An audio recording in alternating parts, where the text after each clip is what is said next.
Reconstructing Lenin. An Intellectual Biography. Tamás Krausz. Contents. Preface. 1. Who was Lenin? Family. Education. The personality of Lenin as a young man in exile and as an émigré. The 1905 Revolution and the Second Emigration. In power. 2. Russian capitalism and the revolution. The challenges at the turn of the century. Break with Narodism. Break with liberalism. The historical debate, the nature of the autocratic state. 3. Organization and revolution. Lenin's Bolshevism, politics and theory. Lenin and Bogdanov. 4. The war and the national question. Disintegration and dialectics. Lenin and the Great War. The national question and national self-determination. 2 cultures. 5. The state and revolution. The state and revolution, theoretical background.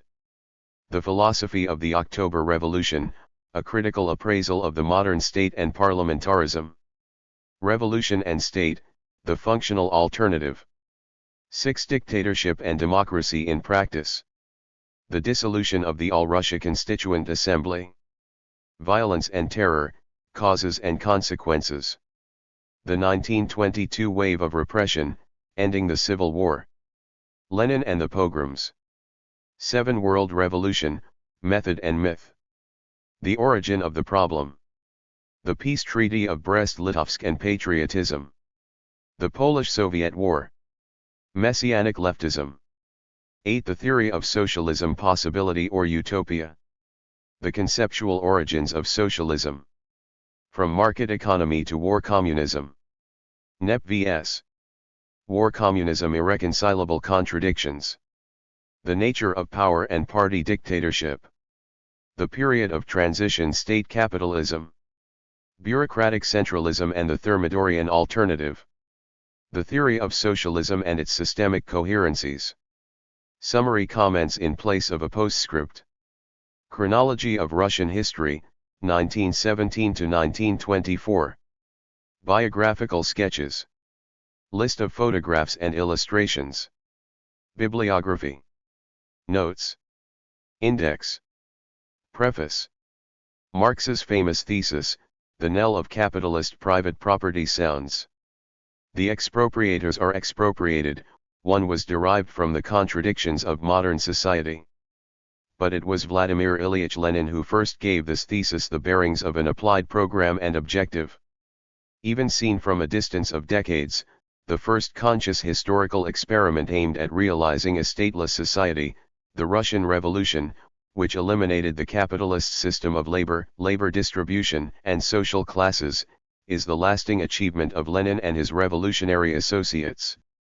At the same time, as founder of the Soviet state, Lenin is inextricably bound up with the 7 decades of Soviet history that sprang from this anti-state, anti-capitalist experiment. Even though, for more than 2 decades, there have been no large organizations, movements, or political parties in Europe of national or international consequence that are promoting social revolution or either state or stateless socialism in any form, the disputes about Lenin in political theory and specialized areas of historiography have not abated either in Russia or in the rest of the world. Since 1991 it has been clear that the major, community-oriented, socialist perspectives have faded from political practice globally. In such periods, not only historians but intellectual and political groups engaged in surmounting modern bourgeois society along humanist lines attempt to consider the causes of their marginalization, while taking stock of their traditions. They seek to understand the precedents of these traditions, their sources and their roots, and how thought and praxis changed the course of civilization.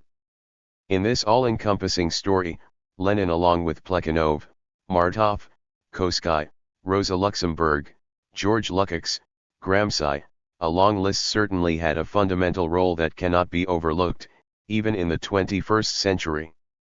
Nonetheless, we are aware that socialist revolutionaries, people whose actions were directed at laying the foundations of a communal humanist alternative to capitalism, are not held in any great esteem in modern historiography. The historian can be a typical example of the servile intellectual. This gives ample reason to keep a strong hold on objectivity, which any historian will need in order to avoid following the fashionable views of the times and preserve a critical approach. Research into Lenin's legacy has been pushed to the peripheries of current academic literature, but of course this does not mean that new books and studies about Lenin and his life work do not appear daily. Point 2. While it is obvious that Lenin's Marxism was essentially of a political nature, and shaped his political struggles, it also had a grasp on virtually all the definitive problems of his age, problems that are undeniably still being reconsidered, under completely new conditions. These interpretations, however, not only preserve the old misconceptions but add the prejudices of our own times. The problem lies in Lenin himself.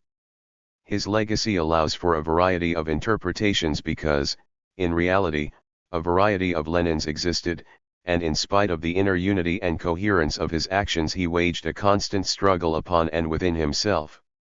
For instance, the immediate pressures of the movement as he tried to escape the clutches of the secret police in 1917 dictated a stance quite different from the theoretician whose concern was to liberate all of humankind. Still another Lenin stands before us during the Civil War, at the peak of power, submerged in the terror, and contours of yet another Lenin emerge if we consider his revolutionary and theoretical legacy after 1922, with his gaze fixed in the distance as he lies seriously ill. There is room for both the Lenin of autumn 1917, who aimed to sweep all state power off the board, and the Lenin who came after October 1917, a politician and statesman trying to organize the Soviet state. Nonetheless, to subsume Lenin's theoretical work under his pragmatic political measures, often dictated by mere necessity, is to commit a serious methodological error. And as we shall see, distortions of this kind can be carried through on the basis of rather different, even contradictory, worldviews. Meanwhile, notwithstanding all of Lenin's inner struggles, there existed a line of intellectual development that holds his life work together. This book explores the difference and the unity between these various Lenins. The subject of this book is not unprecedented within the Hungarian field of Lenin research. A publication by George Lukács of what he called an occasional study on the unity of Lenin's thought came out as early as 1924.3. His 100-page essay is an autonomous philosophical work of extraordinary value, and as such still has its own independent life. Point 4. This book, however, has a different purpose, to reconstruct the history of ideas in Lenin's thought, his sociological and theoretical views. It may seem that the present historical constellation is not suited for an objective approach to Lenin research, but in fact the opposite is true. No current political topicality, no matter its weight, drives the issue as it pleases through the gates of history and the historical sciences. On the other hand, there are indeed books that seem to have been written for no logical reason since they are so alien to the spirit of their times, their subject seems obsolete. Yet in many a case the opposite may turn out to be true at some future time. And if the history of the Lenin phenomenon is given some thought, the timeliness of research on him may become clear. The recent memory of innumerable studies, brochures, and books appearing on Lenin's life and work during the decades of state socialism still haunts Hungary. The first Hungarian historian to speak about Lenin seriously was Gyula Zekfu. In a memorial speech in January 1948, as Hungarian ambassador to Moscow, he spoke in recognition of Lenin's significance as a statesman and state builder, and the speech soon appeared in print.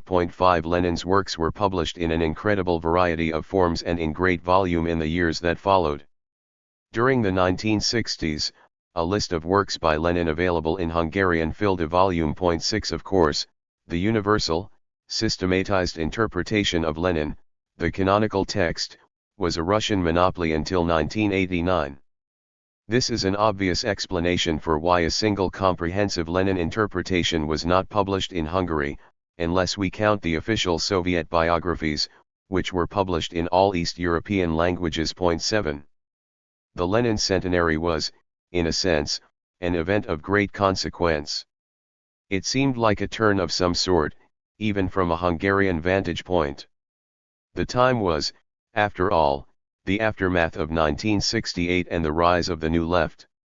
It may be found rather surprising, but in 1970, the 100th anniversary of Lenin's birth, Professor Georgy Ranki held a critical Lenin seminar in the History Department of Debrecen University as part of the academic memorial celebrations, while his teaching assistant, a young Lehos Minihart, addressed the Lenin theme in line with his own main interests.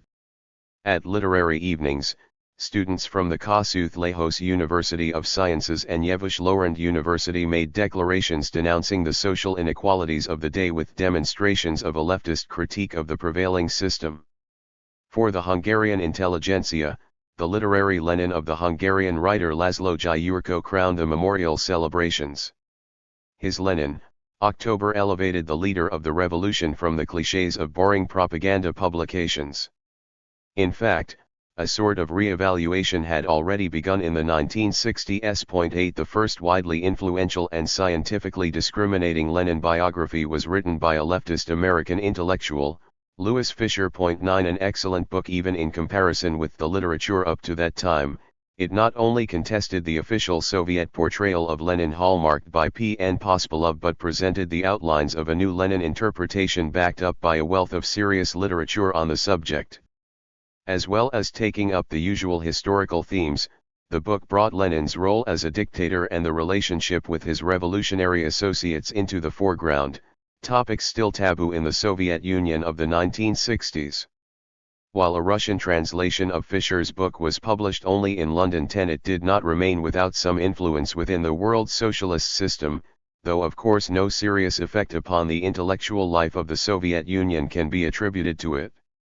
In spite of the centennial year celebrations, no new Lenin analyses of any depth or seriousness enriched the Soviet Lenin personality cult, perhaps partly in reaction to the openness of the earlier Khrushchev years.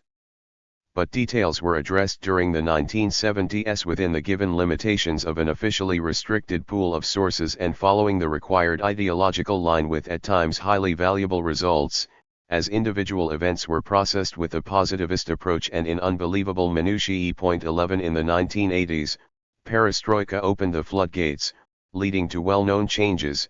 The personality cult of Lenin was buried under the crumbling state socialist system of the Soviet Union, along with its legitimizing ideology of Marxism-Leninism that was built on Lenin and propped up by an enormous institutional system, culture, and the efforts of a mass of scholars to substantiate and sustain the system. 12. It is not surprising that the study and science of history has become even more politicized since perestroika, and writing history on the subject has been transformed into a political venture. The new system cried out for a legitimizing ideology. Documents that had not been entered into the complete works of Lenin for reasons and aspects dictated by the cult of Lenin, and unknown even to scholars specializing in the subject, came to light, one after another. Moreover, their publication, and the reorganization of the field on these new grounds, had commercial aspects. The scramble for the publication and media presentation of each document had begun.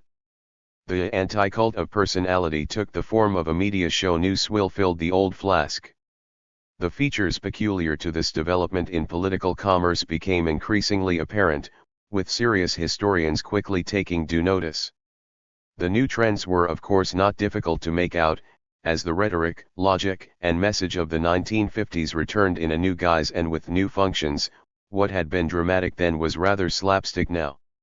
As pointed out by Eric Hobsbawm in regard to its bearing on Europe, the initiators of this turn in events were to be found among the old former Marxists/communists in France, who had turned out brilliant historians, though the 1950 International Congress of Historical Sciences attracted young Marxists, numerous excellent, later anti-communist historians who were hardline young Communist Party activists such as François Furet, Annie Kriegel, Alain Besançon, Leroy Lagerie stayed away.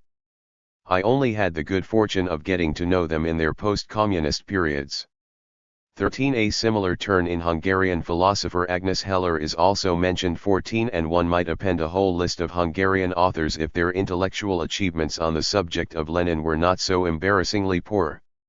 In Russia, where the figure of Lenin also gained an important place in the new ideological constellation, a somewhat different situation evolved.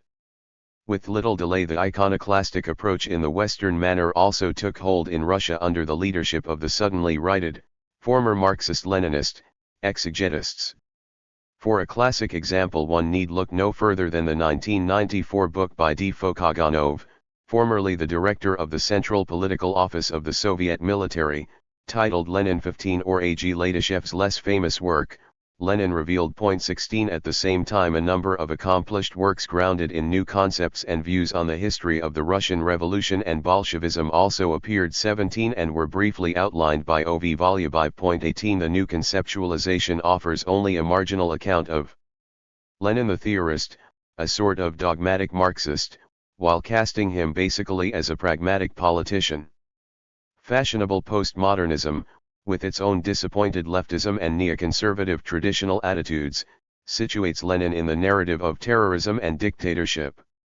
In Hungary, the influence of R. Pipes's portrayal of Lenin, rooted in the Cold War sensibilities of the 1950s, probably has the widest following next to an almost complete lack of more serious or deep interest. 19. Borrowing from postmodern terminology, the deconstruction of Lenin is complete, which means, in the official language of our times, that the Leninian narrative has been resituated in the cul-de-sac of history, as has terrorism in general. This currently fashionable classification is conceptually more indistinct and misleading than any experiment devoted to rationalizing Lenin since his death. 20. Practically the whole range of Lenin documents falsified or suppressed in the Soviet period are to be found in the volume VI Lenin the Unknown Documents, 1891 to 1922.21. The author of the conclusion, V. Loganov, does, however, remark that the publication must not be given greater importance than it deserves, as its 422 documents are virtually a drop in the ocean of the 24,000 documents contained by the 55-volume collected works of Lenin, volumes of the Leninsky Spornik, the multi-volume Decrees of Soviet Power, and the Biographic Chronicle, all world-renowned Soviet publications of primary source material. 22. Another incredible fact should be noted: in the 55-volume collected works of Lenin, quoted or otherwise used are over 16,000 books, brochures, articles, journals, documents, and letters. The sources are quoted in over 20 languages. Lenin's Kreml office had over 10,000 books and newspapers, many of them works of literature. 23.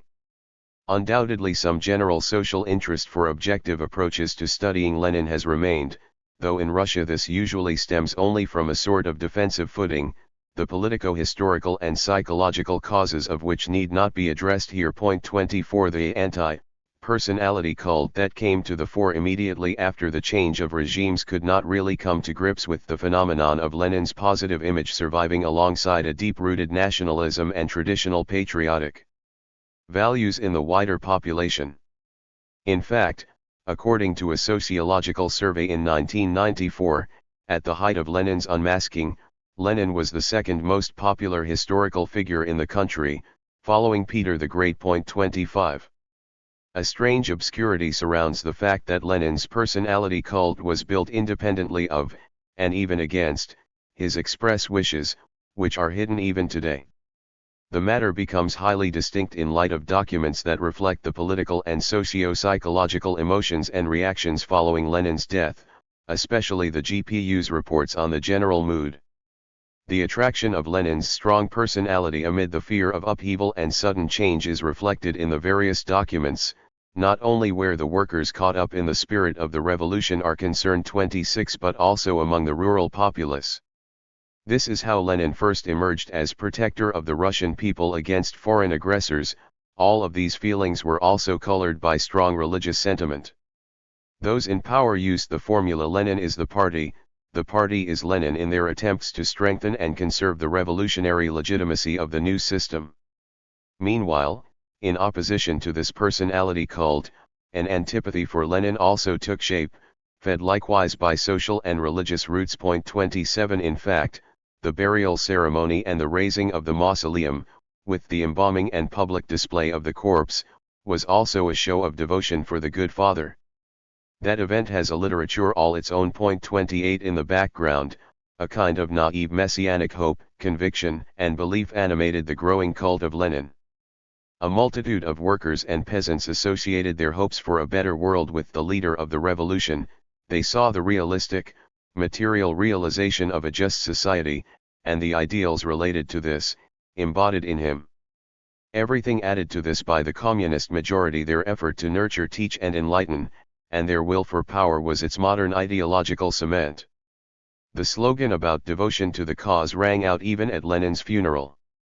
The typical circumstance of workers competing for the right to participate in Lenin's burial ceremony in a 22°F January freeze was not necessarily a result of top-down organization, and soon topical songs about Lenin as a folk hero and oracle began to spread. 29.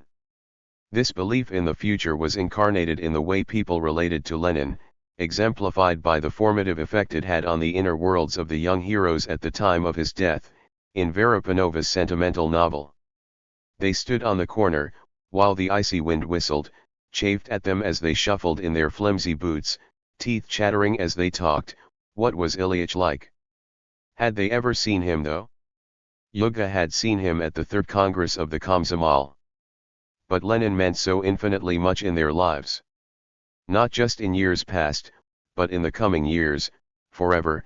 It was impossible to count how much he meant to them. He would always be there, whatever happened. This is how they felt, and this is how it was to be. And forever entwined with him, their greatest role model, they would have liked to know all the details about him, what he looked like, his voice, his walk, what were the things he kept in his room, about his relations to comrades, to his family. All spoke together, telling the others what they knew or whatever came to mind. 30. Later, the official state socialist cult doctrine of Stalinism was built on the same earnest revolutionary fervor, without the two layers ever being clearly distinguished in historical terms. It is evident that scholars looking for a path between the cult and anti-cult are not motivated purely by professional goals. Lenin's whole legacy is so bound up with the practical political dimensions of changing the world that some anti-capitalist movements still give currency to the Leninian legacy, as demonstrated by the theoretical initiative of S. Zizek and the remaining Marxist theorists in the New Left circles, as well as numerous Trotskyite reflections. 31 While examining the various manifestations of Marxism's life processes and its neo- and post-Marxist forms, Goran Thurborn, in discussing Zizek's work, gave special emphasis to Zizek's passionate defense of tradition-destroying Marxism as opposed to conformist liberalism.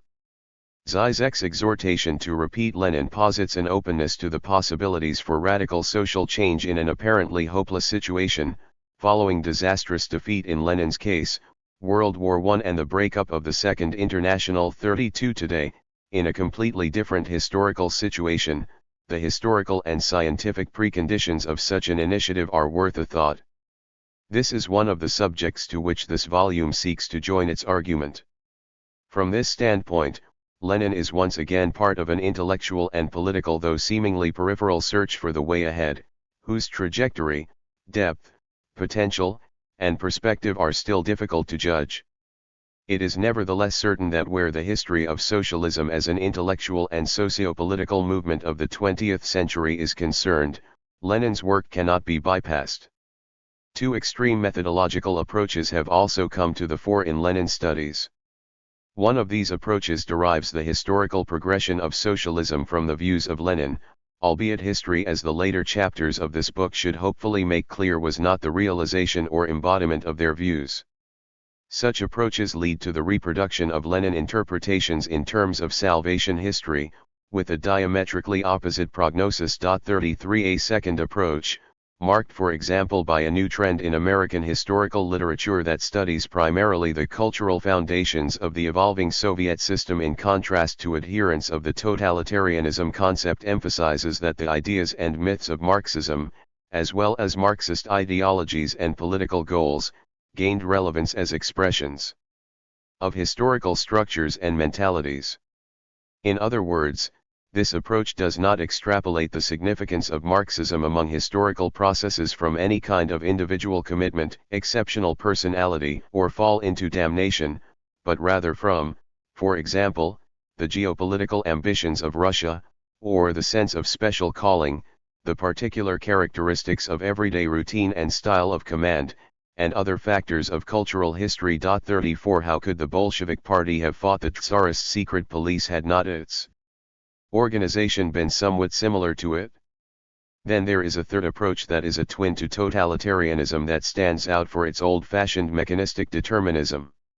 It considers the historical process as a logical series of events without alternatives, the consummation of socialism, in which Lenin always recognized the right choice and decided accordingly. 35 In Hungary, the case of István Dalmányos shows that this portrayal of Lenin and the revolution stems not from the abilities of the historian but the spirit of the times. 36 It is also evident that Lenin's legacy belongs to the curious pages of the history of Marxism-Leninism. Of course, it is possible to observe and interpret this group of phenomena through perspectives gained from any narrative or paradigm. 37 Yet a key to its understanding can only be found in Lenin's own theoretical paradigm, his Marxism, because it is only possible to adequately capture the stimuli, motivations, and performance of his politico-theoretical thought within this conceptual framework. For Lenin will never conform to extraneous normative expectations, as his life work was directed at radical change of the existing and simply cannot be interpreted independently of this objective. Meanwhile, the stumbling blocks of such an imminent analysis are also evident, as the collapse of the state socialist system discredited those basic concepts in the Marxist tradition that are central to the intellectual legacy of Lenin: social class, working class struggle, class consciousness, class point of view, class movement, etc. 38 While the eradication of class and concepts associated with it in the post-1989 world came with the appearance of numerous new theories and paradigms, their scientific standing, put euphemistically, is more than relative. The problem is that the relationships and structures that dictate stratification in social development now stand out for their class-specific bearing just as they did over the past 200 years. It is important not to mix up the concepts of class in itself with class for itself, or neglect the differences between the two. This slip of meaning is used so often that it need not even be illustrated with an example. The range of terms offered by new social and political theories to replace class include household, producers and consumers, the antagonisms, population, profession, among others. Conflictual relations between individuals and social groups, with manifold roots in economics, social history, and society, tower over the concept of class even today. For who would deny the existing opposition between those with property and those without, the contradictions raised by a place in the hierarchy of production, the facts of social exclusion? The whole system of wealth disparity is at constant work in human relations, its stark reality reflected as an everyday experience in terms of distribution. In the final count, it is social emancipation that is at stake in the conscious or unconscious struggle through social contradictions and class conflicts. In other words, the historical development of society can be grasped unambiguously, even in purely empirical terms, through the concepts related to class, the opposition between work and capital, the distribution of labor in society and its terms, though it cannot be described wholly and exclusively by these unless we fall back on pre-Marxist, vulgarly materialist sociology. But what reason would there be to do such a thing? These concepts are not dogmas into which any mass of historical facts can be condensed. They are only an approach. Culture and language as primary sources and points of departure for any approach raise issues that are, of course, not infertile. But while language and words are given a virtually magical, mystical significance, and raised as independent entities to the status of absolutes that stand above relations in society, historical facts are relativized and the historical account dissolves into narratives. Thus, with the conceptualization of history in which social groups, interests, and objectives, as well as social and power struggles, are only narratives, the success of the revolutionary narrative history, that is, the reconstruction of the past, is a functional precondition of who can speak to the population in the most accessible and most convincing idiom. This approach to history dissolves history itself, as it were, down to the remembered past and makes a cohesive retelling of history or a study of its inner coherences impossible. According to this postmodern view, the success of the Bolsheviks was made possible by their formulation of an effective revolutionary narrative, which stayed the course in the memories of individuals and groups. But history approached as representation and myth makes for an institutionalization of the revolution in which the search for the causes of action on a social scale dissolves, and traditional historiography is tamed as a discarded narrative. 39 Naturally, this does not call the justification of postmodernism into question, it only serves to call attention to the fact that serious hazards for historiography follow upon abandoning the positions of traditional investigative historiography. Point 40 The calling into question of historiography as a science is a problem that dates back decades. Followers of this movement advanced a sort of discursivity, inspiration, theoretical terminology, free thought, or personal philosophy as opposed to science. This formulation was used against Marc Bloch above all, as early as the 1970s, by Raymond Aron, Henry Irene Marrow, Paul Vane, and others. This was followed by an American initiative, the linguistic turn in historiography, whose European followers also tried to lay the foundations of a deconstruction of the conceptual apparatus of the science. Point 41.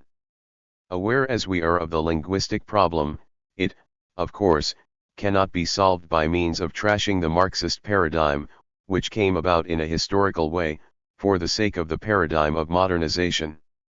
If we use the Western forms of development to examine different courses of development, we find ourselves contradicting centuries-old rules of scientific historical investigation. For this reason we make an effort to keep our distance from the propagandistic messages of the language of the age under examination, though some reconstruction of that archaic language spoken by revolutionary Marxism seems unavoidable as a consequence of the fundamental task set for this book, the historical contextualization of Lenin's legacy. It would be disappointing if we had no success in digging up some historical elements of the viable theoretical culture hidden under the legitimizing ideology of the old state socialist system, particularly and primarily from the field of historical science. The basic task of the historian, as mentioned earlier, is first of all to place the examined historical series of events, processes, or historical experience into its original context. This task needs particular emphasis where a phenomenon as controversial as the Lenin phenomenon is concerned. And though the systematization and appropriation of his views, work, political and theoretical legacy began immediately after his death, the notion of Leninism is still used today 43 with widely divergent connotations. There is no argument between the various ideologies and movements with different worldviews that Lenin brought such an original intellectual and political product into being, without which the history of the 20th century cannot be analyzed or interpreted.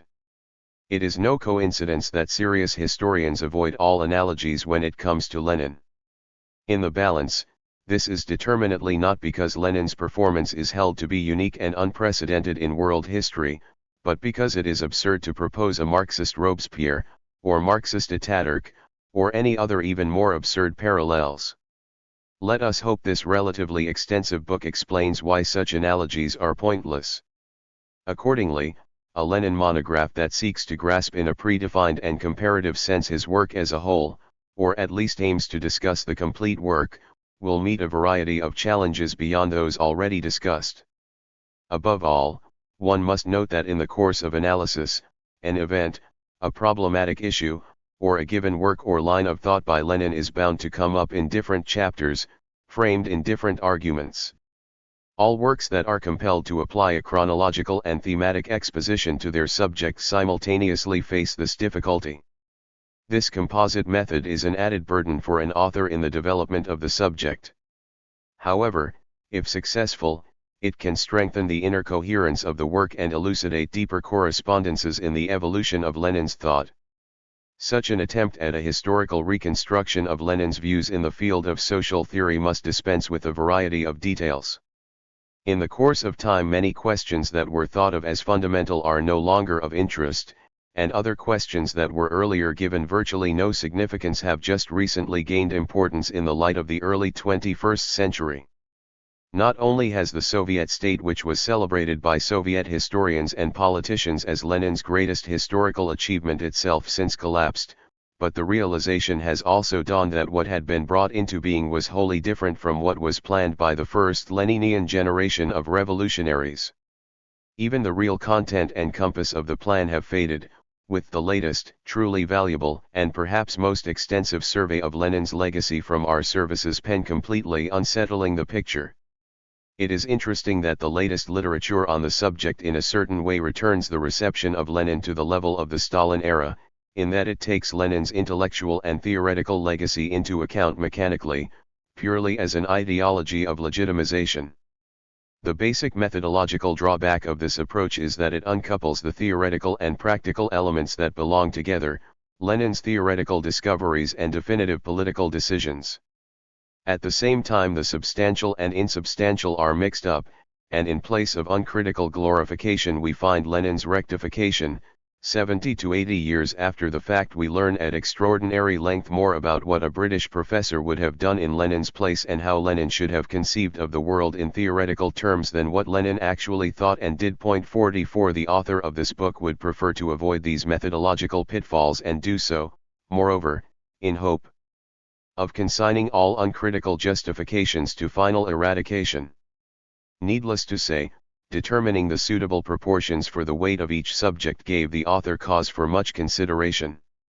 The issue of whether or not Lenin's influence upon the course of events, and the role and weight of his political decisions, is exaggerated has come up in the case of other scholars as well. 45 If I were to apply self-criticism to my work immediately upon completion of this volume, I would bring up the fact that while in the case of Lenin there is a constant effort to bring the theory and political practice into organic correlation, I nevertheless got a sense that in certain questions due in particular to the way in which the question is put, I unwittingly exaggerated the theoretical footing on which Lenin's political action stood.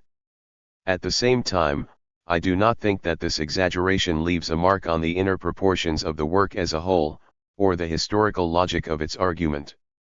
This is also the point at which I must submit that the author grappled constantly with his own prejudices, but never gave up hope of reassembling the mosaics he disassembled. I may personally have been profoundly disparaged by him because of the existing differences between us. But in the moment of death one has to evaluate the whole man, not just a few years of his life, nor just a few aspects of his work, and must put aside all personal grudges. Our differences should not blind us to the importance of his passing. He was such a colossal figure, only a few of whom are to be found in world history. Karl Koski. He often took harsh positions in opposition to us. However, these differences of opinion are silenced at Lenin's grave, as we join in lowering our flags, flourishing our banners in awe of the genius of his will, his cause, which revolutionized the world as a whole. Otto Bauer. In him could be found Razin and Bolotnikov, even Peter the Great. Our descendants will untangle this genealogy in future monographs. Years pass, new generations take the place of the old, and the bitter offenses, mortifying personal attacks inflicted upon millions of suffering Russian people by this man who had worn a blood-soaked halo, and risen so fatefully over all Russia, will be quelled. Then everyone will once and for all come to understand that Lenin is Russia's own son, a national hero in the likeness of Dmitry Donskoy, Peter the Great, Pushkin, and Tolstoy. Nikolai Ostrylov. 1. Who was Lenin? Family.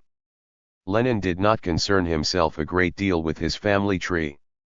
He had no interest in his ancestors' deeds, couldn't care less about their descent, and so he knew hardly anything about them. 1. A great majority of Lenin's revolutionary associates were of educated backgrounds, some of noble descent. For instance, G. V. Plekhanov or Chicherin, and Felix Dzerzhinsky, who was born of the Polish lesser nobility.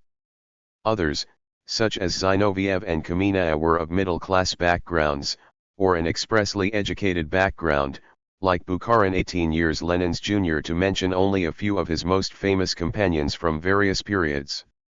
Stalin, whose father was a manual laborer, counted as a rarity. Kalinin, who had worked the lines as an industrial laborer, was an exception. The fact that there were few workers among the founders of the Russian Social Democratic Labour Party explains a great deal about the progression of Russian affairs and the well-known social specificities of social democracy within it. Revolutionaries from Raznikintsy, or mixed-class intelligentsia background, were legion however. These figures often arose from lower social layers than the strata occupied by, among others, the father of Vladimir Ilyich Ulyanov, or Lenin. Vladimir Ilyich was born in Simbirsk, on April 22, 1870 of the Gregorian calendar used in Russia since 1917. His christening, according to the rites of the Eastern Orthodox Church, took place on April 28. Situated on the banks of the Volga, Simbirsk was a typical Russian city with the usual curious contradictions: quiet, dusty, provincial, multinational, with over 30,000 inhabitants. It was established in the 17th century to defend Muscovy from eastern onslaught. 2 Statistics dating to the end of the 19th century list 57.5% of the city's population as petty bourgeois, which meant that they were neither peasants nor laborers, but also did not belong to the ruling classes. Today they would be termed middle-income small business owners, though then they were artisans, merchants, and grocers. Simbirsk could also pride itself for 2 high schools, a seminary for priests, a Chavash school, a Tatar madrasa, the Great Karamzin Library, Goncharov Library, and a theater. 3 Most houses in the city were made of wood. Historical accounts mainly refer to Simbirsk's wood processing industry. However, the settlement was granted the status of capital within its governorate, and thereby became the administrative and military center. In line with this, the city's population was divided into 3 segments: the nobles, the merchants, and the petits bourgeois. 17% of the total population belonged to the armed military, 11% were peasant, 8.8% noble, and 3.2% merchants made honored citizens, or pokatny grajdanin. 88% of the population was of the Eastern Orthodox faith, 9% of the population was Muslim, and the rest was composed of Mordvin, Tatar, and Chavash people, as well as a small Jewish community of 400. The historical memory of the city's perseverance against the Tatars was strong, and this must have played a role in securing a local garrison for the town in the 1870s. Lenin may have known that the Eastern Orthodox peasants of Simbirsk had taken part in Stenka-Razin's uprising of 1670 and Pugachev's a century later. Simbirsk's elderly even remembered the house where Pugachev had been kept shackled. A small group of exiles also lived in the city or in its precincts. The Ulyanov family moved to Simbirsk in 1869, renting a flat near the prison. Lenin was born here. As they were newly settled, and on account of her German Lutheran upbringing, his mother, Maria Alexandrovna, did not readily find company in Simbirsk. Nor would it have been easy to fit in with the city's gossipy, pretentious petty bourgeois, and his mother most likely was preoccupied with the endless work of caring for her large family at home. 4. The university town of Kazan lay to the north of Simbirsk. Penza to the southwest counted as a larger city, and the Volga connected Lenin's birthplace to Sызrань and Saratov, and finally to the Caspian Sea into which the Russian River issues. Lenin's grandfather, Ilya Nikolaevich Ulyanov, came from the city of Astrakhan. His family tree was also typically Russian in that it was ethnically and socially mixed. At the time of Vladimir Ilyich's birth, his father looked forward to a brilliant career by the standards of the time, though he was past 40 and had 2 children.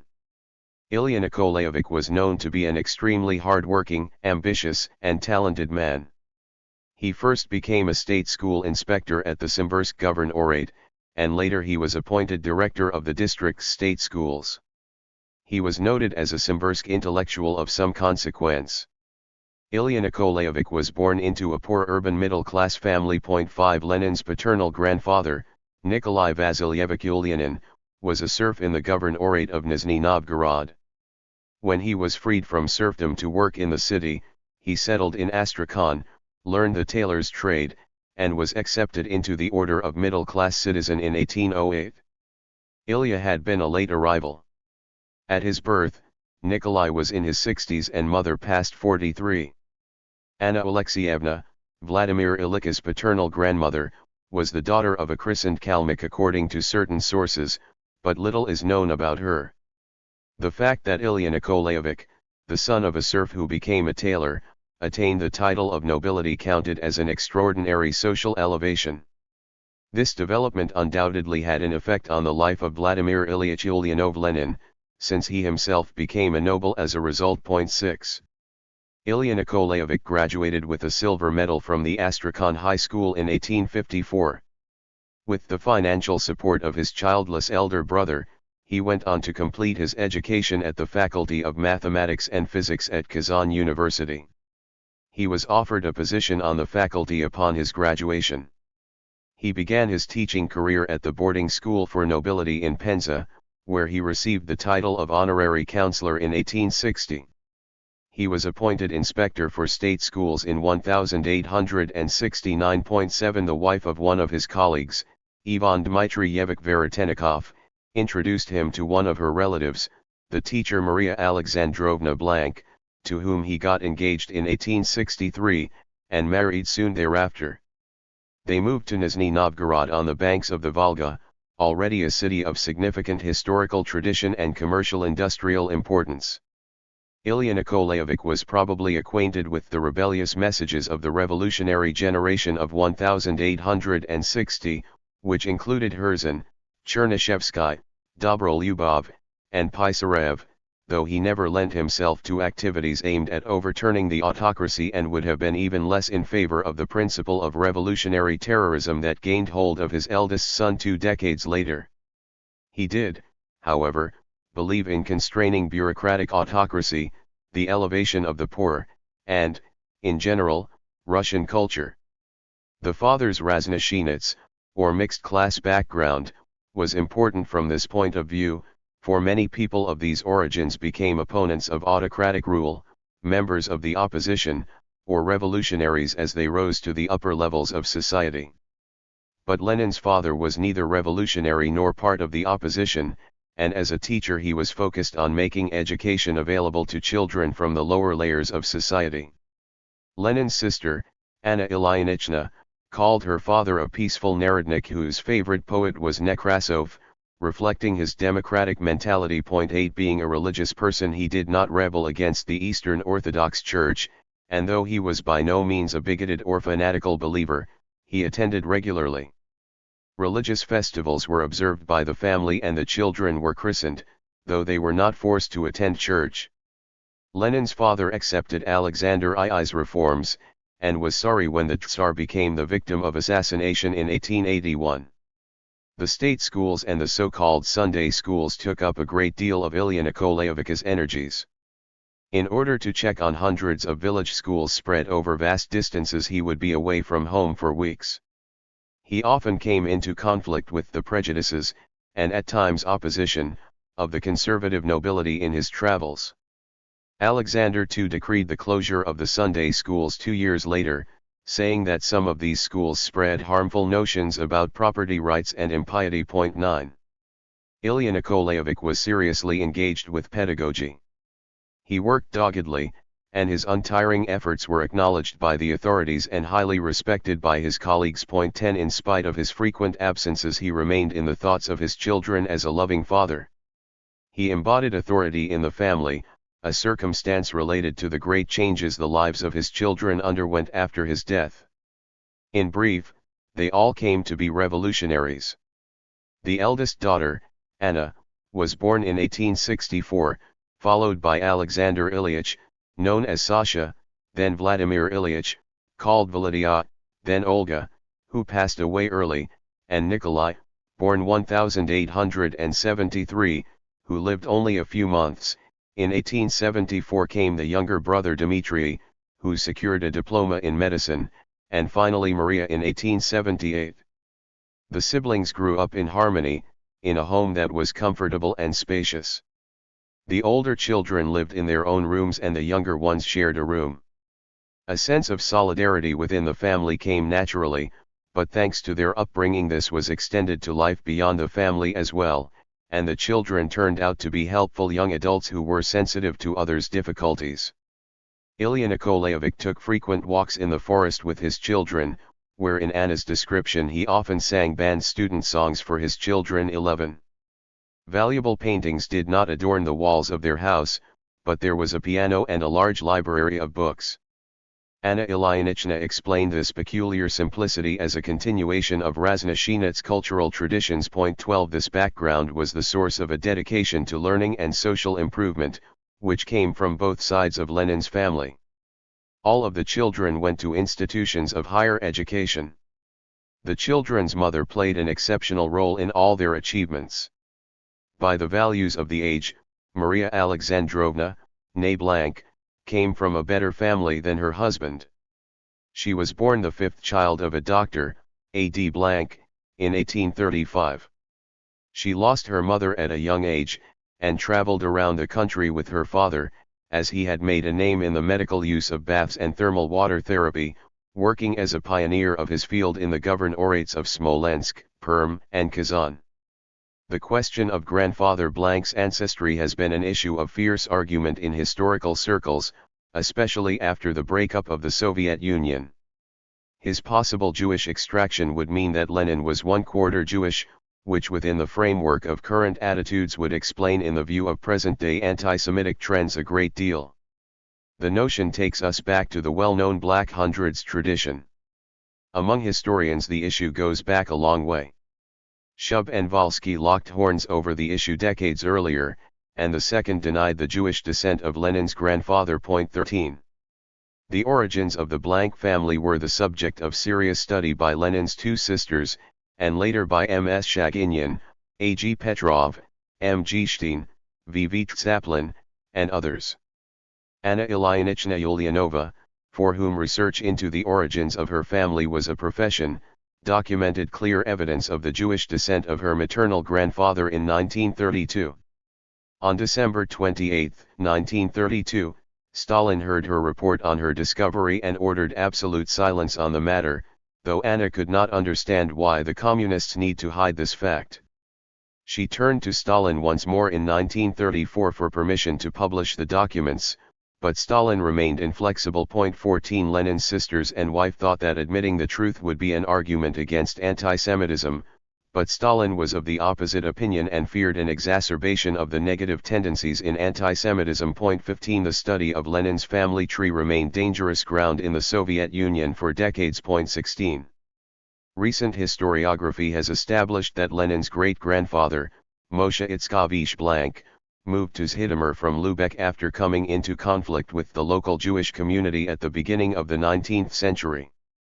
A letter he wrote to Nicholas I shows that Moshe was not only christened but switched to the Eastern Orthodox Church and became an anti-Semite.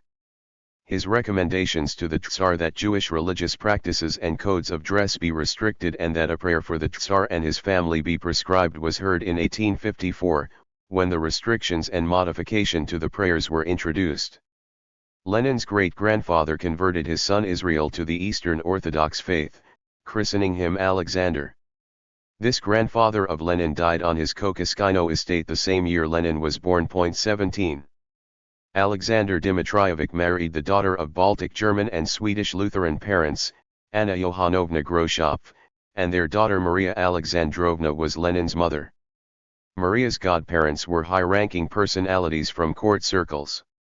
After their mother's death, her sister Yekaterina Nikolaevna von Essen took Maria into her patronage. Her father acquired hereditary nobility, as did her husband, and thus she herself became noble, though the title appeared only on the paternal line. Maria's father bought the famous Kokoskino estate in 1848, approximately 500 hectares with 39 serfs and a watermill, where his grandchildren later spent many summers. Maria's wedding on August 25, 1863 was also hosted on the estate. 18 The doctor from Lubeck soon made himself at home in the region, and the peasants in the neighborhood often turned to him with their ailments, whether great or small. Vladimir Ilyich was afforded all that a family in the intelligentsia in contemporary Russia could provide a child. Though looking after many children, his mother was always especially attentive to Volodya as she called him, whose abilities revealed themselves at an early age. He could read and write at the age of 5. He also had much to learn from his mother, who spoke numerous languages, especially German, and would often play the piano with Volodya and his siblings. This may well have fueled Vladimir Ilyitch's passion for serious music, the exceptionally high respect and zeal he had for books, and his receptivity to culture in general. In addition to a copious list of pastimes as a child, Volodya Ulyanov liked to play war games, and cut the toy soldiers out of cardboard paper himself. He took the side of Union forces led by Lincoln against the hated slave owners of the South. Uncle Tom's Cabin was a favorite book, which he read innumerable times. With his mother, he created a handwritten family newspaper, and Maria Alexandrovna even made the clothes for the children herself. The boy also liked to sing, especially the poems of Heine set to music, and Valentine's aria from Gounod's Faust, as remembered by his younger brother, Dmitri. 19 He learned to play chess from his father at a young age, and countless reminiscences relate how often he sat down for a game of chess until the end of his life. 20 The children's recreation also included long vacations. The Ulyanov family spent some time in the summer of 1877 on holiday with paternal relations in Stavropol, and other summers were usually spent on the Kokoskino estate or with their relatives in Astrakhan. On February 1, 1887, at the request of I.N. Ulyanov, the consistory issued the birth certificate of his son, Volodya. 21 It may have been needed for his enrollment in school. The church did not leave a marked impression on Volodya's personality in spite of mandatory classes in theology. Perhaps one reason for this is that a significant segment of the Eastern Orthodox Church's priests in the lower orders were not literate, which represented a severe limitation on cultural emergence. In spite of all the differences in the intellectual and cultural background of the paternal and maternal sides of his family, a kind of harmony came into being in terms of both intellect and worldview. Looking at Lenin's childhood, nothing out of the ordinary can be found. He had a predilection for taking toys apart, and examined dolls also from the inside, a circumstance that later prompted approaches using a method of banal psychology to project into the personality of Vladimir Ilyich, even at that tender age, some sort of pitiless, tyrannical trait. The literature on the subject of Vladimir Ilyich's childhood emphasizes his gradually developing sense of order and exemplary school career, characteristics in which his elder brother Alexander may have played a role. Both parents were hard-working and orderly, with a hint of pedantry about the mother. Oblomov, the protagonist of the novel of the same name by Goncharov, son of Simbirsk, and a much-loved author in the family, is the symbol of a different Russian mentality: laziness, indifference, weakness of will, and lack of belief in the future. Later on, Lenin would frequently mention Oblomov as a symbol of the Russian nobility. While according to some interpreters, Vladimir Ilyich had a phobic hatred for the Russian nobility and educated middle classes, perhaps based on his father's accounts of his contempt for the privileged even as a child, this so-called phobia presumably fed on Russian literature itself. He was deeply influenced by Saltykov-Shchedrin, Gogol, Turgenev, Chekhov, and Tolstoy. Indeed, in this literature, educated Russian society was motionless, indecisive, idle, egotistic, and irresponsible. 22 With these typical traits, the nobility mostly defined where the limits of the autocracy's ability for renewal could be drawn. A Russia of Oblomovs and Uncle Vanyas, in addition to the Black Hundreds Purishkeviks, did not show any positive alternatives within this society. Turbulence among intellectuals and the appearance of Turgenev-style nihilists who rejected everything only signaled disorganized and sporadic dissatisfaction, however, and gave the impression of a bad alternative to Oblomovism and idleness. Nihilism never attracted Lenin. The emancipation of the serfs in 1861 brought some change to the backwardness of provincial social life, but few areas in the last third of the 19th century exposed as many social problems as rural and small-town education.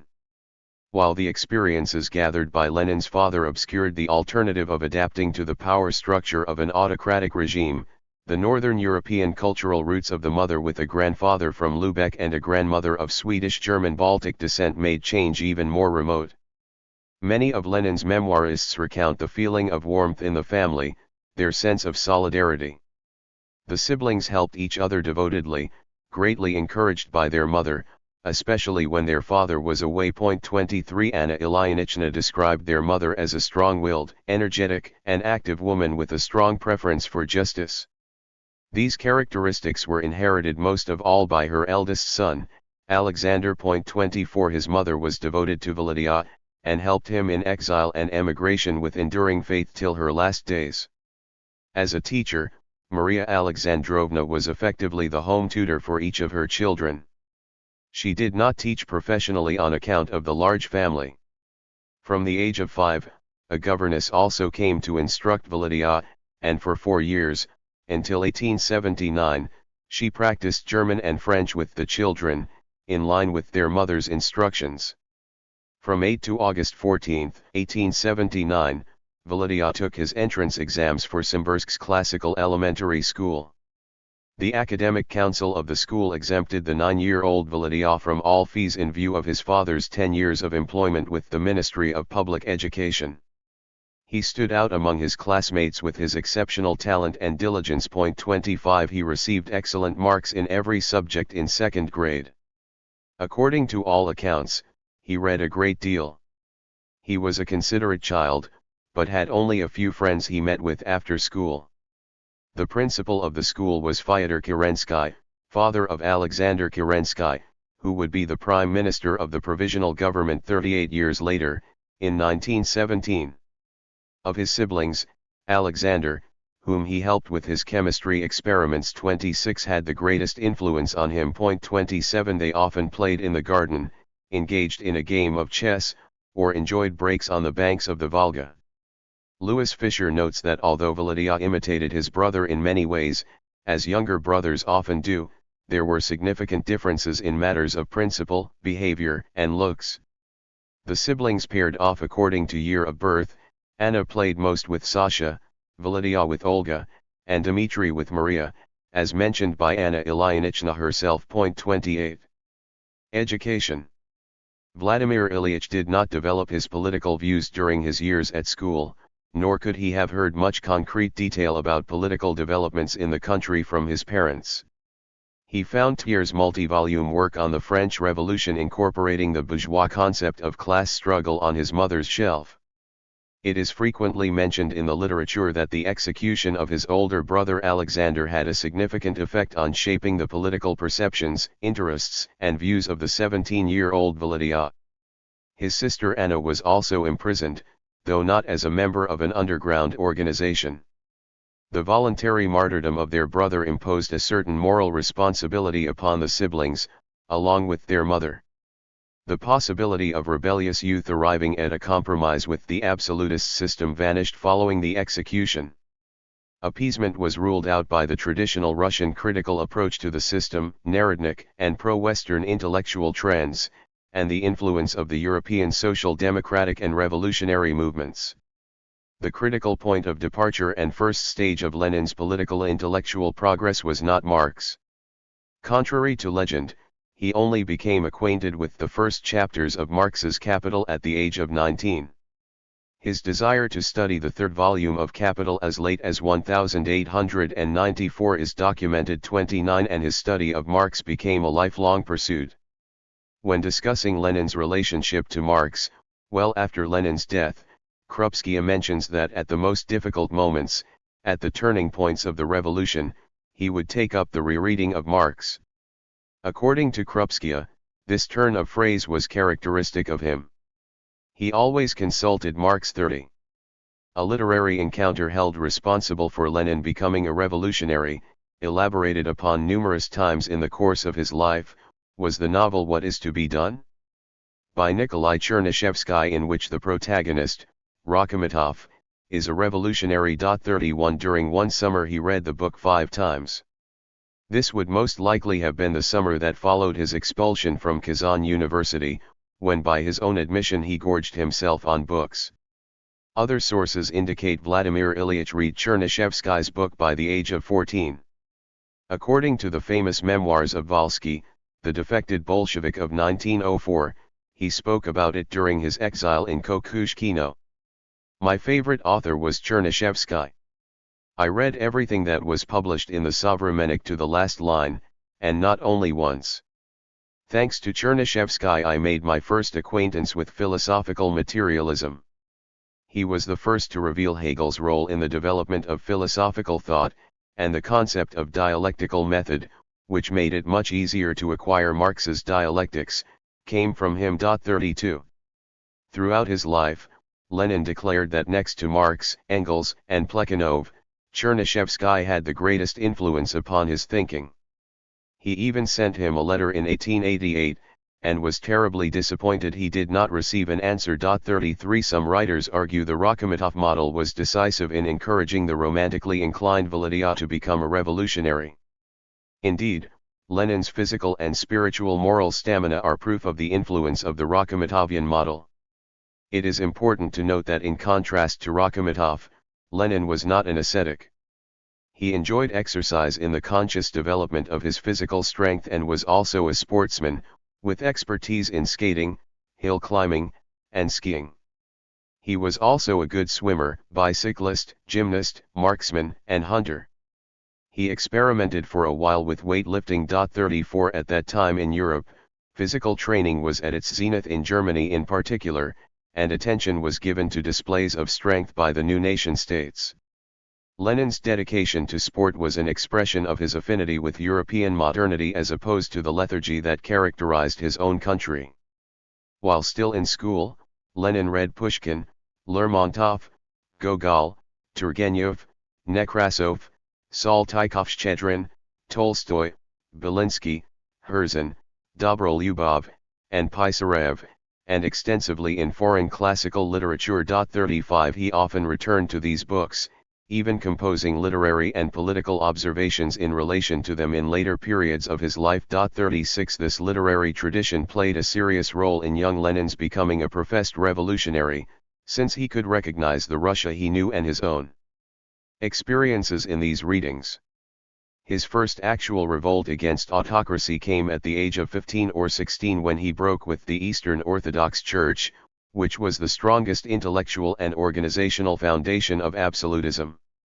Even as he received evaluations such as abundantly talented, diligent, and precise in his school report of May 1885, and perhaps under the influence of his brother, Volodya was re-examining the value of autocracy and unconditional subordination to the force of authority that permeated everyday life in Russia. This authority demanded reverence, a slavish spirit, and corporal punishment, often applied to whole villages. It was the standard legal procedure until 1905. Lenin's open break with religion fits into this context. When his father complained to one of his guests that his children avoided attending church, a guest's comment was that boys like this should be beaten, and beaten again. After the guest's outburst, Volodya ran out to the courtyard, tore the cross from his neck and threw it to the ground. 13 years later, Vladimir Ilyich related the story to Krupskaya while in Siberian exile. 37 It was not so much an expression of rebellious feeling toward his father as a child's instinctive spirited resistance to a conservative order. In January 1886, Lenin's father unexpectedly died of a cerebral hemorrhage. His death put the family in complete disarray. Alexander was already at university in St. Petersburg, drawing the attention of his teachers by his talent for biology. Yet what turned out to be more important than science for him was that the student body in the capital was already resolutely looking for an alternative to autocracy. Led by the brave disposition of the romantic revolutionary, Alexander did not shrink from putting his own life at risk for the cause. In 1887, as a member of a terrorist group, he became a participant in an attempt on the life of Alexander III. The assassination attempt was a failure and the young man was arrested on March 1. Alexander remained true to his principles even to the end, and went to the gallows without asking for a pardon in spite of his mother's pleadings. 38 He was executed on May 8. In May and June 1886, Vladimir Ilyich took his final high school examinations with excellent results, and was awarded the gold medal as the best student. 39 The family was deeply wounded by Sasha's execution 40 and its accompanying social rejection. the liberal educated society of Simbirsk turned its back on the whole family, not even commiserating with them in their grief, which left its mark upon Vladimir Ilyich. They crossed to the other side of the street, as Lenin would later write. 41. Vladimir Ilyich left his birthplace when he was admitted to the Faculty of Law at Kazan University on August 13. Fyodor Kerensky wrote an appreciative characterization of the student, who had gained some fame after the execution of his elder brother, calling Vladimir an exceptionally talented, diligent, and precise student who has not once expressed himself or acted in a way as to shake the high opinion of him held by his teachers and superiors either at the high school or outside of it. 42. He had high standing among his classmates as well. Hardly had he begun his studies at university when he became among the first to join the burgeoning student campaign against the University Act, which blocked the education of children coming from the lower social classes.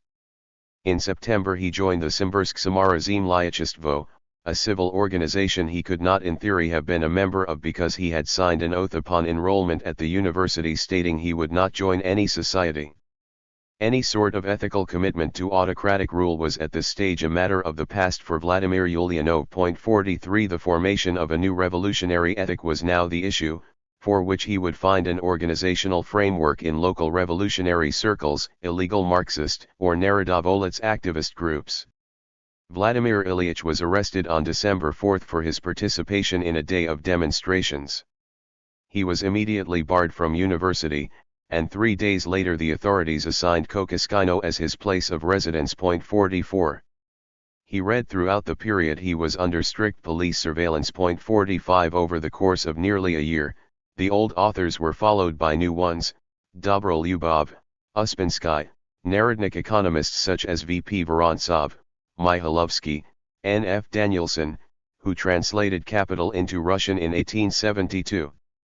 He also read the famous Russian and international journals, such as Savremennik, Russkoye Slovo, Kolokol, Otechestveniye Zapiski, Vestnik Evropy, and Russkoye Bogaystvo. But Lenin's first meetings with representatives of revolutionary organizations were equally if not more important. This is about the time Lenin joined a Marxist circle whose founder, N.Y. Fedosiev, was arrested in July 1889. Lenin referred to him as the first Marxist of Samara with great respect many years after his death. 46. An intellectual adventure of critical importance to his future began in 1888–89, as he meticulously worked his way through the first volume of Capital, and then undertook a study of Darwin's theory of evolution, while also discovering British economics. In spring the family traveled to the recently acquired Alakayevka estate, which Maria Alexandrovna bought in January–February of 1889 with money she received from the sale of the house in Simbirsk. 47. It was here Lenin became acquainted with A.P. Sklyarenko, one of the first organizers of the revolutionary circles of Samara. He met the Narodovolets M.V. Subanayev at Sklyarenko's house. He learned a great deal from the Narodovolets in general and from their political history about techniques for organizing revolution, the conspiratorial arts, and maintaining contact between prison and the world outside, which later became very useful.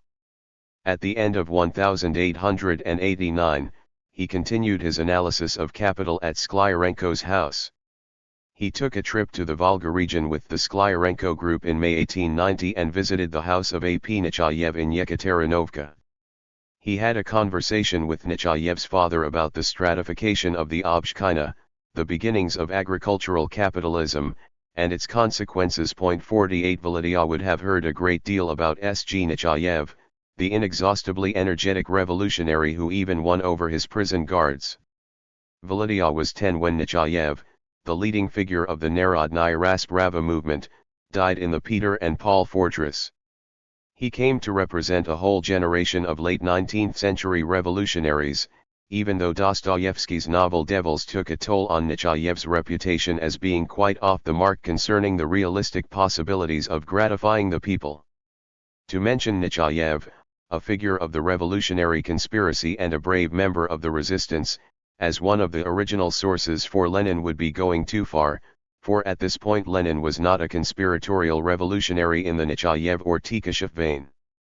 It may well be that both current Russian monarchist conservatism and liberalism attempt to reduce him on the grounds of Dostoevsky's ethically sound critique of nihilism to a Nietzscheist Blanquist type. 49 This formula has a historiographic tradition reaching from the work of Berdiev to N. Valentinov, from D. Shub to Tibor Samuli and L. Shapiro.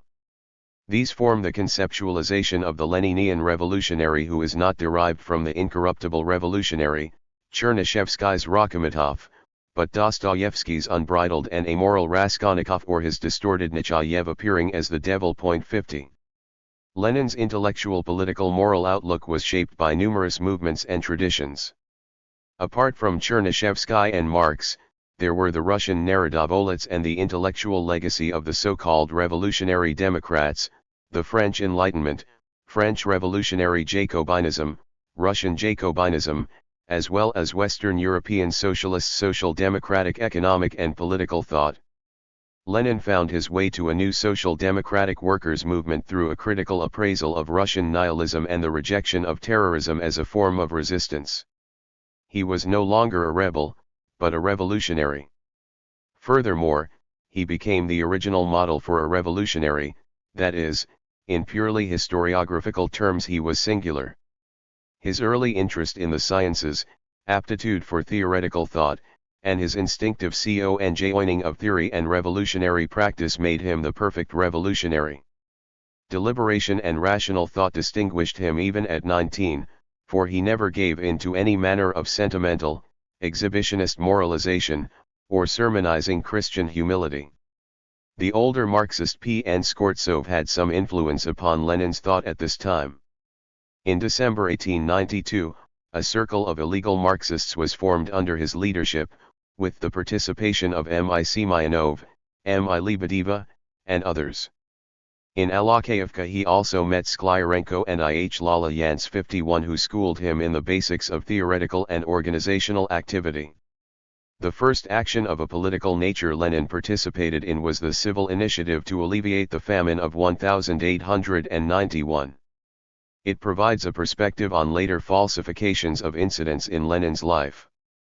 Vodopazov 52 presented the case that the ethical grounds for action were completely alien to him in the famine of 1891, and some historians have taken this account for granted. 53 This account is used to prove Lenin's merciless inhumanity, taking the view that the 21-year-old's aim was to starve the peasants. From a current perspective, it may seem that a young doctrinaire revolutionary would indeed have taken a stance of non-cooperation with the educated layers of society in the official elimination of hunger at the time of the famine, choosing to participate in an independent initiative instead. Recalling the conversations of the young people in Samara, Vodopazov writes that for Vladimir Ulyanov these discussions about aid for the hungry were psychologically speaking no more than expressions of pathetic sentimentalism, which was much too typical of our educated people. According to Vodopazov, Lenin was only interested in the people from the point of view of how useful they were in overthrowing the autocratic system. 54 Vodopazov came into conflict with Vladimir Ilyich in Samara, and that argument apparently left a deep mark upon his spirits. 55. Vladimir Ilyich found any sort of cooperation with the authorities unacceptable. As such, he did not think of actions aimed at relieving the conscience to be either examinations of the problem, or even less, solutions to the problem, but the opposite, its concealment. Naturally he never questioned the significance of the campaign, as he himself emphasized in a later paper, a draft of our party program. Precisely today, when the starvation of millions of peasants is becoming chronic, when the government that wastes millions on gifts to the landlords and capitalists, and on an adventurous foreign policy, is haggling for pennies off the grants to the starving. The Social Democrats cannot remain indifferent spectators of peasant hunger and the death of peasants from starvation. There have never been two opinions among Russian Social Democrats as to the need for the most extensive help to the starving. 56. While the liberals danced and had balls and concerts for the benefit of the hungry in 1891, writes V. Loganov, the Social Democrats, among them Lenin, were engaged in unmasking precisely this waste of money, and participated in independent protests. 57. During this time, Lenin as well as his mother submitted petitions to continue his university education. On May 9, 1888, when his mother's petition for allowing her son to resume his studies at Kazan University was refused by the Minister of Education 58, she turned to other universities. 2 years later she finally succeeded. Her son could take examinations at St. Petersburg University. At the end of August 1890, Lenin arrived in St. Petersburg for the first time in his life to take the examinations at the Faculty of Law. He lived in the city from the end of March 1891 till May 9, preparing for his exams, which he passed with complete success in April. 59 At this point another tragedy struck the family. Olga died of typhus in St. Petersburg. After his younger sister's funeral, Lenin traveled to Alexeyevka with his mother, from where he often visited Samara. He spent the summer reading, studying intensely, and after the autumn exams, on November 15 he received a first-class diploma from the Faculty of Law. 60. Lenin worked as a lawyer for a brief time, but did not give up his critical study of the economic theory and history of Narodism.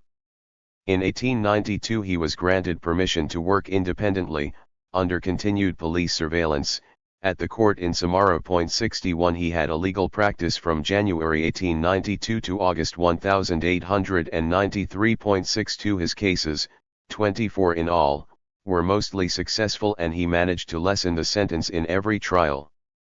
A case in which he defended a tailor on trial for blasphemy gained fame after the Revolution of 1917.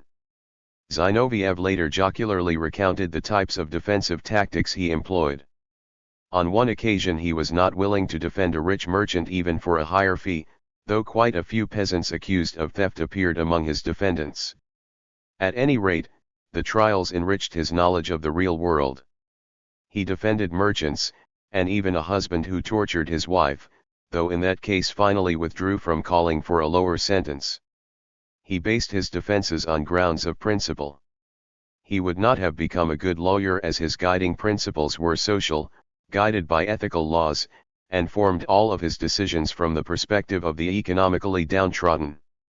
The matter of his family's good economic situation was a factor in his intellectual development, and his mother's sound money management meant that each sibling had some support. 63 After her husband's death, his mother received a pension of 1,200 golden rubles, and money had been set aside from the Kokoskino estate. 64 The Simbirsk City Bank held another 2,000 rubles left by Ilya Nikolaevich. The Kokoskino estate was rented out. Not counting this income, the original value of the land was 3,000 rubles. In addition, Maria Alexandrovna had formerly inherited some money upon the deaths of her father and the elder brother of her husband. Vladimir Ilyich did not live off his family after giving up his legal practice, as conjectured by some modern commentators, but set himself up as an independent intellectual. His first publications did not bring significant sums, but the second printing of his The Development of Capitalism in Russia in 1908, which he completed in exile, made him 2,000 rubles in royalties. 65 This does not mean that he could have lived comfortably without his mother's constant support. Vladimir Ilyich never lived in great style, indeed he was very frugal, having become accustomed to a spare existence in his youthful years, as documented by numerous letters he wrote to his mother. This excerpt from his correspondence is an illustrative example. I am now, for the first time in St. Petersburg, keeping a cash book to see how much I actually spend. It turned out that for the month August 28 to September 27 I spent altogether 54 rubles 30 kopecks. It is true that part of this 54 rubles was spent on things that do not have to be bought every month, but even discounting that, the expenditure is still excessive. Obviously I have not been living carefully. 66. In the summer of 1893 Lenin was working on a draft of his What the Friends of the People Are and How They Fight the Social Democrats while attending illegal debate circles to attack Narodism, as well as lecturing on the works of Marx. In the beginning of 1894, he read Chekhov's short story Ward 6, published only in November 1893, and the work had an extraordinary impact upon him. He told Anna Ilyinichna, When I read the short story last night I simply became sick, I could not remain in my room, I got up and went out. I felt like I was also shut into Ward No. 6. 67. A move from Samara to St. Petersburg via Nizhny Novgorod and Moscow in August 1893 was a turning point. In St. Petersburg he spent a good part of his time in libraries, but soon found serious company among the students of the Institute of Technology. The members of the Marxist circle he joined included revolutionaries that would be tied to his whole career as a revolutionary and politician, L. B. Krasin and S. I. Radchenko, G. M. Krzyzanowski, V. V. Starkov, P. K. Zaporozhets, A. A. Vaniev, M. A. Sylvan. Their first impression of him, and a surprise for these friends to be, was how extraordinarily well prepared he was. His brilliant knowledge of economic literature, including the works of Marx and Engels, his fascinating readiness to debate, warm spirit, and firm conviction and passion all immediately secured him high esteem. 68.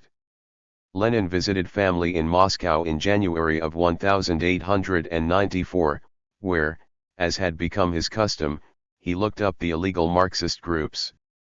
Remarkably, even the Okhrana agent spoke highly of his debate with Vorontsov in the report he wrote for his superiors. This was the young man's first public appearance in Moscow.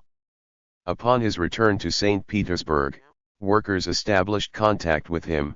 It was no longer only him looking up others, they were finding him. 69. He was quick to become known and respected in other groups that had revolutionary zeal, such as Klassen's Salon, a Marxist debate forum. This was where, toward the end of 1894, he first met Nadezhda Krupskaya.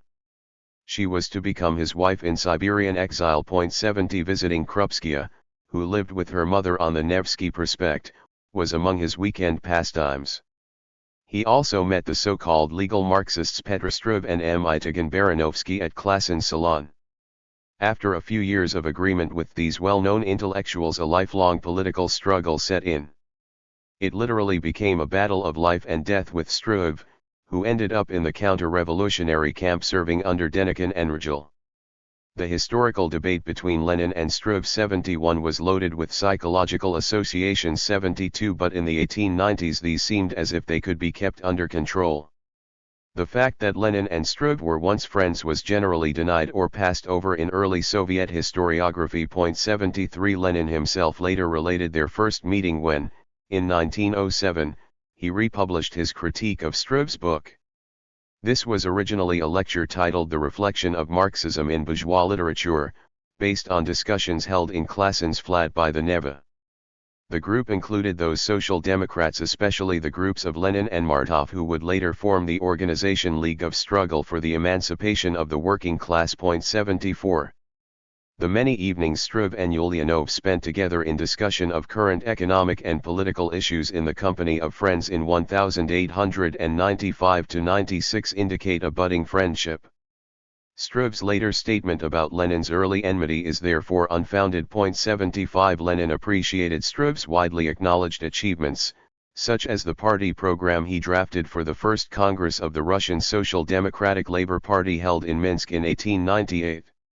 In this period Petr Bernardovich sent innumerable books to Vladimir Ilyich in exile in Shushenskoye and oversaw the publication of a number of his works. 76. Until Lenin appeared on the scene, Struve was the highest figure of authority among the Marxists of St. Petersburg, but he soon fell from that pedestal.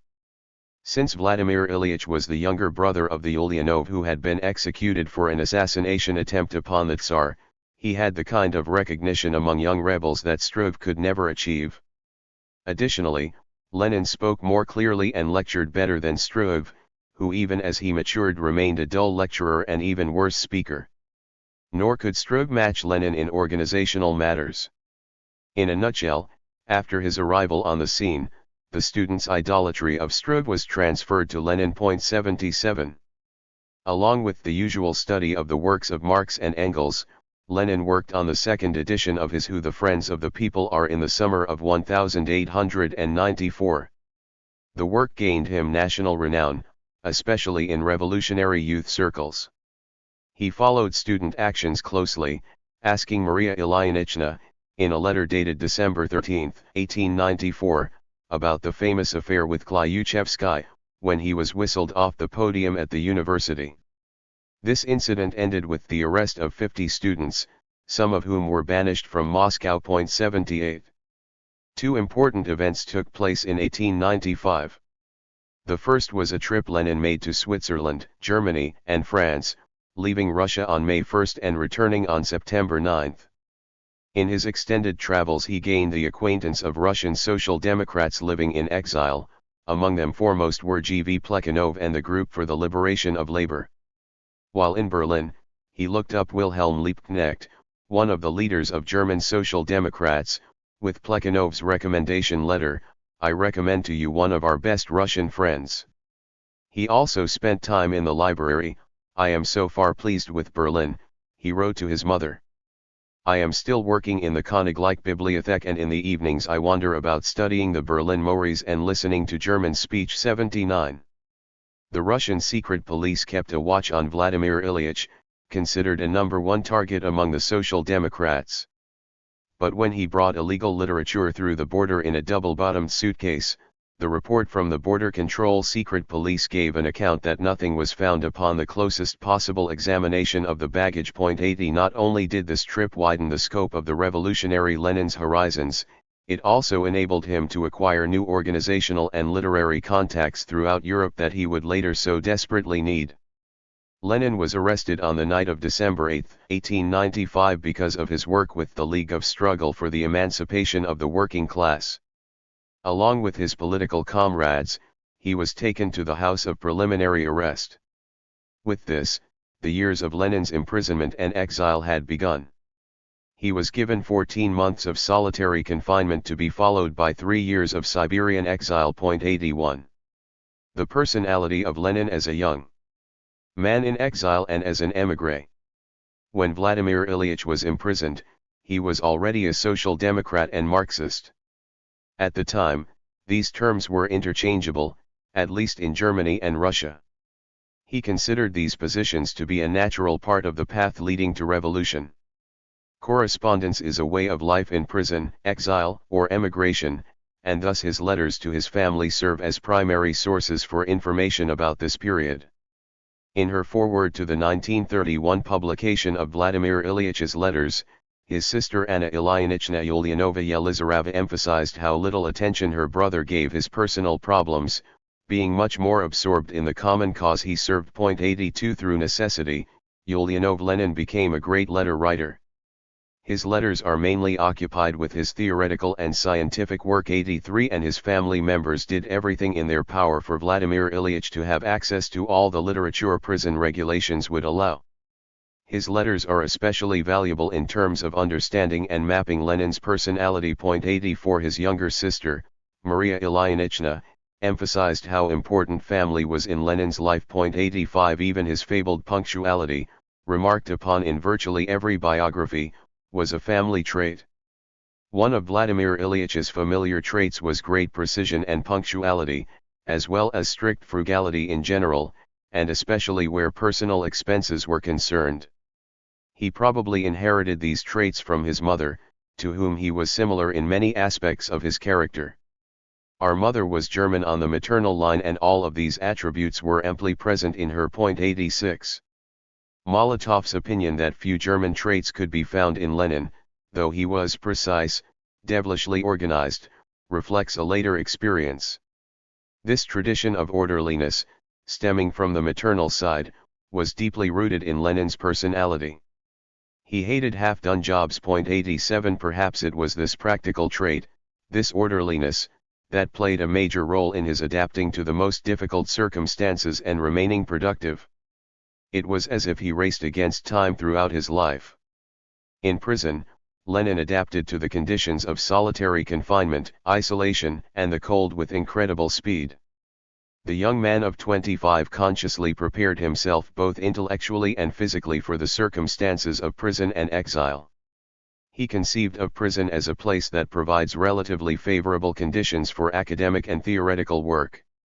With regard to prison conditions, he gave assurances to his sister Anna, who had come to know the conditions prevalent in the St. Petersburg house of detention at the time of her brother Alexander's trial.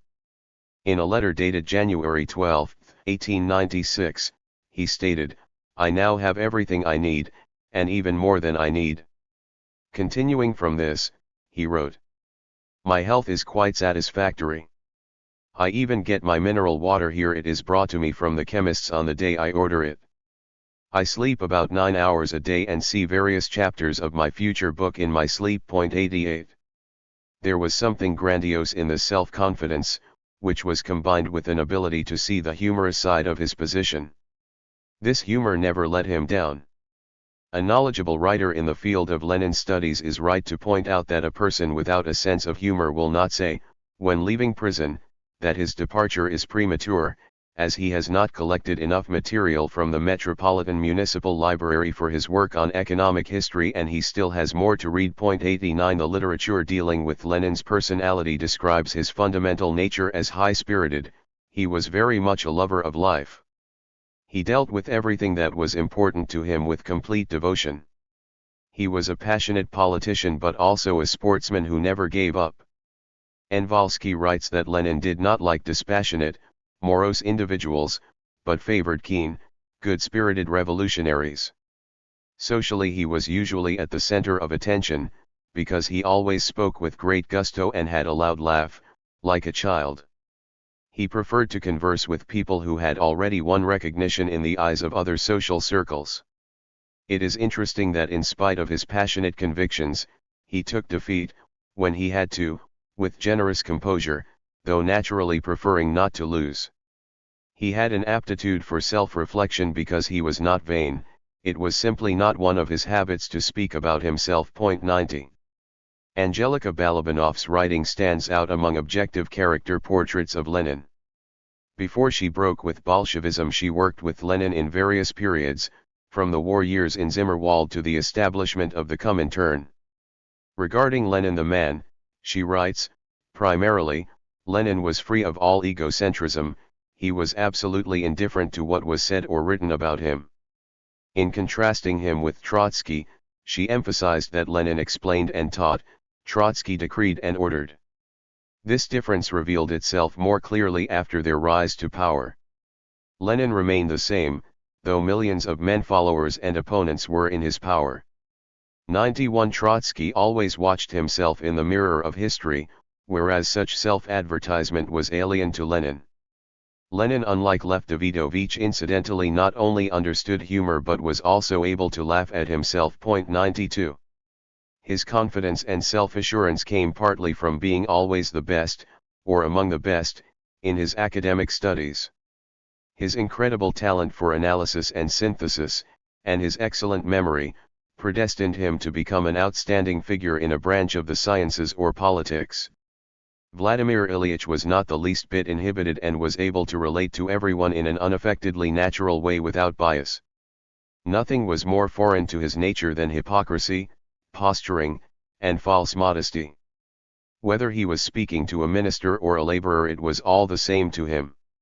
Only the subject of the conversation, and its political or theoretical significance, counted. In order to establish strong personal relations, he did know how to captivate people, as evidenced in numerous reminiscences. However, his belief in himself was coupled with modesty. 93. An interesting alloy of tough and gentle traits came to the fore in the younger Ulyanov's personality, undoubtedly with the predominance of the former. It was a typical characteristic, virtually from childhood, to get to grips with an argument even with those closest to him. However, in times of need he would rush to their assistance.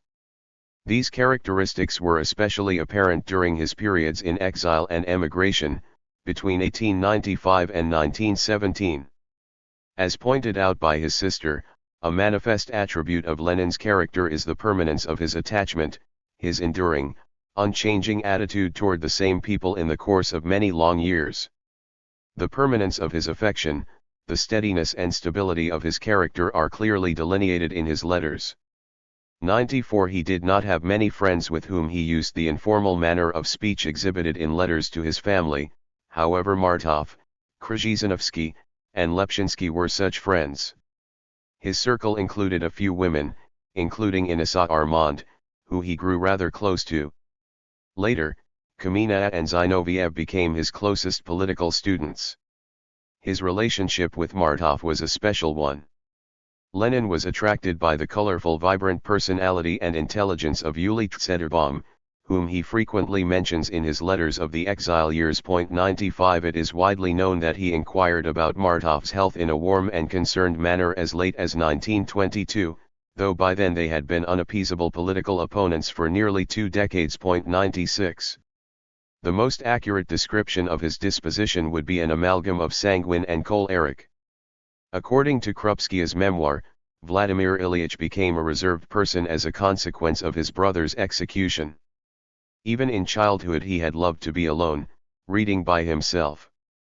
This did not mean he was not sociable, only that he desired complete control of his private life, which he did not want to lay bare to anyone.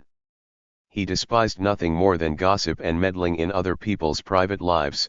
He considered such behavior unpardonable. 97 In her account of Vladimir Ilyich, Anna Ilyinichna mentions that he had been a sober boy even at a young age.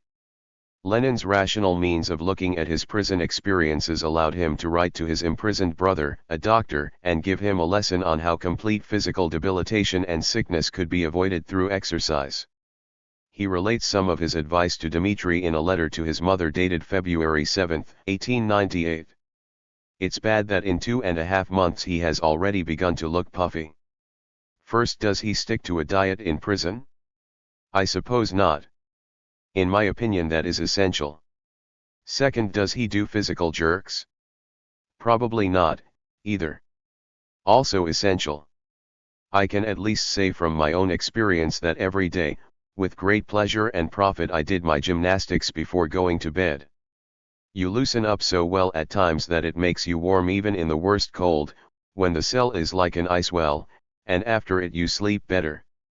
I can recommend to him an exercise that is very convenient: bow to the ground 50 times. I set myself that stint and was not embarrassed when the warder watched me through the peephole and was amazed that a prisoner who had never expressed a desire to attend the prison church should suddenly have become so pious. 98. There was no room for mystical impulses in Lenin's thought. He did not belong in the category of revolutionaries with a cause, but instead embodied the rational, predictable fighter. The constant police surveillance he endured never distorted his personality. He considered it in the same vein as adverse weather conditions and preserved this equanimity even while he was in prison. He left the St. Petersburg prison on February 14, 1897, and soon departed for exile in distant Siberia. The journey to Shushenskoye village took weeks. He did not have a single complaint. In fact, he was rather satisfied with the location of his exile. 99 en route, while taking a rest at the OB train station, he could only muster a complaint about how much this private trip 100 to eastern Siberia was costing him. In a letter dated March 2, 1897, he writes, "I still have 2 more days' journey ahead of me. I drove across the OB in a horse sleigh and bought tickets to Krasnoyarsk. I had to pay 10 rubles for a ticket and 5 rubles for luggage for something like 700 versts. Now there is less uncertainty and I therefore feel better." 101. Hardly a week had passed in Shushenskoye when he wrote to Manyaka to exult that he had gained access to the famous local library belonging to Yudin, who gave him a hearty welcome. "I see from the newspapers that in the spring fast trains will be coming here 8 days from Paris to Krasnoyarsk, which means 6 days from Moscow. It will then be much more convenient to correspond." 102. In reading his letters of this period it becomes apparent that nature, new landscapes, and new people had become a source of interest. After weeks of travel, he writes to members of his family, "I am going to the village of Shushenskoye. It is a big village with more than 1,500 inhabitants, where there are the Volost Council, the office of the Zemstvo assessor, a school, etc. The village stands on the right bank of the Yenisei, 56 versts to the south of Minushinsk." They traveled by ship until Minushinsk. His friends Krzyzanowski and Basil had been directed to another place, the village of Tizanskoye. For different reasons, he would later be happy that he was sent to a place relatively distant from the other exiles. The landscape of Krasnoyarsk around the river Yenisei reminded Vladimir Ilyich of the Swiss mountains and the Zhiguli Peak. He jokingly recommended the settlement to his brother with an offer to go hunting together, if only Siberia can manage to make a sportsman out of me. 103. In almost every letter he describes the books he is reading at the time, as well as the ones he is in dire need of. For example, he wrote to Anyuta, "I am now reading the French translation of Labriola's Essays sur la conception matérialiste de l'histoire. It is a very sensible and interesting book. The idea came to me that you ought to translate it. It goes without saying that only the second part is suitable for translation. If something is left out, it will not by any means detract from this extremely clever defense of our doctrine. 104. Of course, the phrase was used to deceive censorship, and the defense of Marxism is what was meant. The results of this reading resurface in his study opposing the bureaucratic and fiscal utopias that appeared in a volume published in St. Petersburg a year later. 105. His first letter from Shushenskoye to his mother and sister Maria overflows with descriptions of artistic beauty, and he adds, "The shooting here, apparently, is not at all bad." 106. The name of his love, Nadezhda Konstantinovna Krupskaya, who was arrested in the same case as Vladimir Ilyich albeit much later, on August 12, 1896, came up often in his letters. In his letters from October 19, December 10, and December 21, 1896, he wrote to his relatives that Nadezhda Konstantinovna might join him soon, for she had received permission to choose Shushenskoye instead of northern Russia. 107. In a letter written on May 10, 1898, he informed his mother of Nadezhda Krupskaya's arrival. "At last, mother dearest, my visitors have arrived. They got here on the evening of May 7, and on that very day I was clever enough to go shooting, so they did not find me at home."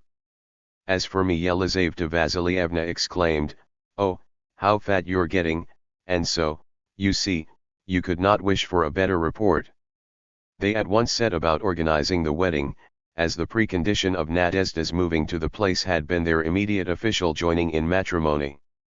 Vladimir Ilyich would have liked the whole family to come to Siberia, but this was a bit of romantic wishful thinking. "By the way, Anyuta asked me who I was going to invite to the wedding. I invite all of you, only I do not know whether it would not perhaps be better to telegraph the invitations. As you know, NK has been confronted with a tragicomic condition. She must get married immediately or back to Ufa. Since I am not at all disposed to allow that, we have already begun bothering the authorities, so that we shall be able to marry before the feast of St. Peter. I am inviting the people from Tizanskoye and I hope they will be allowed to come." 108. In his next letter of June 7 we learn that the marriage can only be held on 10 July due to the bureaucracy. On this day, the priest married them in the Shushenskoye church. Lenin tried to talk his mother into the trip but also warned her, "Krupskaya's mother is worried that the lengthy journey would be too tiring for her." 109. After all, Maria Alexandrovna was 63 years old. Lenin's correspondence shows that even everyday problems were brought into some sort of association with one another. Questions he posed here and there, elaboration of difficulties, reveal a great deal about the period and its conventions. It shows Lenin's complete ability to exchange views on any facet of life when he chanced upon a serious partner in conversation or correspondence. From wages for domestic help in Switzerland to finding a place to live, from hunting to the habits of his friends, every little thing in life held interest for him. 110. According to some recollections, everyday monotony brought the greatest difficulty to the lives of exiles. Vladimir Ilyich solved this problem by purchasing a dog. 111. It is common knowledge that Lenin also liked cats.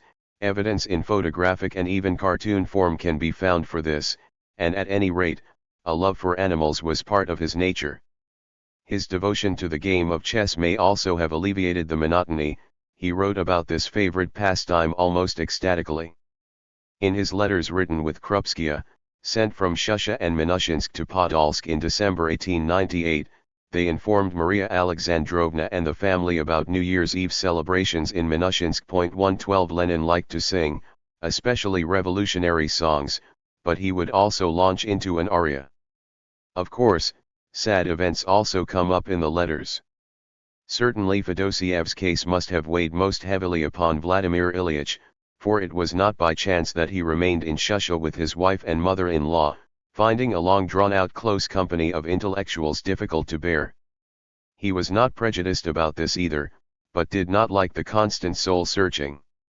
In this context the term intellectual is a synonym for oversensitivity, individualistic exhibitionism, jealousy with regard to partners, and the unremitting slander of competitors. Vladimir Ilyich's caution, his protection of the integrity of his private life, was edified by Fedosiev's fate. As he related it to his family through Anyuta, it came about that the elder friend of Vladimir Ilyich was slandered, he stole the money of the exiles. He wrote, N.Y.F. does not write to me and does not even answer, although I have written him 2 letters. Scold him for that if you write.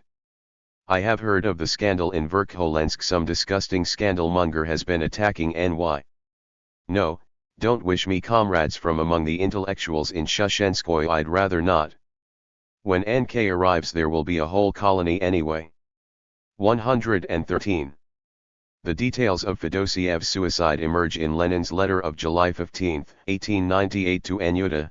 I had a letter from the doctor yesterday, about NY. He shot himself with a revolver. He was buried on June 23.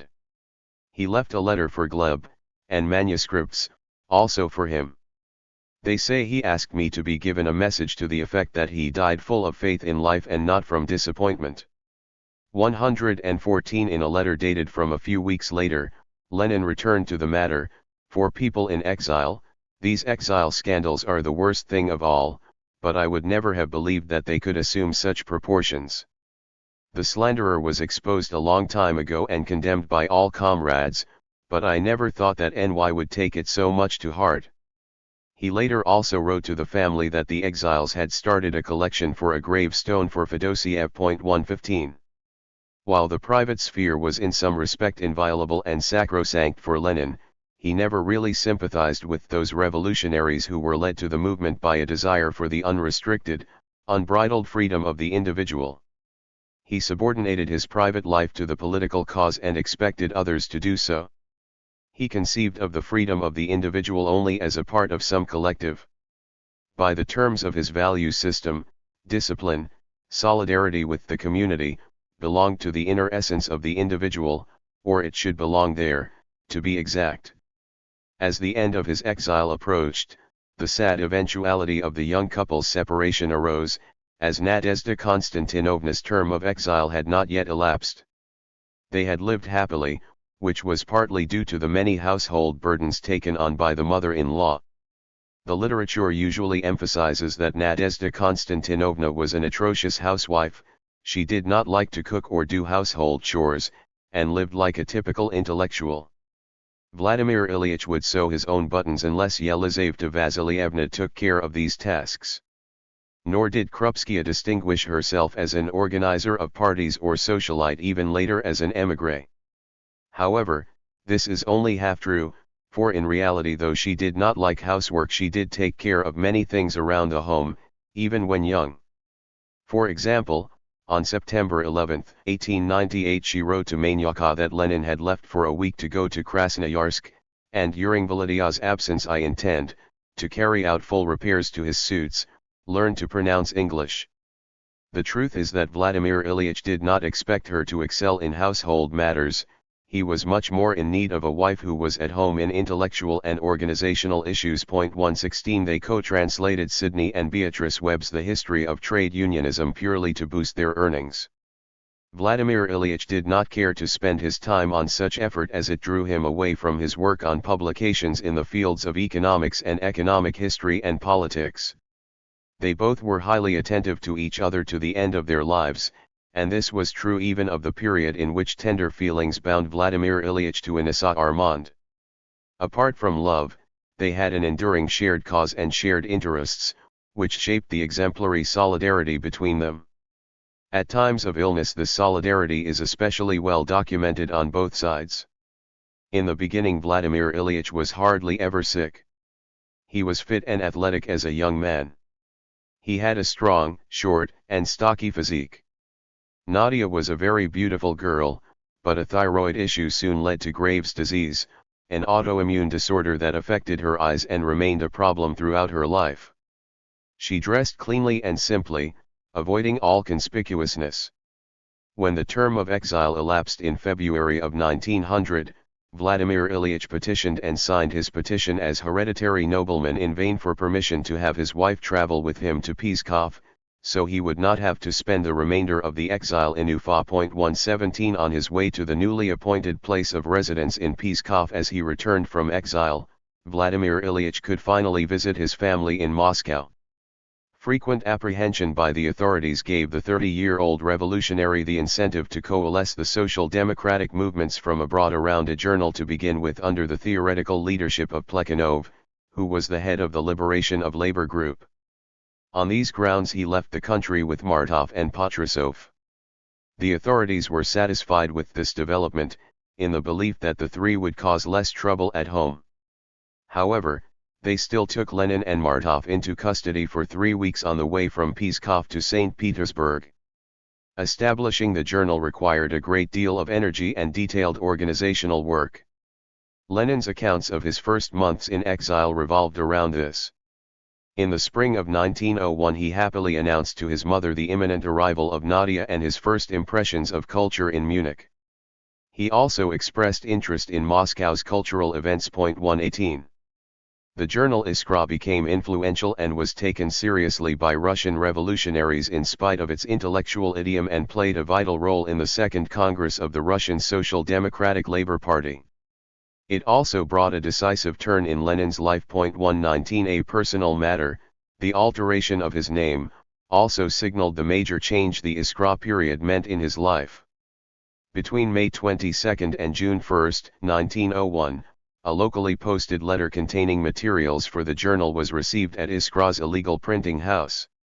No one recognized the last name signed under the letter, Lenin. On May 24, 1901, he signed another letter to G.D. Lejtejan using this alias, and then 2 more to Plekhanov on October 21 and November 11. The alias Lenin only gained real renown when the second and third issues of the first Russian Social Democratic Theoretical and Scientific Journal Zhirya printed the third of Vladimir Ilyich's 3 articles, The Persecutors of the Zemstvo and the Hannibals of Liberalism, Review of Home Affairs, and The Agrarian Question and the Critics of Marx. 120 This one was signed N. Lenin. Not even the most meticulous research has yet revealed from whence the name derives. 121 Soviet historiography has generally associated the choice of this name with the river Lena, just as it attributed Plekhanov's alias to the Volga. The family name Lenin, though not frequent, still has its occurrences, and Stein takes ample account of these families in his quoted book. Krupskaya also commented that she did not know the origin of the name. Though Ulyanov used over 150 aliases, this is the only one that remained in use. Trotsky assumed the name of one of his prison wardens, and came to be known under this name, though he used a number of aliases during the Iskra period, of which, perhaps, the alias Pen is best known, but Kamina, Zinoviev, and Stalin were also aliases used in the movement. Time, which passed slowly in exile, was replaced by the hectic, exciting period of the professional revolutionary in another exile, with the libraries of the metropolises, organization of the party and the social meetings, gatherings, and conferences taking center stage. Adapting to émigré life, with its nomadic existence necessitated by party and political matters, always carried a degree of uncertainty for the young couple. Due to tough police scrutiny, the editorial board of Iskra first had to move from Switzerland to Munich, and then to London in 1902. Lenin's letters from this period evince a keen interest in comparing the distinctive features of Western and Eastern European agricultural development to Russia's, but he also observed the curious differences in everyday life with some excitement. 122 This interest stretches through to the second period of emigration as well, which is inseparable from certain emotional motives. Though not in the least sentimental, Lenin would often be assailed by homesickness. This tendency is also easily followed in his correspondence. 123. Lenin and Krupskaya made an effort to live quietly, modestly, and also to entertain themselves. It was a time given almost as much to music and theater as to the library. 124. This relative calm was typical of the period leading up to the Second Congress of the Russian Social Democratic Labor Party and the Bolshevik-Menshevik split. Lenin's writing at the time was mainly aimed at organizing and establishing the illegal party of the professional revolutionaries. Following the great arguments and split at the Congress, a nervous exhaustion took hold. For example, when the fractious battles broke out again in March of 1912 after the January Party Conference, where the first Bolshevik Central Committee was formed, Lenin's complaints to his younger sister read as follows. Among our people here, by the way, there is more bickering and abuse of each other than there has been for a long time. There probably never has been so much before. All the groups and subgroups have joined forces against the last conference and those who organized it, so that matters even went as far as fisticuffs at meetings here. In short, there is so little here that is interesting or even pleasant that it's not worth writing. 125. Vladimir Ilyich was not able to take the political battles and party struggles half-heartedly. Politics was a passion for him just as any other matter he took seriously. As one biographer writes, he even picked mushrooms passionately. 126. Lenin argued with intensity, almost always overspicing his position with epithets and metaphors, denouncing his opponent's views to undermine his opponent's argument. The words stupid, idiotic, cretin, and degenerate occur no less than 100 times in his collected works. 127. Innumerable sources bear testimony to the fact that he sometimes fell into near ecstasy, was in a sense unsettled by arguments when the stakes were high. Anna Ilyinichna's writings also mention these nervous exhaustions. Many, and it must be stressed, quite wrongly misconstrue Lenin's effect on people. They explain his public role as based in some sort of obsession with power, a desire to capture or keep a grip on power, and similar motives. While the role of power cannot be divorced from serious political debate, the decisive factor in Lenin's case was personal conviction. This small man was charismatic. After his death, even friends who had by then become his sworn enemies, such as Patrusov, admitted this. In opposition to this was the distorted image of him presented by Struve. Struve's Lenin was a misanthropic figure whose valuation of a human being was commensurate to his immediate political goal. He looked down upon people, he was cold and merciless, his love of power was inexorable. Struve took late revenge on his one-time rival by portraying him as someone incapable of compromise and full of hatred. 128. On the other hand, the Lenin who emerges from Patrusov's much-cited memoirs is not a cold-blooded, calculating politician, but rather an extremely charismatic leader. He also stressed the importance of conviction and inner faith where Lenin's influence on people was concerned. Neither Plekhanov, nor Martov, or anyone else was endowed with the mysterious ability that just radiated from Lenin, with which he had a hypnotic effect on people. One could say, he ruled over them. Plekhanov was respected, Martov was loved. But people only followed Lenin unswervingly, as a single indisputable leader, because Lenin had what was rare, especially in Russia, a will of iron, inexhaustible energy coupled with fanatical faith in the movement and the cause, with no less faith in himself. This peculiar sense of being chosen with regard to his will once also bore an effect upon me. 129. Rosa Luxemburg made a similar observation in 1907. According to Clara Zetkin, at an international conference, Rosa Luxemburg, who possessed an artist's eye for the characteristic, pointed Lenin out to me with the remark, "Take a good look at him. That is Lenin. Look at the self-willed, stubborn head. A real Russian peasant's head with a few faintly Asiatic lines. That man will try to overturn mountains. Perhaps he will be crushed by them. But he will never yield." 130. After the momentous and exhaustive arguments at the Congress, which entailed a break with all his old friends, Lenin was left on his own. Even Plekhanov, with whom Lenin had virtually fallen in love 131 a few years before, had taken the side of the Mensheviks in 1904. Lenin was once again disappointed in his great teacher. In the course of setting up Iskra, he had felt emotionally alienated by Plekhanov's magisterial manners and authoritarian style. At the same time, under the influence of his meetings with Plekhanov, Lenin spoke of the physical power of the mind in relation to him. His clash with Plekhanov almost made him ill. Nevertheless, he respected both Plekhanov and Martov.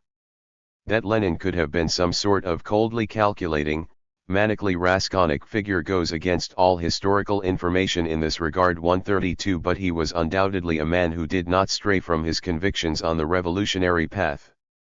After Lenin turned his back on Iskra, the Bolsheviks brought the journals V. and Novaya Zhizn to life in 1904 and 1905 respectively, which had a popular base among Russian organizations.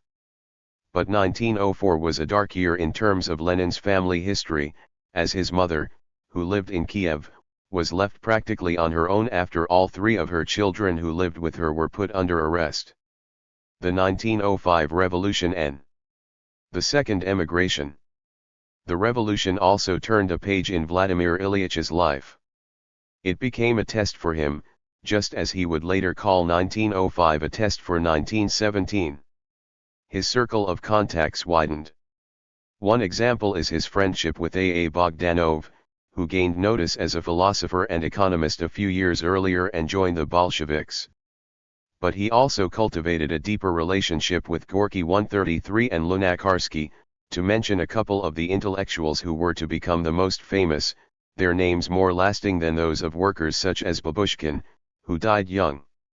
Vladimir Ilyich worked in St. Petersburg in the 1890s. In the outbreak of the 1905 revolution, his life grew very busy. The spring was taken up by preparations for it and the Third Party Congress itself, at which Lenin raised the question of armed uprising for the first time in the history of the party. Prior to this he had studied these issues as a complex of theoretical and practical questions. 134 Though he did not immediately return to Russia upon news of the revolution, he produced an incredible volume of literary work, with a succession of Russian publications of his writings. After the declaration of the Tsar's October Manifesto on October 17, which represented a form of political liberalization of the existing authoritarian system, on November 2 he set out for Russia from Geneva, via Stockholm to St. Petersburg. His wife followed 10 days later. For a time, he and Krupskaya stayed on Nevsky Prospect, but they had little time for a private life, as upon his arrival in St. Petersburg, Lenin immediately dug himself into his editorial and organizational work. 135. In mid-November, with M.N. Lyadov mediating, Lenin invited the leaders of the German Social Democrats Koskai, Rosa Luxemburg, and Karl Liebknecht to take part in publishing Novaya Zhizn. 136 Lenin and Krupskaya had of course not abandoned the paper's illegal approach. On 23 November the St. Petersburg Censorship Committee ordered legal prosecution of the editor-publisher of Novaya Zhizn, N.M. Minsky, because the journal published Lenin's article The Dying Autocracy and New Organs of Popular Rule. Late 1905 to early 1906 was a period of revolutionary upsurge and quick decline. The December armed uprising in Moscow opened new avenues of thought, on the one hand, but the scope of potential action narrowed, with a warrant for Lenin's arrest issued at almost the same time the uprising was being put down. This time, he was prosecuted for his brochure The Tasks of the Russian Social Democrats and later writings. The authorities confiscated copies of these publications and made similar arrests in many other cities.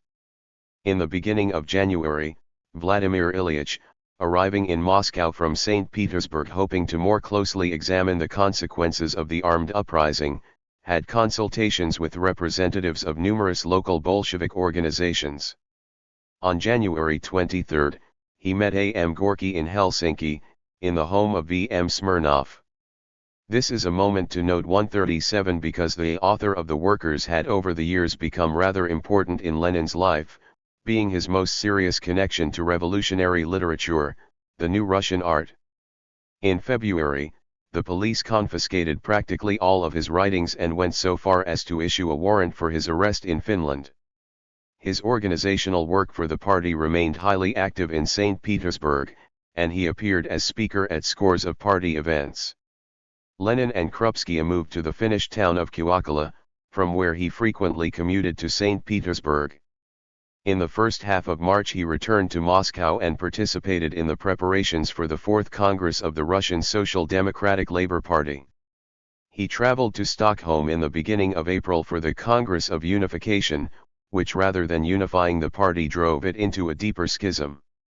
Unquestionably, May 9, 1906 came as a most peculiar turning point in Lenin's career.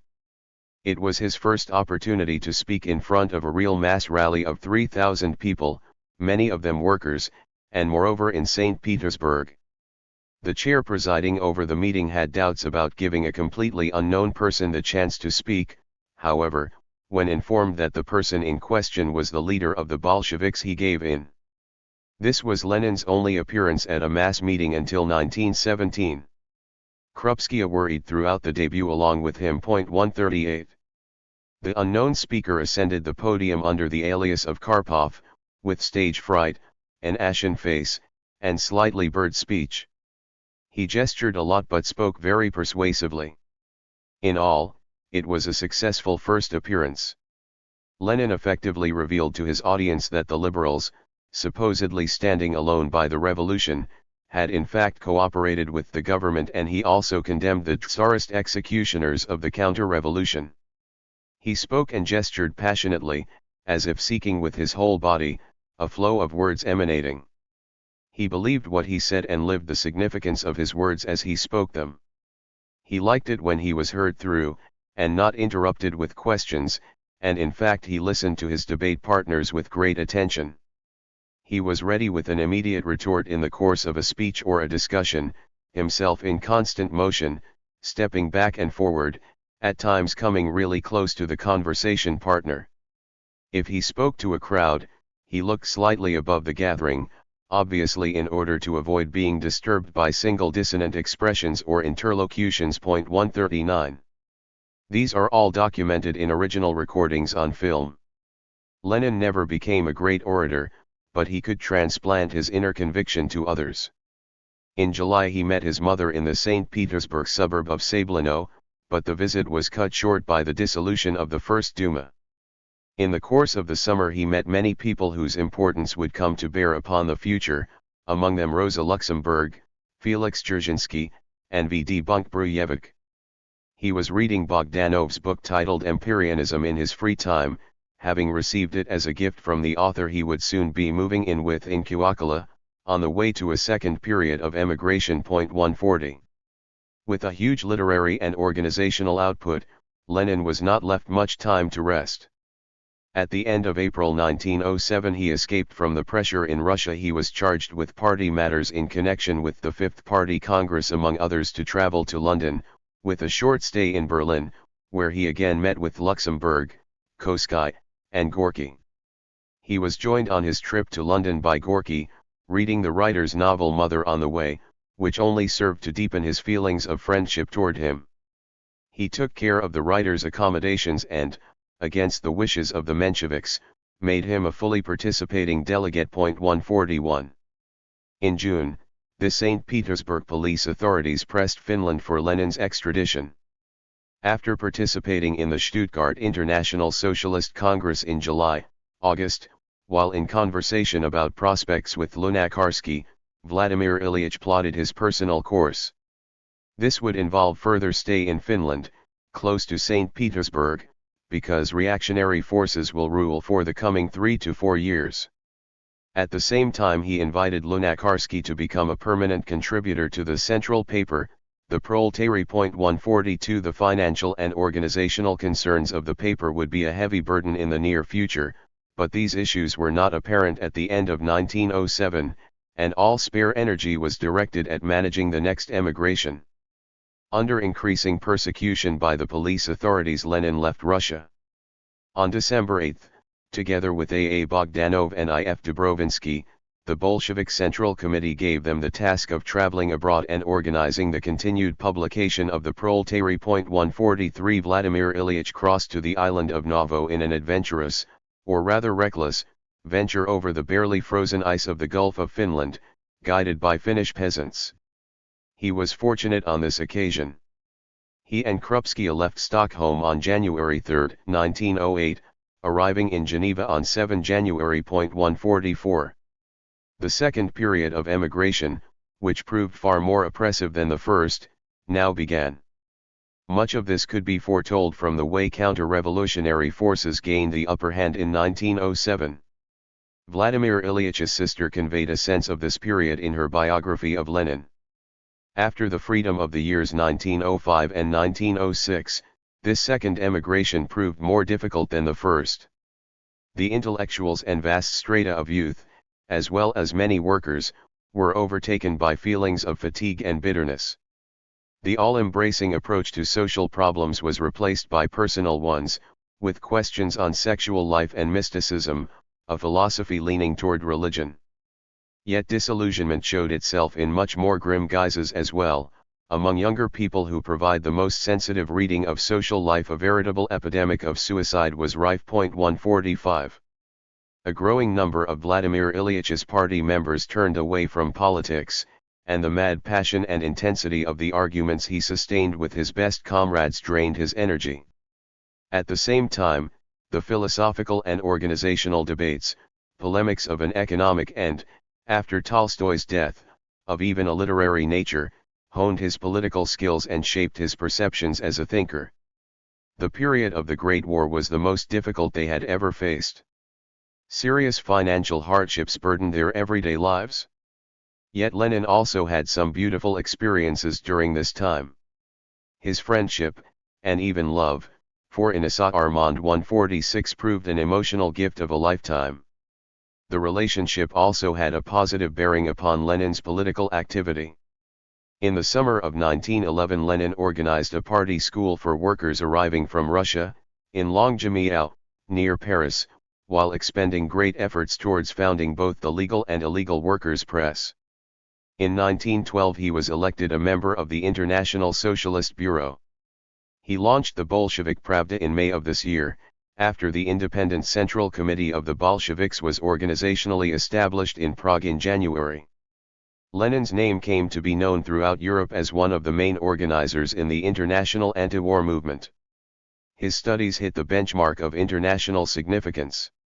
His views formulated at this time, on the subjects of Russian historical development, the national question, the structure of the capitalist world system and unequal development, as well as his imperialism theory and philosophical exposition against neo-Kantian Marxism and in defense of Marxist dialectics, are all subjects of debate to this day. This period of hardship prepared Lenin for his masterwork, his role in the revolution yet to come and bringing the Soviet Union into existence.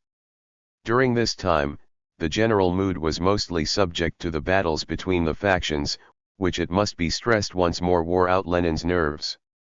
Luckily he could always count on Nadezhda Konstantinovna's understanding. A feeling of political loneliness must certainly have weighed upon Lenin.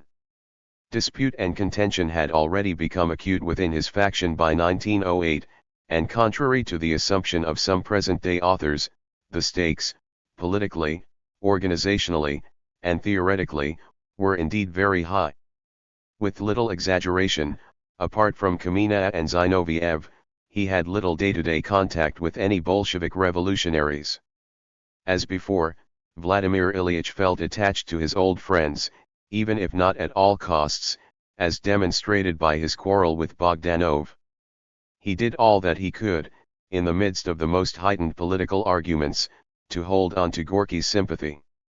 Lenin aimed to unite the various factions and movements with different leaders under the banner of social democracy, but he was not ready to make concessions in matters of principle that might result in the defeat of the cause itself. A tenacious warrior of this sort could hardly count on his adversaries' understanding. It is enough just to turn to the unappeasable arguments with Trotsky for evidence of this. These conflicts of the second emigration plainly show that Vladimir Ilyich had become a complicated personality. If he distanced himself politically from someone, he also suspended personal contact. Anyone on the general staff of the Bolshevik Party could testify to this. Krupskaya called attention to an interesting contradiction: his personal commitments never influenced his political stances. However much he loved Plekhanov or Kamina, politically he broke off with them. It was this special trait which made such a break so incredibly hard for him. 147. Yet these rifts were almost never on personal grounds. Revenge and personal hatred meant so little in terms of motivation that all was forgotten as a result of political overtures. For a better understanding of this mechanism, the Lenin-Trotsky relationship may be cited once more. Even at the time of their greatest discord, emotionally speaking, he was not without an empathy, the nature of which would be difficult to explain. For example, when his relationship with Trotsky was at a low point, Kamina, who had become Lev Davidovich's brother-in-law, presented a letter from little Judas Trotsky asking him for the financial support of the Bolsheviks, which Lenin agreed to. 148. As a backdrop to these strained relationships, Geneva itself was not too calming to his nerves either. As early as January 14, 1908, he had written to his younger sister, "We have been hanging about in this damned Geneva for several days now.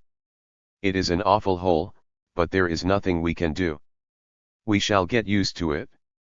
149. This may have been more a matter of mood, since when they had first arrived in Geneva 4 years earlier with the aim of settling there, he gave his mother the following account from the mist-filled city: "Altogether a good Russian winter's day. So we are beginning to get to know Switzerland and its scenery." 150. It was not the city he had problems with, for he did not feel any better in Paris when they relocated their base at the end of the year. 151. Prior to this move, while visiting Gorky in the second half of April, they spent some time as tourists in southern Italy, took a look at Naples, Pompeii and its surroundings, and ascended Vesuvius. In May he traveled to London and worked on his book on empirio-criticism at the British Museum for a few weeks. In Paris, while continuing his theoretical and political work, including a heightening of the struggle between the factions, experimenting with the establishment of an alternative party school, and giving frequent lectures and participating at conferences, he familiarized himself with the city's cultural life. They had rented a 3-room apartment in Paris, with one of the rooms occupied by Magnaca. The proletary 152 was also relocated to Paris. Lenin even had a chance to give in to his passion for chess in the course of meetings with Bogdanov. It was on such an occasion they played their famous match, immortalized in a photograph, which much to Lenin's dismay ended in Bogdanov's victory. Nonetheless, this period took a heavy toll on Vladimir Ilyitch's nerves. There were no signs of revolutionary upswing in evidence either in Russia or among the exiles, and as a result, his disillusionment increased. In February 1910 his opinion was: "Paris is a rotten hole in many respects. I am still unable to adapt myself fully to it, but I nevertheless feel that only extraordinary circumstances could drive me back to Geneva." 153. It was a typical immigrant syndrome: nowhere at home, sweet home. Complaints about the struggle between the factions can be found in almost every private letter. The fact that many Russian immigrants lived on a minimum subsistence level is a repeatedly cited problem in his correspondence. He wrote, with regard to the penury of M.F. Vladimirsky, "The émigrés here are very poor. My work is going extremely badly. I hope to get over this period of intense squabbling." He refers to the so-called 1910 unifying plenary session of the RSDLP Central Committee, where the opposition between the factions of the party became even more pronounced. 154. The greatest difficulty the couple faced in Paris was navigating its excessive bustle, the traffic congestion, and the huge amounts of time spent commuting. Vladimir Ilyitch normally rode to the libraries on his bicycle. They both enjoyed bicycling. "Nadia and I often go cycling," he wrote to his mother in August 1909. But he had trouble with this as well. On one occasion his bicycle was stolen, another time he had an accident that ended in a lucky escape for him. It happened after a particularly enjoyable New Year's Eve party 155, so his January got off to a bad start. I was riding from Javissi when a motorcar ran into me and smashed my bicycle. Lenin wrote in this letter that he had wanted to see the airplanes, which interested him greatly, to be found at the aerodrome 20 kilometers outside Paris. 156 Though he escaped the accident unscathed, the usual nervous exhaustion overpowered him for days. He did, however, win the ensuing compensation case so that at least the cost of the bicycle was remunerated. 157 Though they continued to live very economically, and Lenin was also supporting his sister who needed an appendectomy, a little money was left over for concerts and theater. He even mentioned it to his sister, "I have begun to pay more attention to the theater. I have seen Bourget's new play La Barricade. Reactionary but interesting." 158 They were especially on the lookout for Russian pieces, of course. In his letters, wherever they go, more so if the trip went well, Russia and the Volga were the grounds for comparison. 159 In the summer of 1910, he and his family went to the sea for holidays, to Pornic on the Bay of Biscay. After the break he traveled to the Congress of the Second International in Copenhagen, where the problem of cooperatives was tackled as one of the main unavoidable issues as far as the prospects for socialism were concerned. At the time, however, he was immersed in study of the system of Stolypin, and the problems of the development of the Russian state and Russian agrarian circumstances. Following the Congress, on September 4, he went to Stockholm to take a rest and finally met with his 75-year-old mother. This meeting was their last. Maria Ilyinichna remembered it as follows. It was also in Stockholm that mother for the first and last time heard Vladimir Ilyich speak in public. It was at a meeting of worker exiles. When we left, Vladimir Ilyich accompanied us to the boat. He could not go aboard the vessel because it belonged to a Russian company and he might have been arrested on it, and I still remember the expression on his face as he stood there looking at mother. How much pain there was in his face. He seemed to feel that this was the last time he would see her. And so it was.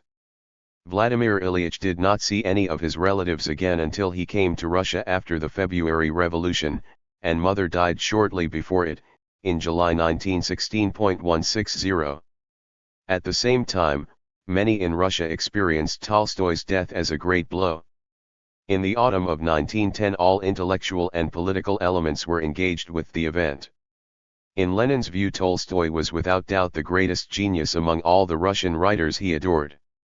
For him, Tolstoy was not only a writer but a particular sort of institution who took on the official church, gave the peasant land from his own estate, and established a tradition for the anarchist community.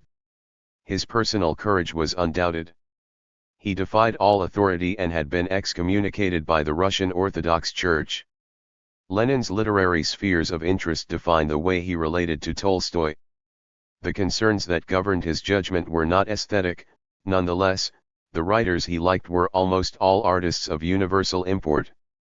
Indeed, his dedication to Russian literature only deepened in the years of emigration, which may partly be explained by the homesickness that assailed him in the periods of exile. In a letter to Vladimir Ilyich's mother in Vologda, sent from Krakow in December 1913, 161, Nadia seemed to register this persistent mood exactly, apropos of a Beethoven concert given by a string quartet. For some reason the music made us terribly miserable, although an acquaintance of ours, an excellent musician, was in ecstasies over it. If there is anything we thirst for here, it is good literature. Validia has practically learned Nadson and Nekrasov by heart, and an odd volume of Anna Karenina is being read for the 100th time. We left our literature in Paris, and here there isn't a Russian book to be had anywhere. At times we read with envy the advertisements of second-hand booksellers offering 28 volumes of Uspensky or 10 volumes of Pushkin, etc., etc. Validia, as luck would have it, has become a great fiction lover. And an out-and-out nationalist. You cannot get him to look at the pictures by Polish artists at any price, but he has picked up, for instance, a catalogue of the Tretiakov Gallery that some acquaintance had thrown away and is always burying himself in it. 162. Lenin valued literary works mainly on the basis of their social and political impact, but the fact that he never promoted bad writers indicates that he had aesthetic judgment when it came to quality. His main concern was whether a given literary work teaches the reader about history and the world as it is. On these grounds he did not read works from writers who were indifferent to the problems of the social elevation of the working classes. He approached literature from a political and class point of view. He normally recognized talent, but he was not really interested in an artist whose talent was expressed in the aestheticization of the counter-revolution, or artists who locked themselves in the ivory tower of literature. Important writers such as Bunin, Gumilev, Akhmatova, Gypius, or Tsvetova may not even have been mentioned once in Lenin's writings. Just as he did not think of himself as a philosopher, a thought he voiced in a letter to Gorky written in early 1908, so he did not consider himself an oracle in matters of literature or aesthetics. Indeed, he did not make statements on issues of aesthetics. In general, he defended classical works in literature and the fine arts and their traditions, especially the social footing of painting, whether attacked from the left or the right. To him, avant-garde negation seemed anti-dialectic, an insensitivity to the historical continuum. Thus, in line with his agitprop perspective, he was mostly critical of this trend. His theoretical works, political articles, and speeches successively evoked the creations and protagonists of Russian writers. Lenin's works cited Krylov's 29 fables and Gogol's 24 protagonists countless times. Other authors have determined that Lenin's most quoted writer is Saltykov-Shchedrin, but a profusion of literary figures appear in Lenin's writings, raised to the status of symbols, from Pushkin to Nekrasov and Chekhov, as well as such eminent personalities of world literature as Shakespeare, Molière, and Schiller. 163. Though his literary references are almost too numerous to be counted, the only writer in Lenin's work whom he actually analyzed and systematized in a theoretical sense was Tolstoy. Between November 1910 and February 1911 he wrote as many as 4 articles or studies about the work, the merits and mistakes of the deceased writer.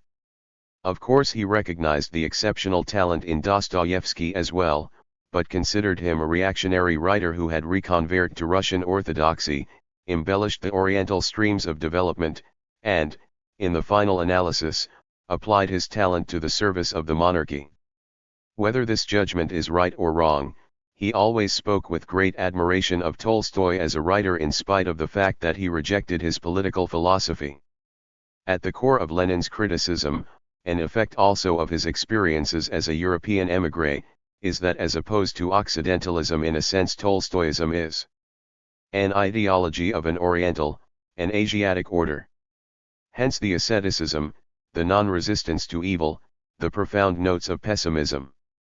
Tolstoy is true to this ideology in his Kreutzer Sonata II when he says, "The emancipation of woman lies not in colleges and not in parliaments, but in the bedroom." 164. In the obituary he wrote for Tolstoy, Lenin integrated the life work of Tolstoy, albeit he rejected it in philosophical terms, into the history and present of the Russian Revolution for the way it reflected its universal significance. This integration also served as part of his own development. For Lenin, the epoch of preparation for the revolution gained form in Tolstoy's inspired rendition. The Leninian evaluation harks back to the paternal heritage of enlightened instruction. Tolstoy's valuable works must be made available to the wide public because the writer lifts his voice against a system which condemns millions and scores of millions to ignorance, benightedness, drudgery, and poverty. He succeeded in conveying with remarkable force the moods of the large masses that are oppressed by the present system, in depicting their condition and expressing their spontaneous feelings of protest and anger. Tolstoy's works express both the strength and the weakness, the might and the limitations, precisely of the peasant mass movement. 165. However far Lenin went in fighting Tolstoy's anarchism, he glorified Tolstoy's description of the police state and his denial of private property, and distanced himself from the purely moral resistance that denied politics. 166. His approach to literature was shaped primarily by what his socialist revolutionary conviction dictated. Vladimir Ilyich was occupied by questions of whether the workers will be able to understand literature and art, Will they read? Will they go to museums? Only an enthusiastic revolutionary attributes such significance to works of art, to the idea of art. Lenin was hardly the best judge of human character. At times he could fall in love with people just because he projected onto them the traits he imagined a working-class revolutionary would have. He had a certain naivete about people of the proletariat until his party came to power.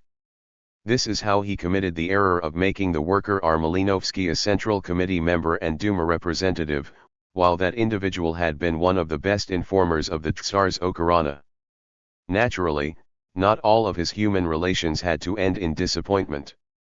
The year 1910 was also the one in which the most important relationship of the later years of his life, with Inessa Armand, was taking shape. Vladimir Ilyich made her acquaintance in 1909. 167 Nadezhda Konstantinovna related their coming to know each other in her memoirs. Inessa Armand arrived in Paris from Brussels in 1910 and immediately became an active member of our Paris group. Together with Semashko and Britman she was elected to the presidium of the group and started an extensive correspondence with the other groups abroad. She had a family of 2 little girls and a boy. She was a hot Bolshevik, and before long our whole Paris crowd had gathered round her. 168. Soviet historiography suppressed the intimate romantic side of the relationship between Lenin and Armand so doggedly as to even truncate the form and content of his letters in the publication of his collected works. Those sections in which they expressed tender feelings for each other fell prey to extreme censorship. 169 For decades this gave extra value to Krupskia's memoirs as a source. Her account records how Inessa Armand purchased the house in Longzhimiao in which the pupils of Lenin's party school were lodged, and how she opened a canteen where Lenin and Krupskia themselves ate. After the Lenin household moved to Krakow 170 Inessa Armand traveled to Russia on an assignment from Lenin. There she was soon arrested 171 and only freed upon the intervention of her divorced husband who posted bail for her. She escaped the country before her court hearing, traveling to Lenin, who was in Poronino. Here in Krakow we lived together in a small close and friendly circle. Inessa rented a room in the same house where Kamina lived. My mother was greatly attached to her. Inessa often came to have a chat with her, or sit and smoke. Things seemed cozier and more cheerful when Inessa was there. We were completely absorbed by party cares and affairs. Our home life was more like that of students, and we were very glad to have Inessa. During this visit of hers, she told me a great deal about her life and her children, and showed me their letters. There was a delightful warmth about her stories. Ilyich and I went for long walks with Inessa. Kamina and Zinoviev called us the gadding party. We used to go for long walks outside the town, to the meadows called Blon in Polish. Inessa in fact took the pseudonym of Blonina. She loved music, and persuaded us all to attend the Beethoven concerts. She was a good musician herself and played many Beethoven pieces very well. A particular favorite of Ilyich's was the Sonate Pathetic, and he always asked her to play it. 172. There must be some credibility to the words, he could never have loved a woman whose views differed from his own, who was not his comrade in work, if Krupskia has written them. 173 Their mutual feelings of love, plainly evident in their letters, were not only based on completely matching worldviews but also their similar organizational and cultural backgrounds. I am sure that you are one of those people who develop, grow stronger, become more vigorous and bold when they are alone in a responsible position, Lenin wrote to Armand in July 1914. 174. As a result of Inessa's ability to speak fluently in 5 languages, Lenin often chose her to accompany him to international congresses and conferences. 175 However, Lenin stayed with Krupskia. He did not want to unsettle his life, which was indivisible from the party, the cause in general, and the revolution. Nadezhda Konstantinovna was a part of this. Whether someone else in his place would have taken the risk, it cannot be said. Among Lenin's considerations, the cause of the revolution was always first. Lenin had the ability to hold together the most complex of personal relationships if the cause or larger politics so required. Lenin stayed in Poronino in June of 1914 while Krupskaya had an eye operation in Bern. With the beginning of the war on July 18, 1914, Lenin and family were forced to move from Poronino. This was not a simple venture because for Lenin the war began with his arrest.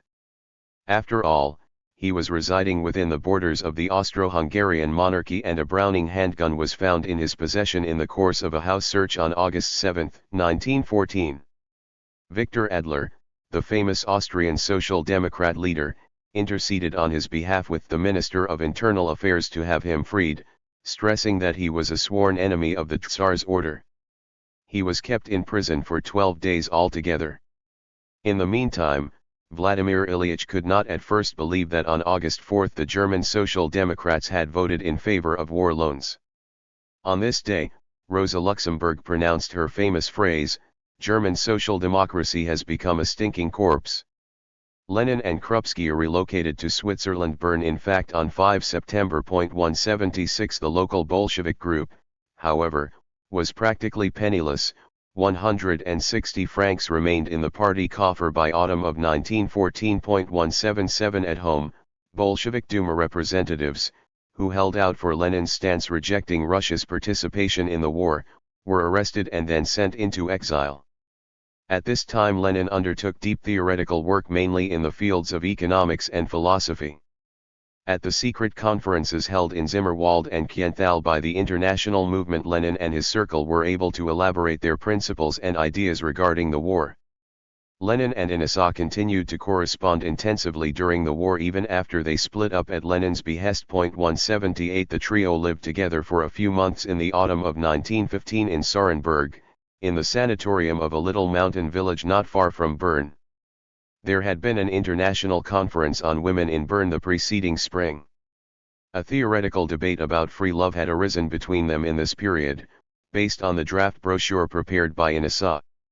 In a letter dated January 17, 1915, Lenin described the demand for free love as not really a proletarian but a bourgeois demand, because in his opinion what Armand subjectively means by freedom of love is not what is important.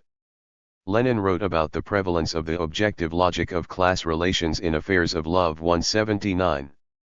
Lenin supported Inasa's argument clearly and categorically where it posited that the freedom of love can only be spoken about in a shallow middle-class sense if the relationships of those in love are detached from material financial considerations. It follows that Inasa's line of argument does not accept the identification of free love with adultery. Lenin's thesis was the following: under freedom of love the women of the bourgeoisie understand freedom from the more serious aspect of love, from childbearing. It is the freedom of adultery. Quoting Inasa, Lenin engaged in polemics with her. Even a fleeting passion and intimacy are more poetic and cleaner than kisses without love of a married couple. That is what you write. And that is what you intend to write in your pamphlet. Very good. Is the contrast logical? Kisses without love between a vulgar couple are dirty. I agree. To them one should contrast. What? One would think, kisses with love? While you contrast them with fleeting passion, so, logically, it turns out that kisses without love are contrasted with kisses without love by married people. Strange. For a popular pamphlet, would it not be better to contrast Philistine intellectual peasant vulgar and dirty marriage without love to proletarian civil marriage with love? 180. The problem of applying class theory in relation to the private sphere of love has sprung numerous debates. However, the arguments between the two people involved here perhaps also document their unfading love. In the course of 1916, when he and his wife lived in the greatest financial difficulty since their exile, Lenin sought to offer support to his friend and comrade in a row of solicitous letters. On April 7, for example, he writes the following letter to Inasa from a sanatorium in the hills near Zurich, where he was convalescing with his wife. Inasa was preparing to travel from Paris to Switzerland. My dear friend, we are surprised and worried that we have no news of you. We sent the book and the money on March 25. Since then, unlike on most occasions, we have not received an answer from you. Could it be that you are working on your dissertation with such dedication? I wish with all my heart that it is successful, but still there is no need to take it to complete exhaustion. Why not write us a few lines? We send you our greetings and wish you all the best. Your own, Lenin. 181. Lenin inquired about Armin's health persistently. On July 25, 1916, for example, he wrote, "I wish you all the best and beg you to take a cure, so that you may be quite fit by winter. Go south, to the sunshine." 182. Vladimir Ilyitch's devotion to Anissa was to remain a lifelong commitment, and he himself always supported her children, a role taken over by Nadezhda Konstantinovna after his death. Lenin's contact with other women always remained within the bounds of petit bourgeois conventions and courtesy. Any kind of sexist attitude was alien to him. This behavior stemmed partly from his upbringing and at the same time from his personality and convictions. Though very few women became really close to him, he took women as seriously as men when it came to political debates, and never differentiated between the sexes in this sense. That is to say, he did not derive the relationship of men and women from naturally ordained or primary power relations. Liberal feminism as conceived today remained alien to his whole approach and mental apparatus in terms of theory and the philosophy of history, in that he deduced the oppression and disenfranchisement of women from the role of capital, the capitalist system, and the hierarchizing characteristics of the labor market. In power. Though Lenin became hesitant around the turn of 1916-17 whether the outbreak of the Russian Revolution was for the best, he set about arranging his return home immediately upon news of the February Revolution.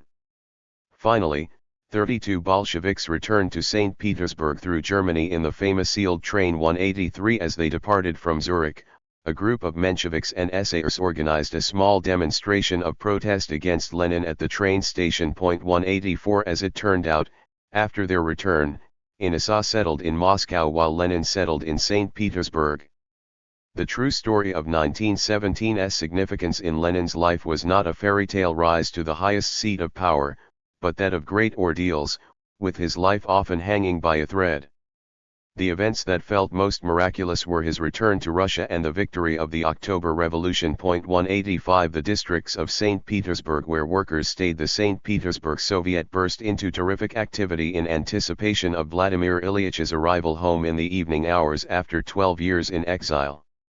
By midnight, soldiers and workers in the tens of thousands awaited the train, and of course Lenin especially, at the Finland station. Upon his arrival he gave speeches amid waves of loud cheers, accompanied by strains of the Marseillaise and the Internationale as they proceeded further into the city. This was the moment when Lenin became a real champion of the people. As he cried out at the end of his speech, "Long live the Socialist Revolution," this signaled that the sense of timing of the future leader of the revolution was on a different footing, where its evaluation and perspectives were concerned, from those of the official Soviet leaders. The legendary armored car took him to the Kashysinskaya Palace, where the Bolshevik Central Committee and the St. Petersburg Party Committee had their headquarters. Lenin and Krupskaya settled into the flat of his sister and her husband, Mark Yelizarov, where they spent their nights until the days of July. When protests on July 3 almost led to the outbreak of the revolution, those in power turned to the usual tools for suppression, outlawing the party of the ultra-revolutionaries, in this case, the Bolsheviks. Lenin was forced underground, though the idea that he should appear in court was voiced by some of the leading figures of the party. Stalin opined that it would be better if he were not to appear, because the cadets would beat him to death before he ever got to the court. Vladimir Ilyitch constantly changed flats within the capital, then changed residences a number of times, finally reaching Finland through Sestroresk. He landed first in Razlov, in the neighborhood of St. Petersburg, in the company of Zinoviev, and with visits from Orджonikidze, Stalin, Sverdlov, and Dzerzhinsky. The place became famous for the fact that Lenin essentially wrote the whole of state and revolution here. The bounty placed on his head did its work, however, and personnel of the authorities began to show up in the vicinity. In the end, he moved out of Razlov on August 8, helped by Shotman, Rahaya and Yemlianov, and left the country disguised as a stoker on a steam locomotive. The book with the blue cover was shortly in Shotman's safekeeping. Lenin instructed him to hand over this work to the Central Committee in the event of his apprehension. Upon arrival in Helsinki, Shotman set Vladimir Ilyich up in the apartment of a Finnish Social Democrat, who was then captain of the Helsinki police force. It was a rather fine solution in its conspiratorial aspect. 186 Lenin continued to change residences in the Finnish city. He did not cease to work, writing throughout these days on the run, receiving the dailies, and by complicated, conspiratorial routes he kept in continuous touch with the capital. Lenin's famous letters about the uprising and the possibility and necessity of taking hold of power were composed in these circumstances. He felt that he had arrived at the meaning of his life. The proletarian revolution was at hand. When the Soviets convened the Democratic Council in September and elected the pre-parliament, it became clear that one way or another the question of power would become the issue of heightened, if not armed, struggle within the shortest period of time. The polarization advanced relentlessly, marking out the basic alternatives that Lenin had already traced out in April. The romantic descriptions of his return that were the staple of history books a few decades ago in the Eastern Bloc were essentially true to historical fact. 187. Still underground, Lenin showed up in Petrograd in early October, and participated in the truly momentous Central Committee meeting of October 10, where the resolution about armed uprising was passed. The meeting was convened at the flat of Sukhanov, a Menshevik intellectual whose wife supported the Bolsheviks. Only Kamina and Zinoviev, Lenin's closest political pupils, opposed the armed uprising. In the end, they spilled the beans to the press. This took a toll on Lenin's feelings, so much so that he brought it up repeatedly years later. Meanwhile, his other relationships, such as with Trotsky, who joined the Bolshevik Party in August 1917 and played a part in the revolution that Lenin held in high esteem, took a turn for the positive. Everyone already saw Lenin as the leader of the proletarian revolution even before his election to any official function. Lenin, in spite of his reluctance, was unanimously elected the chairman of the Council of People's Commissars. He was not surrounded by any kind of official cult. He was pressed into nearly ceaseless polemics on the most varied and crucial issues with his dearest friends and colleagues holding the same principles from the first minute to the last. 188 He would often lose these arguments. Lenin was not the official leader of the party even in October. He was simply a member of the Central Committee, and then of course he also became a member of the tighter overseeing body established in 1919, the Politburo. The charismatic leaders of the people are initially not elected, or even appointed, but raised by the masses and their immediate political surroundings. This is called popular legitimation. In 1919, Lenin was the engine of the establishment of the Communist International, just as he played a fundamental, instigating, and organizational role in the creation of the Soviet Union. This is when he became a revolutionary, politician, and statesman all at once. Lenin embodied all that was necessary in the Russian Revolution for its survival. His organizational drive focused on decisive fields, he was inspiring to the masses, he had great political flexibility, uncompromising plebeian and internationalist commitment, and stamina. He was self-sacrificial. As one of his official biographers noted, Lenin never showed any sign of despondency or panic, even at the most critical junctures during or after the period of the revolution. Within his select circle of family and friends, and even in some writings, he expressed doubts regarding the possibility of achieving the main aims of the revolution in the short term. His energy, strength of will, and his passion for life infused his surroundings and became a sort of incitement to significant masses of workers, which was partly instrumental in the party's, or the Soviet government's, ability to suddenly change tack in its politics whenever this proved necessary. 189 Getting the peace treaty of Brest-Litovsk with Germany ratified in March 1918 took a long and tenacious battle on Lenin's part, affording the Soviet in power a much-needed, though brief, respite. The policies introducing war communism or the new economic policy were the results of similar sudden realizations and turning points. Lenin's private life after the revolution is indivisible from the political history of Soviet power. His wife continued to work in the field of pedagogy and general education after 1917, employed by the Commissariat of Lunakarsky. The lifestyles of his siblings, such as those of old revolutionaries, did not differ much from Lenin's. The revolution occupied them 24 hours a day. October did not bring change for Lenin, for as with the fate of the revolution his life also hung by a thread. Day and night he and his comrades were on the lookout for any chances of survival. They coursed between ingenious political ploys and commonplace mistakes to reach the summer of 1918, the outbreak of civil war, and a new chapter of the life and death struggle. Lenin's eating habits were as humble as those of any Soviet citizen working in a factory or an office. Soup, bread, fish, and tea made up his daily intake. He forwarded all gifts of food he received from workers and peasants to child care institutions. His humble way of life did not stem from self-righteous pretense, but from his plebeian view of life and revolutionary worldview, which did not permit him to eat when others starved.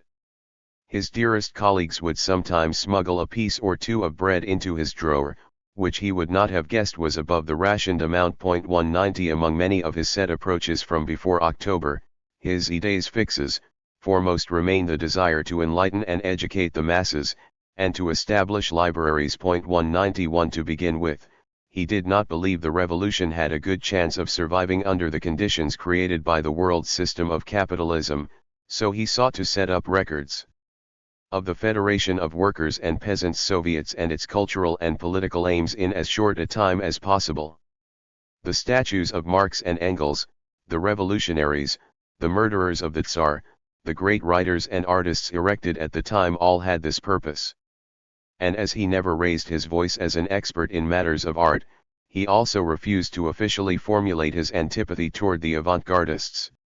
He declared the significance of art, and its humanizing, civilizing function frequently and in general terms. Right from the start, Lenin signified enemy number one to the greatest variety of political forces. After the coalition partners in the Soviet government rebelled in the spring of 1918, Lenin became the prime target of the latest form of terrorism. His life was fundamentally transformed by the 3 assassination attempts made on him. Anyone seeking to understand Lenin's life and thought must see that at all costs for Vladimir Ilyich, even after October, revolutionary action remained at the epicenter of his life. For him, life was one with the revolution. He had made this clear at an earlier date, when on November 20, 1911 he gave a speech at the grave of Marx's daughter Laura and her husband Paul Lafargue, representing the RSDLP. 192 The couple had taken their own lives because in their declining years they felt they had become superfluous to the revolutionary movement and their lives had thus lost meaning. This feeling must have also taken hold of Lenin 11 years later, in December 1922, when he partially lost his ability to move and therefore, his ability to work. The memoirs of Krupskaya and Molotov inform us that Lenin wanted to give up his life. He asked Stalin for poison to end his emotional torture. It is another matter that Stalin twice promised to satisfy his wish, though he refused to complete the task at the meeting of the Politburo on May 30, 1923, with no one taking it on in his stead. 193.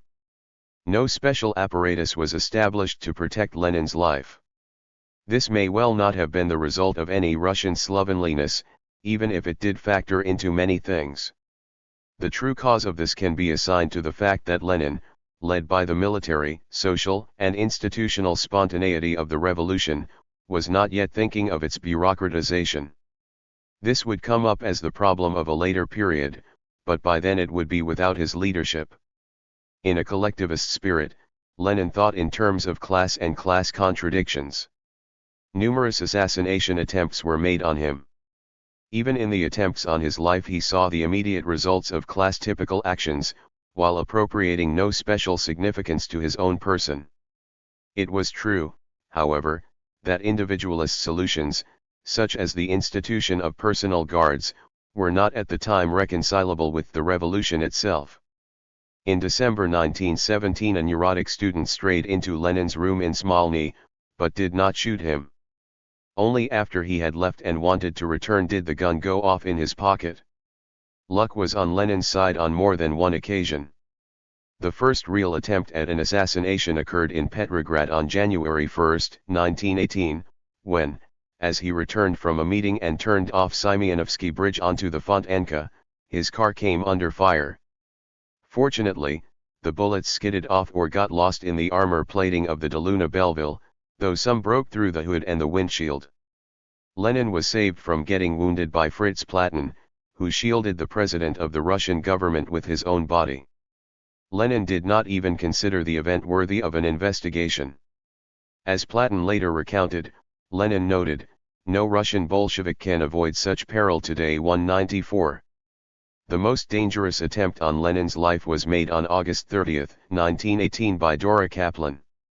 In the morning, Lenin was informed that a terrorist had shot the captain of the Petrograd Chaika, M.S. Uritsky. He immediately sent Dzerzhinsky to Petrograd to investigate. In the evening, ignoring the express dissuasion of his younger sister, he left for the workers' meeting at the Michelson factory.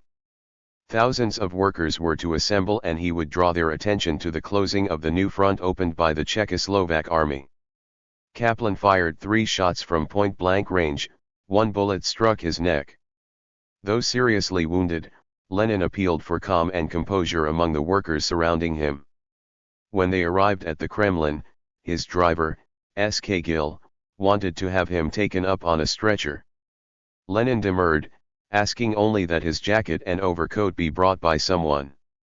He took the stairs to his third-floor flat while leaning on his comrade's .195. Hardly a year had passed, and in the lean period of war communism Lenin became the victim of another assault.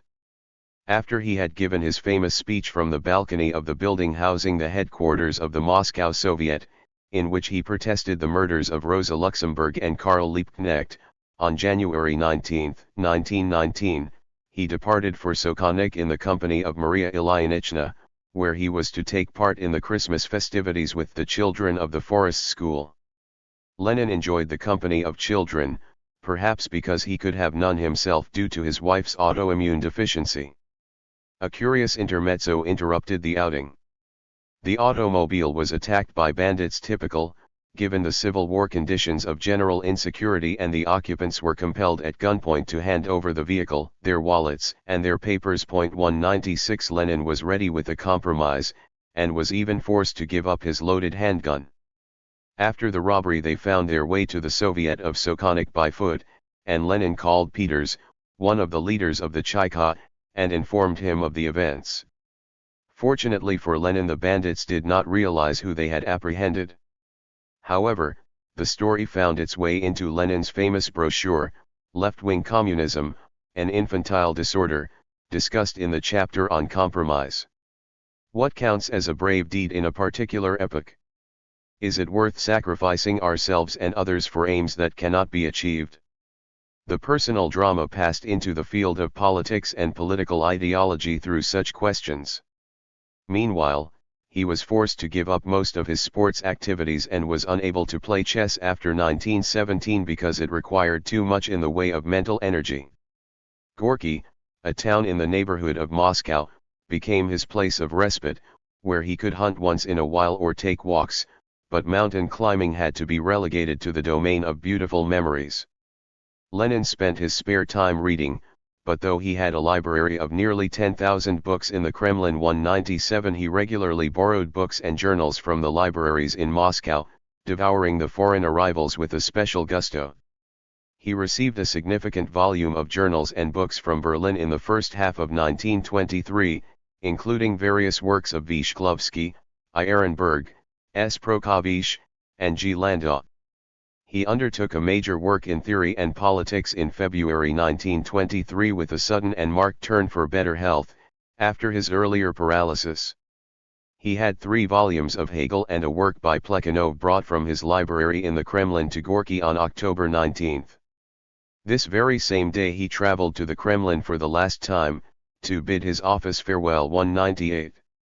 Lenin was at once very modern and conservative, in matters of art just as in his manner of dress and questions of taste. He abhorred the superficiality and snobism of the all-negating revolutionaries. His tastes in literature and music were defined by the classical tradition, as was his dress code. The slightly worn but spotlessly clean suit, waistcoat, overcoat, tie, and famous peaked cap accompanied him on virtually all his travels. In such matters, his wife had much the same approach, a well-worn woman's jacket and worn-out heels. Her simple costume is now on exhibit in Gorky.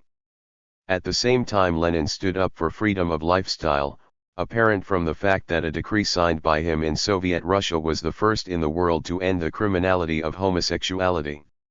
Chicherin, the Commissar for Foreign Affairs, did not make a secret of the fact that he loved men, and many others did not hide their sexual orientation either. It is another matter that under Stalin, as of March 1934, homosexuality came to be considered a medical disorder and an offense. 199. Lenin's physical strength did not fail him for a long time. He hardly knew what exhaustion meant until he was overtaken by serious illness. In the 100 days running up to the October Revolution, while constantly on the move under the threat of illegality in huts, wash-houses, and such, he wrote an average of 5 to 6 printed pages of text, by hand of course, every day on the most critical political and theoretical questions of the revolution. This includes his brochure, State and Revolution. This is an achievement even in merely physical terms. Lenin exceeded this achievement with the scale of activity he put into state building, party affairs, the Comintern, and other organizations after 1917. Until the point at which he lost his speaking and writing ability, over a period of 5 years, he wrote over 10 volumes of theoretical work, political publications, documents, letters, and notes. Lenin read in a number of languages, practicing them until his last days. The last foreign language he began studying, he had already mastered German, French, English, and a number of Slavic languages, was Bulgarian. The last book he enjoyed, which his wife read to him and he kept on his bedside table, was one of Jack London's works. He also took bearings on the literature brought out in the first Soviet period, though he was not attracted by revolutionary rhetoric. Toward the end he made peace with the formally innovative poetry, not because of its revolutionary romanticism but for its debunking of Soviet bureaucracy and its self-annihilating continuity of meetings. He preferred not to share his experiences of literature with others. He read for his own pleasure, and the thought of foisting his own tastes onto anyone else never crossed his mind. Everything new from film to the fine arts aroused his interest, but he still remained a Puritan. In 1921 he even wanted to provisionally close the Bolshoi Theater for a lack of funds, but his fellow commissars, with Lunacharsky at the helm, voted down his strange idea. Lenin's health did not suddenly go into its final decline at the end of 1922. Painful, often tortuous headaches and sleeplessness assailed him for a very long while. In hindsight, doctors noticed symptoms that he may have inherited through his paternal line. Ilya Nikolaevich Ulyanov had also lived a short life.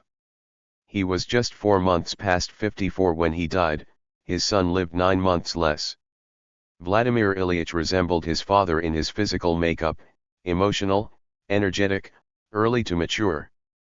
Both were equally prone to early arteriosclerosis, which often induces cerebral hemorrhaging. 200 This was the ultimate cause of his death. Lenin's constitution took the pressures of unbelievable physical and mental strains until March 1922. He had already asked for a month's holiday on July 8, 1921, complaining to Gorky that he was tired, and later excusing himself to Lunacharsky for the same reason, citing his sleeplessness. In February 1922, following the Third Congress of the Comintern, it once more became doubtful whether he could continue to take part in the work at all. On April 23 the bullet that had lodged itself in his body during the Kaplan attempt was finally removed. Due to his strong physique he recuperated from the operation in a matter of days, but even this did not bring relief from his suffering. The first brain hemorrhage, resulting from the cerebral arteriosclerosis, brought him down on 26 May. 201. He gave a serious speech in the Bolshoi Theater in October 1922 at the Pan-Russian Congress of the Soviets, which was proof of his unequaled willpower but did not mean he was able to perform as he did before, as his sentences were now sometimes falling apart. He suffered 2 attacks on December 13, and then, following another seizure during the late night of the 15th, his right hand and right arm became paralyzed. While these symptoms would at times recede, this was in fact the beginning of the end. Nevertheless, he continued to dictate his opinions and matters relating to his personal succession to his secretary.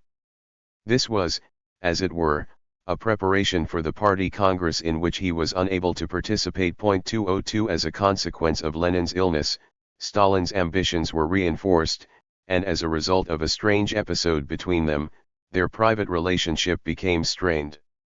On December 23, Krupskaya complained to Lev Borisovich Kamina, who had earlier nominated Stalin to the post of Secretary General, with the following words.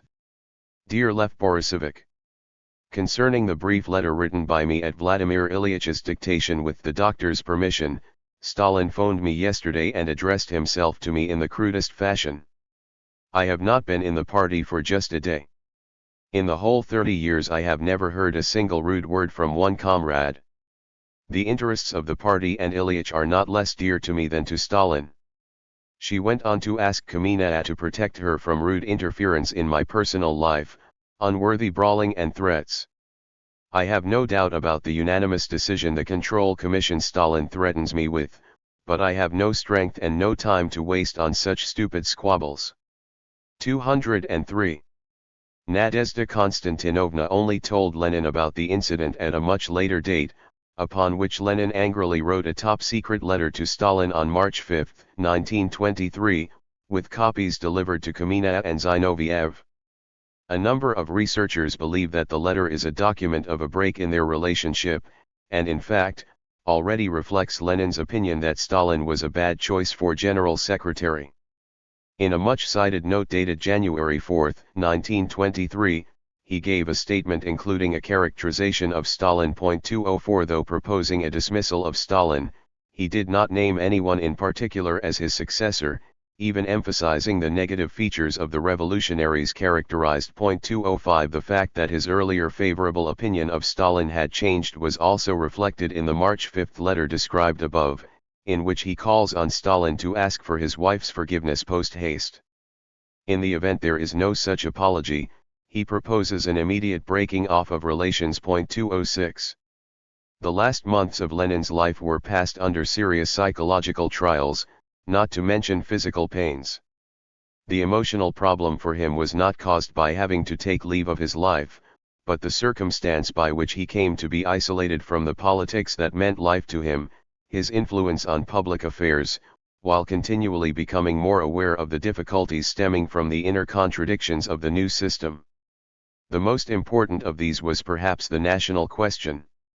One day after issuing the letter calling on Stalin to apologize, Lenin turned to the directorate of the Georgian Communist Party in the matter of the so-called Georgian affair to offer his support and protection from Stalin, Ordzhonikidze, and Dzerzhinsky. He wrote, I am following your case with all my heart. I am indignant over Ordzhonikidze's rudeness and the connivance of Stalin and Dzerzhinsky. I am preparing notes and a speech in your matter. 207. At the end of his life, one might say, Lenin was fighting a battle on two fronts to keep the Soviet state alive, on the one hand, geared toward rooting out the bourgeois intellectual circles with ties to the old system and putting the church in its place, while on the other, to less successfully, it should be noted, censure and beat back the party's own nationalists and bureaucrats. His failure distressed him terribly. 2 days before his death he went hunting for the last time in the surrounding forests in a wheelchair, but he could not himself hold a gun. It would have naturally crossed his mind that he was saying goodbye to the life from which he had received fulfillment, revolution. Yet he was disappointed as his death approached, for the work remained a torso and not an entire body. Lenin was not yet dead when his fellow revolutionaries and colleagues in leading positions began to fight over his intellectual and political legacy. When the left opposition was formed in October 1923, with the leadership of Trotsky, even Lenin would have had to recognize the inevitable development of this process. Lenin became so agitated when the 13th Party Congress resolution denouncing Trotsky was read on the day before his death that his wife, in a benevolent lie, had to tell him that the resolutions were passed unanimously. 208 Not long before Vladimir Ilyitch's death, his wife also read to him a tract by Trotsky in which Lev Davidovich compared Lenin's significance with that of Marx. His condition got acutely worse at 5 p.m. on January 21, 1924, his fever rising to 105.8 degrees Fahrenheit. At 6:50 p.m., due to paralysis of the breathing organs, he died.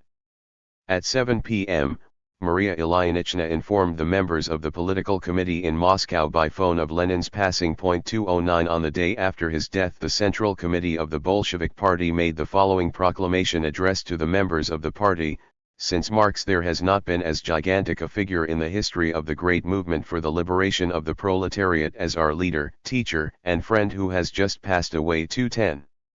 Although the embalming and exhibition of his corpse in the mausoleum was completely alien to his spirit, as his wife noted at the time, it was normative by the historical standards that characterized the stage at which the Leninian experiment was finally arrested.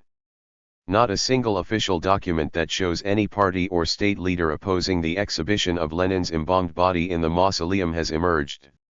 The fact of the embalming of the corpse and the establishment of the mausoleum was officially proclaimed on March 25, 1924, thereby raising the cult of Lenin to official status. 211. The task of a bourgeois professor is not to lay bare the entire mechanism, or to expose all the machinations of the bank monopolists, but rather to present them in a favorable light. V. I. Lenin, Imperialism, the Highest Stage of Capitalism. LCW, Vol. 22, 219. 2. Russian Capitalism and the Revolution. The Challenges at the Turn of the Century. The beginning of the 20th century, 82% of Russia's mostly peasant population lived in the European governorates. A bare 13.4% of the total population of 125.7 million lived in cities. The birth rate was rather high, with nearly a quarter of the population below the age of 9. By 1914, despite rapid capital investment, industrial development, and a significant increase in the urban share of the population, agrarian overpopulation did not decrease. 1 Even today, the depth of capitalist penetration remains a matter of contention among historians, especially given that Russia was a continent-sized empire composed of 140 nations. This situation is more easily approached after a close examination of the contemporary philosophical-intellectual consequences of the economic development, without which no historian can analytically grasp the history of the Russian revolutions. From the last third of the 19th century, that is, from the peasant reform of 1861 onwards, the fundamental issue of educated discourse within intellectual life was the nature of Russia's newly developing, autocracy-supported capitalism. 2 Both émigré and local writers from Herzen to Dostoevsky, Kovalevsky to Klyuchevsky, Marx to the young Lenin, were engaged in understanding the particularities of the new form of development in Russia, each drawing political inferences in line with their convictions. From the 1890s to the First Russian Revolution, the fundamental question can be summed up as follows: what are the parameters of the new advances of capitalism, brokered with the direct investment of foreign capital? Embedded within this question is another: what are the roots of agrarian capitalism? The upsurge of heavy industry in Russia's two main cities and their larger surrounding areas, as well as in the prosperous, highly profitable mining regions, gave the Russian intelligentsia food for thought regarding the perspectives offered by the new system. After all, the multinational Russian Empire was loosening at its seams, a process hastened by the aspirations of awakening ethnic nationals. Considering the natural consequences of the capitalist upsurge, urban squalor, the slow yet capitalist transformation of agriculture, economic and social differentiation, the broadening of unemployment, prostitution, poverty, and the proliferation of crime, a number of inferences can be drawn. the already existing animosities in Russian society were clearly exacerbated by the First Russian Revolution, with its bourgeois democratic goals and partial results. These include the appearance of legal political parties, the Tsar's constitution, the Duma, the peasantry starving for land, a nobility and large landowning aristocracy fearful of losing its social status. The crisis of the reigning autocracy can thus be expressed as the new problems borne by the ascent of the middle classes and the revolutionary activity of the modern labor movement. The resolution of this crisis was demanded by the course of history. The First Russian Revolution expressed all the fundamental contradictions of the new form of development, the failure of imperial politics, the humiliating defeat suffered in the Russo-Japanese War, and the increasingly desperate social problems endangering social and political unity from within. There were traditional forms of social resistance such as hunger revolts, peasant land grabs, and strikes. At the same time, there was also the establishment of Soviets and an armed workers' uprising. A certain dynamic unfolding of events can be observed. With the weakening of the autocratic framework, many wings of the social democratic movement were thinking of ways to advance the revolution further. At this point, with the growing radicalization of the revolution, the overtaking of the capitalist system as a whole appeared possible. After the defeat of the First Revolution, the contradictions in Russia's development were grouped around three basic issues: the new autocracy, the alternatives presented by the agrarian reforms of Stolypin and Russian economic development, and political solutions to agrarian land distribution and industrial development. This final issue defined the internal conflicts of the Revolutionary Workers' Front. Though the total defeat of the revolutionary goals in 1907 prompted constitutional monarchist bourgeois solutions for the educated society, the Russian intelligentsia was divided on how such a wedding should be imagined. Intellectuals who fell back upon autocracy, such as the conservative liberals grouped around the Vika volume, tried to wed bourgeois development under the cloak of religious philosophy to Russian statehood, hegemony, Russian orthodoxy, and the monarchy. The Western-oriented liberals in Miliukov's cadet party fantasized about constitutional monarchy.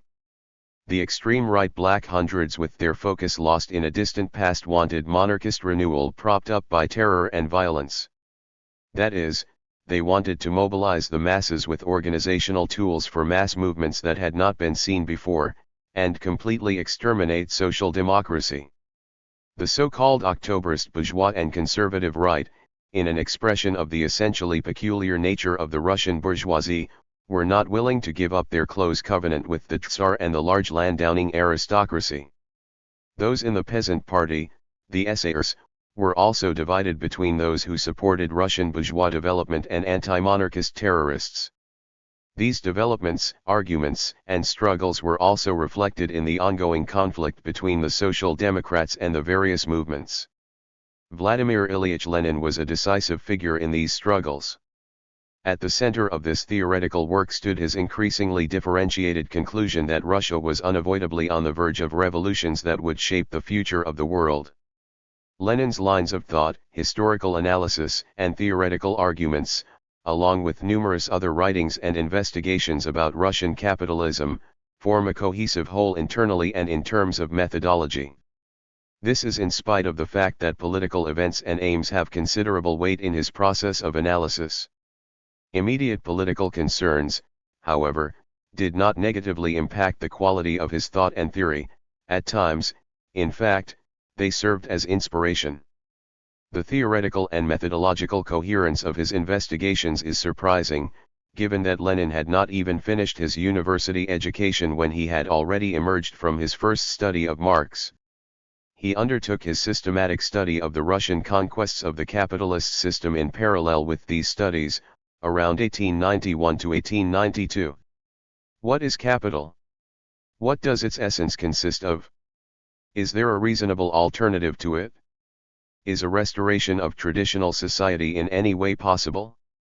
These questions had to be raised at the time, in opposition to the Narodniks and all movements that saw capitalism as something independent of, and alien to, the Russian spirit and Russia's historical conditions.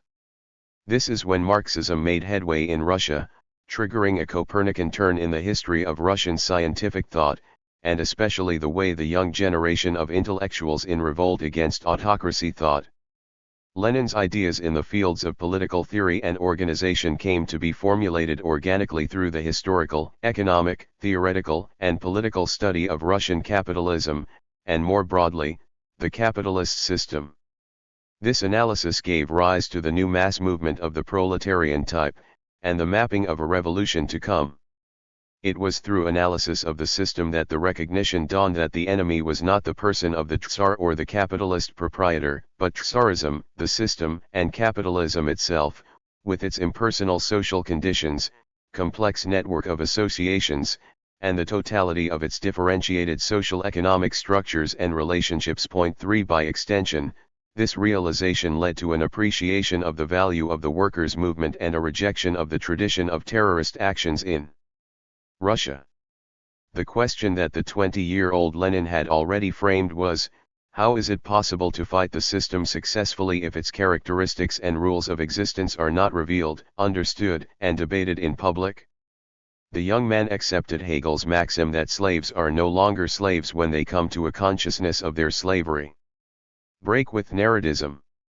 Lenin was not yet 23 years old when he completed the first drafts of his work on the development of Russian capitalism. Point 4. These early writings and other reviews, articles, lectures, among them the famous pamphlet What the Friends of the People Are, and How They Fight the Social Democrats, 5, which conclusively refuted the Narodnik's economic and political approach, were all, according to Lenin's later communications, preparatory labor for the development of capitalism in Russia.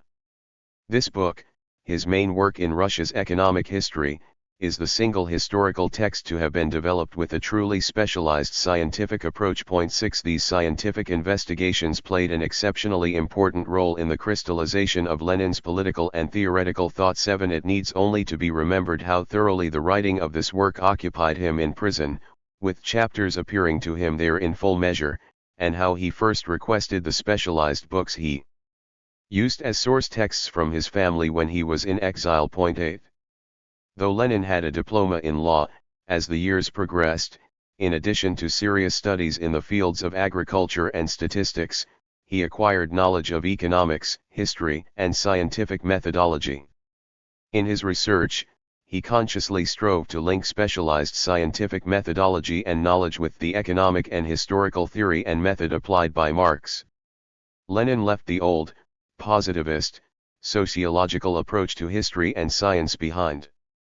These were the grounds on which he criticized the parochialism of certain scholars of the age, those with narrow-minded empirical approaches divorced from other sciences and theory, which left the system as a whole out of consideration and raised segmentation and singularity to the status of absolutes. Young Lenin's Marxist approach already showed in his early notes dealing with V. E. Postnikov's volume on agricultural history. He could sense that if a given subject, for example the peasant question, was artificially extracted from the whole system of references, the fullness of the representation is lost. Using a mixed approach of economic history, theory, and political economy, Lenin placed the nature and system of relations in peasant farming within the context of the flourishing system of capital as a whole, in order to capture the essence of capitalism conceptually. Point 9. He strove in all consciousness to recreate the real historical and sociological context of the matters being examined. His early conceptualization of capitalism also took off from the production of commodities and the specific historical forms of the division of labor on whose particular form of differentiation it was based. He approached capitalism as a social system, a social economy, in which the relation to capital, value-added production, maximization of profit, and accumulation of capital is the dominant social association.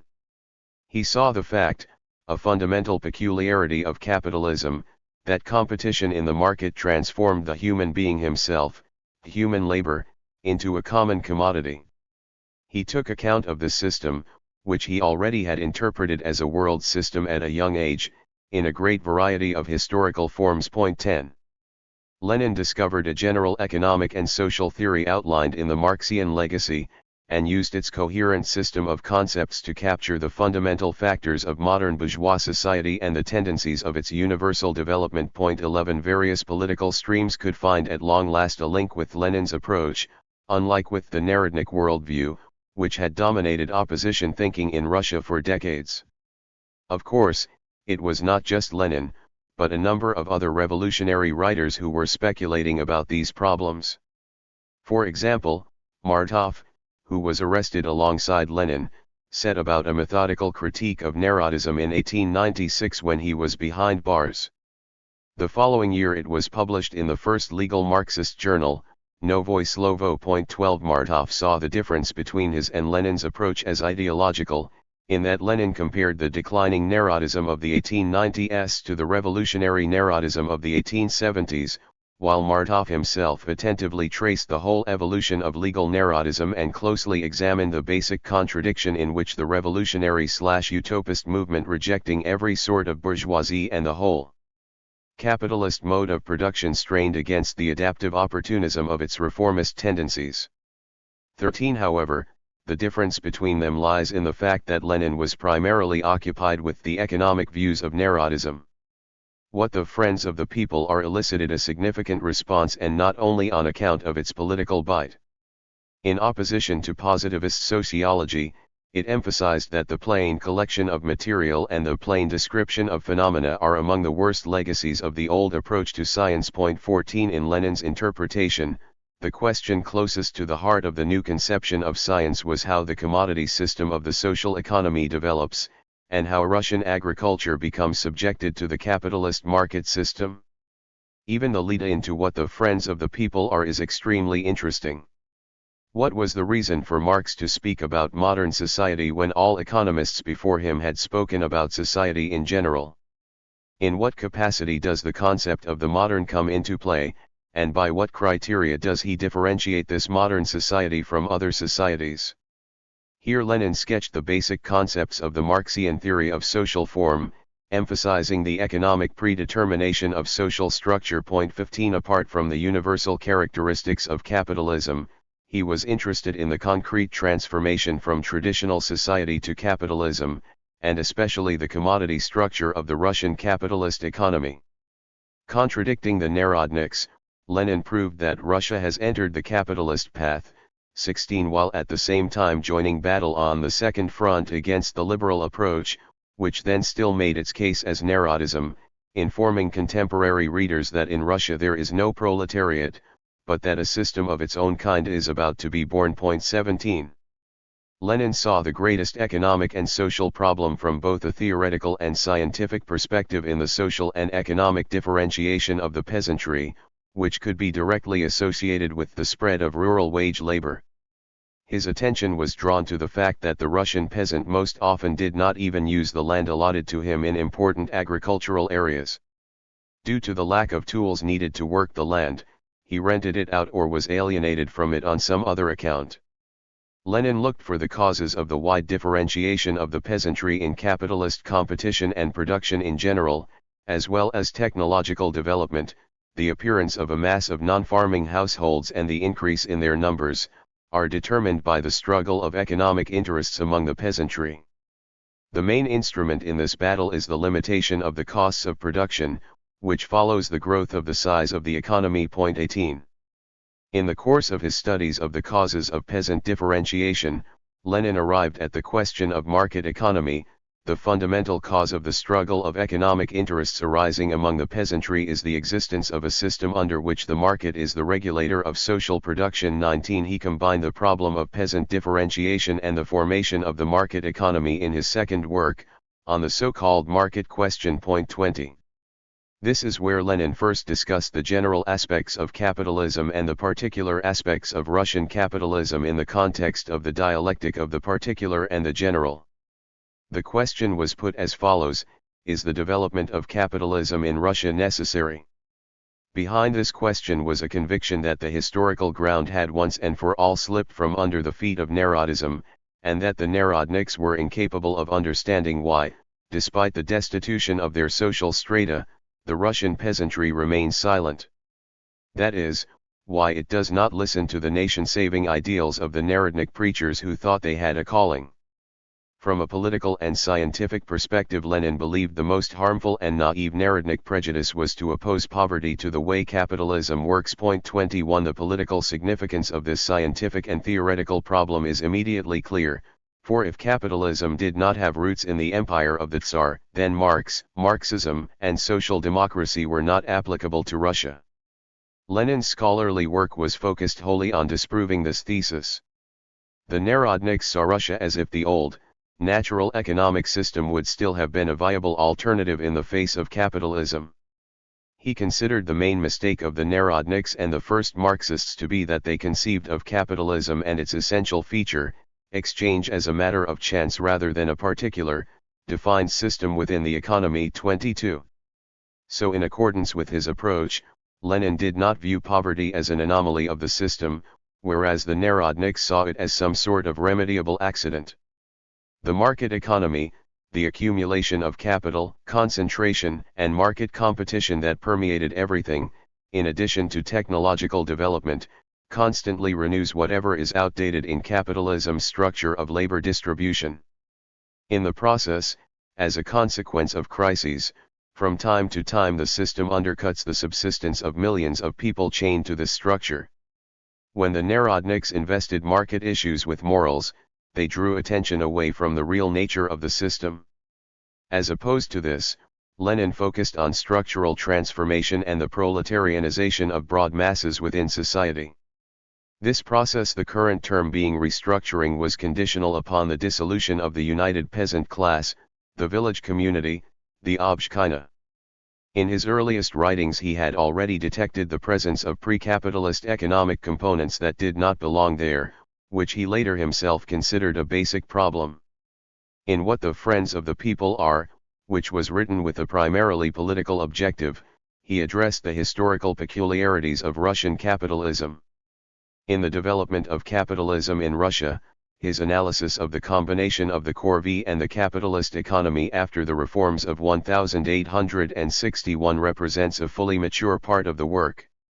Even in the title of the book he had signaled that with the broadening of the internal market, the manufacturing industry eliminates the isolation of pre-capitalist rural Russia. Point 23. The peasant, having been left, so to say, without land in the wake of the 1861 reforms, becomes a proletarian by remaining tied to agriculture. 24. A fact that proved a truly Russian phenomenon with far-reaching social and political consequences. Lenin's burgeoning polemic against liberalism contributed fundamentally to the differentiation of his stance. The first allies of liberalism, be it of a Slavophile Narodnik or Western-oriented derivation, emerged from the circles of the legal Marxists. Break with liberalism. Lenin's meeting with Peter Struve in 1894 marked the beginning of his debate with liberalism, which was to last nearly 3 decades. At the time, the liberal movement was still maturing in the guise of legal Marxism. 25. From which, in part, it had emerged. The fundamental theoretical and political issue was how to relate to the new capitalist system, along with a critical stance where the narrow dist approach to capitalism was concerned. Point 26. Lenin made distinctions between the different non-Marxist critiques of capitalism. For example, he wrote an appreciative review of Hobson's The Evolution of Modern Capitalism, published in Russian translation in St. Petersburg in 1898 while he was still in exile. Lenin considered Hobson's works describing capitalism critically, and found some of his statistical investigations valuable. For example, Hobson recognized that the role of female labor in modern industry was significant and worthy of elaboration. What Lenin took issue with was Hobson's lack of clarity concerning the theory and basic concepts of modern capitalism, such as the notion of capital or the problem of savings. However, Lenin was confident that Hobson's empirical research would direct the course of his thoughts toward Marx. Point 27. While he interpreted Hobson's reformism as an interest in Marxism, he perceived Struve's Bernsteinism as distancing him from Marxism. In this case, the theoretical split preceded the political one. Even then, Bernsteinism already meant a rejection of the overthrow of the system by revolutionary means, a separation of the political and the economic struggle of the working class, and a narrowing down of class war to economic struggle. The amicable gestures did not in essence influence Lenin's statements about Struve's views, though he obviously did not force the arguments over the edge, making sure not to offend Struve. 28 For a long time, however, Lenin and Struve had been in agreement, in that they believed capitalism would make headway under any circumstances, adding that the less it meets with the resistance of old forms and the more completely it erases these, the better conditions it provides for the labor movement. During this time Lenin widely expressed his regard for Struve's journalistic talent. Their cooperation even extended to Iskra, until Struve set out to establish the liberal emigrant periodical Osvobozdenie 29 at the turn of 1901. For a moment, there still seemed a chance for them to take a common anti-monarchist position. In his private letters, however, Lenin had begun using the epithets traitor and Judas to describe Struve's turn against social democracy. 30. At this juncture, Lenin immediately discarded the reformulation of capitalism's emergence that, instead of looking at regional historical causes, set out from an ahistorical distinction between good capitalism and bad capitalism. Rather than allowing for a scientific approach, this point of view opened the floodgates for moralizing justifications for the system. Lenin ridiculed Struve, who spoke on behalf of the Russian bourgeoisie, because he also invested this class with a calling and such characteristics as brooding over the future. 31. A similar criticism is outlined in his notes to Sergei Bulgakov's Capitalism and Agriculture, published in 1900, although in Lenin's view Bulgakov is guilty of mistakes more of the Narodnik type. Lenin was mainly critical of Bulgakov's allusions with regard to the following: the development of Russian agriculture could circumvent capitalism, the small-holding peasant agriculture, as an independent framework, could be brought back after capitalism had faced a crisis. 32. The work with the greatest significance in Lenin's intellectual development of this period was Koskai's Biography 33, which he studied and annotated in February and March of 1899 during his time in Shushenskoye.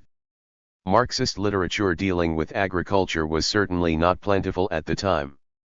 Scholarly investigations by academic socialists 34 drew more attention. Koskai took a close look at basic issues, from land rent to various other problems of agrarian capitalism, and the overweening power of large holdings over small. It is interesting to see where the different priorities in their approaches parallel at this early stage. Lenin, unlike Koskai, is already focused on the poorest peasantry, those who are most hurt by the capitalization of agriculture. Lenin also took a different stance on the nationalization of land, not accepting Koskai's thesis that the state would be worse than private capital at land husbandry. He also rejected Koskai's thesis that nationalization would not benefit the working classes, as it would only serve to strengthen bourgeois government. 35. Unlike Lenin, Koskai did not envision either a communist revolution or a dictatorship of the proletariat, though he did demonstrate the characteristics of wage labor in agriculture and pointed out the significance of self-defense struggles taken up by the peasantry and smallholders, which was very much to Lenin's liking. However, Koskai recommended a sort of neutrality of the peasantii toward the working classes. Koskai's anti-utopian, scientific, and theoretically excellent work helped Lenin a great deal in presenting the Russian and Eastern European peculiarities in relation to the advance of capitalism. Additionally, it gave him inspiration to expose the Russian illusions concerning smallholder peasant agriculture and directed his attention to the points of conjunction between Narodniks and the liberals. Lenin sensed that Narodnik reasoning and Struve's argument coincided at a point. That question is a very relevant one, since Mr. VV have always compared the Russian order of things with some English form of capitalism and not with its basic features, which have a different appearance in each country. In Struve, for example, the Russian national peculiarity is shown as a trait that is embodied in the circumvention and distortion of capitalism. In contrast, Lenin emphasized that a general theoretical concept of capitalism exists that is not present in either the Narodnik or the quasi-liberal position.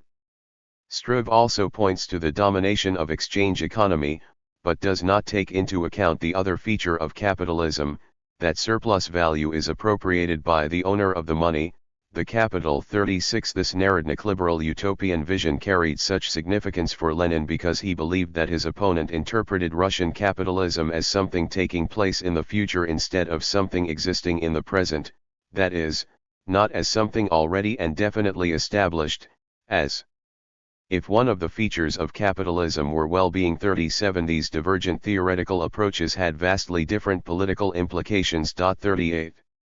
Some of the aspects of the romantic, nostalgic Narodnik conception of the capitalist system are also featured in the other stray path, the liberal deviation. Lenin discovered these similarities in Struve's argument on the state. According to Lenin's interpretation, there is nothing more misleading than taking the state as the organization of order to be an analytical starting point, since the most characteristic trait of the state is what Engels emphasized in his day, is a public power distinct from the mass of the people. This has become, at root, the instrument upholding the system of capital and capitalism in general. Lenin argued, the distinguishing feature of the state is the existence of a separate class of people in whose hands power is concentrated. In agreement with Marx, Lenin thought that the modern state is embodied in the bureaucracy. In modern society, the bureaucracy is the particular stratum which has power in its hands. The direct and intimate connection between this organ and the bourgeois class, which dominates in modern society, is apparent both from history and from the very conditions of the formation and recruitment of this class. 39. One of the particular characteristics of the opposition taken up by the Russian bourgeoisie and its ideological political representatives by the end of 1903 was that the nationalist bourgeoisie ought to demonstrate its bravery and close ties to the nation's soil by adding a Narodnik extension to liberalism. Lenin wrote, "The Russian bourgeoisie plays at Narodism just because it is in opposition, and not yet at the helm of state." Similar to the main trends of Narodism, Lenin explained the Bernsteinian unification of liberalism and socialism as the phenomenon of play imitation of political opposition. That is, as mere tools for the ideological expulsion of revolutionary social democracy and opposition to the system. 40. The true and final split between Marxism and liberalism came with the 1905 revolution, which presented the following questions in Russian society: in what way should the transformation of autocracy be tackled? How can the democratic federal republic be established, and what should it entail? With the radicalization of the revolution, the problem of transition from democratic revolution to socialist revolution came to the fore. Serious questions needed answers, such as how to resolve the agrarian issue, the confiscation and redistribution of the estates of the landed gentry, and demands for social and legal equality. The question of a more distant future also surfaced, and was formulated as follows: should there be self-government or revolutionary dictatorship? 41. These problems provoke a closer examination of the formation of, and relationships between, the political forces of the time. This includes the role of the parties in the revolution, and the development of the Social Democrats and the leftist bloc.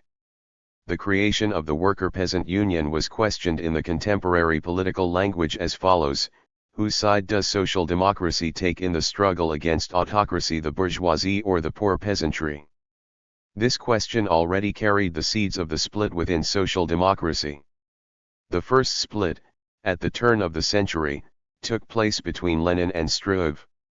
That is, between the Marxists and the so-called legal Marxists watered down by liberalism. 42. Russian distinctiveness and the world system. Lenin had already explored the developmental peculiarity of Russia in his work The Development of Capitalism in Russia. Russia was embedded in the global economy. The phrase semi-peripheral integration was used with its pre-capitalist forms preserved as enclosures under capitalism in order to reinforce a subordination that was, among other things, quite suitable to Western capitalist interests. He saw an organic relationship between the union of pre-capitalist and capitalist forms and the concept of Tsarist internal colonization, as well as the devouring of peripheral regions by the center in Russia, through the growth of the Russian market. A distinct center-periphery relationship evolved in light of the facts dictated by internal colonization. 43. Lenin wrote, The extensive development of commercial crops was possible only because of the close economic ties of these colonies with Central Russia, on the one hand, and the European grain-importing countries, on the other. The development of industry in Central Russia and the development of commercial farming in the outer regions are inseparably connected and create a market for each other. 44. Capital appropriated the grain and milk markets, thereby rendering all of Russian agriculture subservient to it. Lenin, somewhat exaggerating the level and extent of the development of capitalism, identified this with Russia as a whole. Lenin showed at a very early stage, and this was one of the discoveries that would become a building block of his theory of imperialism, that in the merciless, competitive fights for external markets, state support, and utilizing state enforcement powers was the ignition to the imperialist period and a defining feature of imperialism. 45. In his work entitled Once More on the Theory of Realization, Lenin presented the problem of the market as a question of the world economy, the world system. He advised capitalism's critics, do not stop at the traditional separation of the home and foreign markets when analyzing the question of capitalism. This distinction, groundless from a strictly theoretical point of view, is of particularly little use for such countries as Russia. 46. Lenin returned to this question in his extensive comments on Rosa Luxemburg's The Accumulation of Capital in 1913, while living in Poronino. 47. While Luxemburg's accumulation theory posed the problem of the realization of surplus value in the new stage of the development of capitalism in an original way, Lenin shifted emphasis to the recapitalization of the realized surplus value. This would become the fundamental problem of the period of imperialism, and is deeply intertwined with the central issue of international exploitation in the world system of imperialism. 48. Goods are always produced for a world market in pure capitalism, therefore the problem of the market is part of the process of production. The accumulation of capital and export of goods and capital are part of the same process, indivisible from that which chains the so-called backward countries to the capitalist center. Here, Lenin and Luxemburg are of the same opinion, that the industrialization of the backward countries and regions itself subjugates or colonizes these territories through the mediation 49 of loans. As it later becomes clear, divergent political solutions are born of disparate theoretical views, inasmuch as Lenin did not share Luxemburg's belief that the capitalist system could collapse. 50. In his theorization, Lenin connected the features of the world market today, it would be called globalization, with the demise of traditional forms of village community. By way of example, he made reference to the cheap grain from the North American prairies and the Argentinian pampas that had flooded the market. The peasants proved powerless in the face of such competition, with the result that industrial-scale grain production forced patriarchal agriculture to abandon vast tracts of land. 51. A primary conclusion that can be drawn from Lenin's analysis is that overcoming the patriarchal conditions of slavery itself certifies the expansion of capitalism. While the ineluctable facts of history make a return to any traditional form of society impossible, the remnants of obsolete social formations will often fuse with the modern system. The scientific discovery of this alloy of a variety of forms of production and divergent historical structures is what strengthened Lenin in his conviction that Russia was a region of overdetermined contradictions. Such contradictions can only be resolved on the path of revolution. Lenin only became conscious of the net of correspondences in which the local particularities of capitalism and of the possible overthrow of the Tsarist monarchy were conjoined in the course of over a decade of scientific research and political struggle. 52. These investigations led him to the discovery of something of great significance, which was summed up in his thesis of Russia and the weak link in the chain of imperialism. 53. To begin with, questions linking the Obshchina and the state were addressed. Going along with Plekhanov, Lenin wrote of the irreversibility of the dissolution of the Obshchina in his Friends of the People, and broke away from Marx's indulgent supposition that in the framework of a European revolution the Obshchina could fulfill a progressive function as one of the structures of communist society. The Narodniks also dallied with this Marxian idea, adapting it to their worldview, though in practice what they experienced on their rounds of villages forced them to concede the naivete of the idea of the muzhik's instincts being communist. 54. In writing about the advantages of bourgeois development in Russia with regard to the overlapping old and new forms of exploitation, Lenin stated that the bourgeois democracy provided better conditions for the Social Democrats' political struggle, and more freedom in self-organization, but he had already come to think that they did not have a social base worthy of note. Aware of the peculiar way society was structured in Russia, he took the long-term perspective for the still sparse working class into consideration when determining the goals of the revolution. He related this to the noted congestion of economic and political forms of development in Russia, the revolutionary spirit characteristic of the Russian workers as a group, and a complete lack of European bureaucratic organization. Furthermore, he was able to examine the historical phenomenon of small capitalism, including in his calculations the effect it had on the thinking of the oppressed classes, and the role it would play in the formation of the workers' socialism that would oust the Narodnik's peasant socialism in early 20th century Russia. The breakup, the depeasantization of our peasants and handicraftsmen, which can be depicted accurately thanks to the admirable material provided by Zemstvo statistics, furnishes factual proof of the correctness of precisely the social democratic conception of Russian reality, the conception that the peasant and the handicraftsman are petty producers in the categorical meaning of the term, that is, are petits bourgeois. This thesis may be called the central point of the theory of working-class socialism as against the old peasant socialism, which understood neither the conditions of commodity economy in which the petty producers live, nor their capitalist differentiation due to these conditions. This mass of small rural exploiters represents a terrible force, especially terrible because they oppress the isolated, single toiler, because they fetter him to themselves and deprive him of all hope of deliverance, terrible because this exploitation, in view of the barbarism of the countryside due to the low labor productivity characteristic of the system described and to the absence of communications, constitutes not only robbery of labor, but also the Asiatic abuse of human dignity that is constantly encountered in the countryside.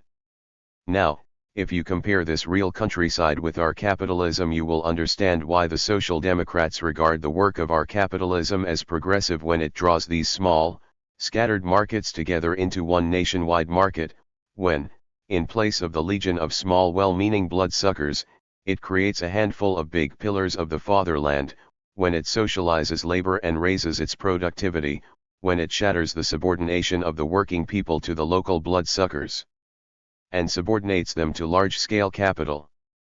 This subordination is progressive compared with the former despite all the horrors of the oppression of labor, of gradual extinction, brutalization, and the crippling of the bodies of women and children, etc., because it awakens the mind of the worker, converts dumb and incoherent discontent into conscious protest, converts scattered, petty, senseless revolt into an organized class struggle for the emancipation of all working folk, a struggle which derives its strength from the very conditions of existence of this large-scale capitalism, and therefore can undoubtedly count upon certain success. 55.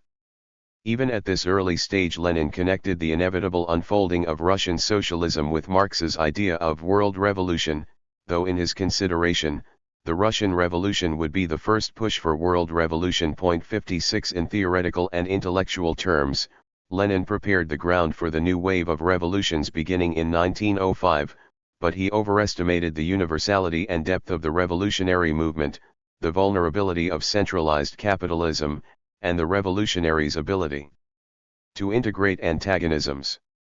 Marx made the same mistake a half-century earlier, in a period similarly overrun with revolutions. It should be apparent that Marx thought the whole capitalist system as it is, with its own technical and cultural basis, apt for the realization of a communal society. Lenin, in semi-peripheral Russia, was impelled by this traditional attitude to develop a mindset that examined the socio-political forces and interests that moved revolutionary and counter-revolutionary outbreaks in the period of the revolution. In the years following the failure of the First Russian Revolution, Lenin made the particularities of the circumstances of the development of Russian capitalism the subject of even more systematic study. 57. The defeat of the revolution motivated him to more closely study the transforming role and nature of the state, how it was becoming relatively independent, the Bonapartist separation of the state from the ruling classes, the heavy concentration of industrial capitalism that went hand in hand with the concentration of the main political forces. The main alternatives of agrarian development came to be outlined in his thought.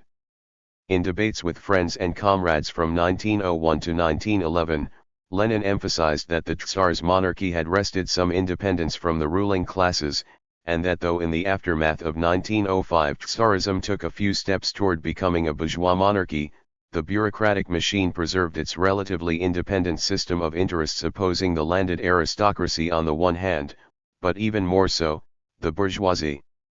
In the beginning of the 20th century, Tsarism wanted to preserve its own existence and its competitiveness on the international scene by soliciting the entry of foreign capital into Russia. But in 1905, as it wrestled the peasantry and the insurgent, mainly agricultural proletariat, Tsarism had to face the fact that it had lost its social base. 58. Particularity appeared in Lenin's thinking not only in relation to development in Russia, but also in regard to and comparison with Western development. For example, the theoretical interpretation of center-periphery relations appears early and often in Lenin's work. The first investigation took shape in 1899, in the Introduction to the Development of Capitalism in Russia, where he emphasized how palpable were the identical main features in the spread of capitalism in Western Europe and Russia, notwithstanding the tremendous peculiarities of the latter. In both the economic and non-economic spheres. 59 He referred to the widespread use of wage labor in agriculture, and, in general, to freely deployed wage labor, the introduction of technology, and the increasing division of labor, which do not contradict the peculiarities of capitalism in Russia previously discussed but mark out the universal coordinate system for the peculiarities.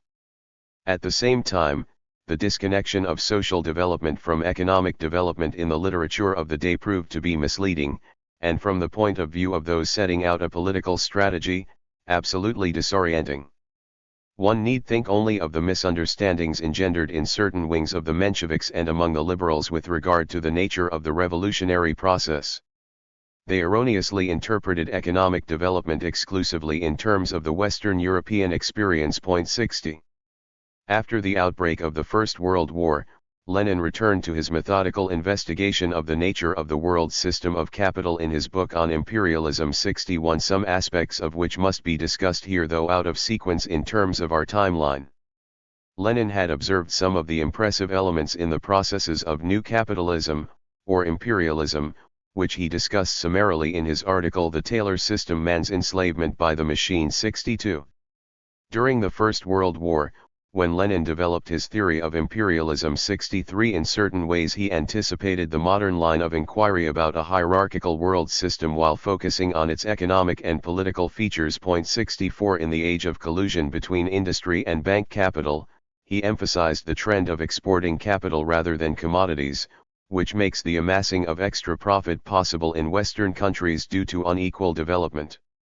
In this way he pointed out the system of dependence built on debt, in the course of which Great Britain, for example, grants loans to Egypt, Japan, China, and South America, while her military political power protects her from the indignation of her debtors, and her navy plays here the part of bailiff in case of necessity. 65. He came upon the important realization subsequently characterizing his stance in regard to the whole revolution that with the new level of concentration of capital, the universal spread of finance capital throws a close network of dependent relationships over all the economic and political institutions of present-day bourgeois society without exception. 66 This development is expressed in the monopolization of colonialist politics. 67 The specific features of imperialism as an economic and political world system became apparent in regard to all of its aspects during the First World War. The fact that Lenin recognized the extraordinary expansion in the economic role of the state and its interconnectedness with capital finance capital to put it more exactly, which gains such special significance in the hierarchic organization of the capitalist world system and in the universal war carried on to secure the colonial periphery is a fundamental factor in his estimation of the possibilities for the revolution of 1905, and revolution in general. 68 Elsewhere, he reformulated it as: wherever finance capital becomes very strong, So does the state. Taking into account the stock shares in the possession of the world capitalist system's major economic players in 1910, Lenin established that there is a hierarchy that brings about a chain of mutual dependence. In one way or another, nearly the whole of the rest of the world is more or less the debtor to and tributary of these international banker countries, these four pillars of world finance capital.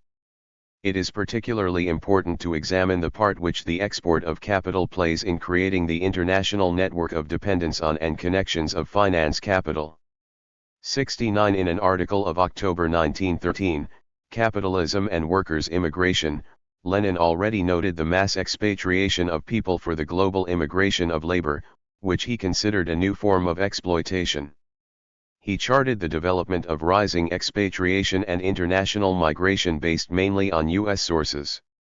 The United States witnessed the arrival of over 1 million people annually between 1905 and 1909, with reinforcements to the U.S. labor supply mainly coming from Russia.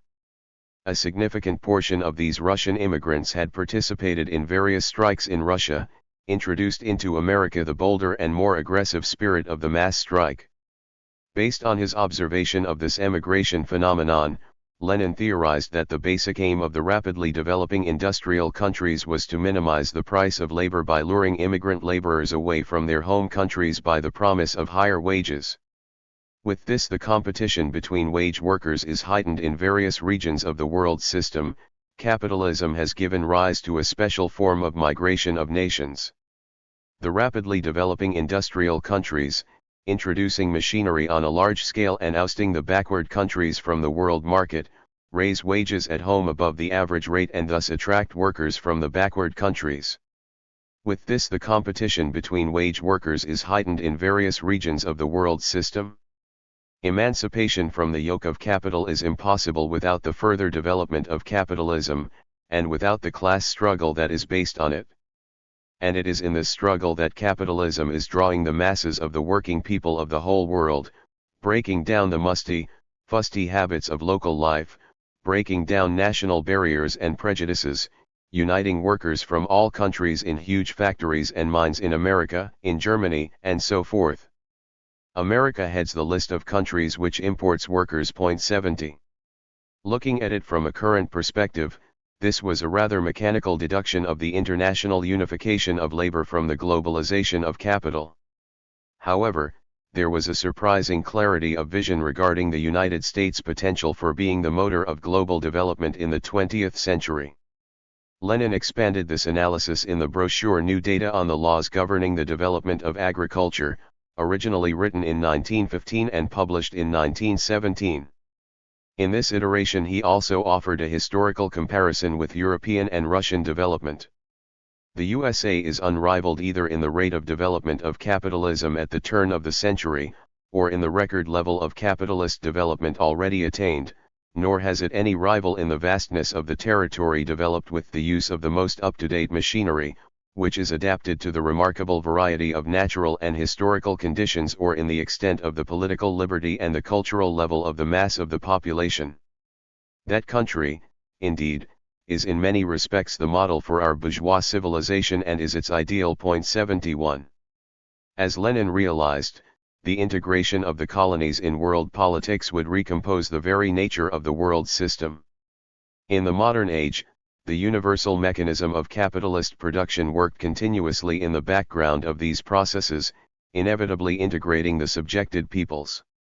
Lenin was perhaps first amongst Marxists to outline in a clear theoretical way that the colonies, in the age of free enterprise capitalism, were drawn into commodity exchange but not into capitalist production. Imperialism changed this.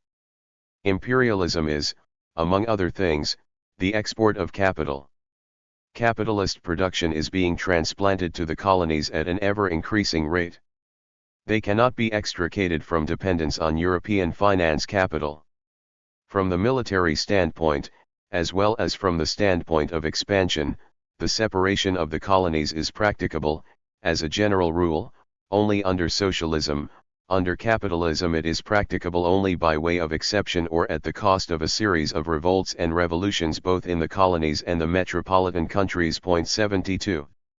Lenin's recognition of the victims of colonization, establishing independent national movements in addition to the workers' movement, thereby the national question gaining significance on a world scale, pointing far afield of Europe, is to be addressed later. Here it need only be noted that, historically speaking, even in this question Russia falters at a midway stage.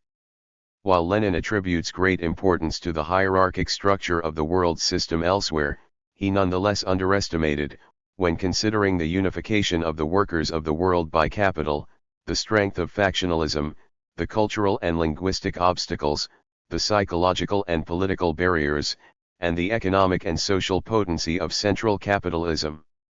The political factors determining Russian capitalism in 1905.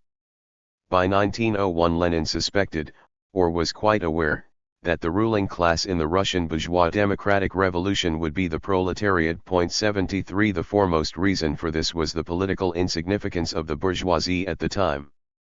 It was dependent on Tsarism, and lacked autonomy in relation to both Tsarism and foreign capital.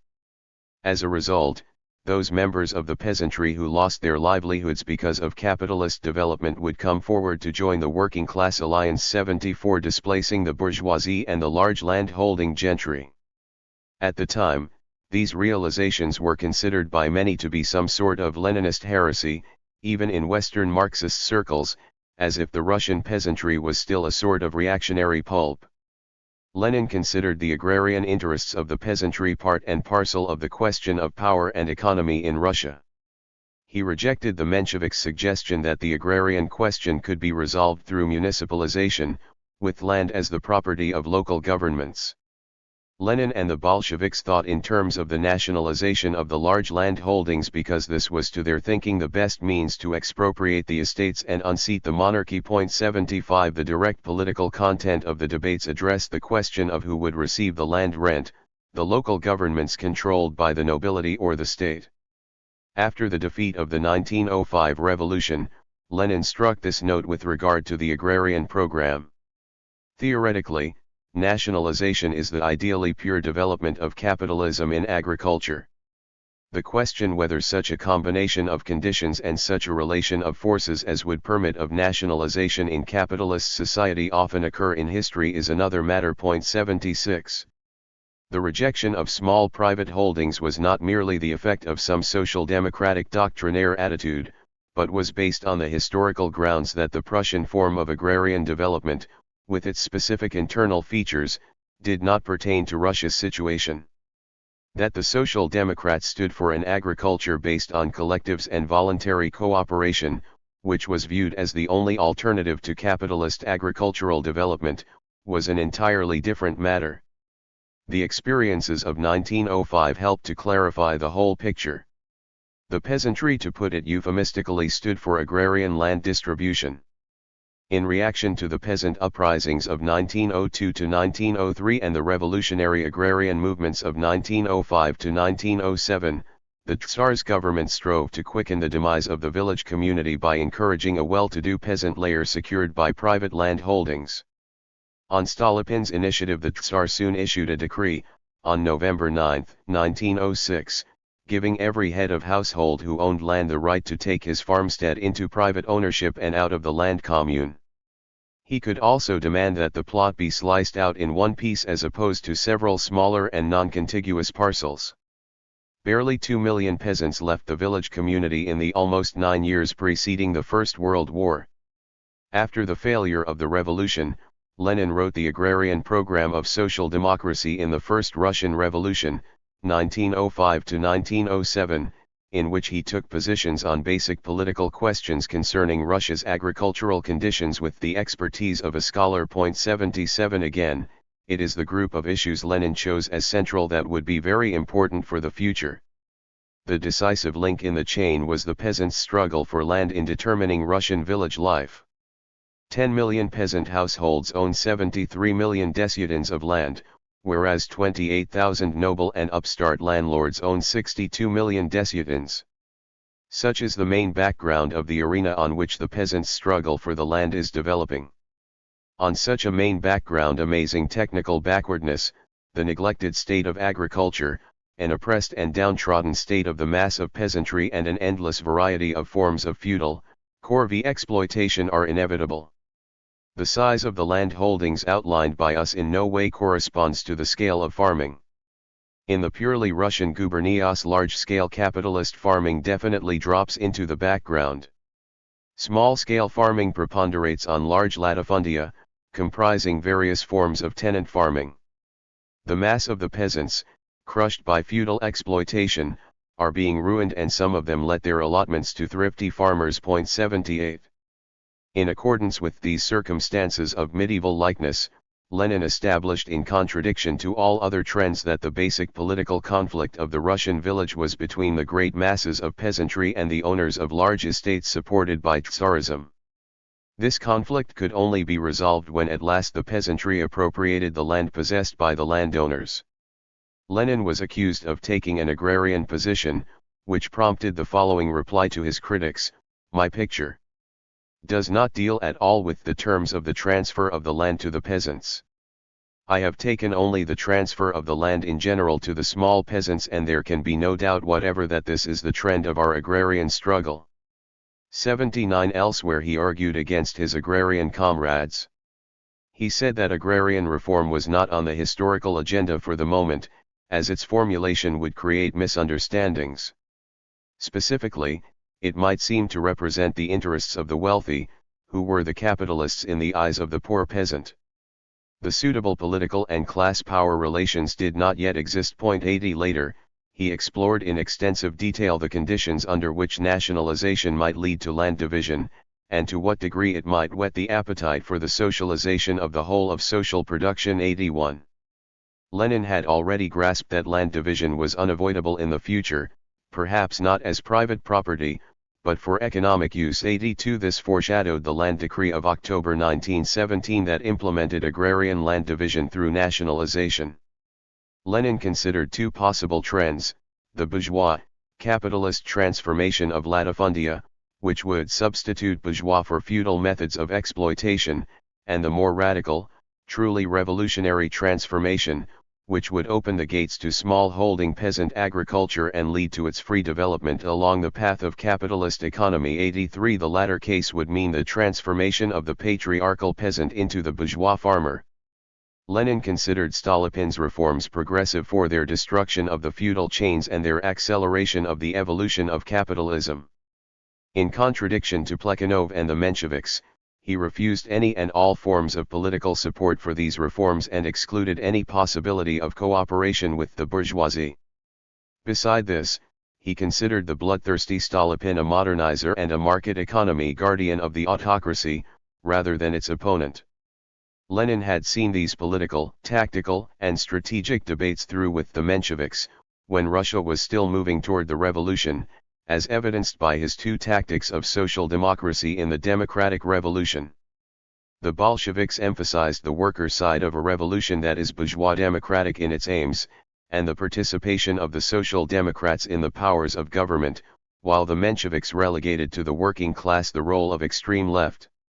According to Lenin, a victorious revolution brings about the regime of the democratic dictatorship of the proletariat and the peasantry. 84. This would be a dictatorship that could lead the country, through internal and external circumstances beneficial for development, to a new socialist phase of the revolution while repressing the forces seeking to restore autocracy.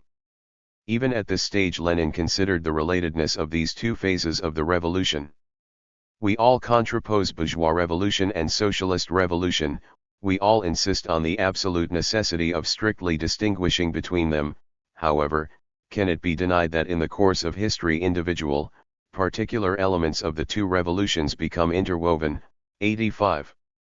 The Russian bourgeoisie had no interest in the radicalization of the revolution and its completion. Rather, it had hopes that the revolution could be reined in. During the 1905 revolution and especially after its defeat, Lenin lashed out at the liberals. After October 1905, all that the liberals did was to shamefully betray the cause of the people's freedom. The revolution exposed the liberals very quickly and showed them in their true counter-revolutionary colors. Hopes that the autocracy could be combined with actual representation of more or less broad masses of the people existed not only among the ignorant and downtrodden inhabitants of various out-of-the-way places. Such hopes were not absent even in ruling spheres of the autocracy. 86. In January of 1917, speaking to an audience of young Swiss workers and remembering 1905 on the eve of a new revolution, Lenin explained the political insignificance of the Russian bourgeoisie, its subjection to the Tsar, and to the Western European bourgeoisie. In this instance, Lenin was also arguing with Max Weber about the nature of the revolution. Even in the freest, even in the republican countries of Western Europe, the bourgeoisie manages very well to combine its hypocritical phrases about Russian atrocities with the most shameless financial transactions. 87 Particularly with financial support of Tsarism and imperialist exploitation of Russia through export of capital, etc. The bourgeoisie likes to describe the Moscow uprising as something artificial, and to treat it with ridicule. For instance, in German so-called scientific literature, Herr Professor Max Weber, in his lengthy survey of Russia's political development, refers to the Moscow uprising as a putsch. The Lenin Group, says this highly learned Herr Professor, and a section of the socialist revolutionaries had long prepared for this senseless uprising. In reality, the inexorable trend of the Russian Revolution was toward an armed, decisive battle between the Tsarist government and the vanguard of the class-conscious proletariat. 88. At the same time, he took on members of his own party for their polemics. Many who believed in the struggle against the system found even the mere formulation of bourgeois democratic demands pointless, that its realization was impossible under capitalist conditions. Lenin, on the other hand, saw the bourgeois democratic demands as important and specifically suited to the conditions of Russian capitalism. Not because it was possible to realize them in the periphery of the Russian capitalist system, but for their potential to disrupt this framework. He was fully aware, for example, that the democratic republic logically contradicted capitalism since it officially put the rich and the poor on the same footing, and this equality before the law only cloaked the existing antagonistic economic inequalities. He was also aware this contradiction between the economic system and the political structure in the age of imperialism, when free competition is replaced by the rule of monopolies, makes the achievement of every democratic right more difficult. How, then, is capitalism reconciled with democracy? By indirect implementation of the omnipotence of capital. There are two economic means for that: direct bribery, alliance of government and stock exchange. 89. Though Lenin was of the opinion that wealth in general is fully capable of achieving domination over any democratic republic by bribery and through the stock exchange, this did not necessarily mean that the fight for democracy should be abandoned in claiming socialism. To Lenin's political mind, the precondition of any successful attack upon capital was the creation of as wide a support of the masses as possible. He argued for the importance of the struggle for democracy with the members of his party, and he only became more convinced of its significance following the experiences of 1905. The workers' revolution, as a precondition of socialism, seemed possible in a single country. According to Lenin's line of argument, however, a socialist system could not be realized on a purely Russian basis.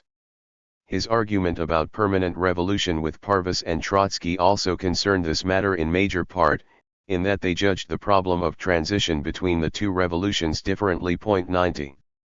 Lenin was the first, along with Rosa Luxemburg, to realize that in historical terms a new form of revolution had taken place in 1905. 91. This event was proletarian in its tolls and character, bourgeois democratic in its aims, and at the same time open to socialist revolution.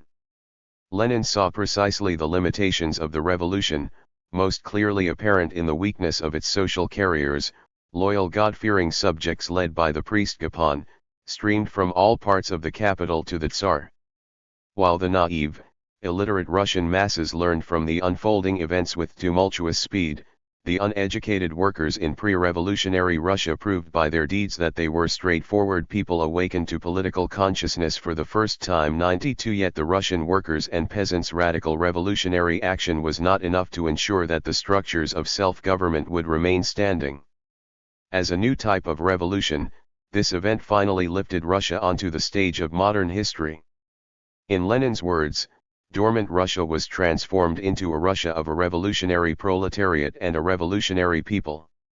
Interwoven in the scene were, the land grab movement of the peasants in revolt against patriarchal conditions, the revolution of the industrial laborers, and the freedom struggles flaring up among the repressed peoples of Russia. All this unfolded in the course of 1917, which meant that the revolutionaries could not yet attain from the experience itself the necessary depth of understanding about them. Meanwhile, it is obvious that Lenin could give expression to the Western European urgency of the revolution in any form but that of a logical hypothesis, and that to back it up, he could not chart an analysis of even nearly as great a depth as he had done for the possibilities of Russian development. The historical debate, the nature of the autocratic state. By the time of the 1905 revolution, Russian social democracy had been thoroughly engaged in theoretical and scientific debates that raised to consciousness those particularities of Russian historical development that defined the events, limits, and possibilities of the contemporary political class struggle, as well as the more significant trends of the revolution's development. The debate on the autocratic state proceeded in phases. The original point of departure was the Slavophile approach, dating to the early 19th century, which posited a Russian exceptionality with the state being alien to the spirit of the people, or even the omnipotence of the state in the form of the Obshchina, which preserved Russian virtues. 93 The Westernizer, or Zapadnik group, formed in opposition to the Slavophiles. They soon relegated the Russian peculiarities to the category of backwardness as compared with the West. At the end of the 19th century, this debate turned into the polemics of the liberals and the Marxists.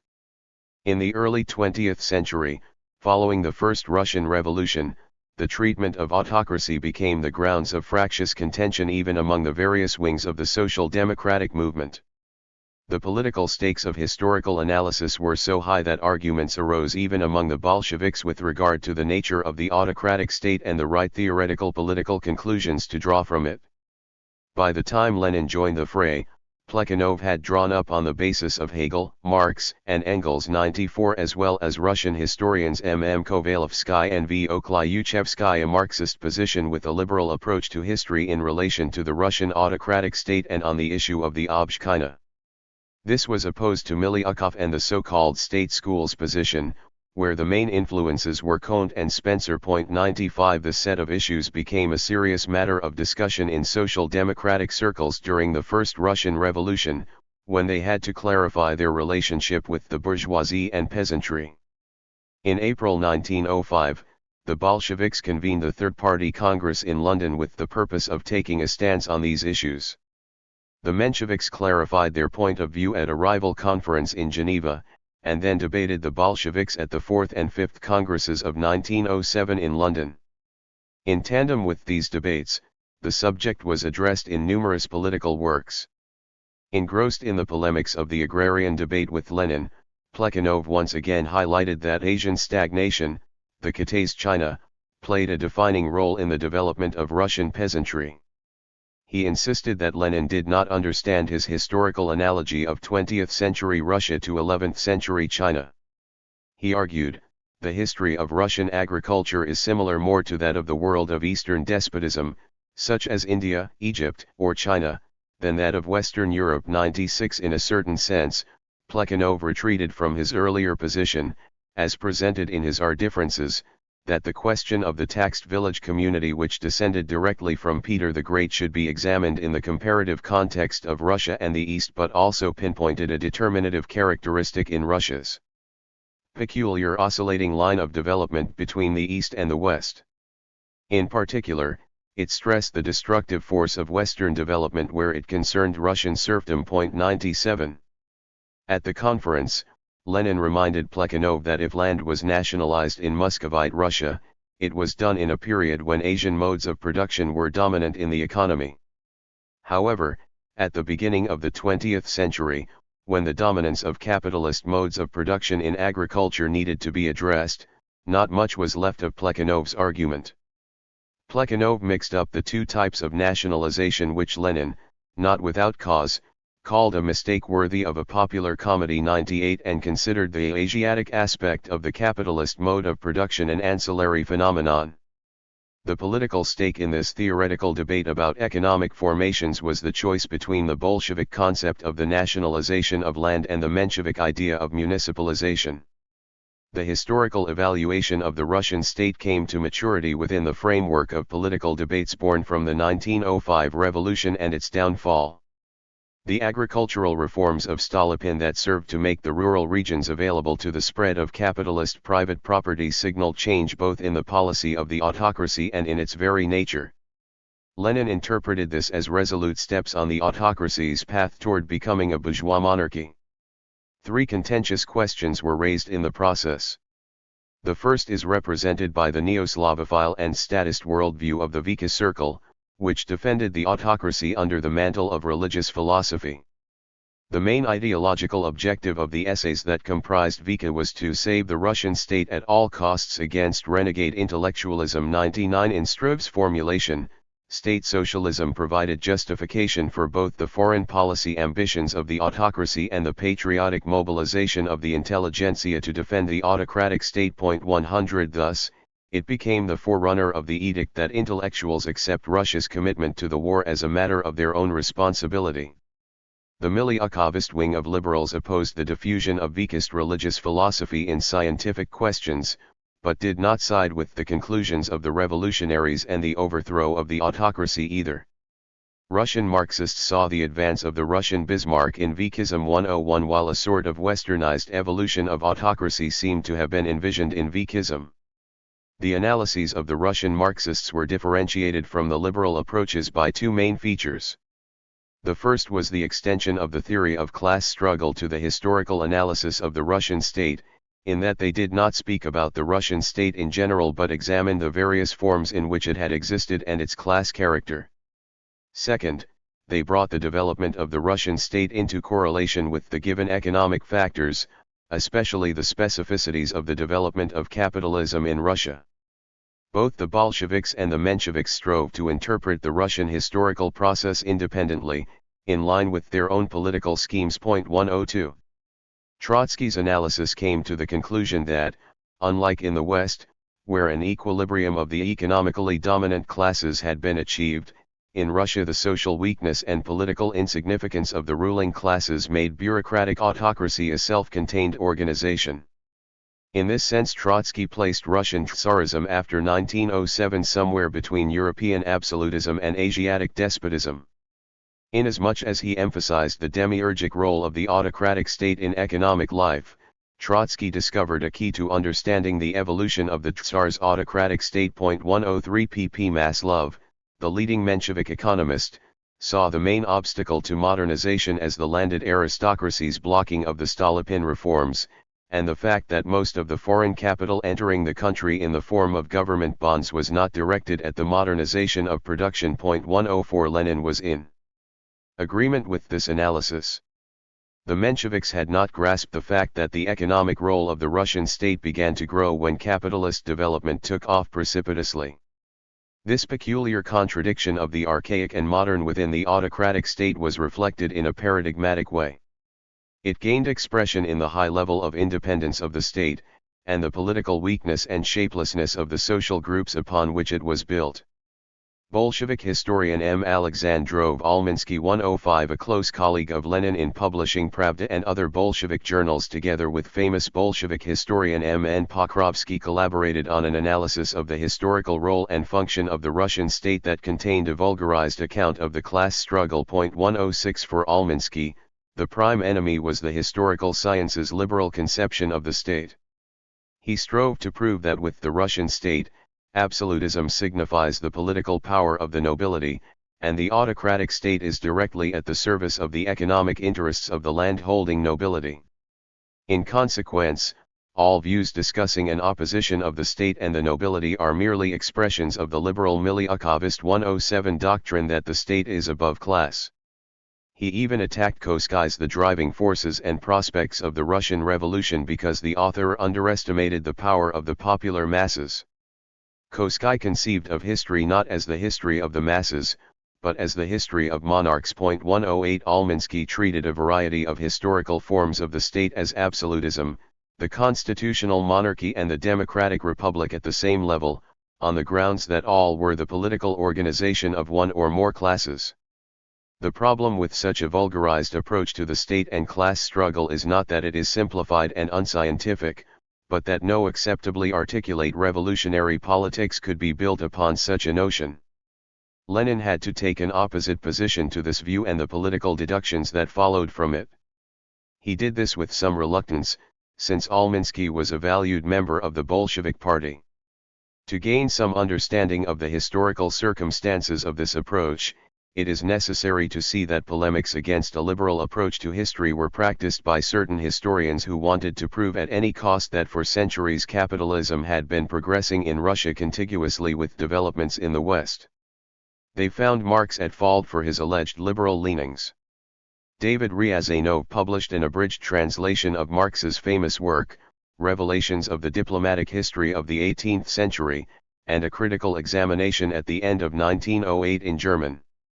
Ryazanov did not like Marx looking for the cradle of Muscovy in the bloody swamp of Mongol slavery, because this conception contradicted the thesis of Russia's capitalistic past, and he assumed it could be used to justify and strengthen the liberal view of the demiurgic role of the Russian state. 109 The resulting image of Marx as a naive democrat or liberal could not have met with Lenin's approval. Behind the theoretical and historical errors of certain Bolshevik ideologues and historians, Lenin discovered the left-wing Itzovist movement that had arisen in his own Bolshevik faction. This movement underestimated the political significance of the Social Democrats in the Duma and even wanted to recall the representatives. Apart from its theoretical and methodological weaknesses, the position taken by Almansky and others made it impossible in political terms to prepare the transitional demands for, and transitions to, the final revolutionary goal. The approach questioned the grounds of the whole political struggle for the republic and democratic human rights. For similar reasons, Lenin waged a polemical battle against a platform that had come to the fore in Trotsky's Pravda, one that opposed the RSDLP resolution of December 1908.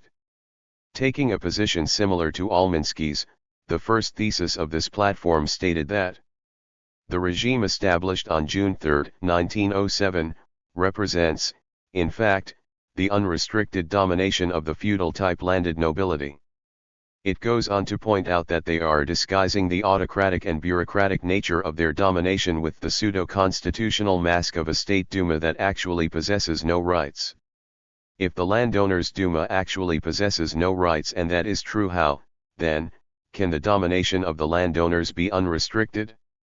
The authors forget that the class character of the Tsarist monarchy in no way militates against the vast independence and self-sufficiency of the Tsarist authorities and of the bureaucracy, from Nicholas II down to the last police officer. The same mistake, that of forgetting the autocracy and the monarchy, of reducing it directly to the pure domination of the upper classes, was committed by the Itzovists in 1908-09. By Lenin in 1910, it is now being committed by some individual writers, and also by Enrikov, who has gone over to the liquidators. 110. In his draft resolution on the present moment and the tasks of the party of December 1908, Lenin captured the change caused by the coup d'état of June 3 and the establishment of the Third Duma. The upper classes and monarchy were now aligned in defense, though in constant battle with each other. The alliance of Tsarism with the Black Hundred landlords and the top commercial and industrial bourgeoisie has been openly solidified and recognized by the coup d'état of June 3 and the establishment of the Third Duma.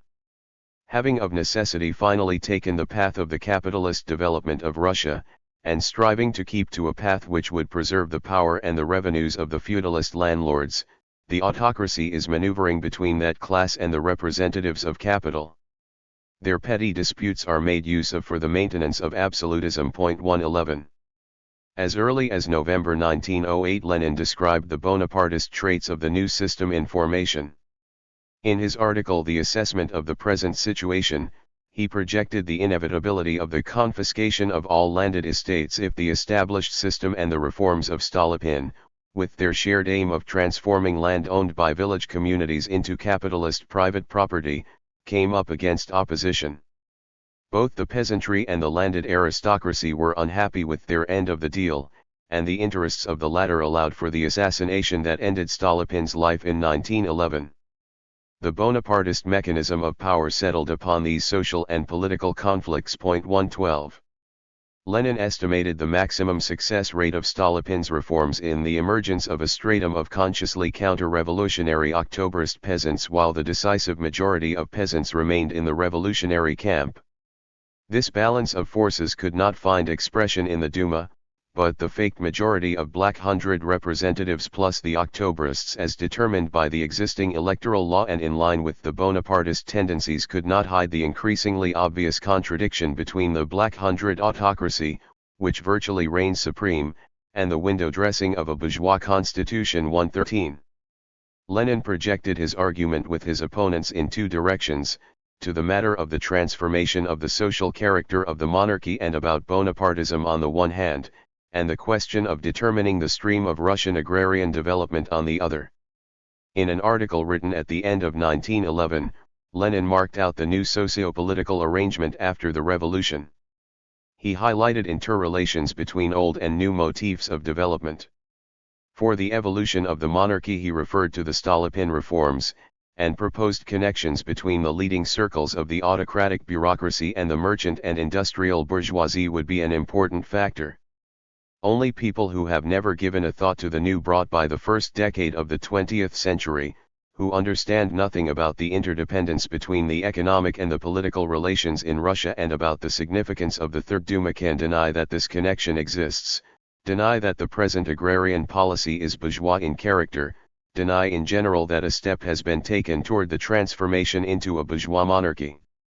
While drawing strength from the support of the upper ranks of the bourgeoisie, the bureaucracy is not recruited from the bourgeoisie, but from the old, very old, landed and office-holding nobility. 114. Lenin drew attention to the effect the bureaucracy had on the Russian bourgeoisie. It gave the function of the bourgeoisie an altogether feudal character. According to Lenin, it also gave this relationship a new definition. There is a difference between the bourgeois character of the Prussian junker and the American farmer, there is a no less evident and equally great difference between the bourgeois character of the Prussian junker and the bourgeois character of Markov and Purishkevich. Compared with the latter, the Prussian junker is quite a European. 115.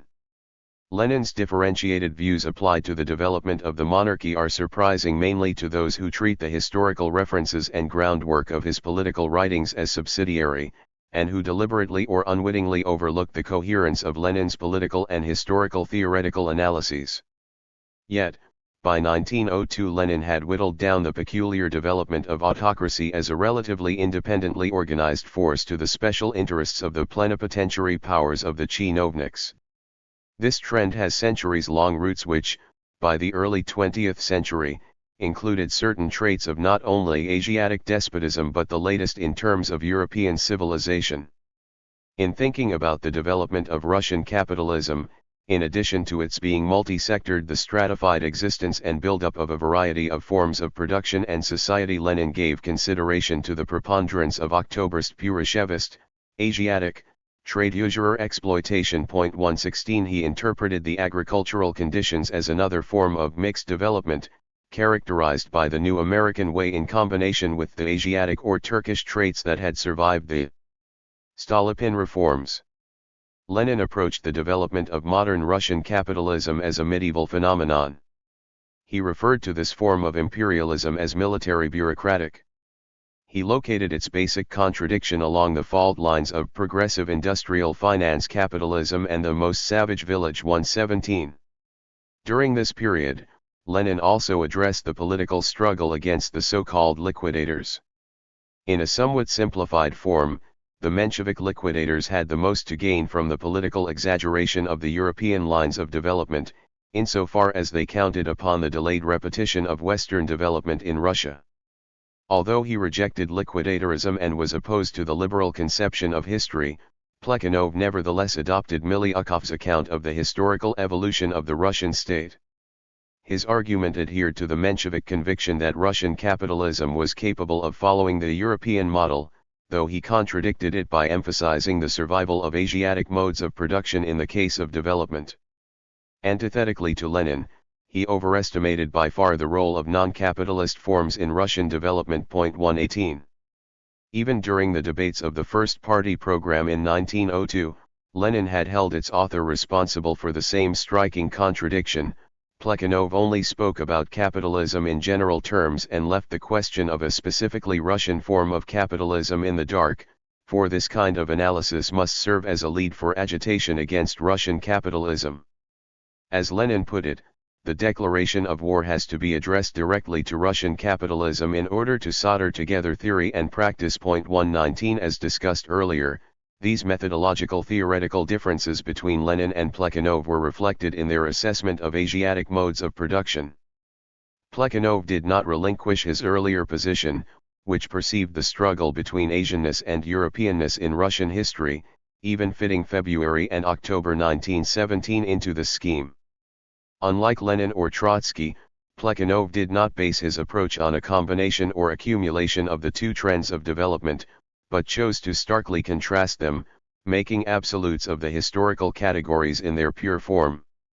This was like the pure capitalism of Ilminsky or Pokrovsky, which got no further than a one-sided identification of Russian and European lines of development.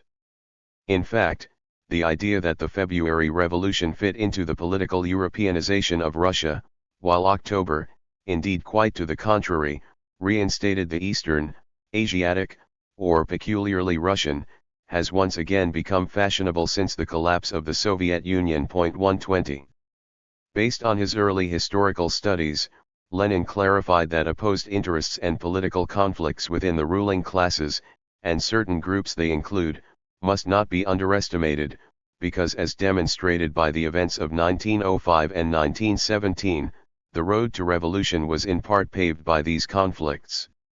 Lenin distinguished between two trends within the landowner camp, later defined by historiographers as the Bonapartist and Legitimist movements. 121. The Bonapartists accepted a few of the consequences of the revolution with Stolypin at the helm, while also ready to make concessions to the conservative bourgeoisie and the progress of capitalism. A loyalty toward the old monarchy was characteristic of the landowner Legitimists, with an expression of their political interests that defended the autocracy even from the monarchy itself, as did the Black Hundreds Purishkevich and Markov. Lenin did not consider the way liberalism joined Stolypin's economic policy, that is, the experiment of further capitalizing the villages, extra-systemic, for the defensive tactics of the propertied classes against the proletariat do not disappear from the agenda even if the bourgeoisie keeps the nobility under pressure. There is a transition from absolute monarchy to bourgeois monarchy, which is the last stage of the bourgeois revolution. To protect its economic interests, the bourgeoisie relinquishes a significant political power. The liberals would rather share power with the Black Hundreds than to join the fray of democracy, as Lenin put it at the end of 1911 and the beginning of 1912, in the Prosvshchenie. The Strivist and Miliukovist bourgeoisie will choose Purishkevich over the democratic mass movements.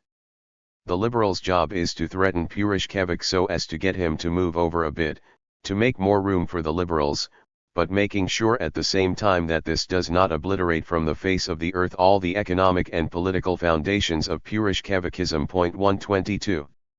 The essence of Bismarckian Stolypinist Bonapartism lies not just in alignment with the bourgeoisie and the landowners, but in the process of the monarchies assuming bourgeois traits, the Tsar's monarchy having conformed to the needs of capitalist development. 123. At the same time, Lenin had the clear insight that the Russian autocracy, Tsarism, in direct contrast to the system of Bismarck in view of its impotence in the face of the world competition of the modern capitalist states and being pushed more and more into the background in Europe, had come into alliance with the most reactionary forces. An alliance with the reactionary nobility and the growing industrial bourgeoisie, is now endeavoring to satisfy its predatory interests by means of crude nationalist politics, directed against the inhabitants of the border regions, against all oppressed nationalities, and, through colonial conquest, against the peoples of Asia who are waging a revolutionary struggle for freedom. 124. Lenin's analysis of Russian capitalism links with his outline of the capitalist world system. This analysis, as will be shown in Chapter 4, gains more depth and becomes more differentiated in the course of his theorization of the concept and phenomenon of imperialism. In the end, it was this analysis that determined the intellectual framework for Lenin's work within the movement and that defined the other applications of his theoretical practice. His spontaneous element, in essence, represents nothing more nor less than consciousness in an embryonic form. Even the primitive revolts expressed the awakening of consciousness to a certain extent. The workers were losing their age-long faith in the permanence of the system which oppressed them. Here could not have been social democratic consciousness among the workers. It would have to be brought to them from without. The history of all countries shows that the working class, exclusively by its own effort, is able to develop only trade union consciousness, i.e., the conviction that it is necessary to combine in unions, fight the employers. The theory of socialism, however, grew out of the philosophic, historical, and economic theories elaborated by educated representatives of the propertied classes, by intellectuals. V.I. Lenin, What is to be done? Lenin Selected Works. LCW, Vol. 5, 374-5. 3. Organization and Revolution. Lenin's Bolshevism. Politics and Theory 1. Lenin inherited from Marx the notion that capitalism can be overthrown by way of revolution. From the 1890s onward, Lenin was motivated to understand just how the capitalist system might be overthrown, by what means, methods, and in what organizational form. In this chapter we will discuss Lenin's views regarding how to seize power and integrate the masses into the party. During his Siberian exile, Lenin began to formulate plans for how to organize the working class and for revolutionary organization in general. What is to be done? Party and Class Consciousness. On January 29, 1900, 6 days after Lenin was released from exile in Siberia, he settled in Pskov. In July, he was finally able to meet with G. V. Plekhanov, the father of Soviet Marxism, in Switzerland. He also met with his future fellow editors, Patrusov, Axelrod, and his friend Martov, who had also just been released from exile. By December 1900 they launched the first issue of Iskra, the illegal paper of the Russian Social Democracy. 2.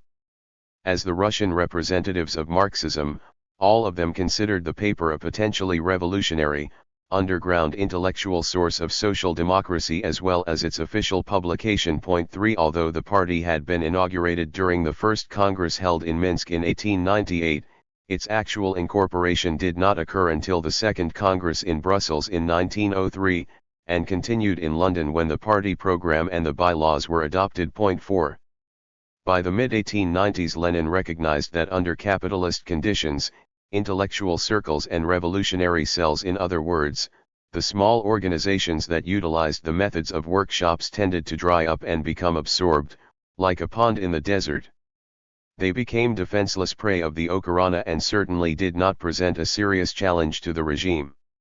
Yet Lenin and friends were fully aware of the social consequences of the rapid evolution of capitalism, including the soaring of the Russian workers' movement. The organization of social democracy, based on various discrete revolutionary groupings, had begun as early as 1895.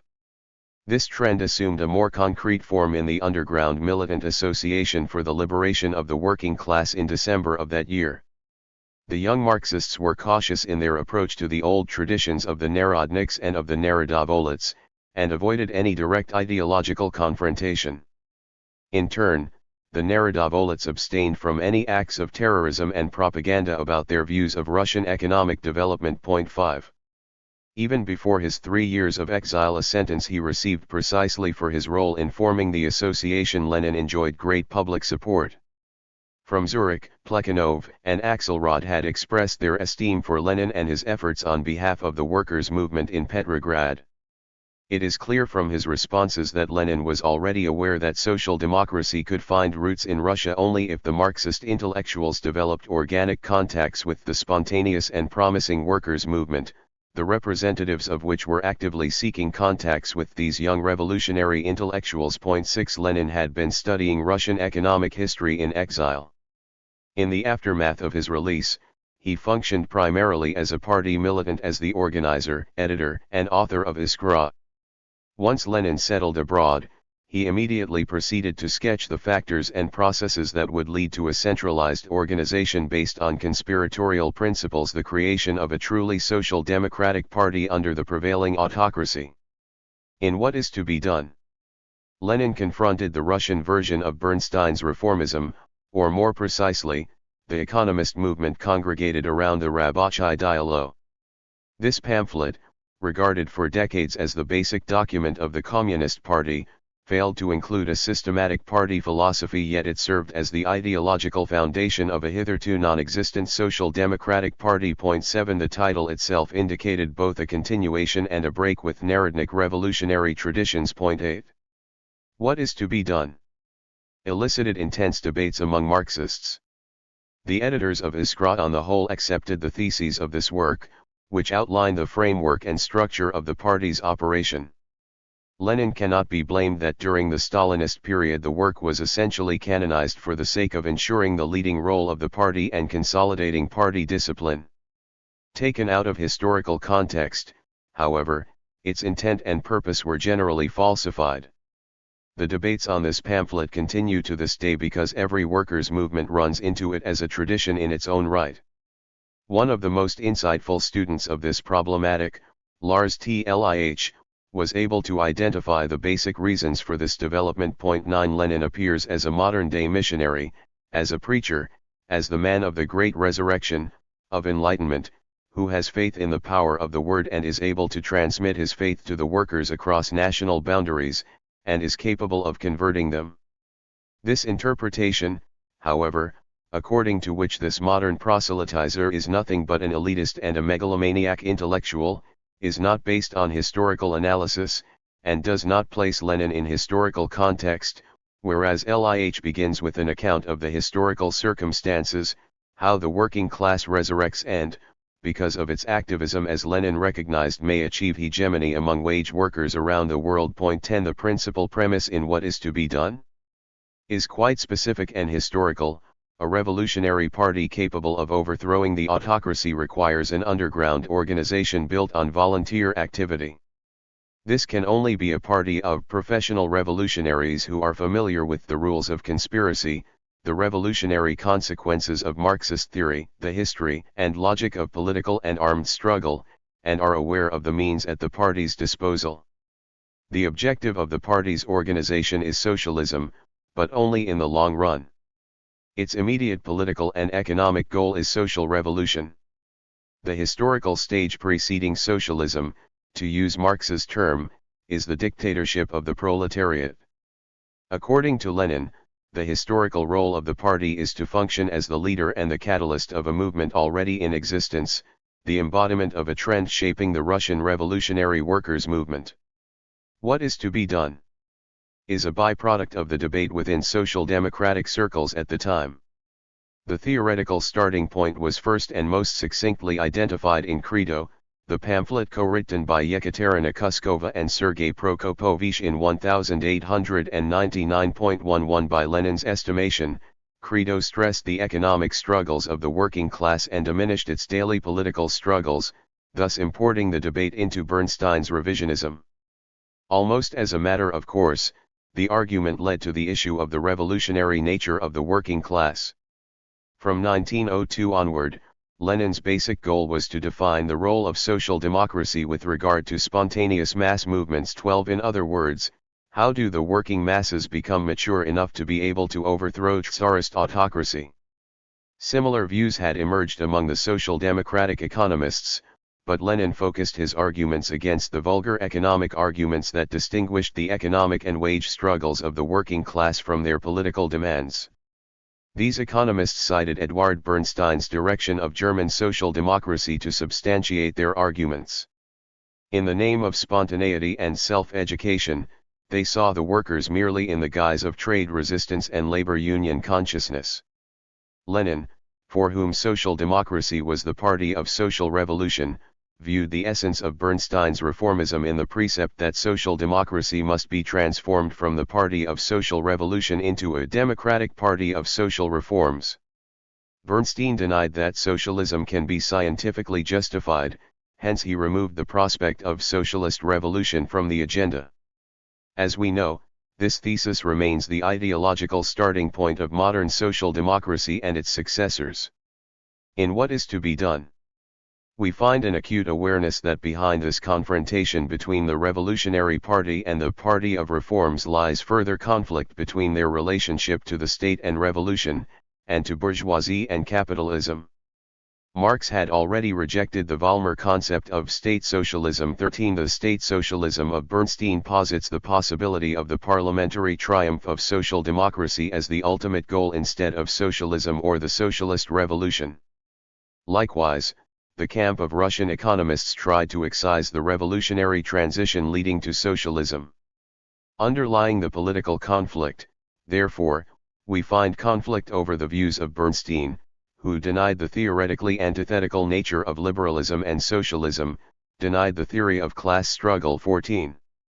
At the very center of Lenin's party-building thesis was the issue of how the working class could achieve class consciousness. According to his analysis, the working class is subject to bourgeois society not only in its generality, but also concretely, since all preconceived notions associated with the capitalist system find their way into the deepest consciousness of workers.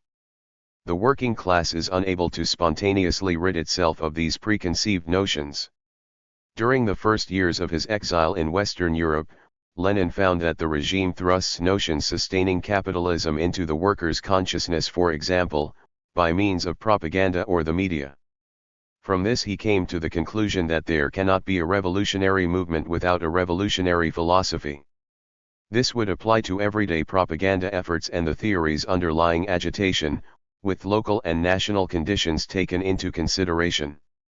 Lenin was perfectly aware that the tasks Russian social democracy had to face are tasks no other socialist party in the world has had to face as yet. 15.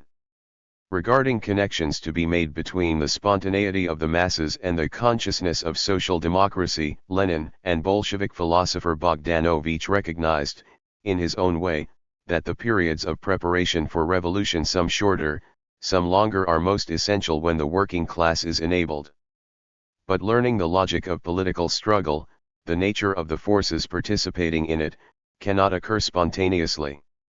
As a result of his analyses, Lenin came to the final conclusion that, in general, under a bourgeois regime it is not possible for the workers to develop a social democratic consciousness.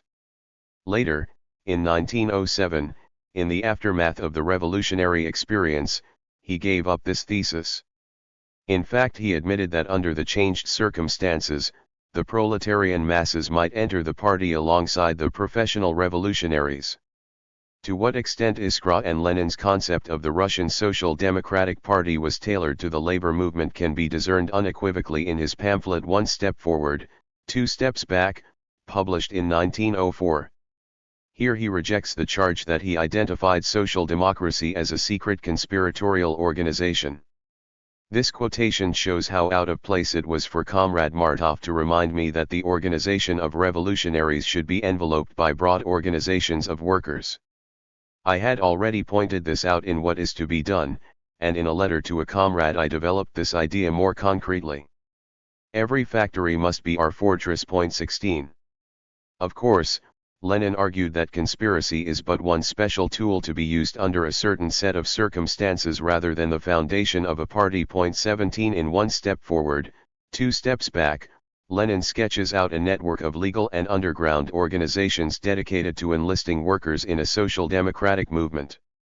Lenin's basic objective in creating these networks of agents was to facilitate communication and political activity between different segments of an oppressed society. 18 Generally speaking, Western scholars locate the roots of Lenin's conception of social organization and socialism in What is to be Done.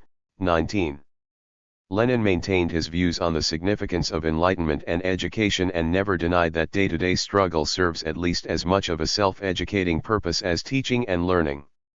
This is theoretical consciousness, as Lukács was to phrase it later in History and Class Consciousness. Point 20 in What is to be done? However, the assigned consciousness is not represented by a sterile proletariat but by the historical experience of every country.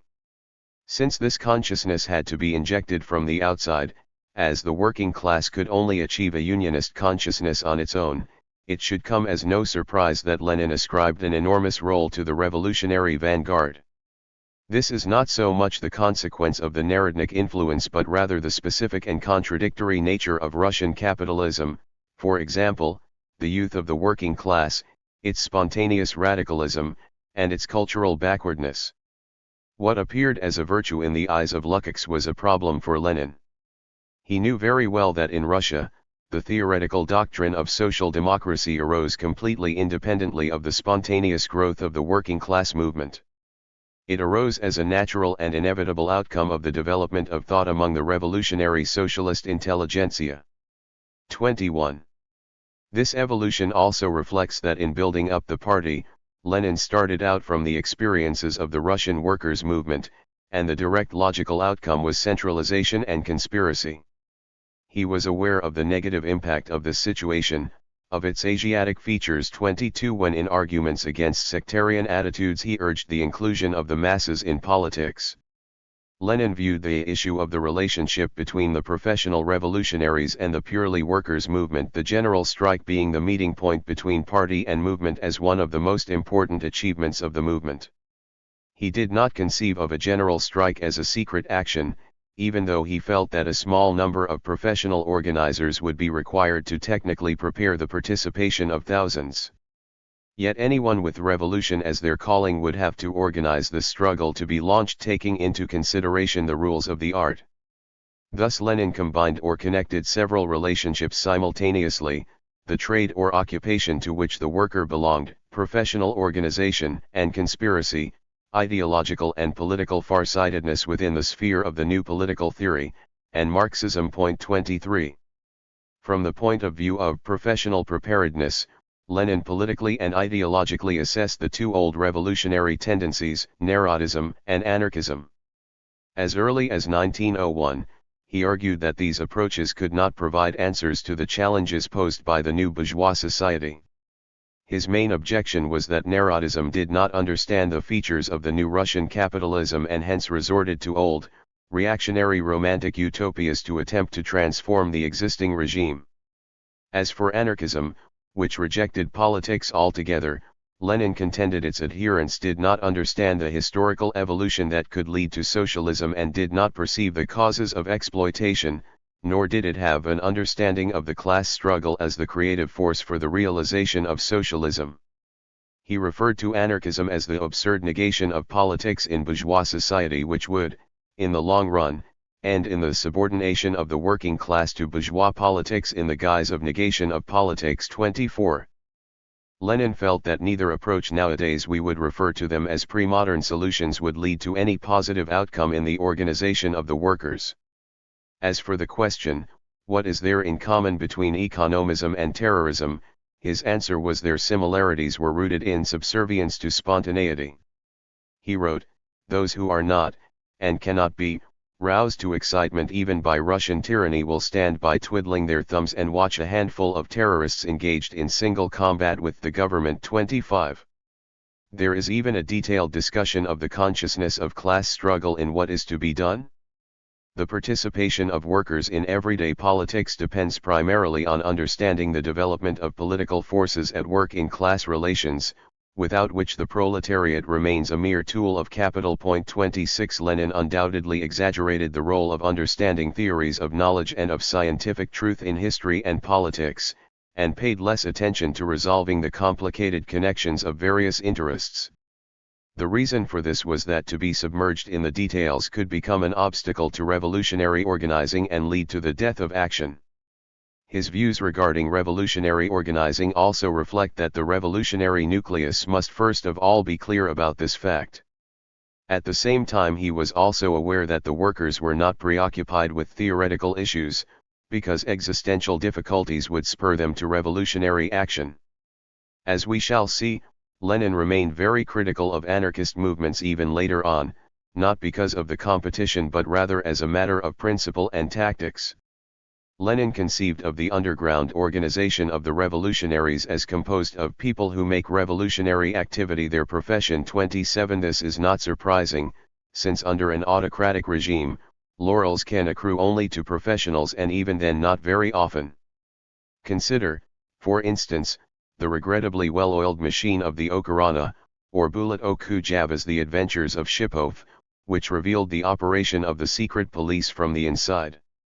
If it hoped to succeed, the party of the organization of the revolutionaries must not only become secretive, but must even appear, in a sense, as the alternative to the secret police. 28. The professionalism on which the lives of the workers and of the professional revolutionaries depended made no allowance for naivete or dilettantism. 29 Lenin wrote about the sense of professionalism with regard to the party. In form such a strong revolutionary organization in an autocratic country may also be described as a conspiratorial organization. 30 He considered such an organization as the most important instrument of an anti-Tsarist revolution that prepares the great historical transformation and works out the transition between the daily political and economic struggles and the revolutionary goal.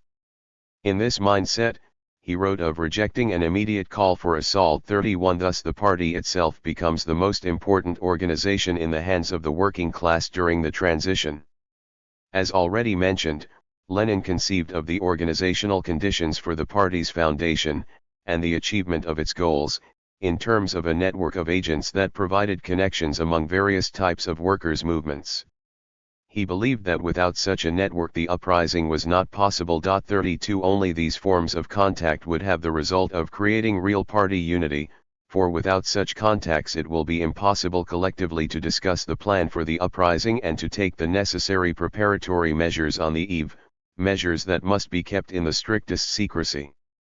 Lenin viewed everything in terms of the planning and execution of the ultimate goal, the preparation of the entire nation for an armed uprising. It was no accident that with regard to Iskra, the plan for an all-Russian political newspaper, far from representing the fruits of the labor of armchair workers, infected with dogmatism and bookishness, is the most practical plan for immediate and all-round preparation of the uprising. 33. It was already apparent in the debates at the party congress that all basic principles, such as democratic centralism or the vanguard, which became mere notions of political science for future generations, could be justified only in terms of the growth of the movement. The revolution of 1905 marked a sudden yet decisive shift for the party.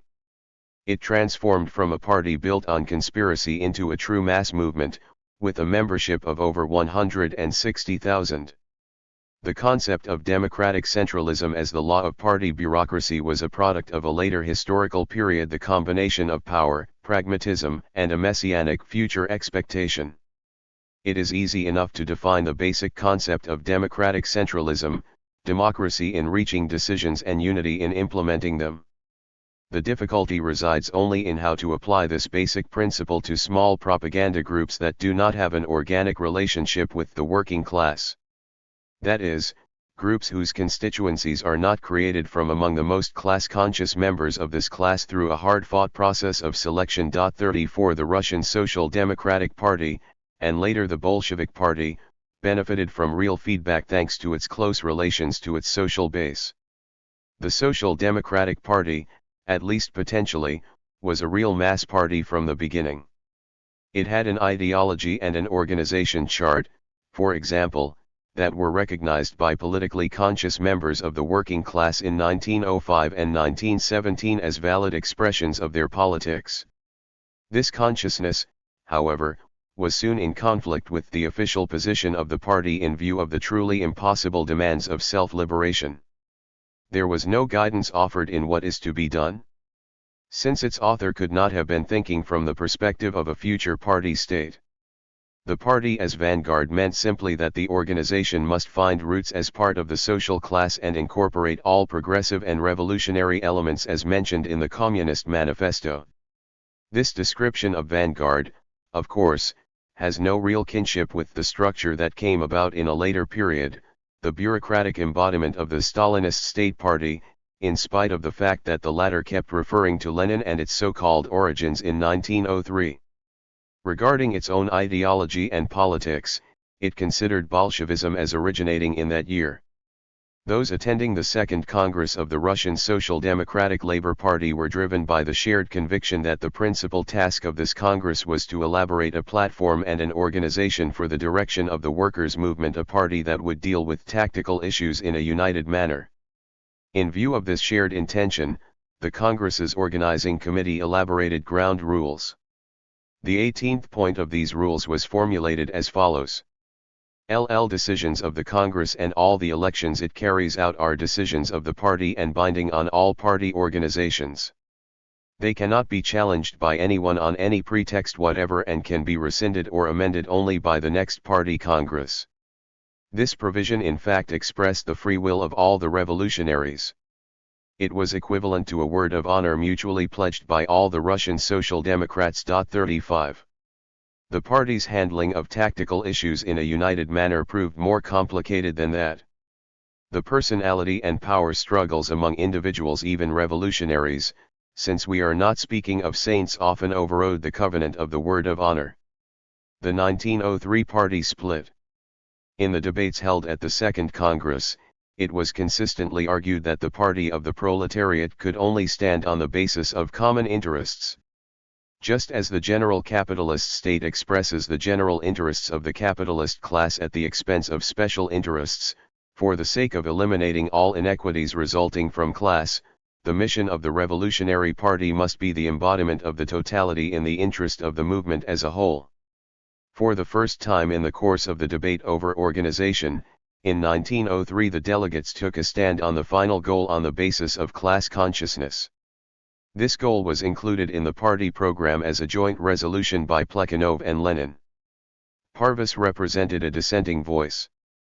The principal disagreement was not about the assessment of conspiracy.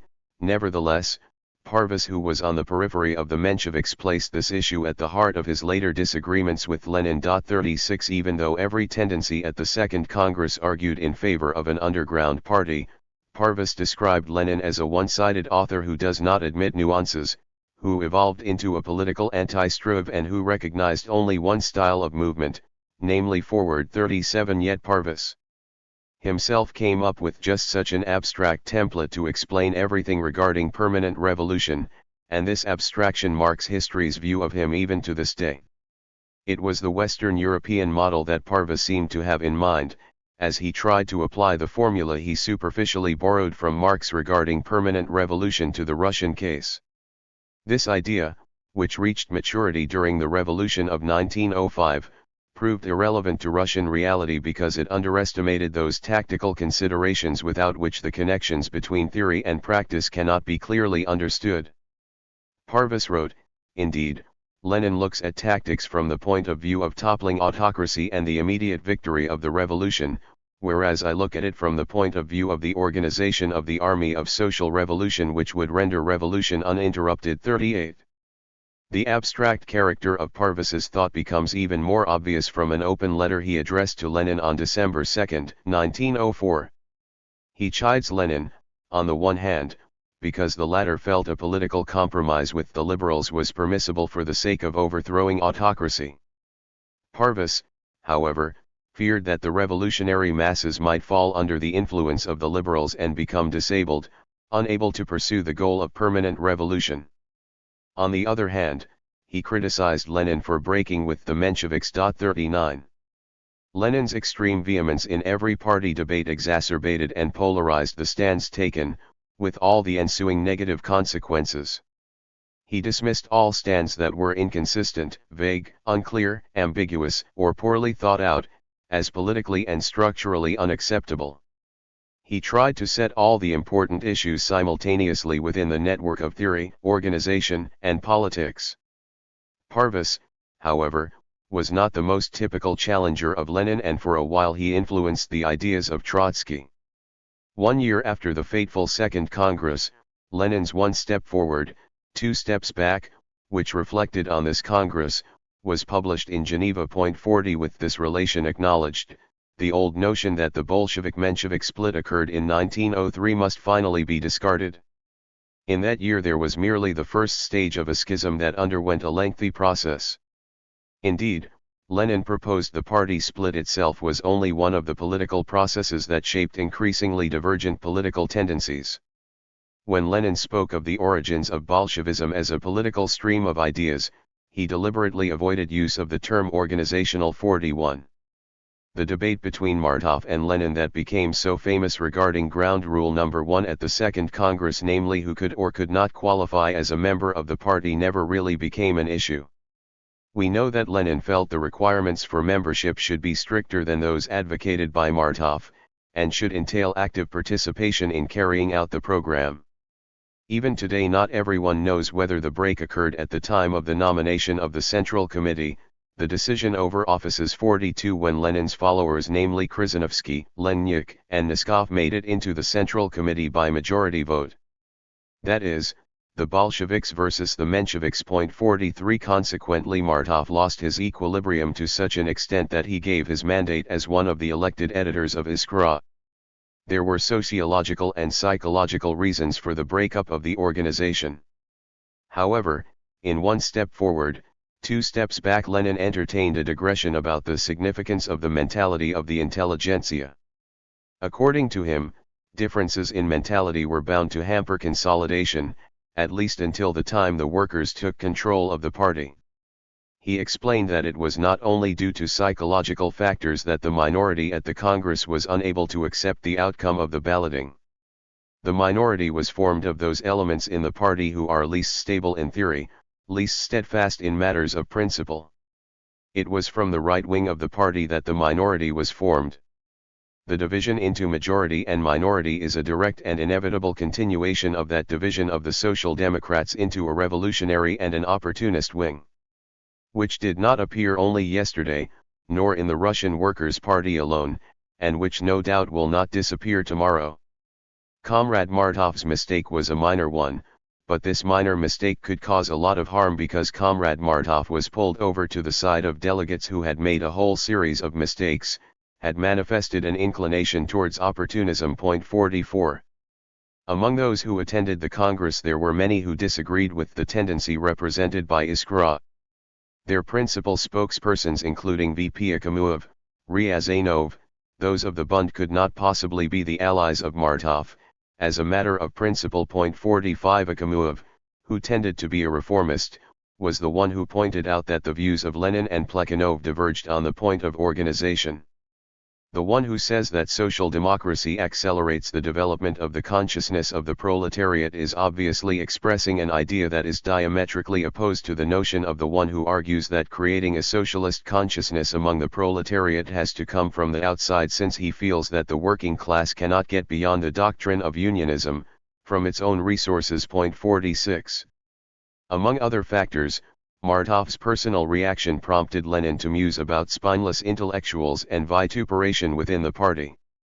The psychology of the typical intelligentsia based on Koskai's article about Franz Mehring could be contrasted with the psychology of the proletarian formed and regulated by heavy industry. 47 By average intellectual, Koskai meant the professional based in bourgeois society, who gave the class of intelligentsia its character and who, to a large extent, stood in contrast to the proletariat.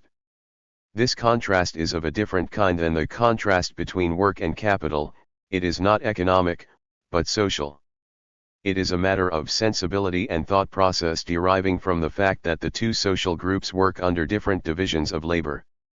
As a consequence of this, the proletarian as an isolated individual is nothing but feels powerful as a member of a strong organization, and fights with the greatest sense of self-sacrifice, without considering personal glory. The intellectual feels altogether differently, for individualism is a consequence of his or her work relations. Hence the freest play for his individuality seems to him the prime condition for successful activity. It is only with difficulty that he submits to being a part subordinate to a whole, and then only from necessity, not from inclination. He recognizes the need of discipline only for the mass, not for the elect minds.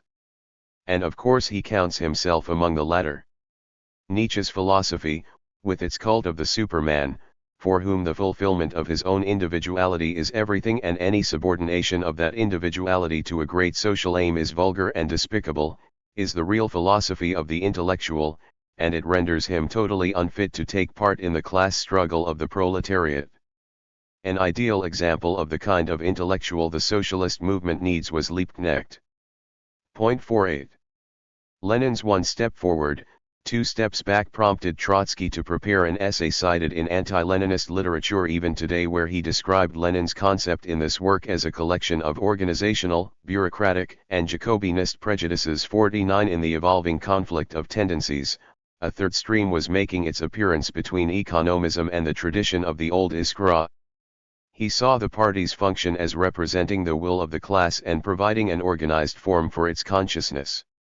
As a consequence, he formulated his now famous resolution, which interpreted Lenin's concept and practice as a substitute for proletarian politics. Trotsky also rejected the notion that the revolutionary intelligentsia was called upon to import class consciousness into the proletariat from the outside. Point 50. If we shed the polemical stamp and all the simplifications from Trotsky's arguments, it turns out that, for Lenin, the party is a structured political institution with a military and bureaucratic hierarchy. In contrast, Trotsky posits an abstract notion of proletarian self-directed activity as the main inspector of history, a militant materialist idea. In 1904, Trotsky was still the Sol in party matters. The proletarian communitarian ideology he stressed challenged the features in the Social Democratic Party functioning under autocracy. It was no accident that Trotsky rebelled against Lenin's factory analogy.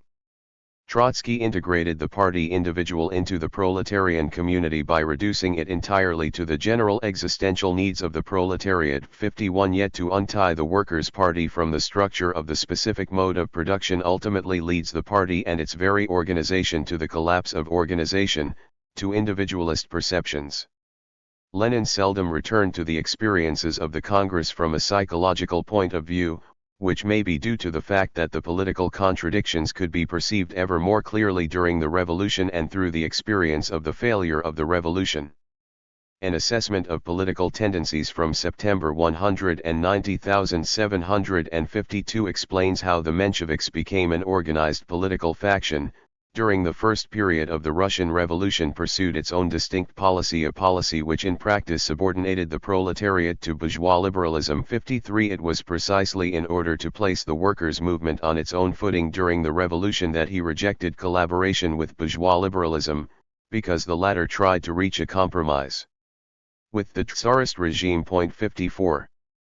Perhaps the Menshevik position drove him to exaggerate his arguments. 55. It was during this Congress that the notion of forming a left bloc with the landless peasantry replaced the notion of working with the liberals, albeit most of the Mensheviks never accepted this notion. Hence we may refer to this Congress as the second permanent rift within Russian social democracy, even though Lenin would continue to seek to restore collaboration with Plekhanov and vice versa. Never again did Bolsheviks and Mensheviks unite at a joint Congress. The years 1905-07 signaled the final rift. In his debates with the anarchists in November and December 1905, Lenin said that, as a prerequisite for collaboration, only those who were in agreement about the basic objective of the organization were capable of collaborating within a militant organization. Consequently, this was also Lenin's response to the November 23 resolution of the Executive Committee of the Soviet of the Workers' Deputies, which rejected the request of the anarchists to be included on the committee because anarchists do not recognize political struggle as a method for achieving their goals. Lenin agreed that the anarchists should not be admitted into that body, for it is not a workers' parliament, nor an autonomous organ of the proletariat. Had it been a parliament, then anarchists could not be excluded. 56. Lenin considered the Workers' Soviet as the political arm of the uprising and an institution of the revolution.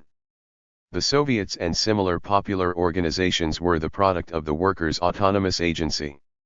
As Lenin wrote about the uprising of December 1905, it was not some theory, not appeals on the part of someone, or tactics invented by someone, not party doctrine, but the force of circumstances that led these non-party mass organs to realize the need for an uprising and transformed them into organs of an uprising. 57.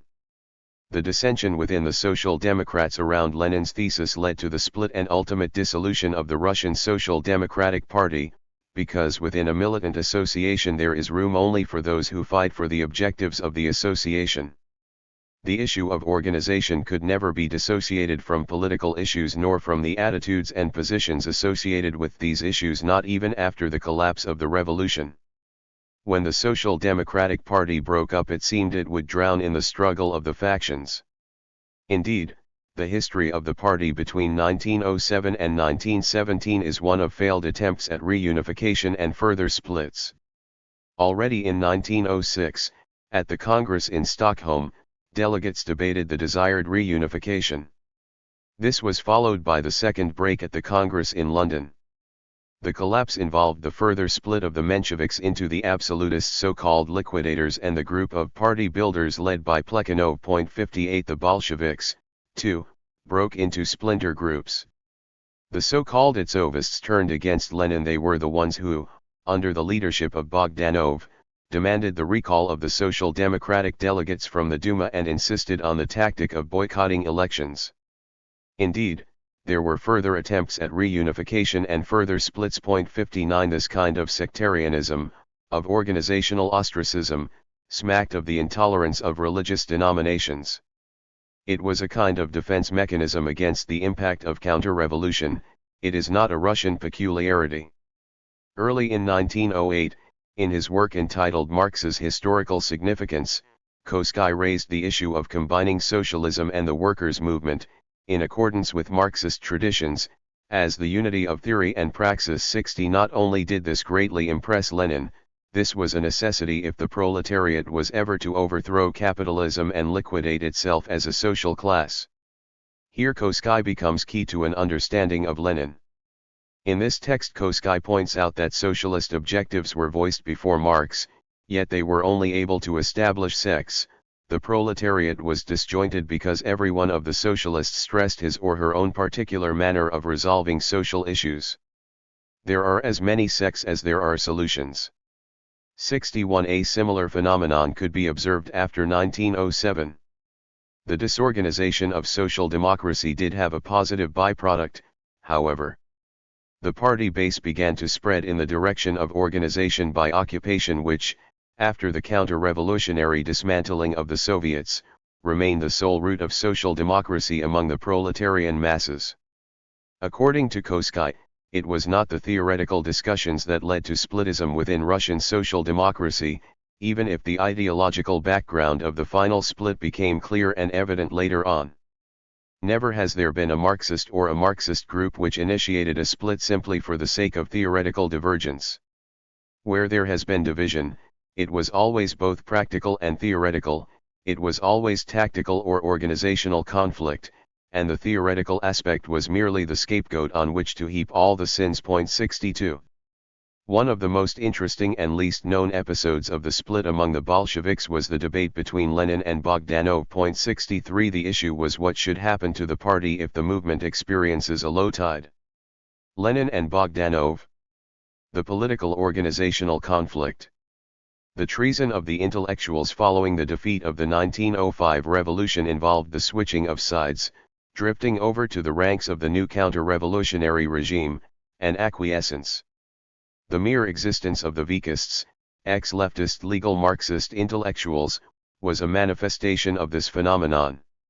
Educated people abandoned in droves what seemed to them the sinking ship of the revolution.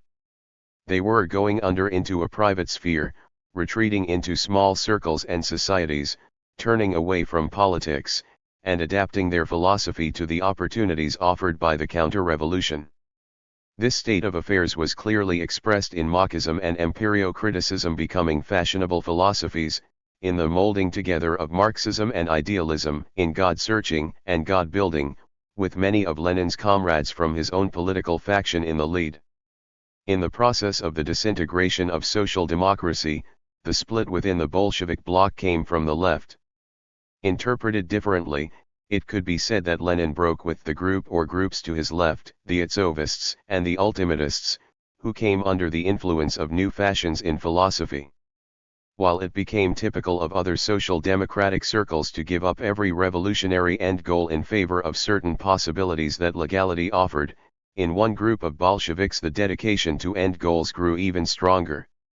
A complete personal dedication to the end goal entailed turning away from reality and found expression in transcendent philosophical experimentation. This mindset was further colored by the so-called immigrant disease, which under conditions of isolation, favors divisiveness, self-justification, and infighting. The reaction is not rare among revolutionaries when a sudden low tide in revolutionary fervor sets in.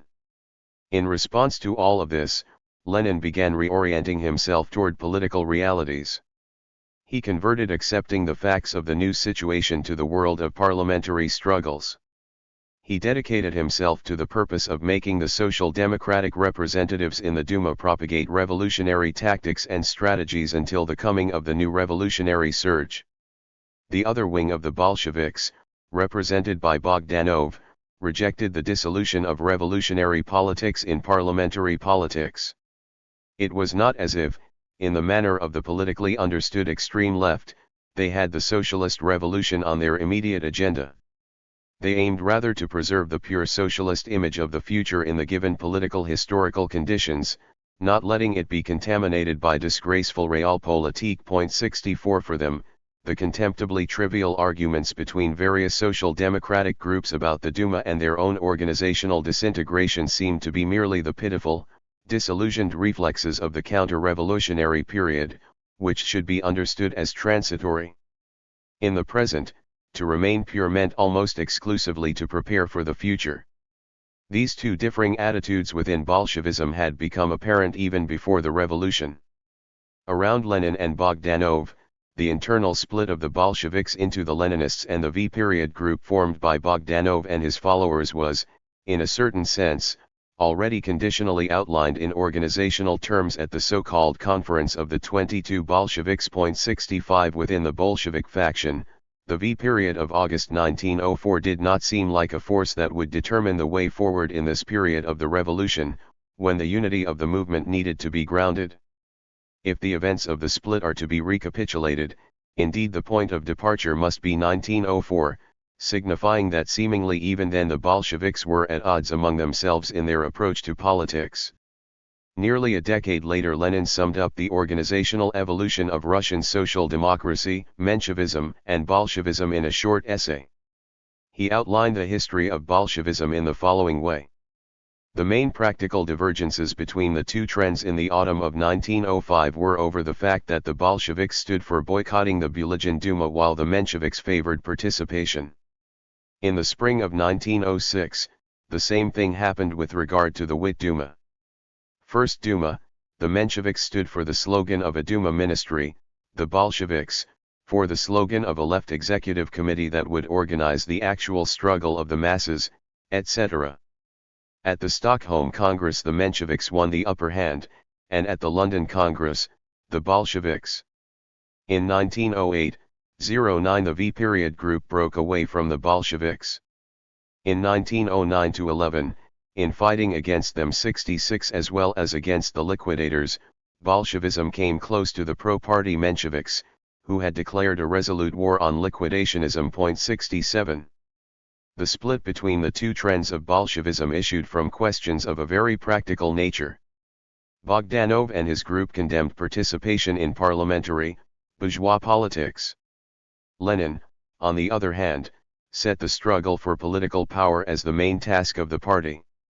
He was not occupied with creating and implanting an idea of the future of socialism, he thought of this more as a development to be expected from the period following the revolution.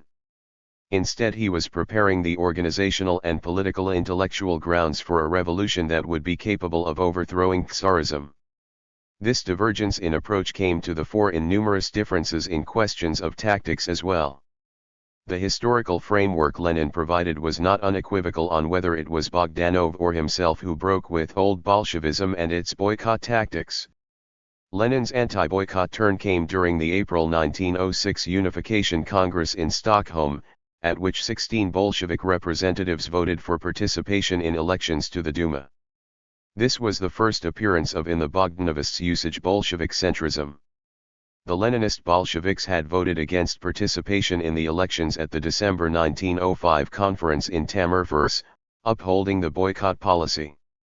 The conflict between the parliamentarian and revolutionary political trends continued at the London Party Congress.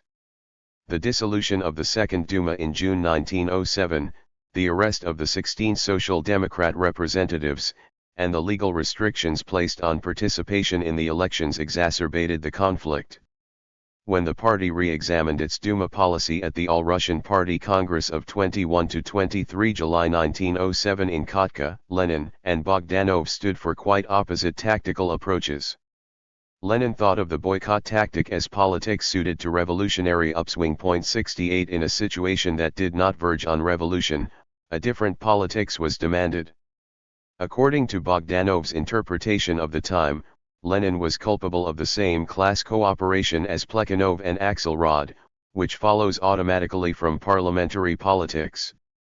In 1909, as his political strategic project to consolidate a social democratic movement that encapsulated both parliamentary politics including all its tools and revolutionary propaganda, upholding the promise of revolution, were blocked by the liquidators on the right and the Itzovists on the left, Lenin resumed cooperation with Plekhanov. When Plekhanov resigned from the editorial board of the Menshevik newspaper Golos Sotsial-Demokrata in December 1908, an organizational integration with Lenin's group once more seemed a realistic possibility. The Bolshevik party paper, the Proletary, edited by Lenin, was definitely an important aspect of the balance of forces turning in favor of Lenin. However, from Bogdanov's perspective, the rapprochement with Plekhanov in any form was viewed as treason. The ideological and political debates were exacerbated by financial disagreements, which inevitably became the subject of acrimonious discussions in exile.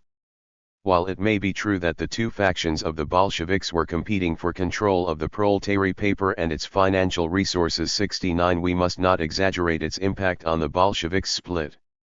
The Bolshevik centrist faction came into existence at the London Congress. The Financial and Technical Committee was established through the Military Technical Office, which included Bogdanov, Krausz, and Lenin among its members. 70 On June 13 of 1907, a group led by Kumo with the participation of Stalin robbed 241,000 rubles from the bank in Tiflis. At Kuakala in July/August, Kumo remitted 218,000 rubles from this booty to Krausz. In connection with this action, Bigert raised the issue, what would have happened if Lenin had not had access to such financial resources? Indeed, financial independence made it possible for him to break with the comrades. 71 In reality, however, financial matters were not the main aspect of the split. By the time Lenin ceded the Proletary to the control of the Duma faction at the end of 1907, and worked with Dubrovinsky against Bogdanov, the ideological and political disagreements were clear. Lenin, however, did not feel the time had come for a definitive political break. The philosophical debate had to take second place to political expediency. All this was not worthy of prolonged debate, and neither was the fact that Bogdanov subjected his famous party schools in Capri and Bologna 72, where the cultural development of the working class was the focus of study, to the interests of his own faction. In vain, Proletary resolved to remain neutral in the philosophical debate, but by April 1908 it became clear that the two approaches could not be reconciled. Of course, each tendency endeavored to promote its own approach. 73 In view of Lenin's essay Marxism and Revisionism in his volume on Karl Marx, which attacked empirio-monism, the ideological and political debate degenerated to a point where Bogdanov resigned as editor. He felt there was no contradiction between empirio-monism and the basic ideology of the Bolshevik faction. Lenin, Dubrinsky, and others assumed that Bogdanov had created an official opposition within the editorial office. 74 At the same time, Lenin and company excluded Bogdanov from the Bolshevik Center in June 1909. The left Bolsheviks responded by creating the V period at Capri in December 1909, reflecting somewhat nostalgically the paper published in 1904 under the same title and, by the same token, implying that they were the repository of true Bolshevism. 75. The philosophical background of the political debate. Lenin preferred not to conflate ideological debates with tactical disagreements. In fact, from a methodological point of view, he expressly disapproved of this procedure. Some of his letters to Gorky in February, March 1908 are evidence of this disapproval. On November 25, he wrote, "To hinder the application of the tactics of revolutionary social democracy in the Workers' Party for the sake of disputes on the question of materialism or Marxism, would be, in my opinion, unpardonable folly. We ought to fight over philosophy in such a way that proletariat and the Bolsheviks, as a faction of the party, would not be affected by it." 76. Lenin felt compelled to read many essays on such themes since the infighting among the factions continued to grow sharper. It soon forced him to commit the very stupidity that he warned against in his letter to Gorky. He formulated the pertinent philosophical thesis with his accustomed clarity: Marx cannot be complemented with Kant, he argued, for Marx's philosophical concepts have no Kantian agnostic roots. Lenin's later turn toward Hegel in 1914 explains his stance in 1908, namely that the Kantian complement advocated in the 1880s was the very embodiment of a philosophical and theoretical revision of Marxism, from the Narodniks all the way to Bernstein. 77 Marx's Hegelian sources acquired importance through the use of the dialectical method, yet the philosophical problematic of dialectics remained the background to the debate between Lenin's Empyrianism on the one hand, and Lunacharsky and companions' religious atheism on the other. It turned out that Plekhanov, and subsequently Lenin, had pointed out the philosophical disagreement with Bogdanov and his followers already in 1903-04. These disagreements were made more explicit upon personal encounter with Bogdanov. 78. By then the tactical and factional struggles within the party had become imbued with philosophical arguments. 79 Lenin believed he could kill two birds with one stone. He could defend the materialist philosophical position while carrying forward, or at least reinforcing, the political and ideological views of his faction. He could count on the backing of Plekhanov in this undertaking, since it was a matter of defending traditional bourgeois materialism in the face of Marxism. 80 Actually, the functional materialism we find in Marx and Engels, which ties philosophy to revolutionary practice, reconciling dialectics with epistemological and ontological perspectives, and which ultimately transformed philosophy into theory by linking it to the workers' movement, could not gain importance in the debates around Marxism. 81 Something else was at stake in the debate. In order to defend bourgeois materialism, Lenin gave up his reservations regarding philosophical debates. In his empirio-criticism, Lenin was mobilizing not so much the Marxist philosophical tradition, but rather that of Plekhanov, in which materialism is formulated within a framework of monist reflection theory. In this work, a kind of biological determinism relegated historical materialism into the background. This was likewise made clear by the political nature of the philosophical debate. 82. Eventually there were debates about the work's philosophical import. Noteworthy among them is Gramsci's interpretation and Pannekoek's critique that resorts to sociology. Even in his definition of matter, Gramsci was already engaging in polemics against a narrow-minded metaphysical focus, disconnected from social reality.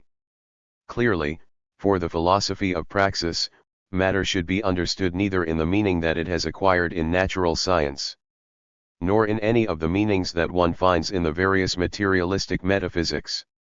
Matter as such therefore is not our subject, but how it is socially and historically organized for production, and natural science should be seen correspondingly as essentially an historical category, a human relation. 83. In Lenin's Materialism and Empirio-Criticism, Critical Remarks on a Reactionary Philosophy, published between April 29 and May 4, 1909 by Zivino in Moscow, it is difficult to find the dividing line between philosophy and political polemics, much as in the case of the Lenin-Bogdanov debate. Strictly speaking, Lenin did not write a philosophical work, nor was it his intention to write one. Instead, within the framework of ideological polemics, the work is focused on the nature of Marxist philosophy and its functions. Lenin had revealed his political intentions in a letter to Anna, written from Paris, on March 9, 1909.84. The Bolsheviks, meaning to break with traditional parliamentary politics, experimented with creating a party school under Bogdanov's direction, which would have functioned as a kind of organization headquarters, challenging the Bolsheviks around Lenin. This is what eventually led to the excommunication of Bogdanov. 85 The political and philosophical endeavors of Bogdanov meant a different kind of culture, a different school of politicking, for Social Democrats and for his own Bolshevik faction. The attributes most frequently used to qualify their politics were itsovism or ultimatism. Their theoretical philosophical endeavors were described as proletarian culture, proletarian science, and proletarian art. These were rooted in the syndicalist and Sorlist tradition associated with Lunacharsky, who was interested mainly in aesthetics. Indeed, Lunacharsky initiated a new philosophical experiment as manifested in his concept of God-building. In 1907, he published an essay about scientific socialism as the new, highest form of religion. His intention was to use religious atheism to teach the proletariat about faith in the good and in happiness. This was a form of God-building referring to socialist culture, which viewed Lenin as the narrow practitioner of the Second International, oriented toward practical politics. The future-oriented and hyper-developed revolutionary consciousness of Lunacharsky, Gorky, and even Bogdanov, announced a new kind of communitarianism. This collectivist philosophy of action attempted to anchor the consciousness of the proletariat to a utopian and messianic type of socialism. 86 In its theoretical construct, proletarian culture smacks of a philosophy of hope. God-building appears as a yearning for harmony, and socialism itself becomes a quasi-religion. Of course, Lenin was exaggerating when he suspected some kind of doctrinaire religion. In this case it was a matter of instrumentalizing emotions and aesthetic passions to mobilize socialism as an ideology. In his December 1905 essay Socialism and Religion, Lenin deconstructed the relationship between the proletariat and religion.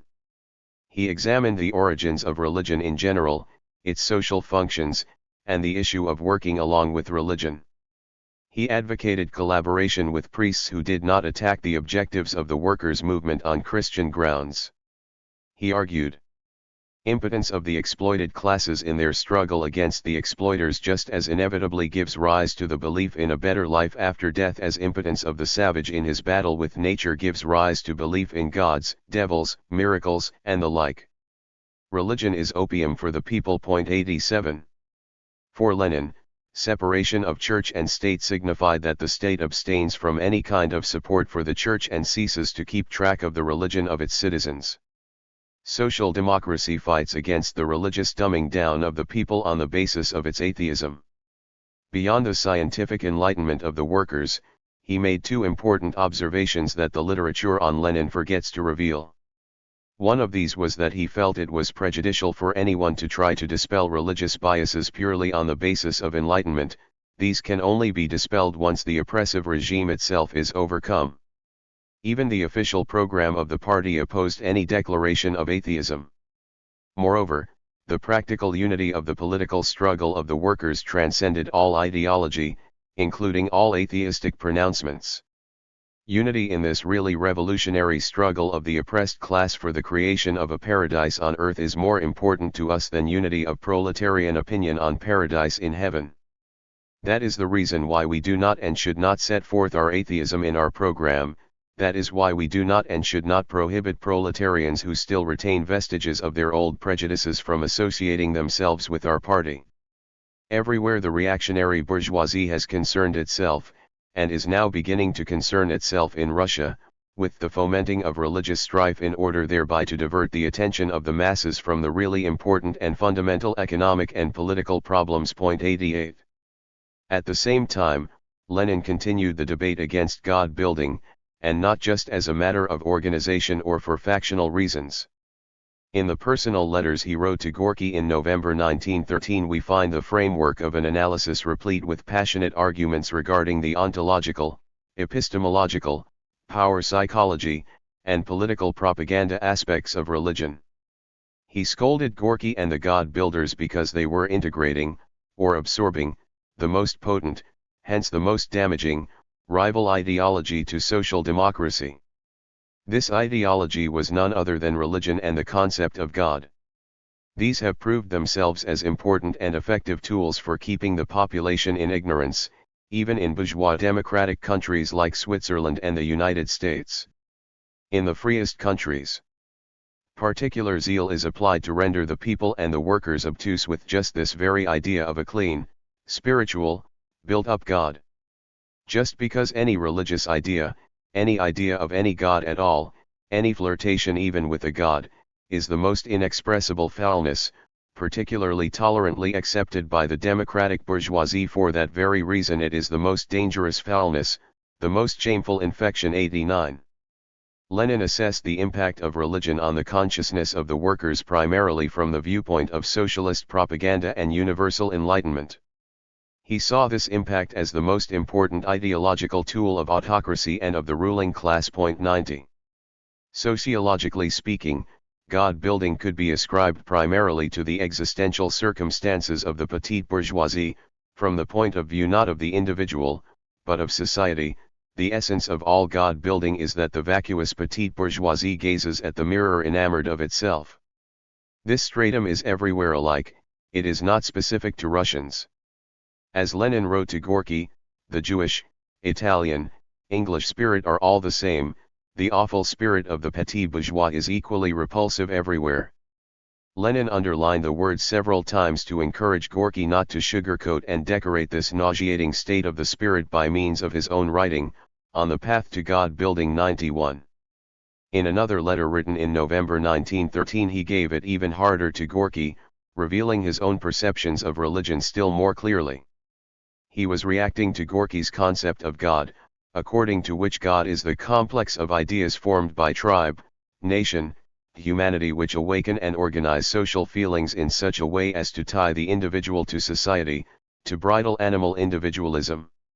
Lenin referred to this as the worst kind of Christian socialism, and that Gorky, in spite of all his good intentions, had degenerated to the point of repeating the hocus-pocus of the priests, in that if you eliminate from the idea of God everything about it that is historical and drawn from real life, and instead of the reality of history and life here is substituted in the idea of God a gentle petit bourgeois phrase. 92.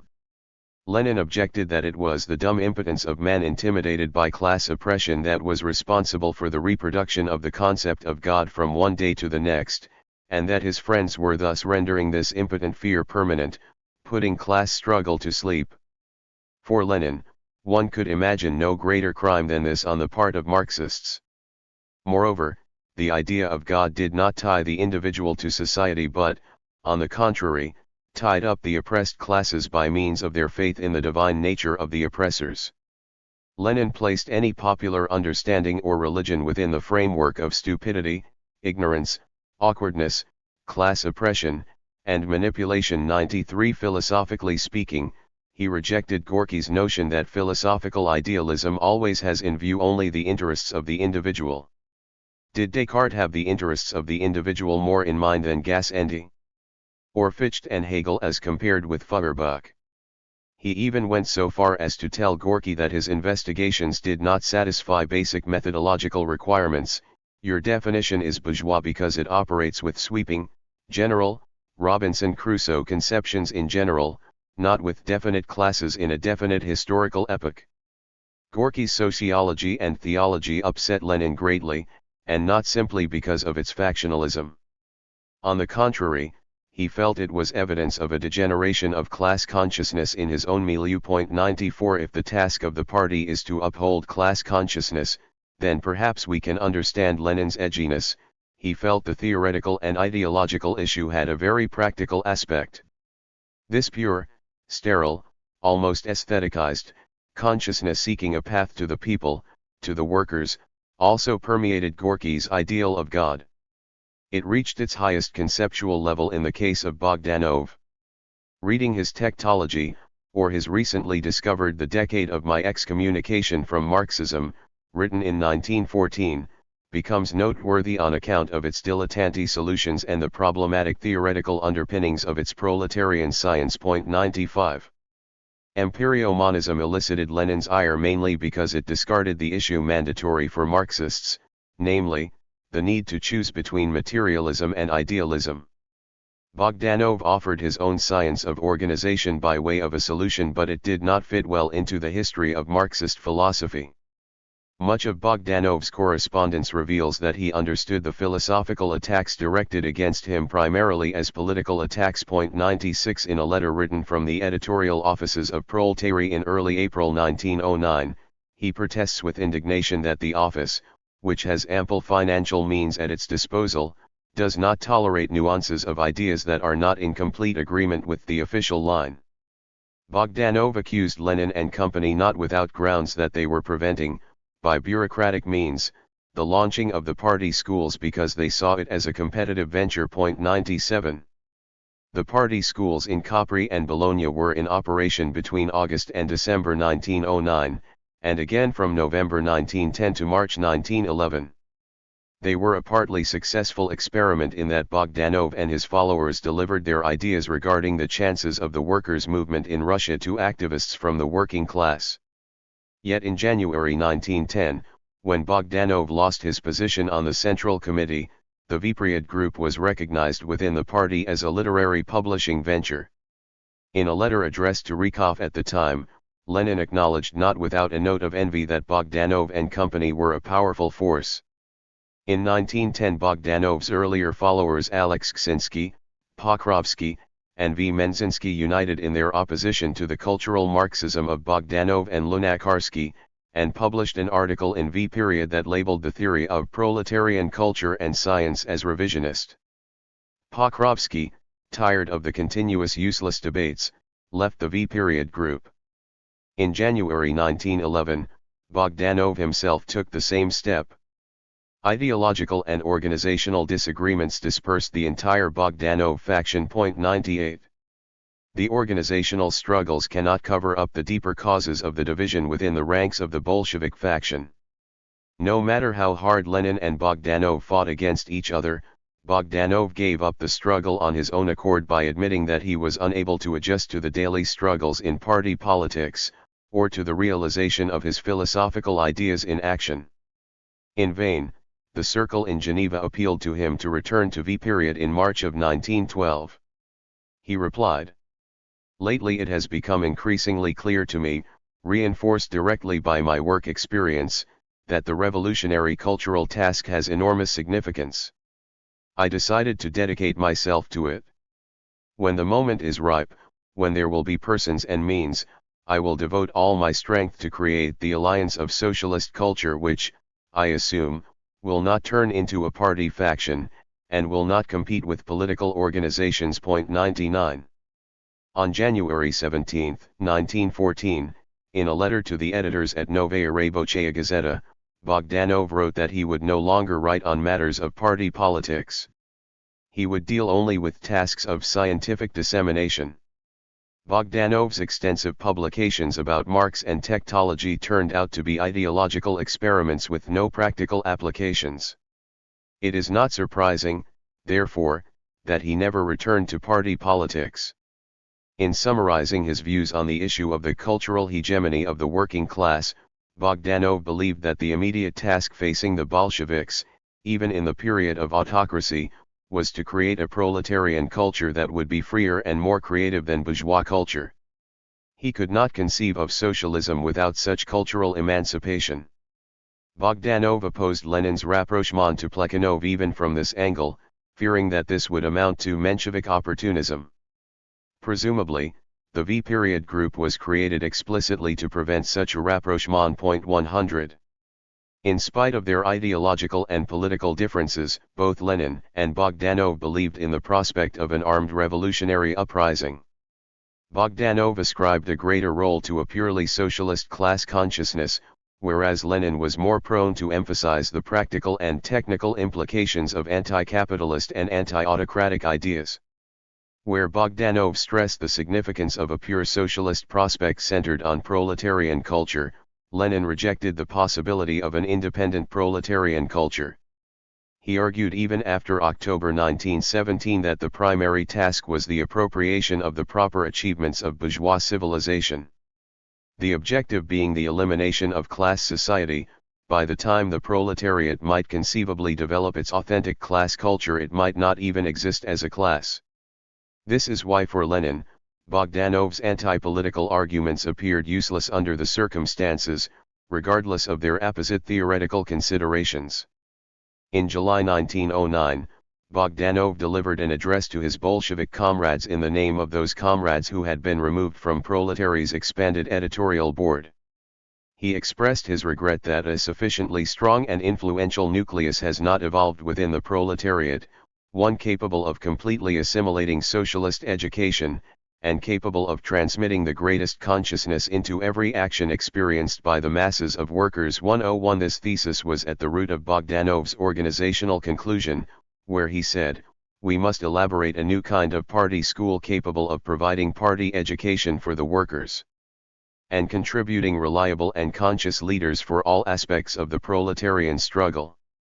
In his report to the Bolshevik comrades on behalf of the expelled members of the expanded editorial board of the Proletary, published on July 3, 1909, Bogdanov wrote, "The movement of the masses had to be kept on a strictly revolutionary course." 102 He engaged in an analysis of the Lenin phenomenon on several subsequent occasions. In a letter addressed to the Geneva Circle of the V period, dated June 23, 1912, he expressed disappointment that Lenin used the slogans of the revolution as a politician would to enhance his own revolutionary reputation, yet I have no doubt that Lenin's candidates kept these slogans in their pockets for the duration of the campaign. He claimed that the supporters of the V period were acting the same way, but without really understanding the problem.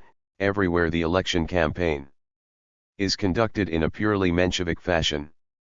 In this letter, Bogdanov used the term politics with utter contempt, implying the worst besmirching of revolutionary purity. 103. In a letter written on December 11, 1912, Bogdanov expressed that he felt, precisely because of this despised politicking, that in Russia the social democratic intellectuals will unavoidably unite with the Leninists. It is useless to even mention the radicalism of the general mass of our social democratic intellectuals. No, this is not pessimism. He described the surrender of social democracy to politics as opportunism, the domination of bourgeois ways of thought over proletarian experience, the bourgeois means of political struggle over the defense of proletarian interests. 104 His stated reason for withdrawing from the V period was because he did not wish to waste his energies uselessly. He was also not so naive as to believe that he would be able to express his ideas freely. He rejected the idea of working together, for the group had irrevocably rejected the program of V period, whereas its program rests entirely on diplomatic intrigue, first with Plekhanov, then with Trotsky, then with the Mensheviks. 105. In a letter dated June 9, 1913, he wrote critically about the merger of the V periodists and the left-wing Leninists. By Leninism I do not mean personal relations with Lenin, but rather the general idea of politics and political methods which he represents better than anyone else. For the V periodist, the politics of social democracy expresses the organization process which takes place within the working class. For the Leninist, be he the most left-wing, politics is a separate, independent profession, subject to its own laws, capable of evolution more or less independently from general class organization processes. For the V periodist, an element of the revolutionary culture, which evolved earlier and more broadly than other aspects of culture, depending on the historical circumstances. For the V periodist, politics and its meaning are always measured by class. For the Leninist, politics are political, which can be successful at the group, at the circle, or even at the individual level. The art of politics is like the art of the good chess player, placing the right piece in the right place at the right time to win the match. 106. Bogdanov attacked the rapprochement of Lenin and Plekhanov on these grounds, in spite of the two distancing themselves from both the left and right wings. Bogdanov would have liked to see the V-periodists break with the left-Leninists on the grounds that their lines did not mesh. 107. There is a peculiar contradiction in Bogdanov's line of thought. While he rejected politics as a profession, he made no mention of politics below the level of class, or of those individuals on the technical and organizational side of the movement who practiced it as a profession. He also made no mention of the problem of those who viewed politics as he did, those who give up the revolution as practice in their everyday struggle. What is the use of retreating from dirty politics then, if during the professional, expert preparation of revolution or uprising, revolutionaries cannot reject the institutions of mass politics, including parliament? How could they reject the inner, favorable workings, when they are essential to fighting an armed uprising?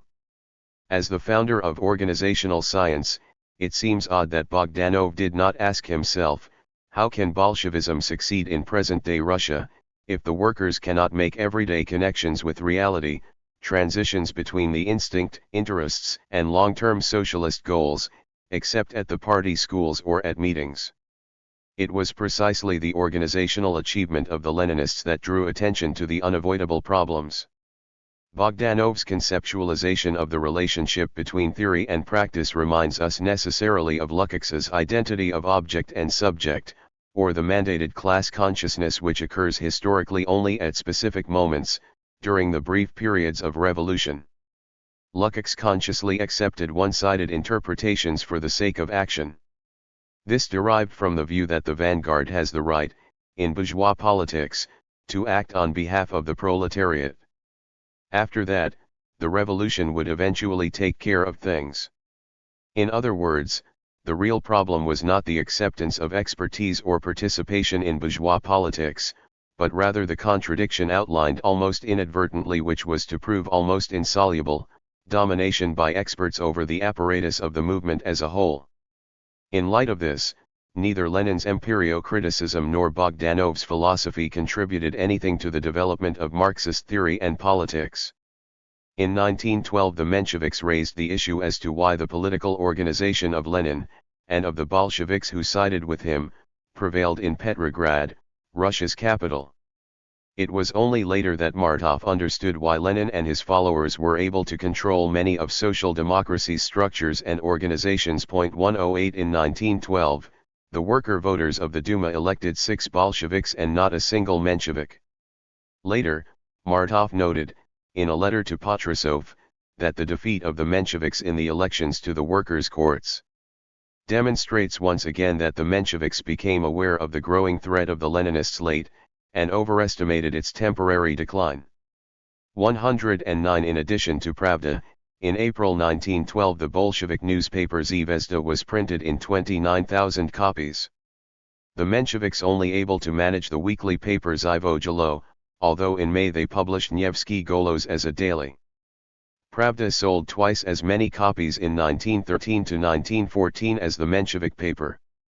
The series of defeats for the Mensheviks continued in 1913 during the elections in the Metal Workers' Union at Petrograd, where once again the Bolsheviks got the majority. The successes of the Bolsheviks can be understood not in the organizational achievements mentioned by Martov, but rather in that the Bolsheviks aiming to connect the short-term and even daily demands of the workers with prospects for the proletarian dictatorship. Their success rested on their ability to weave together legal mass work with underground organization. A renewed rise of the workers' movement was cut short by the explosion of the Great War and the nationalist flood, which, from 1916 on, rehabilitated Lenin's Bolshevism. The Revolution of February 1917, the analysis of its consequences, and the historical and empirical justification of Lenin's organizational thinking dovetailed into the October Revolution. Bogdanov's intellectual debating clubs played no historical role precisely when the historical situation seemed most favorable for them. 110. The end of ideological redemption. When the party split of 1903 took place, Trotsky went into immediate action to reunite the party. 111 This venture did not succeed, in spite of all his efforts, even though everyone was intent on remaining united. Perhaps Lenin was the first one who grasped that the Russian Social Democratic Labor Party could not be reconstituted in its original form. In 1908 Trotsky created his workers' newspaper as the paper of the Spilka Ukrainian Association, the Pravda. The paper was so well edited that Lenin, jealous of its success, decided to give the Bolsheviks' paper the same name. Trotsky, sensing an important particularity of social democratic evolution in Russia, namely its intellectual feature and the predominance of intellectuals among its leaders, announced that the workers had to take control of their own party entirely, since the workers' representatives in the Soviets and especially in the labor unions had acquired invaluable experience in organization structure and self-government. 112 later, in the same paper, it is written that the dispute between Menshevik and Bolshevik, not to mention the split, is incomprehensible to the masses. 113. Of course, Lenin would have been willing to reconcile the various tendencies only if the deciding force, the initiative, remained with him. It should be noted that during these debates Lenin received significant political and literary support from Kamina and Zinoviev in particular. 114 Trotsky viewed Lenin in the context of his dictatorial objectives and personal motives. This was how he interpreted the party conference of January 1912. The first Bolshevik Central Committee formed there, which he considered to be a first step to creating a party from above. He referred to this as a party split in the record of the August 1912 conference he organized. 115. In March 1912 Trotsky's Pravda announced the creation of the RSDLP Organizational Committee, which would serve as the rallying point for every viable social democratic formation. 116 He identified Lenin's faction as one group that was an obstacle to unification, since Lenin had called a meeting of his own faction for January. 117 Even at this point it was not possible to be above the factions. There were so many tendencies, from the V-periodist to the liquidator, that there were at least 3 potential parties. In his bulletin about the conference, Trotsky wrote as follows: "The Central Committee fell apart on the impact of internal discussions. The Leninist group unfurled the banner of 2 parties and mobilized the most intransigent and divisive elements of the Bolshevik faction under this banner." 118 Trotsky recognized that he did not leave a remnant of organizational achievement behind himself, whereas the Lenin Conference, which seemed so inconsequential, turned out to be historic. This became clear 5 years later when even Trotsky, unlike most leaders of the Mensheviks who never went beyond the slogan of a bourgeois democratic republic, joined forces with Lenin. For Lenin, the most important of the underground activities was to preserve an underground organization, the political goal of which would be to manage the transition to a democratic and proletarian revolution. The underground party became a point of crystallization for the Russian workers' movement, which would ultimately integrate the revolutionary tendencies into a great organization when the regime in power experienced a crisis and collapsed. In August 1917, the Provisional Underground Organization found its way to the Bolshevik Party, signifying, at least symbolically, a new mass party born of the revolution. Yet the true practical critique of the party conception of Lenin and the Bolsheviks was the European revolutionary upsurge. Later, the revolutionaries including Lenin of course noted in disappointment that the radicalization of the proletariat in Western Europe did not take place, or took place only partially. It was not enough to bring about the revolution. According to the young Lukács in his History and Class Consciousness, the reasons for the surprising ideological crisis 119 of the proletariat are due to the Menshevism of the working class, its economism, the role of the worker aristocrats, and its bourgeoisification. This does not sufficiently strike at the root of the issue. Aware of the limits of revolutionary spontaneity, Lukács found the solution in the Communist Party, in the increase of the decisive role of Leninist organization. 120. Between 1902 and 1922, the basic problem, in various ways, was how far the party's decision-forging role could extend. The issue became clear only years later, after the Stalinist period, when the old Lukács was searching for the weak points in Lenin. 121 The old Lukács, in contrast with the young one, did not locate the basic problem in the backwardness of the proletariat's ideology, but rather in the changing character of the capitalist economy and its impact on mentality and consciousness. Lenin's grandiose concept, contrasting Marx with the present in a truly revolutionary way.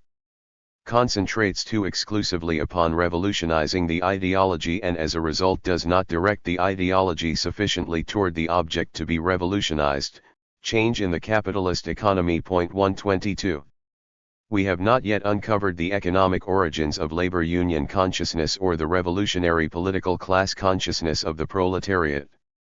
The historical and economic nature of their difference remains largely hidden. It seemed that the ideological redemption was the revolution itself. But the failure of the European Revolution to materialize, and the isolation of the Russian Revolution, created a new historical foundation for the ideological redemption of the workers. The social revolution can come only in the form of an epoch in which are combined civil war by the proletariat against the bourgeoisie in the advanced countries and a whole series of democratic and revolutionary movements, including the national liberation movement, in the undeveloped, backward and oppressed nations. Why? Because capitalism develops unevenly, and objective reality gives us highly developed capitalist nations side by side with a number of economically slightly developed, or totally undeveloped, nations. V.I. Lenin, A Caricature of Marxism N. Imperialist Economism, LCW, Vol. 23, 60. 4. The War and the National Question. Disintegration and Dialectics. After 1907, Lenin was able to draw a practical lesson from the overall defeat of the 1905 revolution. The autocratic regime could be shaken only by revolutionary means. Revolution as a possibility permeated the foundations he laid in his economic theory for the end, the disintegration of capitalism.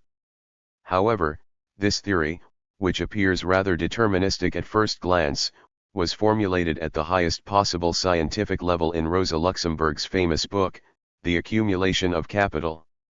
One of the underlying notions is that capital's global expansion and accumulation meets such obstacles because of the shrinking size of the world's not yet capitalized economies. As a result, the whole system becomes untenable and collapses. Luxemburg makes the assumption that in the process of disintegration, the revolutionary proletariat will instinctively and spontaneously recognize its own interests, which will be expressed in a resurrection of internationalist solidarity and revolution. Undoubtedly the Great War gave the problem its urgency, independent of the degree to which the initial theoretical thesis was misguided, for disintegration was an everyday experience during the war. Luxemburg had worked over the problem in her earlier debate with Bernstein by exaggerating Marx's theory of crisis. She found a solution to the correspondence between the development of the capitalist credit system and the crisis in the unavoidable destruction of the capitalist system itself. Credit reproduces all the fundamental antagonisms of the capitalist world. It accentuates them. It precipitates their development and thus pushes the capitalist world forward to its own destruction. However, Luxemburg underestimated Bernstein's realization that the overarching capitalist, the state itself, can at least mitigate the crisis. From the start, Lenin was at odds with the way Luxemburg conceived of disintegration. Before he read her book, in January 1913, he submitted a request to the editors of the Bremer Bürgerzeitung that a copy of their review of the book be sent to him in Krakow. He went on to express his pleasure at the journal's point of view on the question of whether non-capitalist parts of the world are required to realize surplus value. 2. Years later, in the early 1920s, Marxist circles were still engaged in debate about whether there existed a point of development beyond which capitalism would unavoidably and automatically crumble. 3 Many agreed with Luxemburg, believing that the prospects for capital accumulation could be explained by imperialist expansion and its constraints. This theoretical proposition manifested itself in the political notion that once expansion stops, there will be fewer opportunities for accumulation and forces opposing the system will spontaneously rise around the globe. In contrast, Lenin's theory of imperialism stated that capital accumulation has no limits, as capital always creates the conditions of a new cycle of accumulation through its own destructive nature. For those who accepted Luxemburg's theory of accumulation, counting on the inevitable disintegration of the capitalist system seemed to underestimate the role of organization and its immanent component, Class consciousness. Even George Lukács's Lenin pamphlet rested on the disintegration theory of capitalism. Lenin, however, spoke about the overthrow of capitalism rather than its disintegration, thus emphasizing the active, conscious element in the process. Point 4 He based his theory of imperialism on the more concrete and essential class consciousness, something that followed from the new traits of capitalist development and the higher organization of its operation. This only serves to deepen our appreciation that during the imperialist epoch the whole question of opportunism turned on the issue of revolutionary consciousness. 5. Lenin's research and theoretical work on the question of organization remained in a certain sense bookish, limited to academicism until the 1905 revolution, and in the view of some authors, all the way up to 1917.6. In fact, the practical relevance of his fustily bookish Marxism found justification during the First Russian Revolution and the subsequent World War, and revealed its true worth only later. The 1905 revolution transformed Lenin's thought and actions primarily because he came into immediate contact with real workers and their mass movement.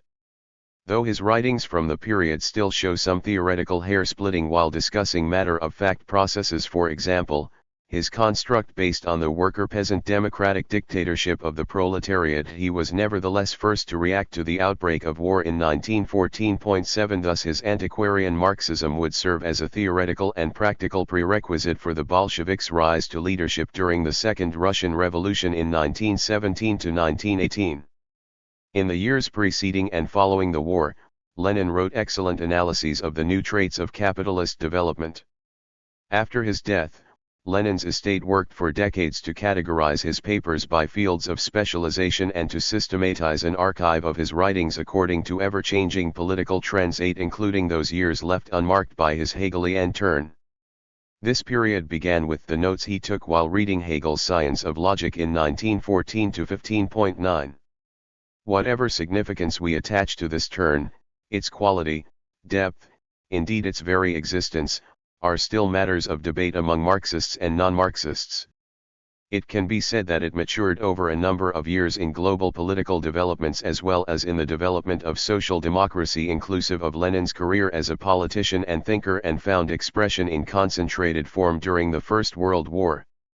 Though all artificial periodizations of Lenin's work and achievements may be deemed hair-splitting, there is no doubt that he was the first to recognize the practical significance of methodology in the Marxian theoretical heritage and consciously make it serve applied action. Point 10.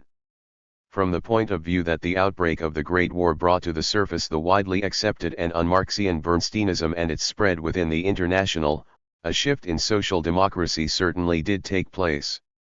This is something Lenin identified and decried at a very early stage, and at the same time revealed the non-revolutionary political strategy and evolutionist worldview of his German idol, Karl Kautsky.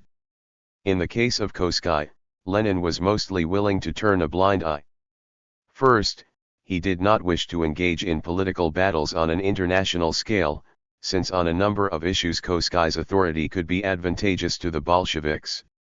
Second, he did not yet see his own allies in the International, though Rosa Luxemburg, Karl Radek, and Anton Pannekoek's criticisms of Kautsky preceded his own, as Lenin acknowledged in State and Revolution. 11 Kautsky's attitude to the war gave Lenin a clear picture of how the Pope of social democracy was lost to the cause of revolutionary politics.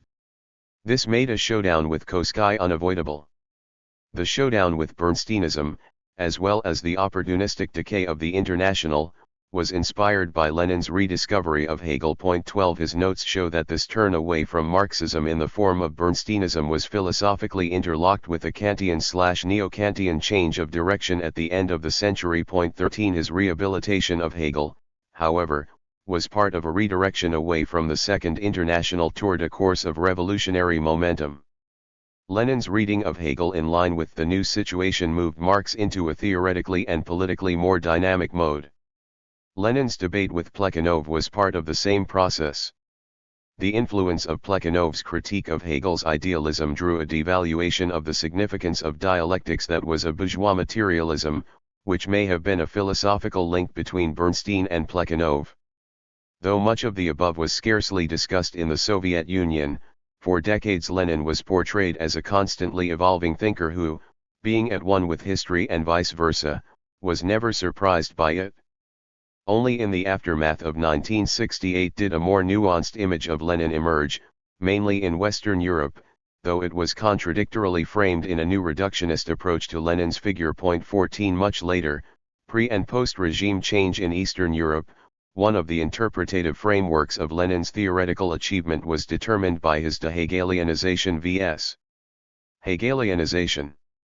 Another post-regime change portrait of Lenin depicts a purely pragmatic politician, someone who perhaps consciously combated the Marxist writers emphasizing the significance of his Hegelian shift as his most important theoretical legacy. 15 On the one hand, Lenin was sublimated as a dialectical theorist and tactician of the revolutionary leap, and on the other, he was depicted as a gradualist evolutionist thinker and politician. 16 There are even writers who consider him both a dogmatic, sectarian and power-oriented pragmatist at the same time. 17 Whatever the philosophical truth, Kevin Anderson's Hegelian position has come to encapsulate the historical perspective of Lenin's philosophical theoretical shift. Anderson writes, "We need to celebrate the fact that the Russian Revolution's principal leader, Lenin, was the first Marxist after Marx to place the dialectic back where it belonged, at the center of Marxist theory." 18 In the end, whether Lenin is classified as dogmatic for the way he deduced his politics from abstract philosophical principles, or as pragmatic for his political moves that he prepared on philosophical grounds, is the result of dated schematic approaches. 19 Robert Meyer calls attention to the fact that one unchanging tactical principle existed for Lenin: the interests of the working class. This defined his whole strategic way of thinking. Lenin states as much in his famous article on Marx commemorating the 30th anniversary of his death, The Historical Destiny of the Doctrine of Karl Marx, published in Pravda on March 1, 1913. However, Lenin's conception of the proletariat is too homogeneous in this context. Though he theoretically engages with the methodological significance of dialectics, he does not thoroughly study the complex system of proletarian interests in Western Europe, a fact that cannot simply be accounted for by his contempt for bourgeois sociology. Rather, it is his failure to apply Marxist tools more acutely. His objective was effectively to bring the anti-capitalist unity of the proletariat into strong relief. When Lenin referred to the workers, he usually had the most skilled laborers in mind. Lenin formulated the essence of Marxist teaching in the first sentence of this article: "The chief thing in the doctrine of Marx is that it brings out the historic role of the proletariat as the builder of socialist society." 20 With this, he effectively distanced himself from both Narodnik National Socialism, with its eyes in the past, and bourgeois liberalism.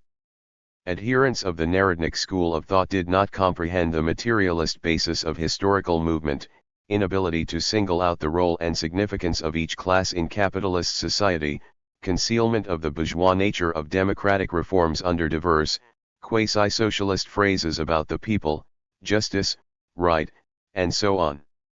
Next to these political forces incapable of breaking with the past, he defined liberalism, which mustered its way into the ranks of social democracy, as a movement that preached renunciation of the class struggle in the name of social peace. He labeled this the politics of peace with the slave owners. Liberalism, rotten within, tried to revive itself in the form of socialist opportunism. He also called attention to the fact that it was not easy to see through this opportunistic movement, as no one took the step of openly making a break with Marxism, for it would be identical with a plain denial of proletarian interests. 21 Let us not forget the banality by which the Mensheviks still considered themselves the orthodox Marxists of Russia. Lenin's argument was somewhat weakened by the fact that he often neglected to differentiate between right-wing social democracy and liberalism, or disregarded the lines drawn between them. Lenin's objective was to have dialectics, as a methodology of action, engrafted into the organizational and political activity of everyday mass struggle. In doing so, he hoped to avoid the fate of so many of the groups in revolt who did not prepare for these battles and were driven by their lack of experience of mass struggle to despair and anarchy. It was Lenin who brought the unity and interaction of political praxis back into Marxism. He approached dialectics as the philosophical, theoretical and practical instrument or method, in social and historical terms, for overtaking the capitalist system.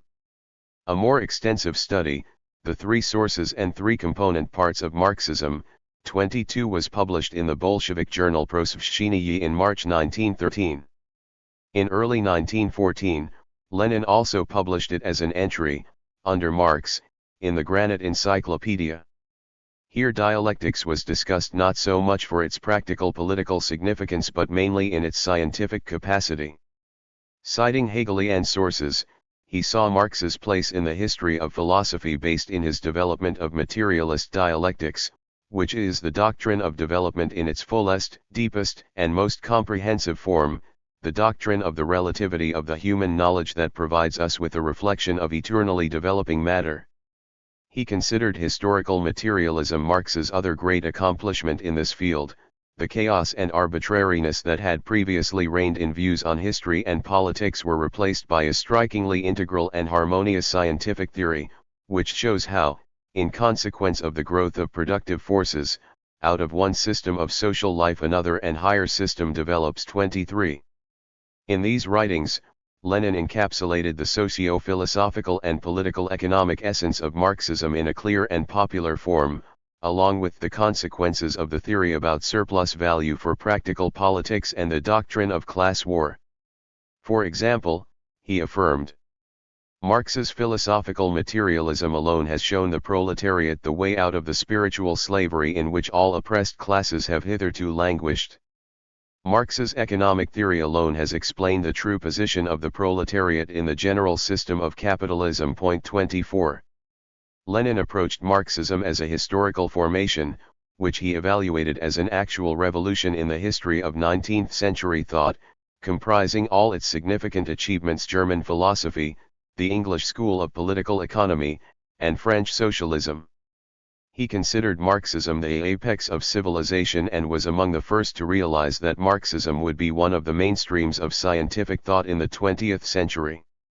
Also in 1913, he studied Marx and Engels's correspondence, and found the 4-volume German-language publication left much to be desired.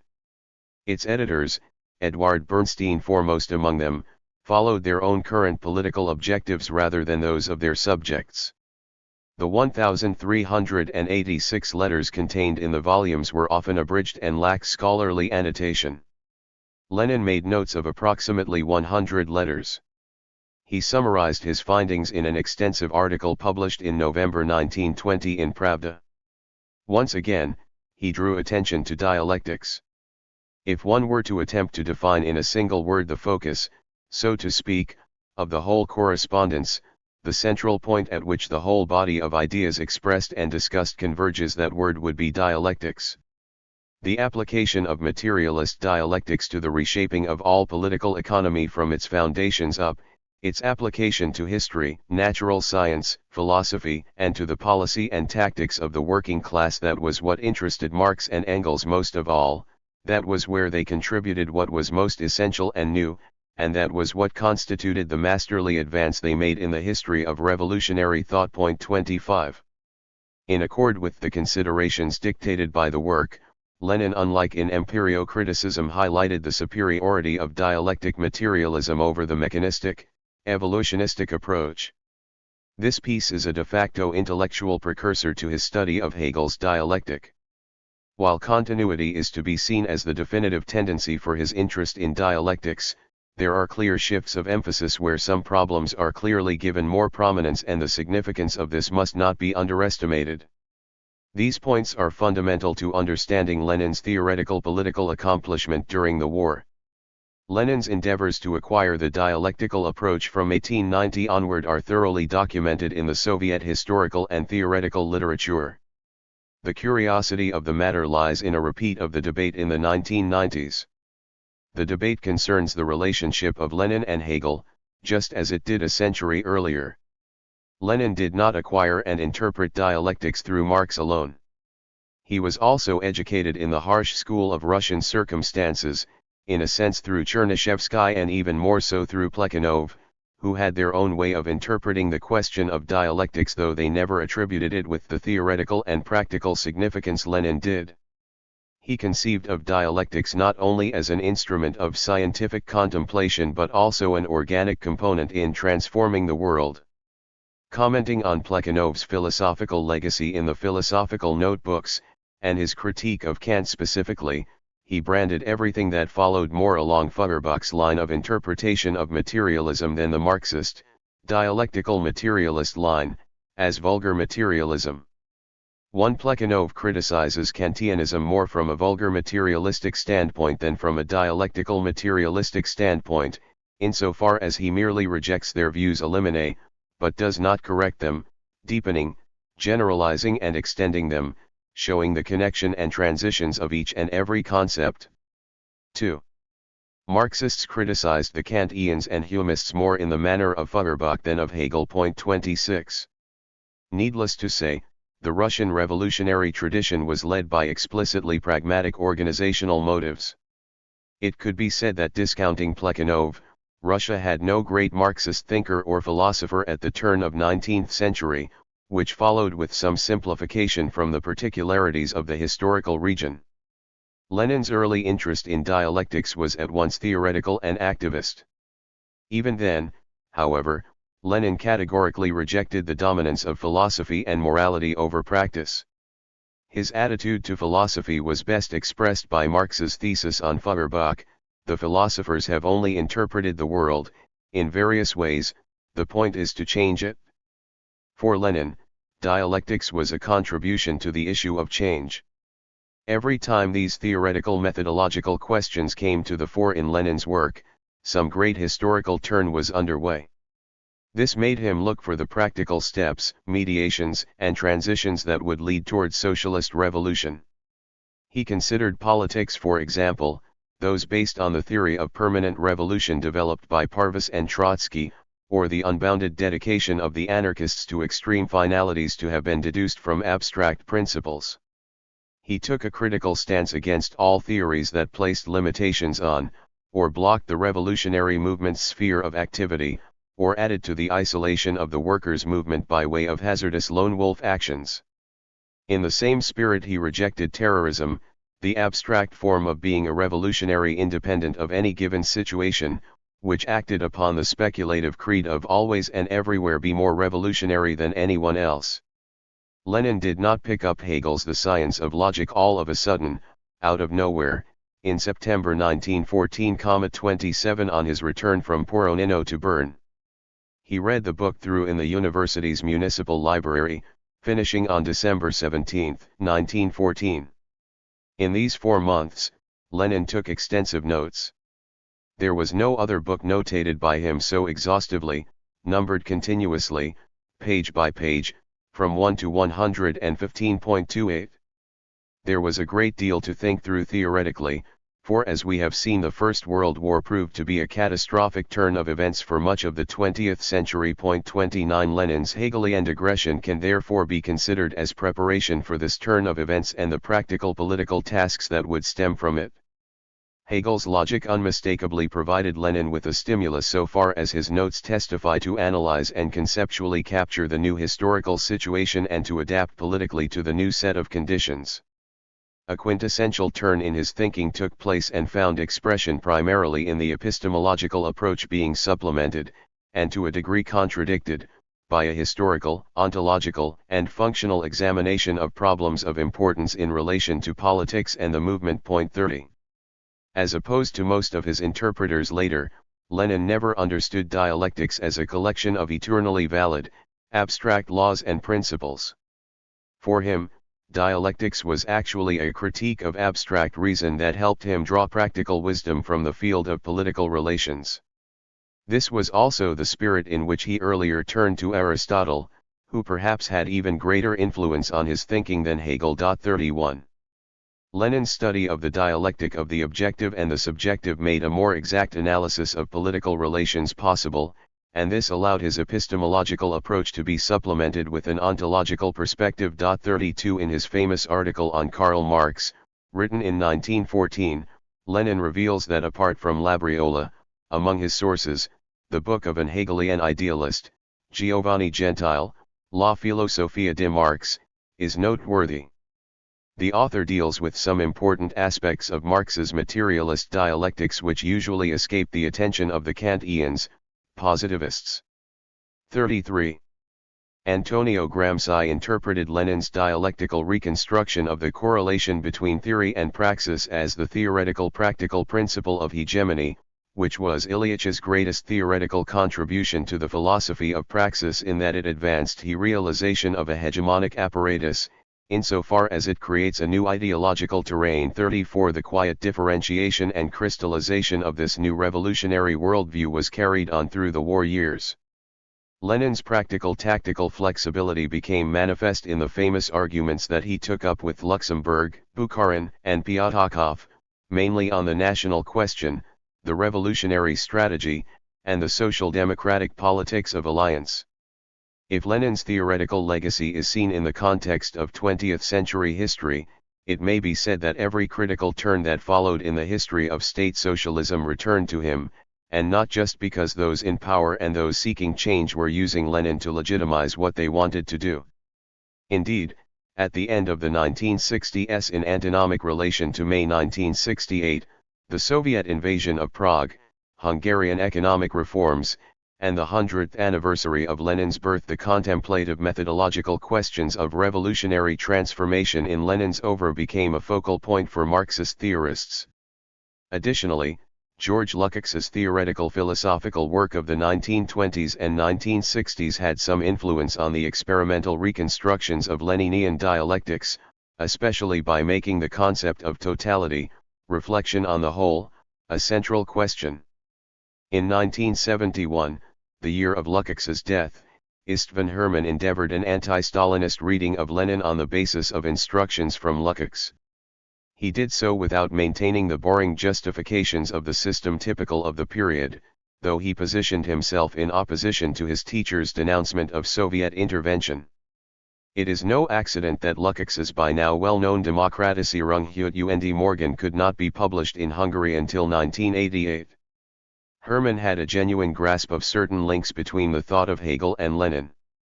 The Hegelian category of the all-encompassing moment, if transposed into praxis, is no more than the theoretical expression of Lenin's category of the next link. Going further, Lenin, no doubt partly on account of Hegel's influence, concentrated on the whole, on totality in his thoughts, theoretical and political activity, connecting the theory and praxis of consciousness and the changeability of the world. 35. Lenin had indeed thought through the overtaking of capitalism and setting all of humanity free as a historical possibility. It is in this regard that he was esteemed as a theorist of action, the person who, after Marx, repositioned praxis once again in the center. Lenin and the Great War. Lenin himself provides the key to an understanding of his attitude toward the Great War. He perceived events as a coherent system that cannot be broken down without violating scientific standards. The political starting point for Lenin, as always, was an examination of the opportunity for revolution. For him, the Great War was the universal and simultaneous embodiment of endless horrors and the collapse of the system. Lenin considered this rare conjunction in world history as favorable for revolution, for he was convinced that the war in Europe, and particularly in Russia, might directly elicit the coming of the revolution and sweep away Tsarist autocracy. Of course, it could happen that the war, in disregard of Lenin's practical prediction, but in consonance with his theoretical discovery, would entail the uneven development toward revolution. But it was merely an unproven assumption on his part, and we will return later to this problem, that he correlated the war's revolutionizing effect with the European proletariat being ripe for a world revolution. He gave up this conviction, at least in its more rigid form, in 1918. Whether one may speak of a revolutionary situation at the beginning of the war, as the troops marched into battle with a song on their lips to defend their respective nation, has received ample attention from historians. 36 Yet it was simply Lenin's genius, or premonition, that signaled the coming of the revolution, and, in fact, he had his moments of doubt, as in December 1916. We may include P. N. Durnovo, the Tsar's former Minister of Police, among those who had the same premonition. In February 1914, in a memorandum to the Tsar, he described Russia's participation in the coming war as leading inevitably to the collapse of the monarchy and its revolutionary overthrow. 37.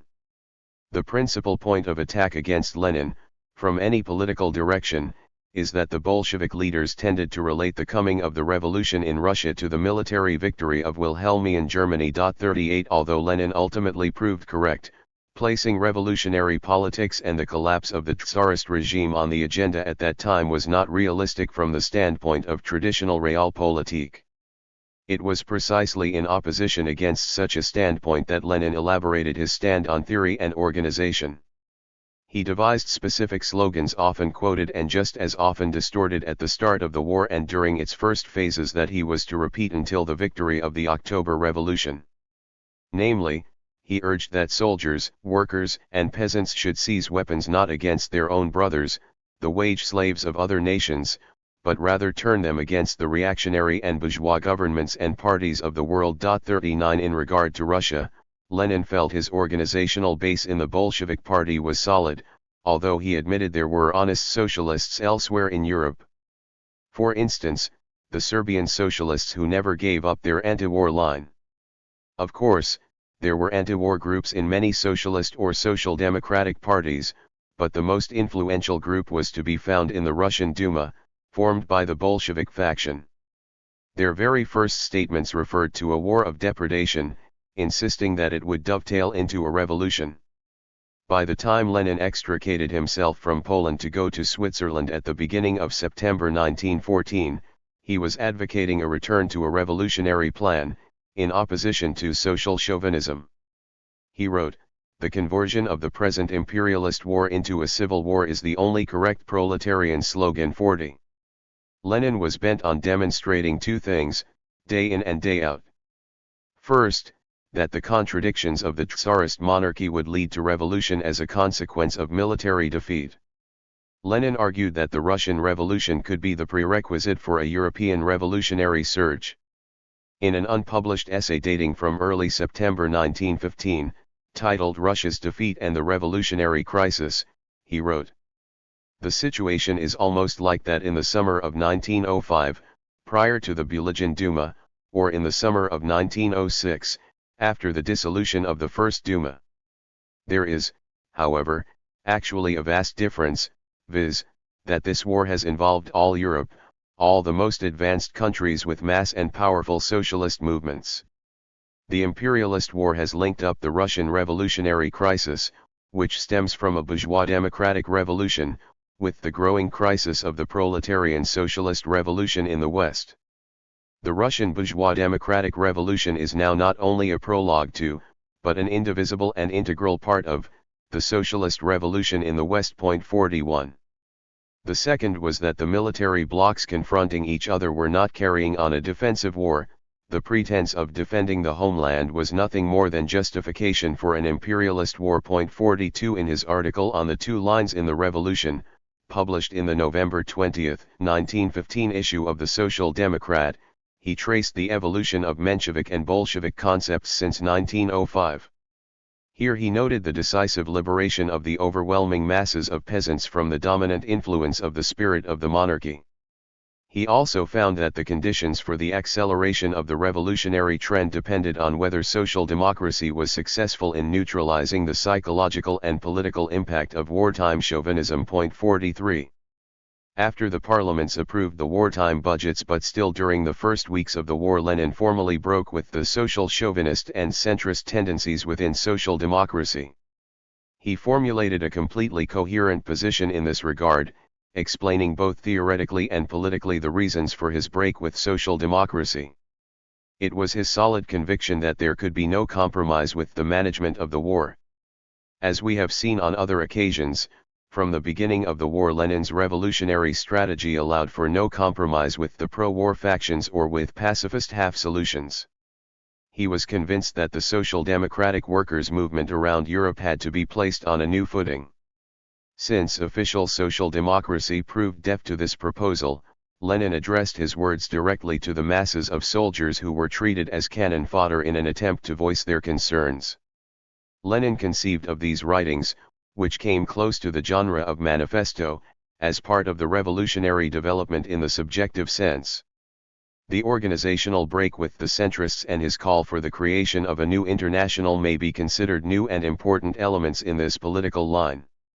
His political behavior is described by some Marxist historians, for example, Anderson and Herman, as Lenin's elaboration of the radical concept of subjectivity, which he derived from Hegel at the beginning of the war.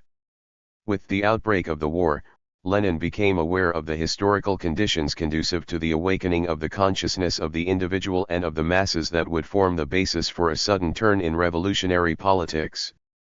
He expressed the conviction in both theoretical and practical terms that the objective conditions can be altered, in the sense that even as few as 10 persons may confront the war because the potential of millions joining in is already contained in those conditions.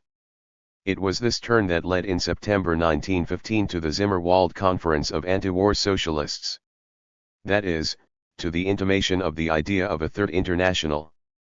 Even if the revolutionary left was in a minority vis-a-vis the centrists, they were able to prevail at the Zimmerwald Conference, labeling the bloodbath consuming millions and clarifying the basic causes and objectives of the war as an imperialist war. The formation of the International Socialist Committee signaled to the world that they were preparing an alternative to the social chauvinist domination of the International throughout Europe. 44 We must remember that the break had serious consequences, for it weakened the pacifist forces within the International. Thus, the organizational break seemed to be taking a sectarian position. 45 As it has appeared in the historical literature ever since. Many failed to understand why Lenin adopted such an uncompromising position. In examining his writings following the outbreak of the war, we must think not in terms of the wartime or pacifist logic of traditional socialist or social democratic thinking, or its minor and major factions, because these do not show an exodus from the war. We must look instead for the direct political strategy of revolution, which included the basic issue of winning over the armed masses of soldiers, workers, and peasants. The old social democracy was no longer adequate for the purpose, and Lenin felt the time had come for preparing the revolution on an international scale. This involved determining a new political and organizational framework at the international level down to the specific slogans. The other requirement was to create a focal point of practice and organization around which a Europe-wide revolutionary trend could crystallize. In his assessment of the Zimmerwald Conference 46, Lenin made it clear that the correct organization was the one that was really and truly convinced that the war is creating a revolutionary situation in Europe, and that all the economic and socio-political circumstances of the imperialist period are leading up to a revolution of the proletariat. In other words, Lenin thought of the enlightenment of the proletariat and placed it in the spotlight as part of the formation of a revolutionary situation. He referred to the 1905 revolution, or rather its having been foreseen, as an integral part of the dawning of a new revolutionary situation. It was essential to the prehistory of the revolution itself. Before the revolution, revolutionaries foresee it, realize its inevitability, make the masses understand its necessity, and explain its course and methods to the masses. 47. In his debates with Koski, Martov, and Axelrod in the autumn of 1915, Lenin made mention of all these aspects. Judging by their language, they may even be representative of internationalism, as in the case of Martov and Axelrod, but as regards true or so-called Basel internationalism, Lenin assumed a proletarian revolutionary orientation. The centrists, however, did not consider the organization or the political connotations. In other words, the break with the Second International did not occur. 48. As early as 1914, Lenin assessed the events surrounding the outbreak of the war as the bankruptcy of every form of the international and of opportunism. 49. This was when he formulated his thesis regarding the transformation of the war into civil war, in such a way as to conform to the Basel Resolution. Thus the realpolitik approach did not fit with Lenin's stand, at that time or ever. The Mensheviks often accused him of ignoring the actual mood of the working class in Western Europe, and their faith in the victory of the war. 50. According to Lenin's analysis, the arguments of the loose coalition of anti-war pacifist forces did not have any progressive content, for the truly anti-war and revolutionary forces would not understand it. There could be only one alternative for him: the old international must be allowed to die. As Rosa Luxemburg put it upon receiving the news of the passing of the military budget requests, German social democracy is a putrid corpse. Therefore, with this declared death, the gathering of revolutionary forces could begin. To avoid basic issues was the biggest sin in Lenin's eyes, perhaps even bigger than the acceptance of social chauvinism. He first formulated this in a response written to V. Kossovsky, not published at the time. The latter had proposed in a Bundist paper to form the new international from these opposition elements in the various socialist parties' papers. Lenin did not even want to hear about such unstructured international collaboration, as he explained in one of his writings, reflecting on how opportunism had soared in Europe over the past decades. 51 This strong ideological orientation particular to Marxism, and especially to Russian Marxism, was truly important under the circumstances, and was to propel events, and result in action. As we have seen, Lenin himself assumed the possibility of a coming cataclysm long before the outbreak of the war. Yet he was still caught by surprise in August 1914, as was the entire world, including the workers' movement. An even greater surprise and disappointment for him was how easily the most significant groups of social democracy, from Plekhanov to van der Velde, gave in to pro-war politics. Even the anarchists were affected by the war mood. Distinguished theoreticians like Kropotkin, Cornelissen, and Mailato placed themselves at the service of the anti-German war. 52 Of course, this nationalist and chauvinist degeneration of many socialist tendencies only appeared to be without antecedents. It may suffice to mention the cases of Pilsudski or Mussolini, who provide obvious examples of how working-class politics and internationalist solidarity could be replaced by nationalist and patriotic ideologies as a result of the yearnings of nation-states. Lenin's political objective was to sharpen the contradictions, to make the new revolutionary turn even easier to perceive. He felt that the analysis of the operations of economic conflicts of interest, particularly at the global and national levels, was of decisive importance, for without it the analysis of the nature and prospect of the war could not be done. Lenin's every ideological and political thesis was embedded in this analysis. It is worth noting that in his foreword to Bukharin's Imperialism and World Economy 53 he wrote extensively about Koskai's ultra-imperialist theory, which weakened the prospects of revolution. As we know, Koskai discussed the prospect that with the formation of capitalist trusts, the great monopolies of finance capitalism will unite in a single trust. Lenin detected in this analysis the ideas of the followers of Struve and the economism of the apologists of the establishment who were ready to surrender to capitalism or reconcile with it.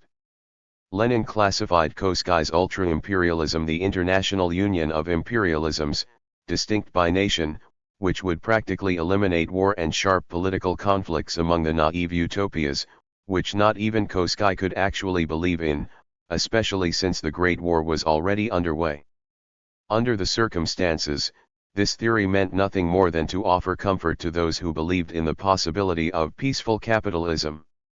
Indeed, Koskai believed that imperialism could be improved and reshaped into a more pacific form. 54 This theory, disparate from all sense of reality, did not belong, according to Lenin, among prophecies that had any chance of realization, for the inner contradictions of capitalism in some periods inevitably lead to its collapse, the war being the most obvious example.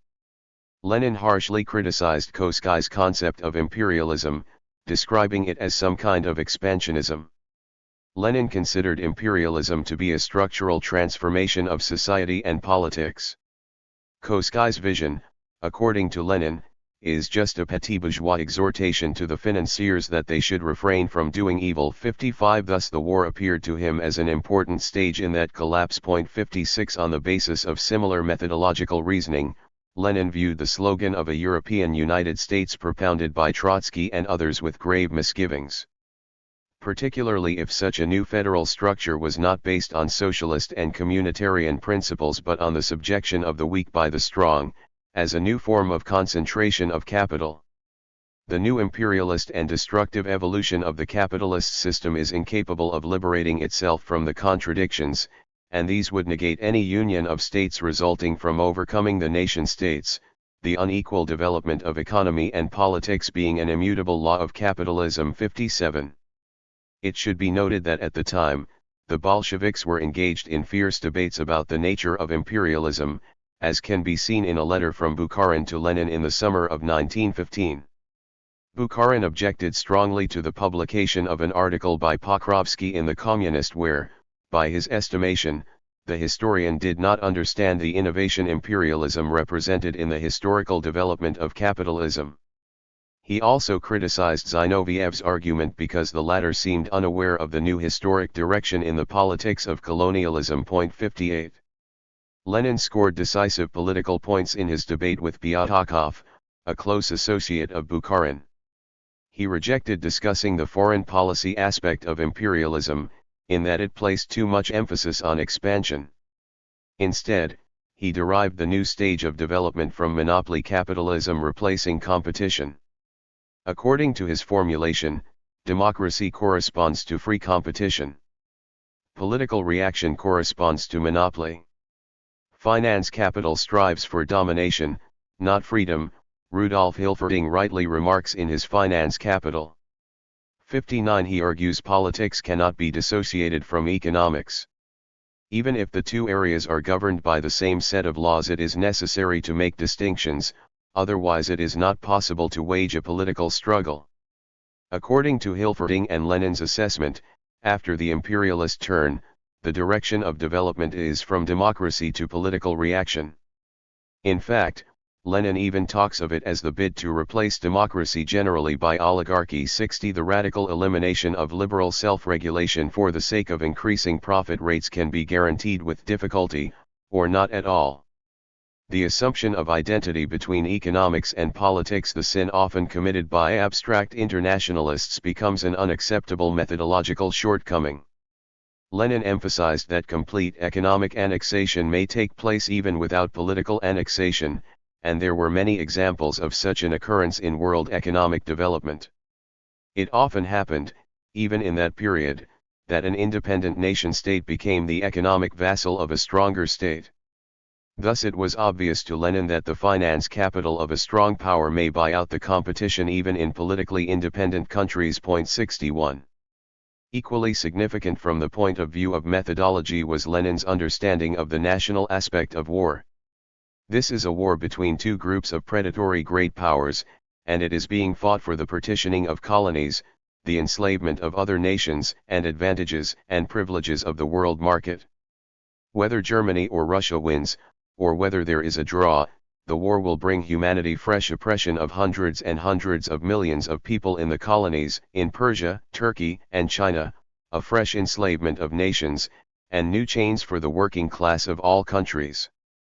The war is filling the pockets of the capitalists, into whose pockets gold is pouring from the treasuries of the great powers. The war is provoking a blind bitterness against the enemy, the bourgeoisie doing its best to direct the indignation of the people into such channels, to divert their attention from the chief enemy, the government and the ruling classes of their own country. 62. In spite of the document's pathetic, agitating, and populist tone, as with practically all of Lenin's political writings, it has the purely theoretical foundation, in this case manifested in the economic and class approach to war. Even present-day analyses of the Great War attempt to deconstruct this dual analysis by means of a philosophy based on political considerations. 63. The interpretation of the Great War as a democratic war has resurfaced in contemporary historiography. In its classical form, it is precisely a renegade former Marxist historian, François Furet, who developed this concept most thoroughly. In a long essay, which obscures rather than clarifies the change in paradigm of Koskay, Furet dismisses the Leninist or Marxist narrative. More importantly, he breaks the intellectual link that had tied liberalism and communism together for decades, in spite of all their basic contradictions. Furet combines conservatism and liberalism under the flag of conservatism in order to bring this united front against the threat of totalitarian dictatorship, that is, the threat of fascism and communism. In Furet's rendering, contemporary history appears as the struggle between democracies and dictatorship. One ideological tool of this process is to disguise the Great War in democratic garb. The political and theoretical message of this conceptualization is that the bourgeoisie has become the victim of revolutionary passion. Ferret's text argues that we must discard the oversimplification of the Great War traced back to Hilferding, Rosa Luxemburg, and Lenin. In Ferret's analysis, the Bolshevik leader derived the war from the capitalist system. That is, from such common and primitive things as the pursuit of profit and surplus value, the struggle for accumulation, and the redistribution of markets, the most basic elements of this struggle being the monopolies and the great powers. If we disregard the crude simplification of economism, we can get around two basic issues: the real reasons for the explosion of passions and the issue of responsibility for the war. Ferret primarily and ultimately blames the people and public opinion for the war. Until then, traditional historiography had described the people as victims. The spark that caused the fateful conflict, writes Ferret, even technically, can be ascribed to diplomatic activity, essentially to the common understanding of people, something the governments had been counting upon.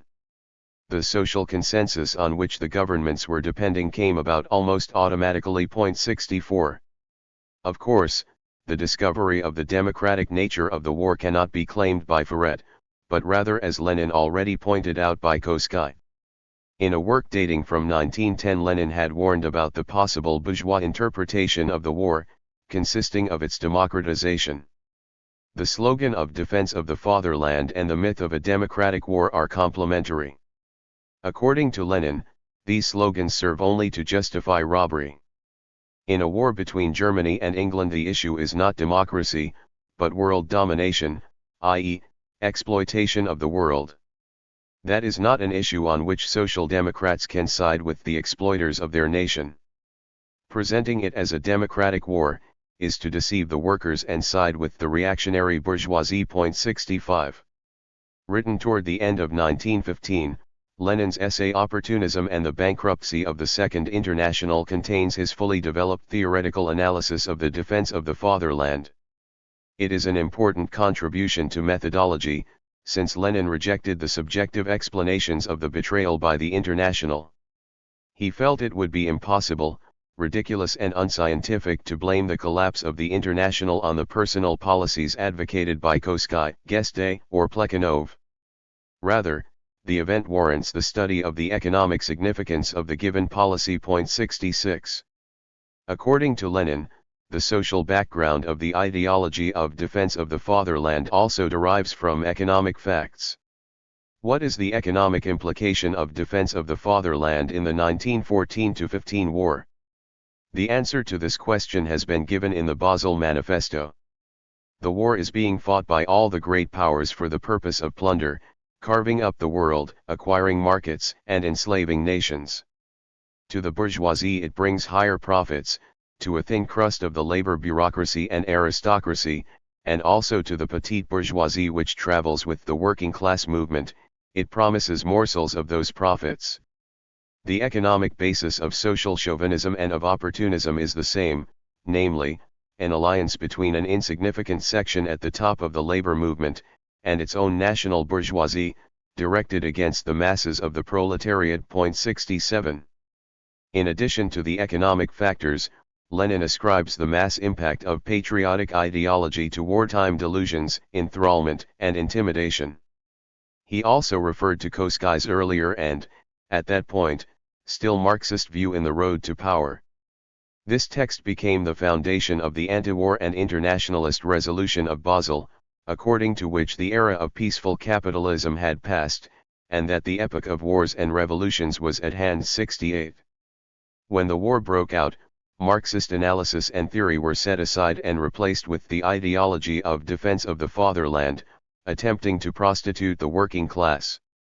To those who accused him of being sectarian, he responded with an ironic reference to the anti-war protests: "I suppose these Berlin women workers must have been led astray by the Bakuninist and adventurist, sectarian and reckless manifesto of the Russian Party's Central Committee, dated November 169, he reiterated that the slogan of defense of the fatherland was simply an imperialist justification of the war. 70 Yet his writing does not allow us to reconstruct his line of argument as to how a large mass of the Western proletariat might extricate itself from opportunistic ideological and political influences.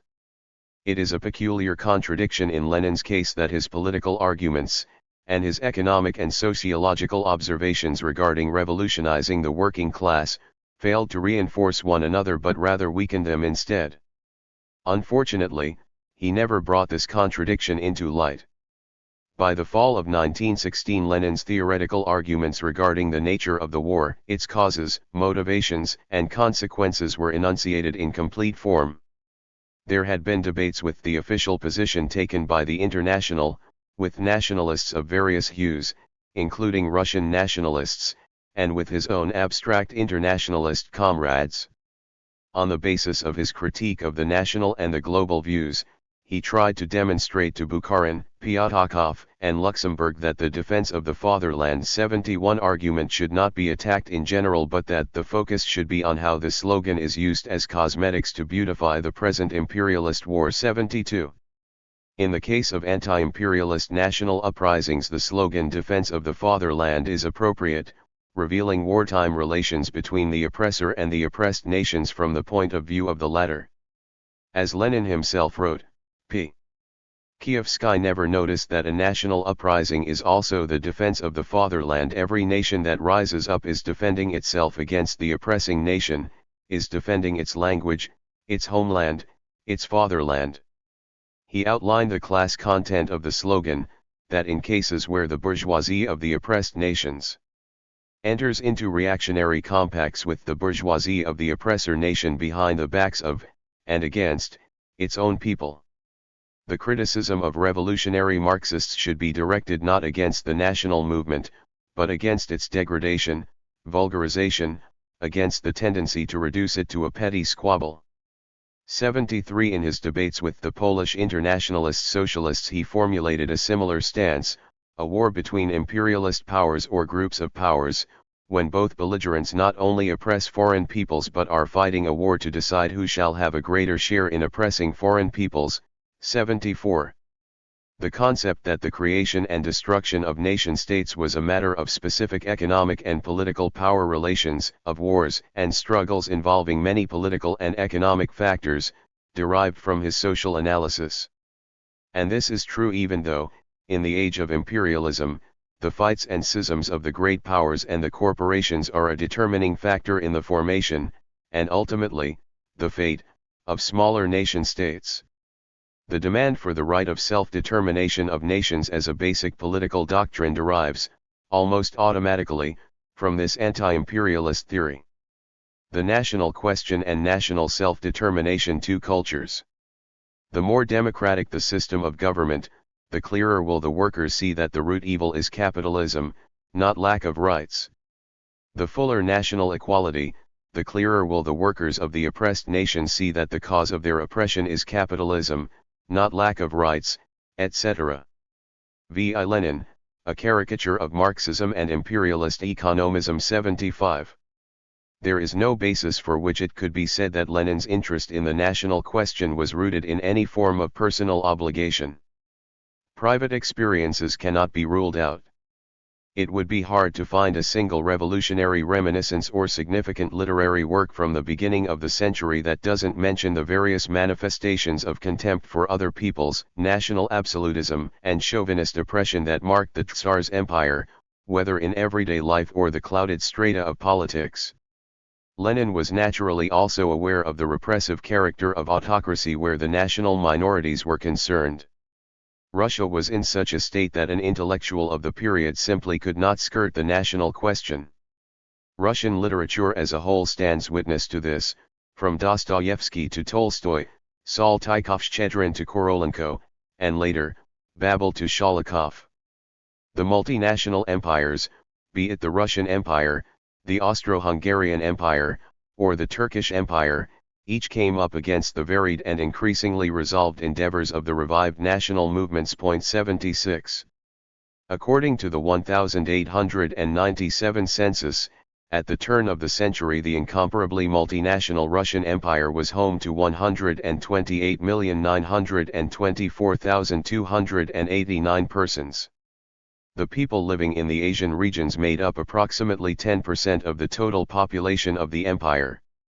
This means that the people of Central Asia together with the Caucasians were fewer in number at the turn of the century than the urbanized population of the empire in 1913.77. It is typical of the mixed ethnicities of cities that, for example, 45 nationalities were kept on account in Kharkov, while the populace of Odessa spoke 50 different languages. 78 It is evident that revolutionary organization in metropolises faced a tangle of ethnic and social problems and conflicts. The ethnic repression that was inseparable from the Russifying tendencies of Tsarism also did not leave the workers intact.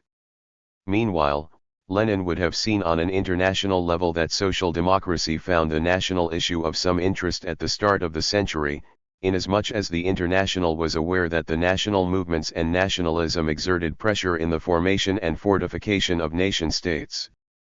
In 1896, the London Congress of the Second International acknowledged the right of nations to self-determination and linked this resolution to the aims of the proletarian revolution. They did not, however, point out the East European specificities of the national question and the complexity of the whole issue. At the beginning of the century, this problem could not be evaded by the Russian workers' movement either. The national question only interested Lenin as a basic problem of party politics and organization, though gradually he came to recognize the wider scope of the issue. Close to 100 studies and articles, many of which are polemical 79 and written specifically on the national question before the October Revolution, show his thorough engagement with the subject and its significance. A careful examination of his works on the national question would deserve a separate study. However, it must certainly be indicated here that Lenin's legacy on the subject, dating between 1912 and 1916, demonstrates the inquisitive perception and depth of scientific specialization. By 1912 he was already arguing that the national question would be of exceptional importance for the following period, and he counted foremost on the national movements and social revolutionary movements coming together. The national question, and more particularly the right of self-determination of nations, found an articulate political assertion and definition for the first time at the Second Congress of the Russian Social Democratic Labour Party in 1903.80. The 46 attending delegates came from virtually every corner of the empire, from a total of 26 social democratic organizations. The relationship of the party and the nationalities and the role of the Jewish Workers' Association and its role were also subjects of debate within the RSDLP. On the initiative of Lenin, Plekhanov, Martov, and other leading party intellectuals, a resolution passed at the Second Party Congress that took a firm stand on the question of the Bund. 81 The resolution rejected the federative restructuring of party relations based on nationality, on the principle that the party of the Russian working class, being a party based on class, cannot be divided into national sections. The party, according to the 9th clause of the party program, declared, and was the first to do so among East European social democrats, that it recognized the right of nations to self-determination. 82 Lenin's writings and related party papers affirm, however, that the recognition of the right to self-determination and secession is not to be mixed up with the question of whether it is expedient for a given nation to become a sovereign state. In his perception, the recognition of the right to self-determination in bringing about a sovereign nation-state, that is, secession from the empire and any other institutional state formation, is in general a fundamental democratic civil right that cannot be not recognized by any social democrat. In the arena of politics, this is the sole means of self-defense for the oppressed ethnic minorities in the face of great Russian chauvinism. The recognition of the right of nations to self-determination also joins that trend with capitalist development, or perhaps the historical opportunity of capitalist development, which means that under the pressure of their inner contradictions the East European empires dissolve into nation-states. The swift spread of capitalism and bourgeois transformation economically undermined and destroyed the empires originating from feudal mores, and along with the vitalization of the national markets they awoke various forms of nationalism. At the level of movements, the scattering of old state structures and the dissolution of class conflicts in national unity were their most important goals. This is why the program emphasized that under capitalist conditions, the inner development of the workers' movement demanded an agenda that would establish the nationally unfettered unity of the workers' movement. Lenin expressed his theoretical solution for this seemingly complex contradiction in his writings dating from late 1913 to early 1914. He outlined his now famous thesis that in capitalist development two simultaneous tendencies are in evidence as far as the issue of nationalism is concerned. The first involves the awakening of national activity and national movements, the struggle against all forms of national oppression and for the nation-states, the national markets. The second historical tendency is the development of economic, trade, scientific and other links between nations, and the toppling of national borders in accord with the integration of the global interests and expansion of international capital. 83 Though Lenin believed that both are universal laws of capitalism, he counted on the amplification of integrationist tendencies with the development of the capitalist system, and registered the confirmation of this in his book on imperialism. Only during the war would he face the full significance of the problem that capitalism had shifted into a new destructive phase. In the context of revolutionary class struggle, this makes the national question central to the politics of working class alliance. It was Lenin's intention that the political program of the Social Democrats took both tendencies of capitalist development into account. He advocated for the equality of nations and languages and the impermissibility of all privileges in this respect, in conjunction with an uncompromising struggle against contamination of the proletariat with bourgeois nationalism, even of the most refined kind. 84. His whole theoretical economic and political concept for the national question was determined by a thought already examined in relation to imperialism, born from his recognition of the hierarchical tripartite subdivision of the world system on the basis of the law of unequal development. Upon studying the national question and the problem of the right of nations to self-determination, Lenin outlined the basic structure of the world system as follows. In this respect, countries must be divided into three main types. First, the advanced capitalist countries of Western Europe and the United States of America. In these countries the bourgeois, progressive, national movements came to an end long ago. Second, Eastern Europe, Austria, the Balkans, and particularly Russia. Here it was the 20th century that particularly developed the bourgeois democratic national movements and intensified the national struggle. The colonial countries were placed in the third group, where the formation of nations was still in process. 85 He reached the realization of the law of unequal development on the basis of the variation in historical epochs and regions, the basic differences in modes of production and economic systems. In the process, once again, of reviewing Marx he came to a decisive conclusion from the point of view of the revolution. The social revolution cannot be the united action of the proletarians of all countries for the simple reason that most of the countries and the majority of the world's population have not even reached, or have only just reached, the capitalist stage of development. Only the advanced countries of Western Europe and North America have matured for socialism. 86. Lenin considered it an important development that the banks and large monopolies began liberating the small states and colonies that are not part of the core from their national variety of local capitalist production and oppression. Though the freedom struggles in the colonies had just begun, Lenin already foresaw that in some way they would be forced back into the circumstances of the colonial period, inasmuch as these internationally organized capitalist institutions would dissolve, incorporate the nation-state as their own economic institution, and turn it into one of the functions of globalized capital and its institutions. The Russian Empire under the Tsars appeared as a mixture of semi-periphery and periphery.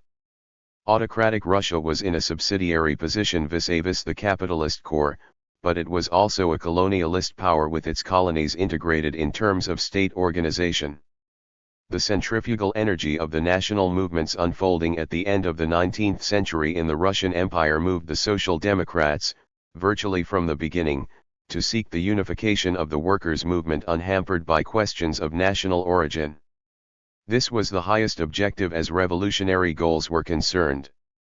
Lenin's strategic place of prominence incorporated the recognition of nations to self-determination as one of the special circumstances on the path to revolution, the noted critical alliance with the national movements. 87 The novelty of Lenin's approach to internationalism as opposed to that of traditional social democracy, this includes Luxemburg among other theorists, was that he built the demands for the elimination of national oppression, inclusive of linguistic and cultural oppression, into the universalist concept of class struggle as a separate set of issues. 88.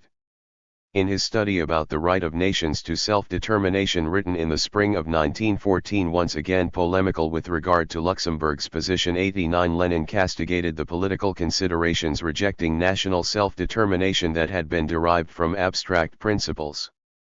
A key concept of social democracy was at stake here.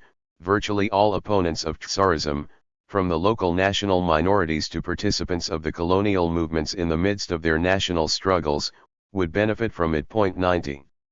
In these writings Lenin correlated national demands purified of nationalism with culture, aiming to outline the two ways national culture could be approached. 91 As clearly as possible, Marxist, democratic, and socialist on the one hand, bourgeois on the other. In autumn 1913, he wrote about the way bourgeois national culture functioned. The national culture of the bourgeoisie is a fact. Aggressive bourgeois nationalism, which drugs the minds of the workers, stultifies and disunites them in order that the bourgeoisie may lead them by the halter, such is the fundamental fact of the times. 92. As he put it, when the World War broke out, Russian liberalism has degenerated into national liberalism. It is vying in patriotism with the Black Hundreds, it always willingly votes for militarism. 93 All gradations disappear as the actualities of the war polarize the two cultures. His study on the national pride of the Great Russians, which came out after the war began in December 1914, was a rebuttal against liberal and conservative accusations of social democracy being rootless and unpatriotic. It clearly marked the socially progressive national culture. For Lenin, this meant a dedication to Russian humanist culture on a broad social scale, one that the Russian people could truly be proud of. This culture stands in opposition to the whole historical achievement and the interests of Tsarism and the Russian bourgeoisie, the landed gentry, and the priesthood. In Lenin's thought, national pride was related with the concept of freedom, the ability of the majority of the people to rise from servitude. We are full of a sense of national pride, and for that very reason we particularly hate our slavish past, and our slavish present, when these self-same landed proprietors, aided by the capitalists, are loading us into a war. Nobody is to be blamed for being born a slave, but a slave who not only eschews a striving for freedom but justifies and eulogizes his slavery. Such a slave is a lickspittle and a boor, who arouses a legitimate feeling of indignation, contempt, and loathing. We say that the great Russians cannot defend the fatherland otherwise than by desiring the defeat of Tsarism in any war, this as the lesser evil to 9/10 of the inhabitants of Great Russia. For Tsarism not only oppresses those 9/10 economically and politically, but also demoralizes, degrades, dishonors and prostitutes them by teaching them to oppress other nations and to cover up this shame with hypocritical and quasi-patriotic phrases. 94. A letter Lenin wrote in reply to Stepan Shahyumayan dated December 191,395 elucidates his commitment to the cultivation of the Russian language and culture.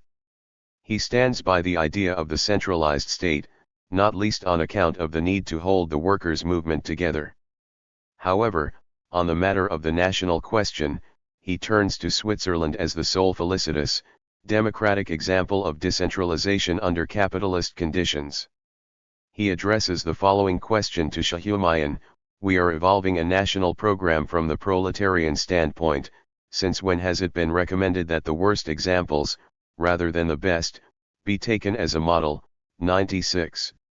Lenin held firmly the conviction that a people's linguistic or cultural freedom should not be the least bit infringed, and viewed the problem as part of the framework of fundamental democratic rights. For this reason he did not accept any official state language, for it strengthens the chauvinism of the greater nation, the Russifying policies of the Tsar in the given situation, and exacerbates the inequalities and subjugation already rampant in everyday life. He was primarily led by the political and theoretical consideration that democratic considerations must be taken in evidence where the national issue is concerned. Point 97. Lenin considered the Austro-Marxist political and ideological concept of cultural national autonomy a concession to nationalism that constrains the democratic efforts of the national movements. He argued it exposed the movements to the church and its priests, and at the same time restricted the organization of workers, including the internationalist principles and praxis of the workers' movement. Wherever opinion lies regarding Lenin's argument against Otto Bauer's concept of cultural autonomy, it is certain that it draws attention to biases, insofar as the Austrian Social Democrats did not recognize the right of the people or nations to self-determination until 1918.98. Lenin always approached the role and character of national movements from a historical and class perspective. He did not support the struggle of each and every small country fighting the great imperialist powers. He also had a strictly imposed condition: the uprising of any class more reactionary than the bourgeoisie of the center countries is not to be supported. Point 99. In line with this approach, he described national oppression as a specific form of class oppression, with its own economic and socio-cultural roots. The national issue was a matter of socio-political and cultural economic emancipation. A solution for the national question, he wrote, was that even under socialism, the possibility becomes reality only with the establishment of full democracy in all spheres, including the delineation of state frontiers in accordance with the sympathies of the population, including complete freedom to secede, and an accelerated drawing together and fusion of nations that will be completed when the state withers away. 100. The picture would not be complete if it were not noted that Lenin tried to reach an understanding of the political behavior of the Western working classes. In trying to comprehend the reasons for the prostitution of Western social democracy, Lenin also looked at the economic, political, and intellectual factors of the relationships between the oppressing and oppressed countries. He studied the situation of the working class in America through Isaac Auerwitz's book Immigration and Labor. In the context of dominant and oppressed nations, he explained the opportunist changing of sides by a majority of the working masses in the following concentrated form.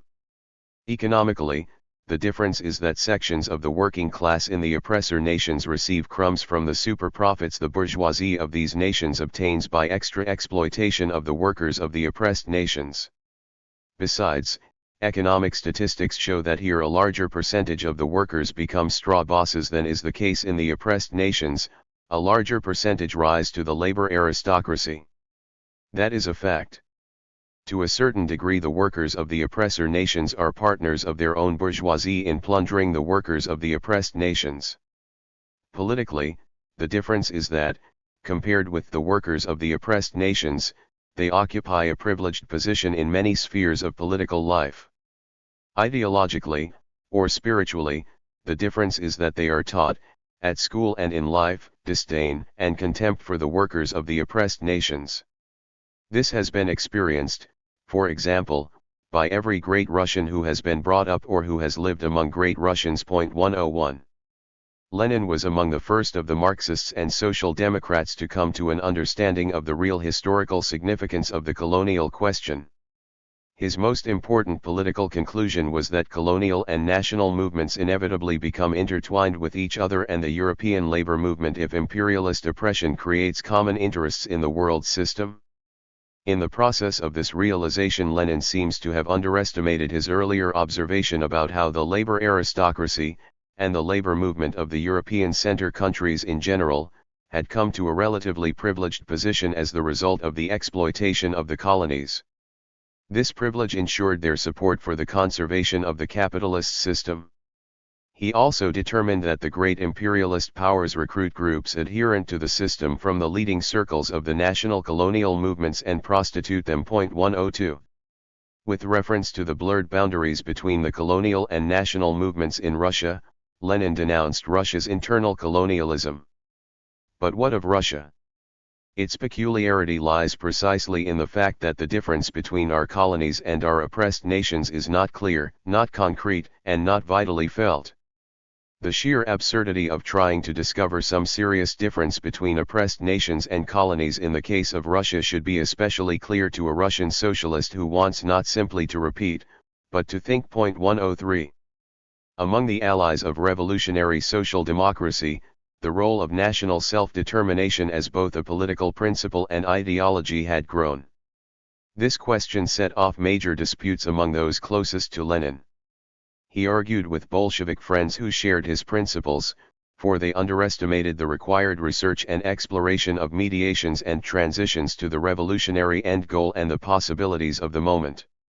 In Lenin's interpretation, this movement showed a two-way distortion similar to that of economism, a right-leaning distortion that rejected the liberation of the oppressed peoples, the fight against annexations, and a left-leaning distortion that revealed itself in a resignation from the struggle for reform and democracy, a retreat from mass movements, and a sectarian splintering of the group. 104. These debates were repeated with the Polish internationalist socialists, where he branded the rejection of the right of nations to self-determination a betrayal of socialism. 105. To reject the principle is to support a form of political oppression.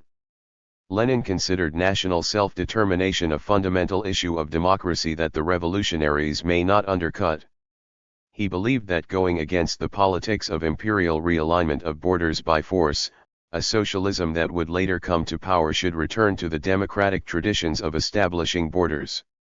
If such a tradition ever existed in the capitalist system it is not clear, but it is certain that returning to such a tradition in Russia was not an option. When Lenin found a correlation between democracy and socialism, he was nonetheless well aware that capitalism works democratically only under specific historical conditions. In general, political democracy is merely one of the possible forms of superstructure above capitalism must be applied as requirements on the periphery of the system as well, independently of whether or not they can be realized. It is a matter of some interest that he viewed the demands of states for self-determination and independent self-government a part of the democratic world movement in general. In individual concrete casts, the part may contradict the whole; if so, it must be rejected. It is possible that the republican movement in one country may be merely an instrument of the clerical or financial monarchist intrigues of other countries; if so, we must not support this particular, concrete movement, but it would be ridiculous to delete the demand for a republic from the program of international social democracy on these grounds. 107. It can therefore be said that in Lenin's view, bourgeois democracy is the export of the power relations and institutions representing the interests of a given world power. At the same time, he felt the transformation of autocracies into democracies must be fought for. In studying the views Marx and Engels formulated in regard to the Hungarian Rebellion of 1848, and evaluating the experiences of 1848–49, Lenin came to the conclusion that the only reason Marx and Engels opposed the national movements of the Czechs and the South Slavs was that they turned against the Hungarian National Liberation and Revolutionary Democratic Rebellion, taking the side of the Tsar. Lenin wrote, Marx and Engels at that time drew a clear and definite distinction between whole reactionary nations serving as Russian outposts in Europe, and revolutionary nations, namely, the Germans, Poles and Magyars. The lesson Lenin drew from this was not that Marx wished that some peoples would simply disappear from history, as some of Marx's later interpreters would try to present it, but gleaned that the interests of the liberation of a number of big and very big nations in Europe rate higher than the interests of the movement for liberation of small nations, that the demand for democracy must not be considered in isolation but on a European, today we should say a world scale. 108. This line of thought means that the democratic interests of one country must be subordinated to the democratic interests of several and all countries, so that in the interest of the success of the general world movement it may overcome the interest of its fraction, allowing in the end the universal interests of socialism to gain the upper hand. 109. This last realization was one of the thoughts that led to the establishing of the new international, as the World War piled up examples of situations in which partial interests dominated the whole. The weakness of Lenin's stand was that he had not yet come to an analytical solution for determining who would subordinate the rather heterogeneous interests arising in a democracy to the broader interests of the revolutionary groups and movements in larger nations. What he was able to offer in practice, apart from recognition of secession, was the internationalist education of the working class. One tenet is not hard to imagine how limited the scope for an internationalist education was in the summer of 1916. Yet a concept for this field was already in place for those times when social democracy gains direct access to the rebellious workers and peasants who by then had come to hate the war. Taking Poland and Ireland as examples of the contradictions found in the provincialism of small nations, he showed where the demands for the right to secession should be supported and were not. According to his logic, social democracy in the case of Poland does not need to raise the banner of national secession as an actual demand because it may become the lackey of one of the imperialist monarchies as a result. In the case of Ireland, however, Lenin came to exactly the opposite conclusion. Referring to the Irish rebellion then in progress, he said the social revolution cannot be conceived of without the rebellions of the small European nations and the colonized peoples, which are in social terms inherently anti-imperialist, as was the Irish Rebellion of 1916. Such rebellions assist the struggle of the socialist proletariat against imperialism, because they undermine the internal social-political stability of the colonist imperialist powers. They can therefore become close allies of the labor movement in their revolutionary struggle. A blow delivered against the power of the English imperialist bourgeoisie by a rebellion in Ireland is 100 times more significant politically than a blow of equal force delivered in Asia or in Africa. 111. Lenin's keenness on such a revolutionary redemption suggests that he had not considered the full sway of political consequences from anti-Russian feeling built up in the Polish people. This does not mean that his comrades proved more sensitive to this issue. After all, in his writings Lenin opposed Russian internationalists such as Trotsky and Martov on the national question for the very reason that their position was too inflexible with regard to these sorts of political expectations. With regard to their recognition, in principle, of the right to self-determination, Lenin wrote: "Take Trotsky's articles The Nation and the Economy in Nash Slovo, and you will find his usual eclecticism. On the one hand, the economy unites nations and, on the other, national oppression divides them. The conclusion? The conclusion is that the prevailing hypocrisy remains unexposed, agitation is dull and does not touch upon what is most important, basic, significant, and closely connected with practice one's attitude to the nation that is oppressed by one's own nation." 112. Lenin envisaged a proactive relationship on the part of the laborers of the oppressive nation, in support of the secession, the liberation of the dependent, oppressed and colonized people. Under the conditions of political freedom that followed the February Revolution, Lenin and the Bolsheviks soon found themselves faced by virtually the whole array of practical problems involved in the national question. P. Miliukov, the foreign minister of the Provisional Government and a leading figure of the Cadet Party, clearly stated at the 8th Party Congress in May of 1917 that the division of the country into sovereign, independent units is considered by the party as absolutely inadmissible. He went on to add, "At the present moment the Party of the People's Freedom does not consider that the creation of state territorial organizations would be the right solution." 113. A radically opposite position had been outlined at the famous Bolshevik Party Congress in April 1917, but a federation, as a realistic historical formation, did not come up. 114. The conference emphasized that the actual realization of secession and the propaganda leading to it are not a goal of the workers' revolution. To the contrary, the basic objective of the socialist revolution is to ultimately establish the universal socialist Soviet state in the spirit of the Poronino resolution formulated by Lenin and adopted by the Central Committee in September 1913. On the basis of a proposal by Stalin, the resolution of the conference declared recognition of the following: the right of people to secession, territorial autonomy for those peoples who wish to remain within the boundaries of the given state, separate laws for national minorities, guaranteeing free development, and the indivisible and unified party serving the proletariat of all nationalities. 115. At the same time, The abstract internationalist group of Pyatakov, Dzerzhinsky, and Bukharin was still thinking in terms of an international revolution undivided by national delineations. The concept lacked a more thorough historical political appreciation of Russian specificities.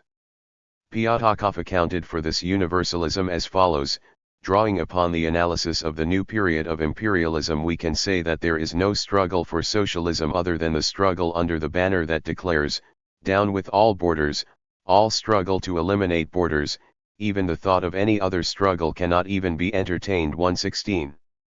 Lenin distanced himself from every aspect of this stance, for in practice it proved completely inadequate.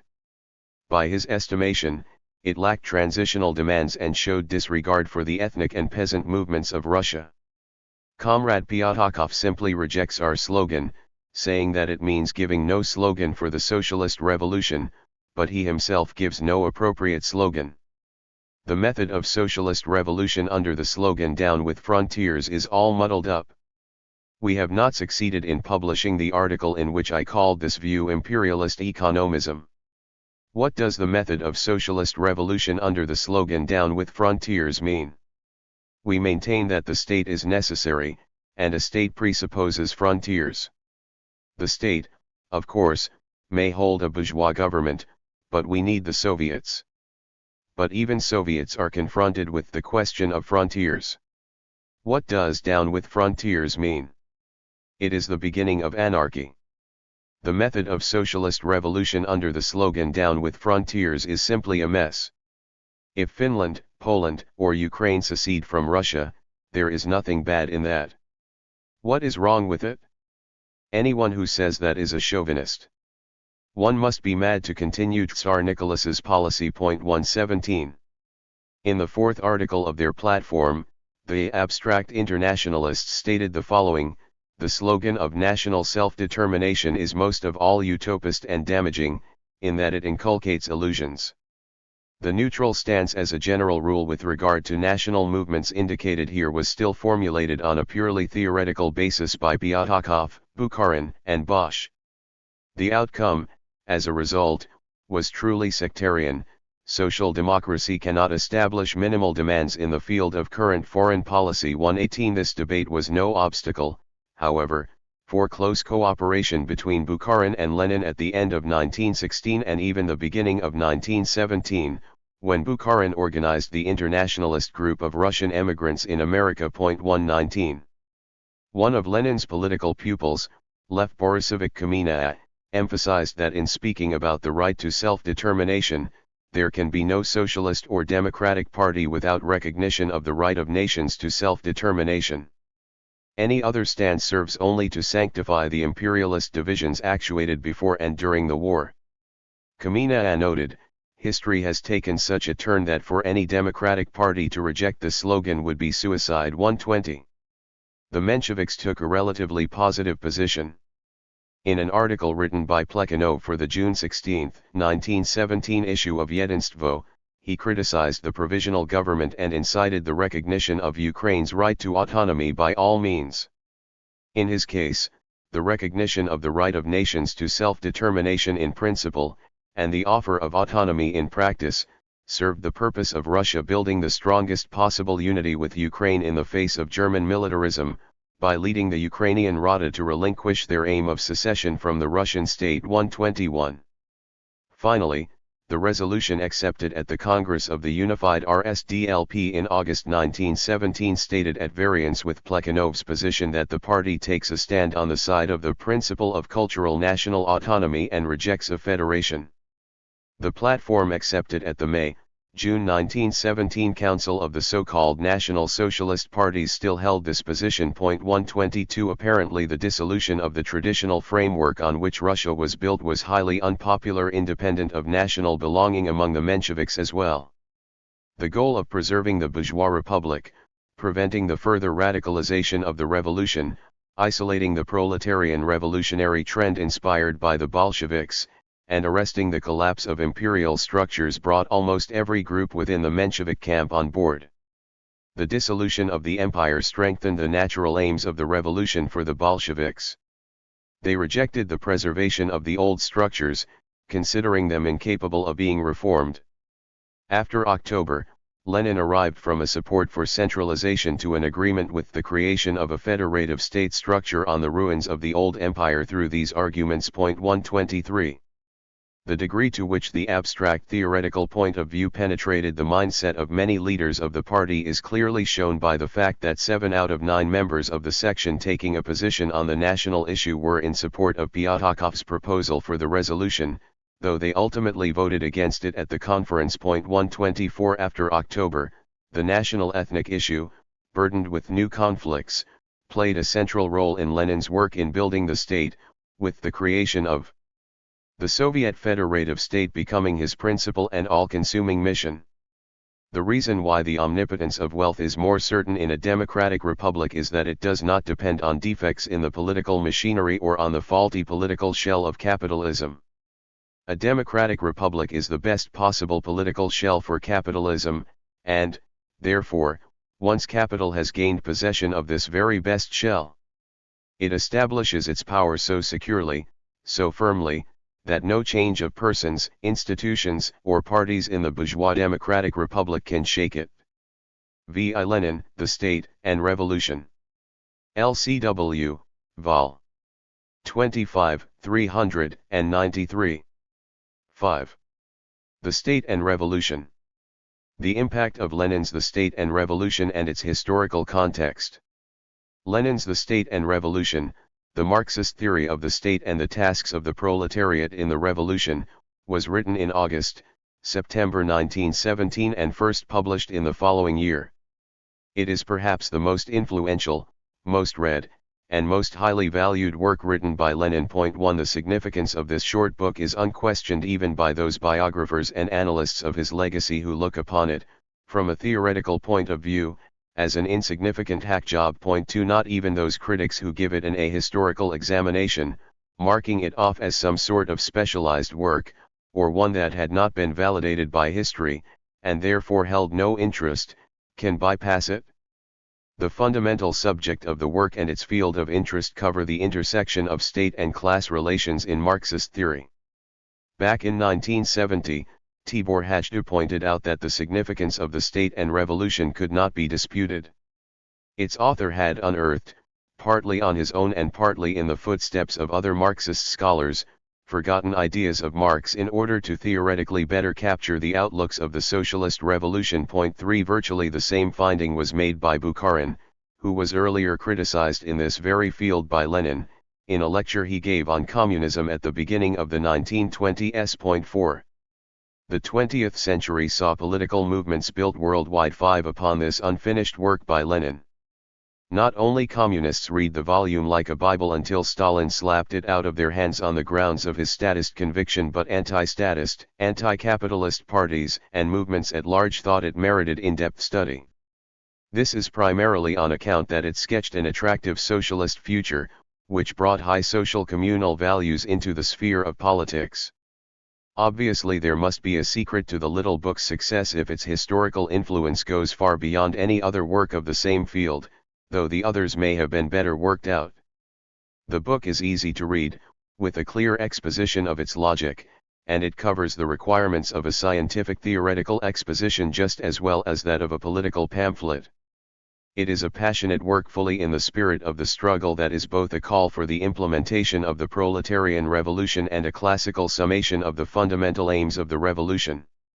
Moreover, it outlines a concept of state revolution that reconstructs Marx and Engels' most important writings addressing this question in order to mobilize tradition for the realization of the commune-like state. Its use as a handbook for revolutionary movements is no coincidence.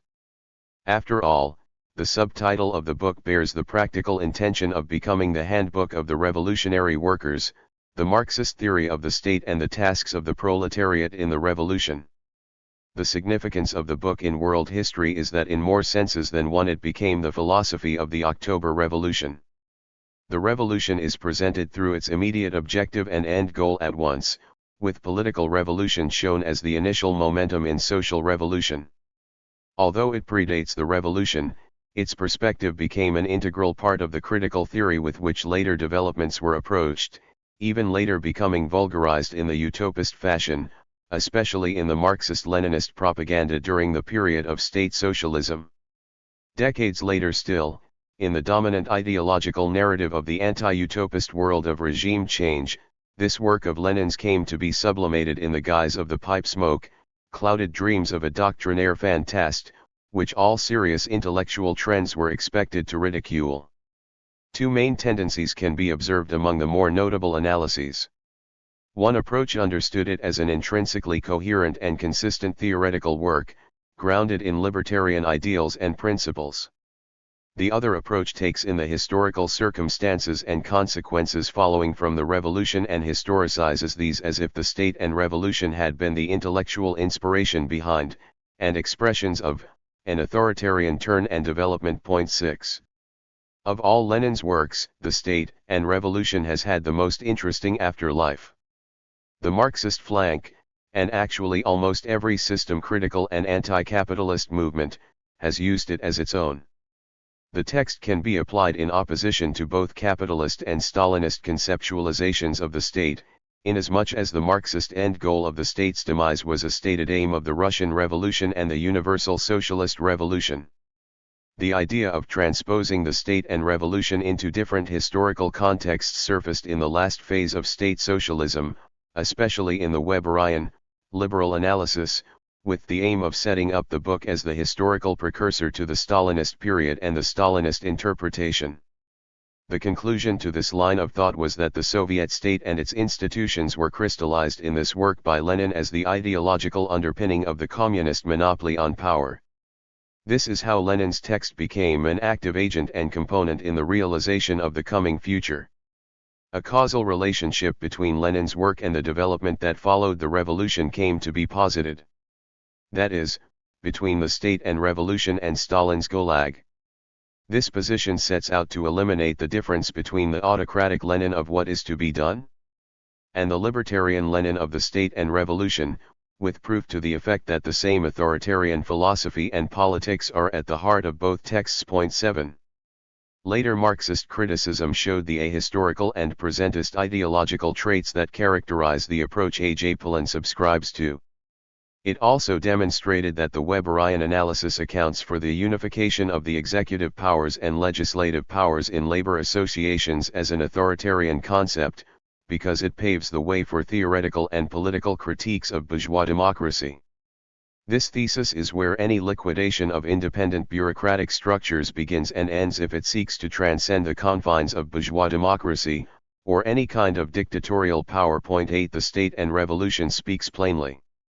It frankly declares its party alliance and class commitment, a fact that sent shudders down the spine of scientific officialdom even then. This finds expression in an oft-quoted formulation of Lenin's regarding the essence of politics. People always have been the foolish victims of deception and self-deception in politics, and they always will be until they have learned to seek out the interests of some class or other behind all moral, religious, political, and social phrases, declarations and promises. 9. The most modern of the analysts focus their criticism on the fact that Lenin widened the scope of his interpretation of the then current inner struggles of the party to make global principles out of them. 10.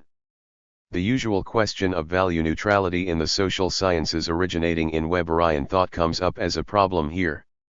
Yet the scientific formulation of this critique hides two distortions. First, it inverts the implications of cause and effect. In Lenin's case, his interpretation of the inner party struggles and the class aspect followed from universal principles. Second, these social scientists generally present themselves as if they stood above class perspectives and the established system, and view themselves in the role of judges who, unlike Lenin, do not represent a party line in the name of social justice but expound objective scientific truth. In the case of Lenin, it would be the quintessence of ahistoricity if we were to overlook the fact that the personality under discussion was a revolutionary politician for whom science and theory were tools for the realization of political and social goals. Lenin often quoted Marx on how theory is merely the guide to action, and unlike many scholars in hiding at the time, he put forward the premises of his worldview in spite of the consequences. It should come as no surprise that Lenin takes traits of such a scientific field to task if they are apologetic with regard to the system. Neither Marx's nor Lenin's approach, which is constructed upon it, can be classified as opposed to the Weberian reading as normative theories. Additionally, neither approach is independent of its historical conditions. According to the State and Revolution, Lenin never thought that socialism, a self-governing labor democracy, commune democracy, could be easily introduced in Russia. By his estimation, this was a task for a whole epoch.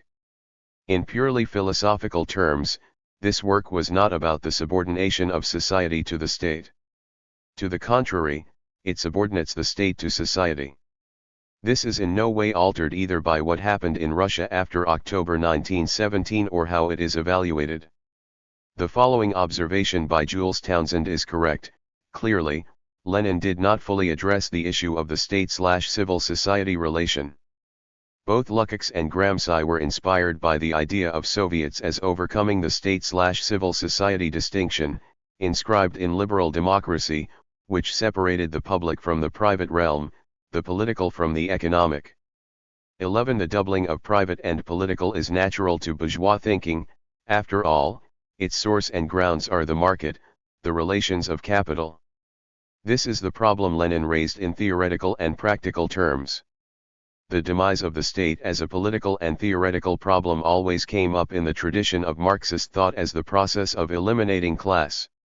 Lenin identified the wartime dissolution of capital accumulation and the given, universal structure of the capitalist system with the functional failure of the whole system. The Great War had very different impacts on the political and intellectual development of the working class of each nation. Lenin overlooked the fact that the war also brought to the surface certain possibilities for the renewal of the capitalist system. In the short run, this strengthened a revolutionary orientation, but in the long run it hindered a more complete consideration of realistic possibilities. From this aspect, an interesting contradiction characterizes the state and revolution. At the outbreak of the war, Lenin registered that in comparison with previous historical epochs, the role of the state had grown in almost every sphere of social life throughout the capitalist world system, but especially at its core. In this phase of increasing bureaucratic complexity, Lenin postulated that the proletariat could replace the bureaucratic system with its own, proactive apparatus organized from the bottom up.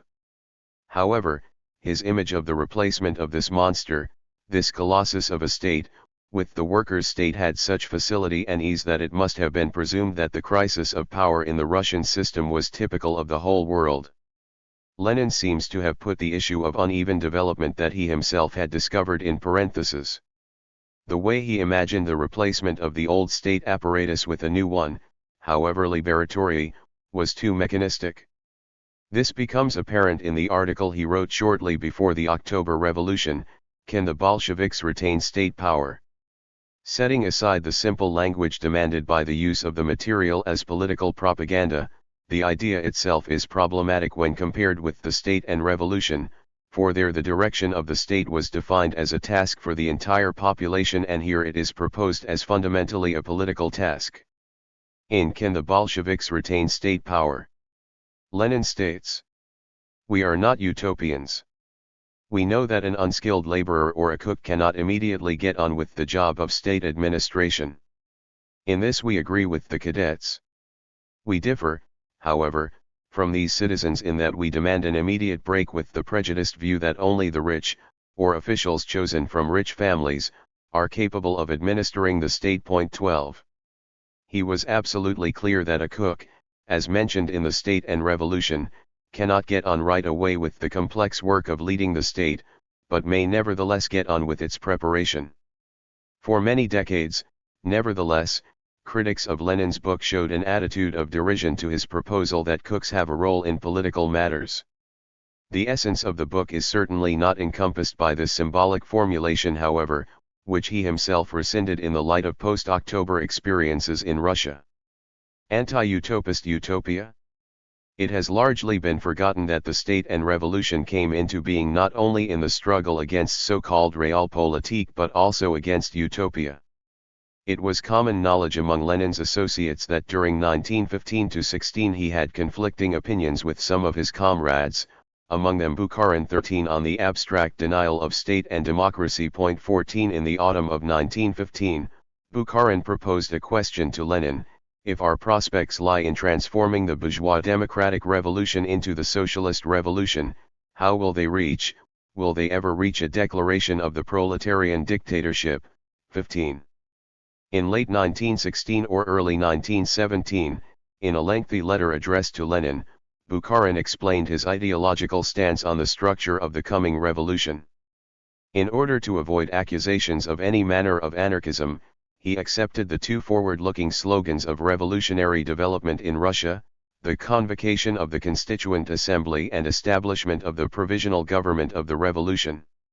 There was something artificial about his approach to politics, as if the inevitable circumstances that someone invented at a desk could be foreseen in practice. Bukharin reduced the issue of the Russian Revolution to a mere instance, a fraction, a sort of extension of the European Revolution. 16 He regarded even the role of the peasant masses in their millions as an element of Western European influence. At the heart of the actual conflict, therefore, lay the autonomy of the Russian Revolution, a fact Bukharin was perfectly aware of. At this point in his letter he remarks, "An interesting question comes next, for which I am sure you shall scold me. The question now is socialism in Russia." A constant intent to bridge theory and practice, and to thoroughly explore the passage between them, was a particular trait of Lenin's political and theoretical thought. It was his theoretical practice. This approach was quite alien to Bukharin, however, for whom practical possibilities and objectives always appeared in a theoretical form, as exemplified by the letter cited above. In Bukharin's approach it is unimportant how local circumstances are structured, and what is their influence in shaping the situation. The focus is on the ideological extension of global tendencies in Russia, which would dictate that the days of the nation-state are over. The following passage from Bukharin's letter is worth reviewing here, as it precedes the February Revolution by mere weeks. Why were we always against the Russian Revolution? Because the objective preconditions, agriculture-based country, the overwhelming number of peasants, the diffusion of home manufacture etc. were not prevalent. And this was absolutely true. But in my opinion, this state of affairs extends until we perceive Russia as an isolated state and economy. During the 1905 revolution there was no particular hope of a European revolution.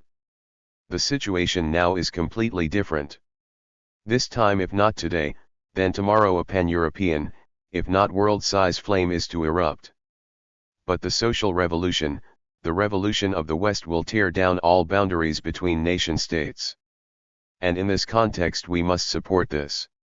Why would we have to keep a Russia limited by borders in existence? What for? To the contrary, we are occupied with centralizing, with soldering together the whole of Europe. If this is the case, why would we need to preserve the local particularities and the bourgeoisie in power, which will be a greater danger to the West tomorrow than a rotten Tsarism? After Bukharin extrapolated the Europe-wide coalescence of capital in banking and industry, he continues, the peasants have to be made dependent by the industrialization of the economy. They will not turn against us. With our socialism we would throttle Russian imperialism at the roots. I cannot discover an ounce of anarchism in this. 17 Of course, Bukharin was not capable of the anarchism he was accused of by Lenin as well as others, but he attributed great significance to the modern Western bourgeois rather than the local, backward developments and structures characteristic of the East. He underestimated historical certainties in contrast to the certainties of the logic of theory. In more concrete terms, he underestimated the role of the nation-state in the modern economy and the world system in general. It is no coincidence that a few years later, in 1919, when Krausz attacked Lenin's theory of the state, Bukharin was its most active and perhaps most gifted defender on a theoretical schematic stage, though deviating toward bureaucratic centralism. 18. The state and revolution is historically embedded in a number of ways. It was dubbed an utopistic work by the moderate leftist ideologists who emerged out of the 1989 regime change in Eastern Europe. 19 They set out to use Lenin's text as a reconstruction of Marx and Engels's thought, which built its image of the future on a critique of the Gotha program. However, in line with Marxist tradition, Lenin did not conceive this work in a utopist vein. Indeed, he raised the question: on the basis of what facts, then, can the question of the future development of future communism be dealt with? On the basis of the fact that it has its origin in capitalism, that it develops historically from capitalism, that it is the result of the action of a social force to which capitalism gave birth. There is no trace of an attempt on Marx's part to make up a utopia, to indulge in idle guesswork about what cannot be known. 20. Lenin's exposition of this central issue, that of the state's demise, was grounded in Engels's critical explanations, which were themselves censorious of social democratic chatter. In a letter dated March 28, 1875 to Babel, Engels suggested that the word state be struck and replaced by the word community. Lenin fell back on Marx and Engels again on this matter, when he proposed the elimination of the notion of the state in the context of socialism, and its replacement with the word commune. Indeed, the word ultimately found its way into the Russian as kommuna. 21 It perhaps first appears in a memo by Lenin, taken at the Petrograd Party Committee meeting of November 14, 1917.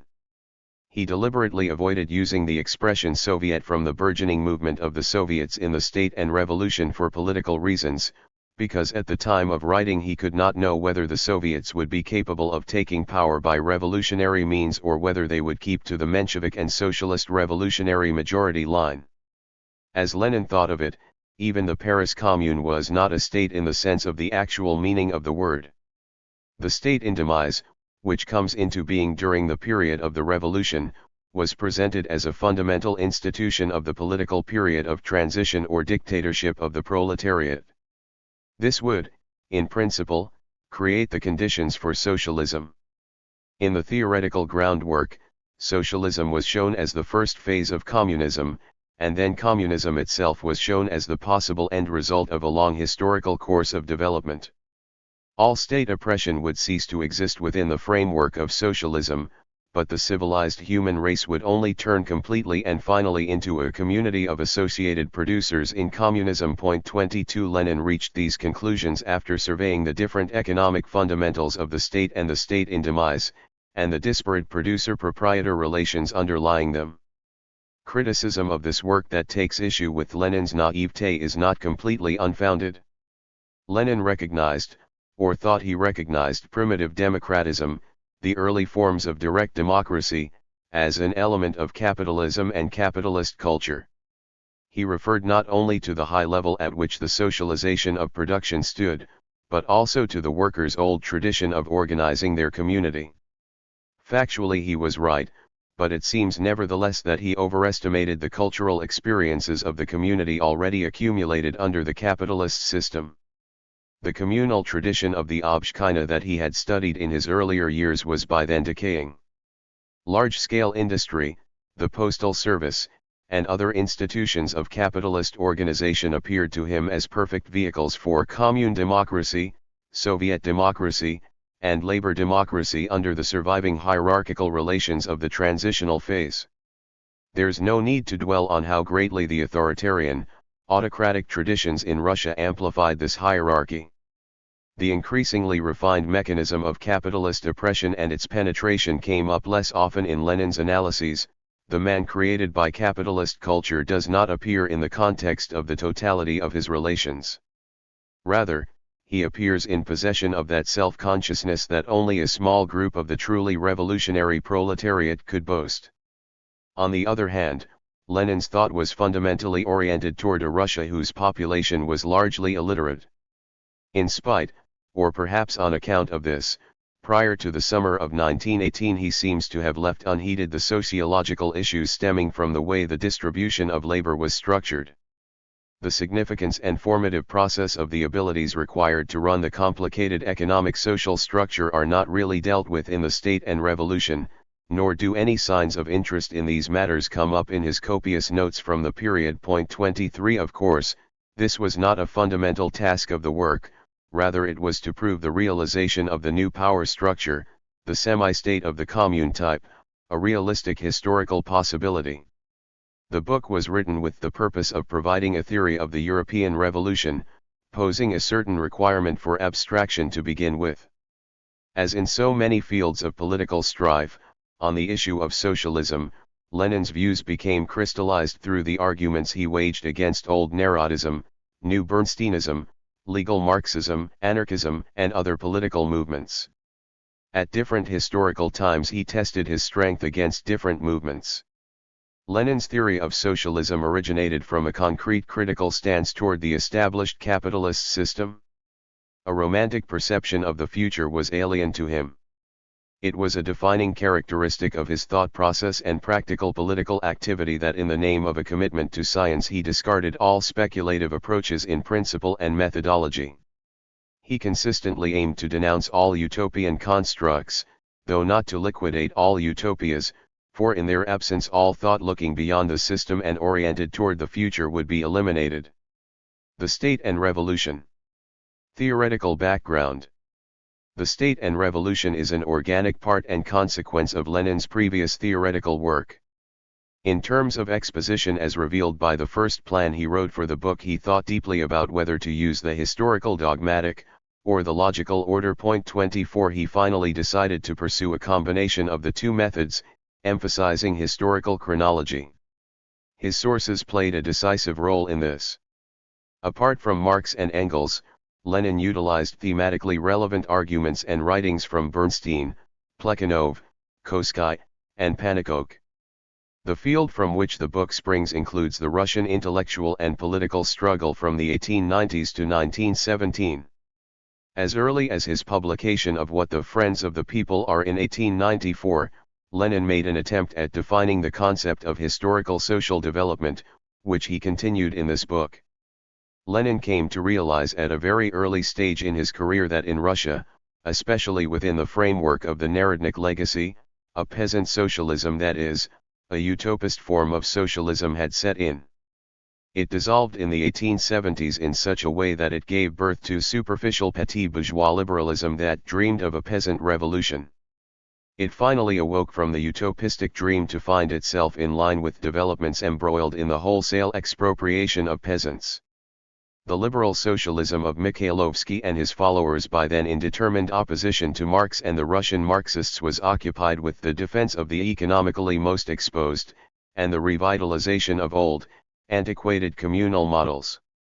Just like the guileless petits bourgeois whom Lenin considered representatives of a movement hopelessly stuck in the past 25, particularly where the social revolution was concerned. He traced this eclecticism of the liberal Narodniks to the subjective methodology of the as yet immature science of sociology, which kicked off with utopia and wound up with the most common liberal prejudices, as he put it. 26.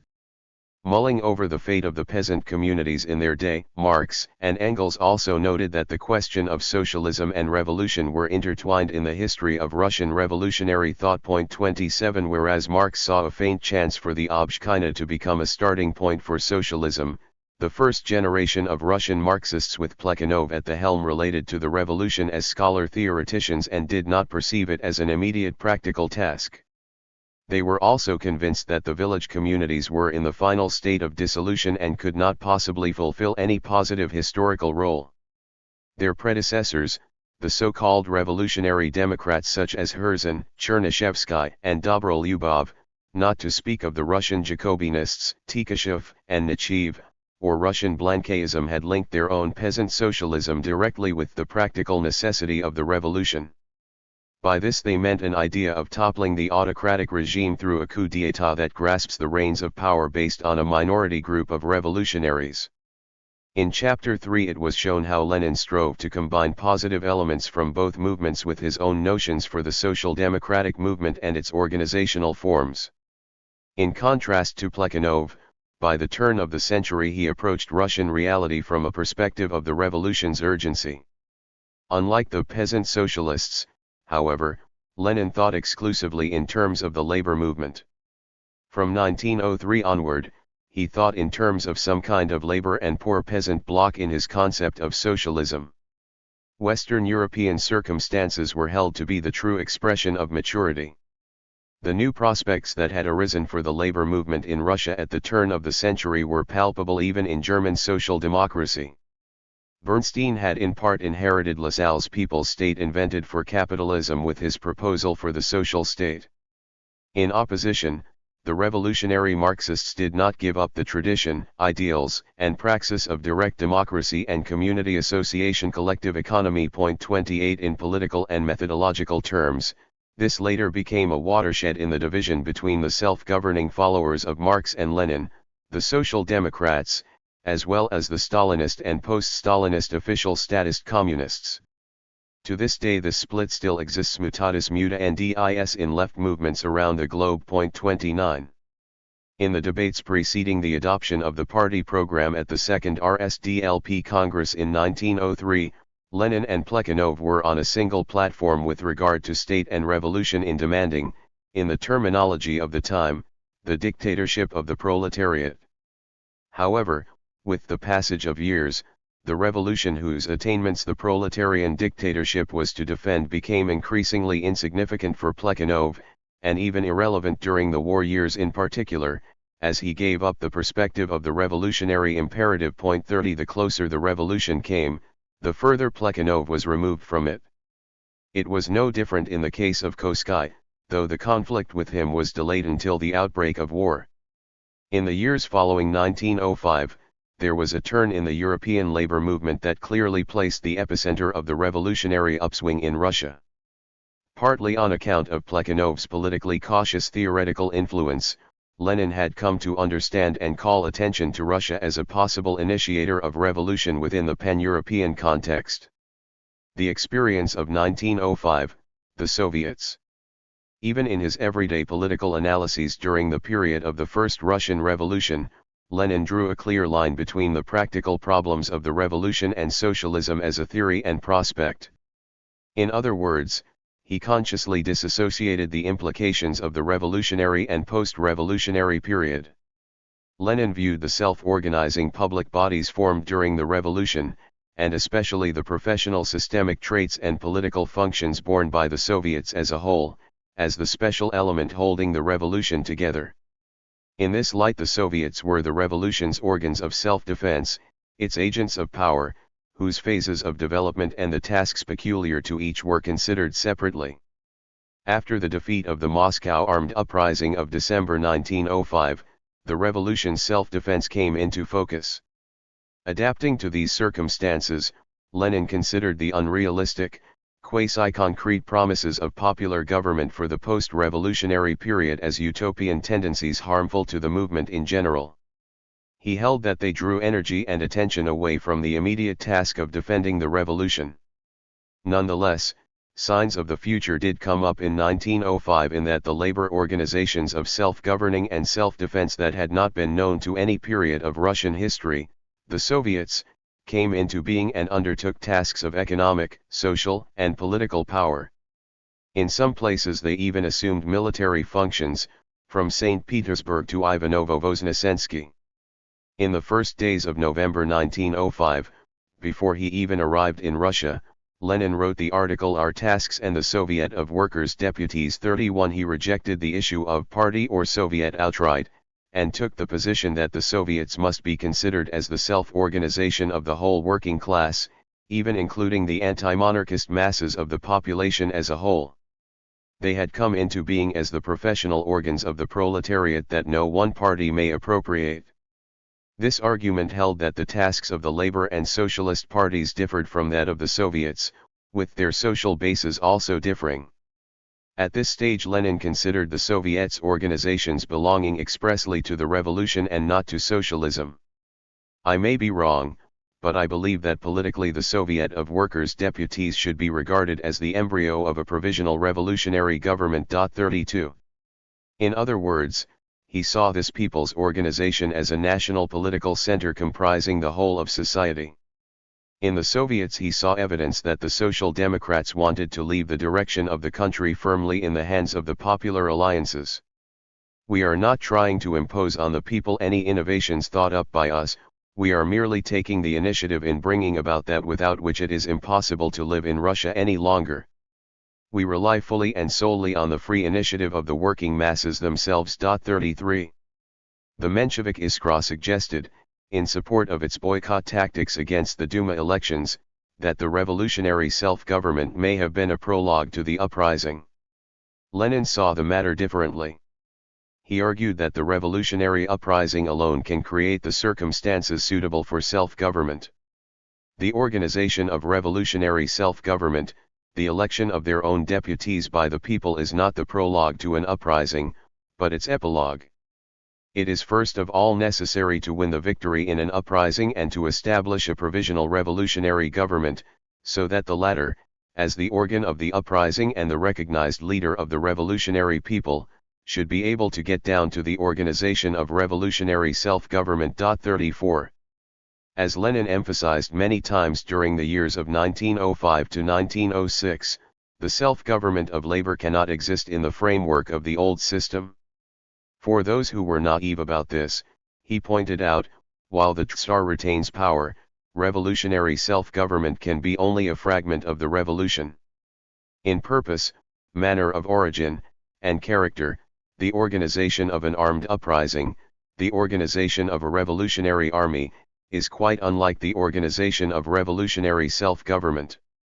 35. The state and revolution did not come about as abruptly as it is often imagined. Lenin outlined a comprehensive examination of the experience of the Paris Commune and the First Russian Revolution in his speech Lessons of the Commune in 1908.36. He gave an account of two mistakes made by the working class during the Paris Commune, which in his perception indicated that the proletariat stopped short of expropriating the expropriators. In a prudentist spirit, he delivered the first mistake as the following: led astray by dreams of establishing a higher justice. Such institutions as the banks, for example, were not taken over. He continued, the second mistake was excessive magnanimity on the part of the proletariat. Instead of destroying its enemies, it sought to exert moral influence on them. It underestimated the significance of direct military operations in Civil War. 37. If the French bourgeoisie, setting all moral considerations aside, sank into a frenzy of murder upon the defeat of the Paris Commune, it is understandable that during the reprisals of the counter-revolution Lenin reflected upon the likely and expected steps of self-defense to be taken by the future proletarian revolution. At the same time, he could sense that the Russian Revolution would urge the already initiated revolution internationally. It stirred the socialist movement throughout Europe, it demonstrated the strength of civil war, it dispelled patriotic illusions, and destroyed the naive belief in any efforts of the bourgeoisie for common national aims. The Paris Commune taught the European proletariat to pose concretely the tasks of the socialist revolution. 38. Lenin, as was his custom, showed the inescapable necessities and historical experience of his own insight as the common experience of the proletariat, though a very significant majority of Russian laborers did not remember the Paris Commune in 1908.39. Recalling 1905 while reading a passage from Marx's The Civil War in France in 1917, in which Marx writes about the Paris Commune and presents an argument for a decrease in working hours to the effect that everyone is engaged in productive work and everyone participates at the same time in governing the state, Lenin makes the following note in the margin. The Russian Revolution, i.e., the proletariat, applied the same procedure more weakly than the Paris Commune on the one hand, and on a wider basis, on the other. Soviets of the workers' deputies, railmen's deputies, soldiers and seamen's deputies, peasant deputies. This I add nota bene. 40. It can be seen that the practical problem of keeping the political state and the possible tasks of the commune-like state were already present in Lenin's work by 1907 and 1908.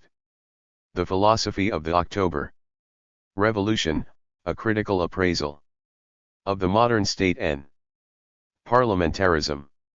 One of the cornerstones of Lenin's theory of revolution, as with Marx, was the first phase of the social revolution, the overthrow and liquidation of the political state. The question of the state as a central issue of every revolution had occupied Lenin since his student years and was ingrained in pre-Marxist Russian revolutionary thought, taking a variety of historical shapes. 41 Lenin, however, emphasized the class characteristics, as well as the social and universal bearings of revolution, confronting in particular the notion of peasant and nationalist utopias. Julius Martov examined Bakunin's legacy more discriminatingly than Lenin, raising some finer points against anarchism. In a study from 1910, Bakunin acknowledged that many years after losing to Marx in the polemics they engaged in during the 1860s, he accepted Marx's views on economy, and the conclusion of capital, the expropriation of the expropriators.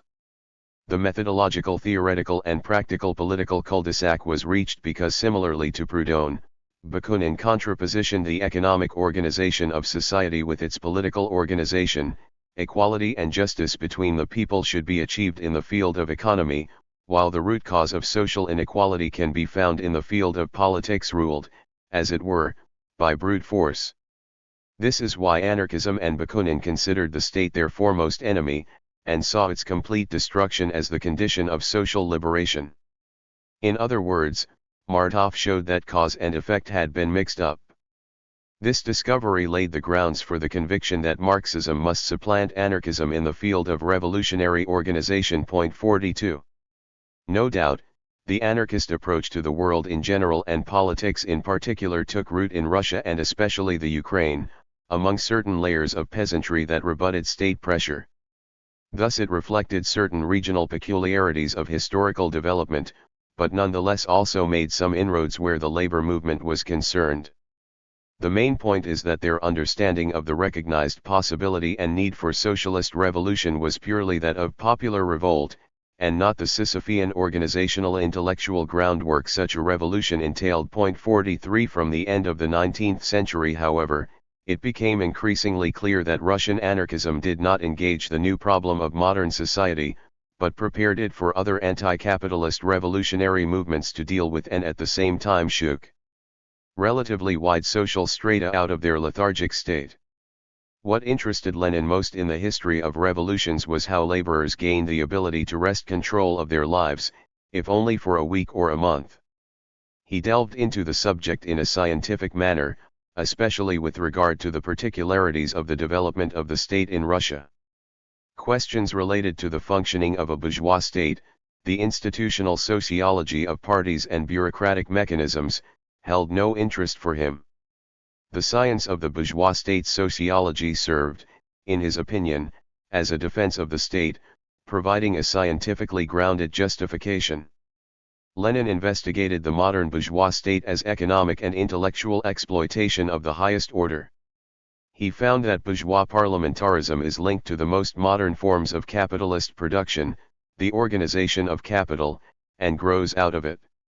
For historical context, it must be added that the parliamentary system of the 1910s and 1920s had little in common with its current form, being marked by expressly anti-democratic traits such as the census and other limitations on voting rights, and it hardly needs reminding that women only received general suffrage in England in 1928. In Chapter 2, it was discussed that in the course of his studies, Lenin drew attention to capitalism's inevitable and continuous conflicts with democracy that extend between legal equality and social economic inequality. The capitalist system tries to resolve this contradiction with the all-pervasive web of traits that typify corruption and bribery. 44.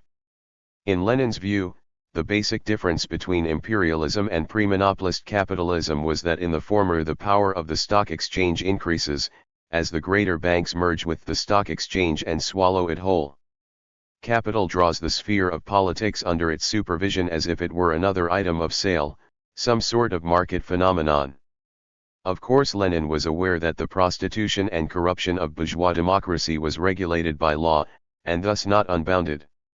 At the same time, however, he stressed that these processes of legalized corruption are rooted in wealth, because wealth is fully capable of achieving domination over any democratic republic by bribery and through the stock exchange. That is, politically independent, republic as well.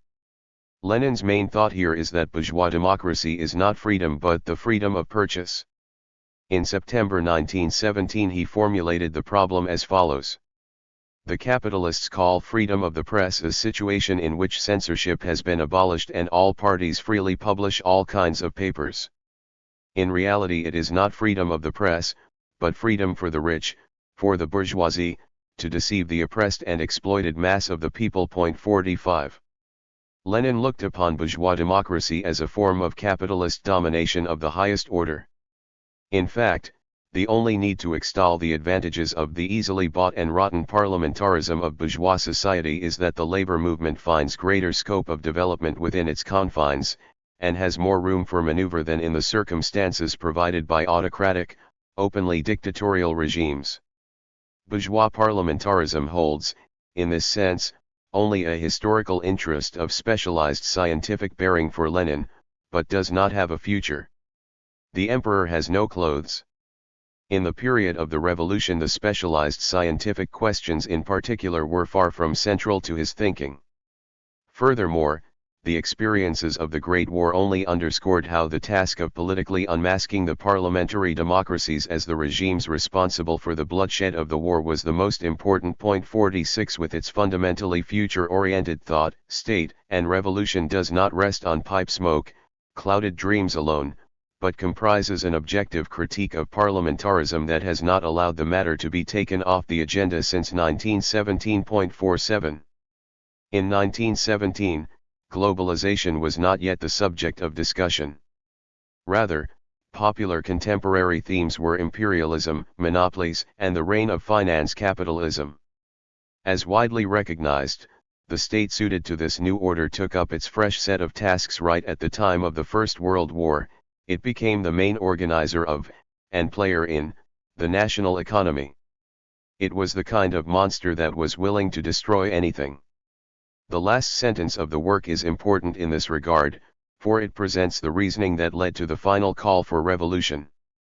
The distortion and hushing up of the question of the relation of the proletarian revolution to the state could not but play an immense role at a time when states, which possess a military apparatus expanded as a consequence of imperialist rivalry, have become military monsters which are exterminating millions of people in order to settle the issue as to whether Britain or Germany, this or that finance capital, is to rule the world. 48. Lenin took upon not only the general crisis of the capitalist system, but also the concrete areas of dysfunction in bourgeois democracy, which in his interpretation all raised the likelihood of the revolutionary turn. His position accounted for the variety of statehoods, but the revolutionary propagandist and theoretician looked for the commonalities among them. Bourgeois states are most varied in form, but their essence is the same. All these states, whatever their form, in the final analysis are inevitably the dictatorship of the bourgeoisie. 49 Which excludes the possibility of reinstating the communal form of ownership in the place of, or parallel to, capitalist exploitative private property. In his interpretation, parliamentary rule is only the battle of competing power cliques for the spoils. The system is above calling it into question in legal and political terms. For this reason too the bourgeois democracies are also and emphatically dictatorships according to Lenin's theory, and therefore cannot be corrected without revolution, and the demolition of the bureaucratic military state machine. Lenin reached an even more damning view of parliamentary democracy following his experiences of the war, for in them he saw only institutional expressions of the interests of finance and capital. This was a system dedicated to manipulation and deception, serving to curb the resistance of wage laborers in the interests of capitalist production of profit.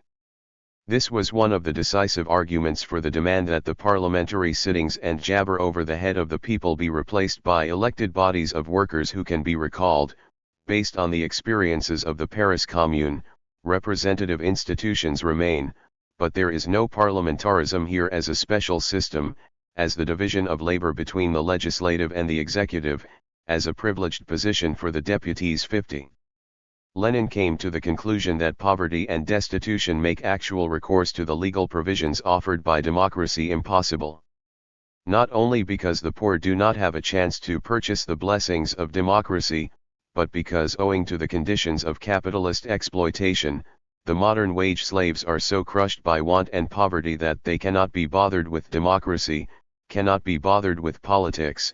In the ordinary, peaceful course of events, the majority of the population is debarred from participation in public and political life. 51 In the revolutionary program of liquidating the state as political entity, the elimination of the parasitical state was an important argument as a political precondition of the economic liberation of labor.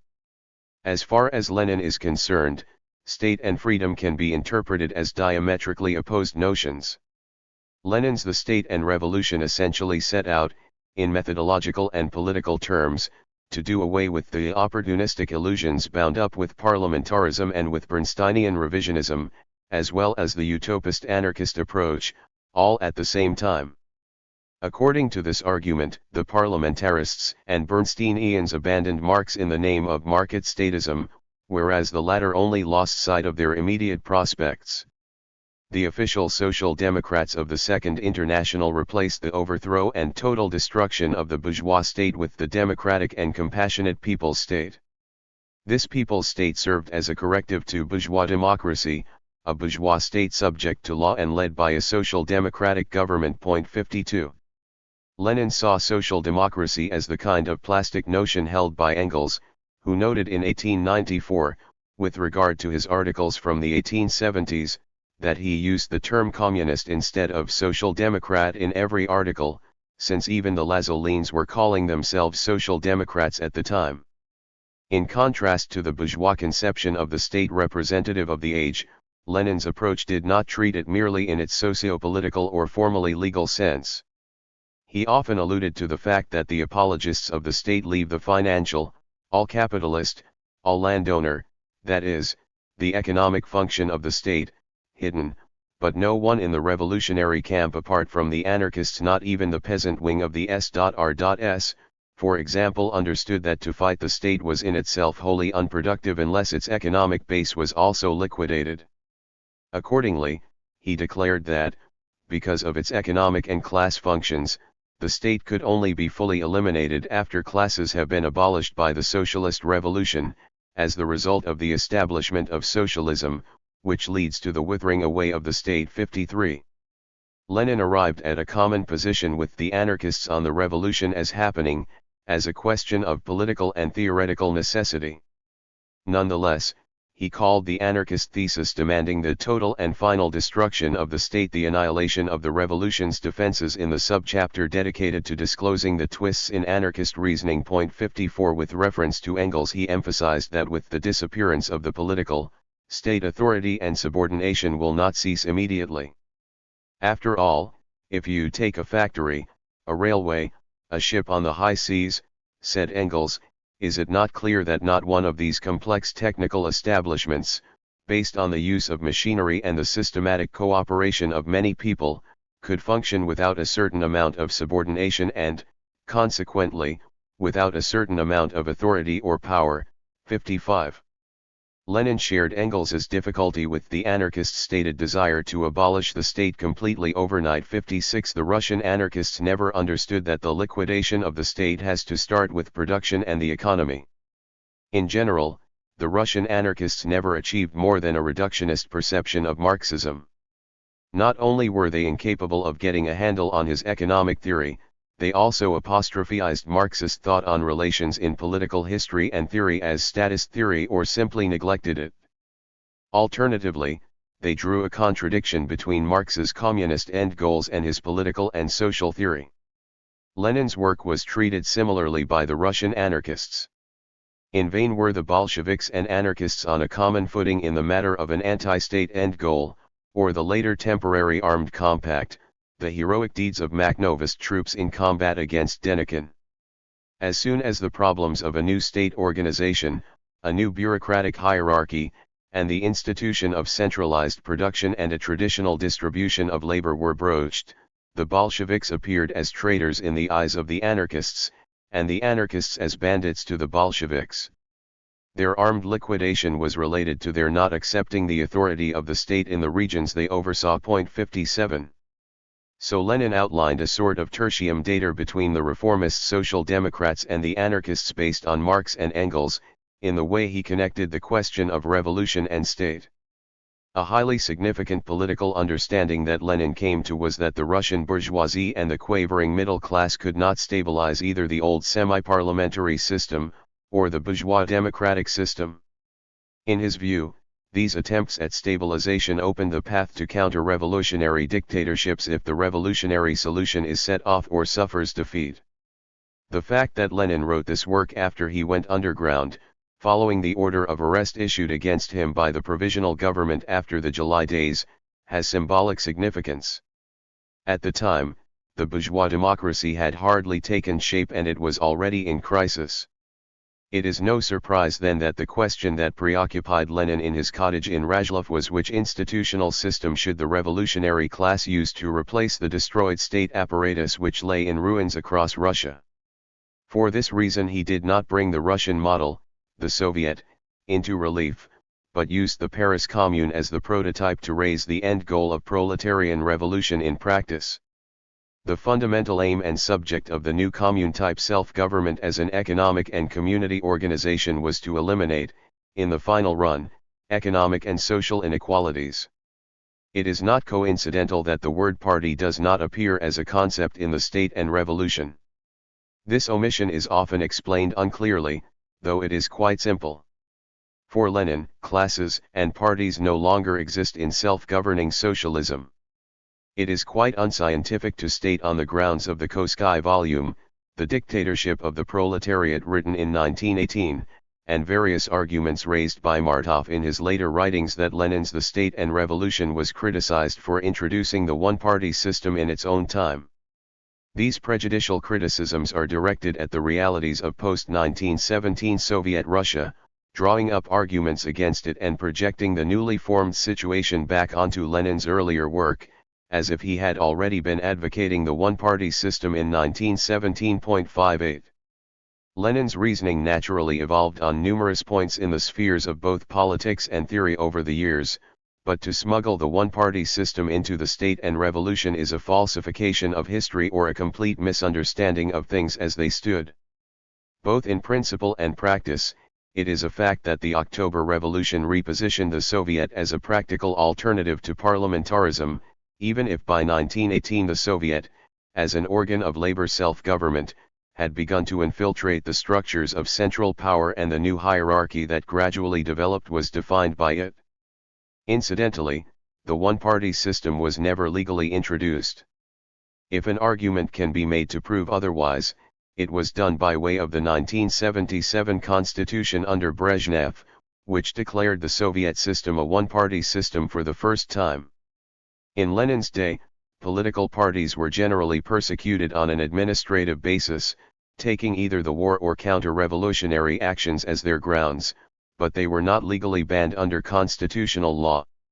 What was effectively a fully formed one-party system by 1921 took the official stance also represented by Lenin that the Soviet dictatorship, the dictatorship of the majority vis-a-vis the minority, was politically legitimate by the revolution itself. The contradictions at work here were soon to make themselves felt. Revolution and state. The functional alternative. The State and Revolution is not an encapsulation of party philosophy or Bolshevik theory. It is the theoretical self-definition of an array of social political forces organized in the framework of the Soviets and other spontaneous social organizations with a largely worker-peasant support base that participated in the October Revolution. They organized with not only Russia, but the fate of all of Europe in mind. In 1917, the Bolshevik Party of a few thousand members became an umbrella party of many hundreds of thousands.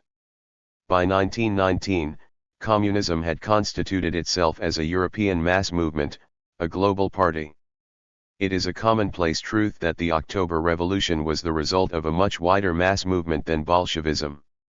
We can go so far as to say that the October Revolution was certainly not the Bolshevik Revolution in terms of its driving forces as opposed to the message the title of E. H. Carr's volume conveys. It only became the Bolshevik Revolution in the course of political struggles, when for practical reasons Lenin and the Bolsheviks began to appropriate the ideology and organization of the revolution itself. Their earlier allies, who had since suffered defeat and were, as a result, in the process of fragmentation, generally supported them in this. They had not been simply ejected from the history of the revolution by the Bolsheviks, as they themselves later clearly positioned themselves in opposition to the October Revolution. Moreover, in the eyes of the Bolsheviks' opponents, for a variety of reasons and arguments, the revolution itself was the takeoff point for all the violence. According to a certain fashionable view frequently found in the historical literature even today in the work of Lenin biographer Robert Service, for example, some sort of deep coherence exists between the state and revolution and the bloodbath that followed the October Revolution.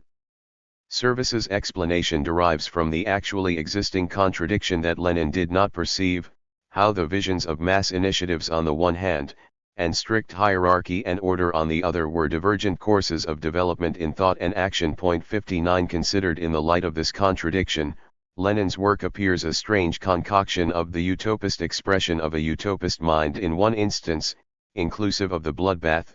Nevertheless, this is perhaps not by conscious intention of the author in the other. 60. This reasoning is doubly unsatisfactory.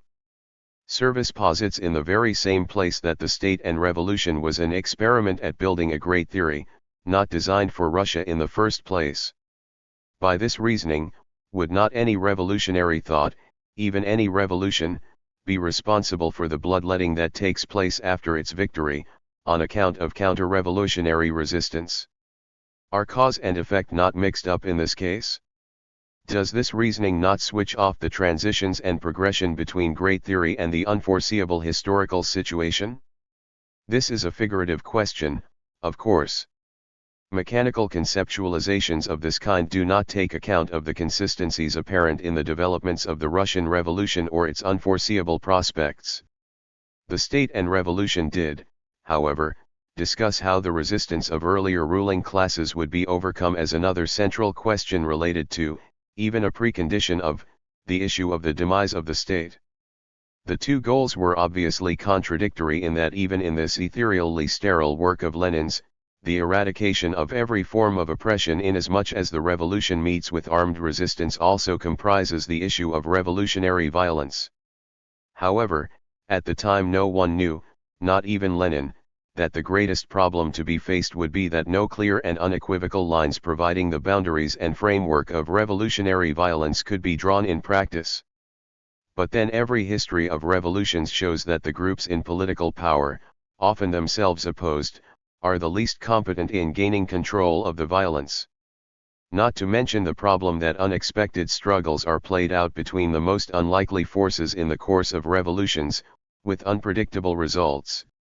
The February Revolution does not have an independent history, in that developments in Russia did not branch out on a bourgeois democratic course. 61 Even so, there was an onslaught of bloodshed at its outbreak, in contrast, by the way, to the revolutionary events of October in St. Petersburg, with continuous political crisis in which the July days, which sent the Bolshevik party underground, provided a turning point. But how does the state and revolution enter the picture as the inciter of violence? This is simply a case detailed above in a different context of designs to reposition this work by Lenin from the independent-minded libertarian interpretation into the authoritarian narrative. 62.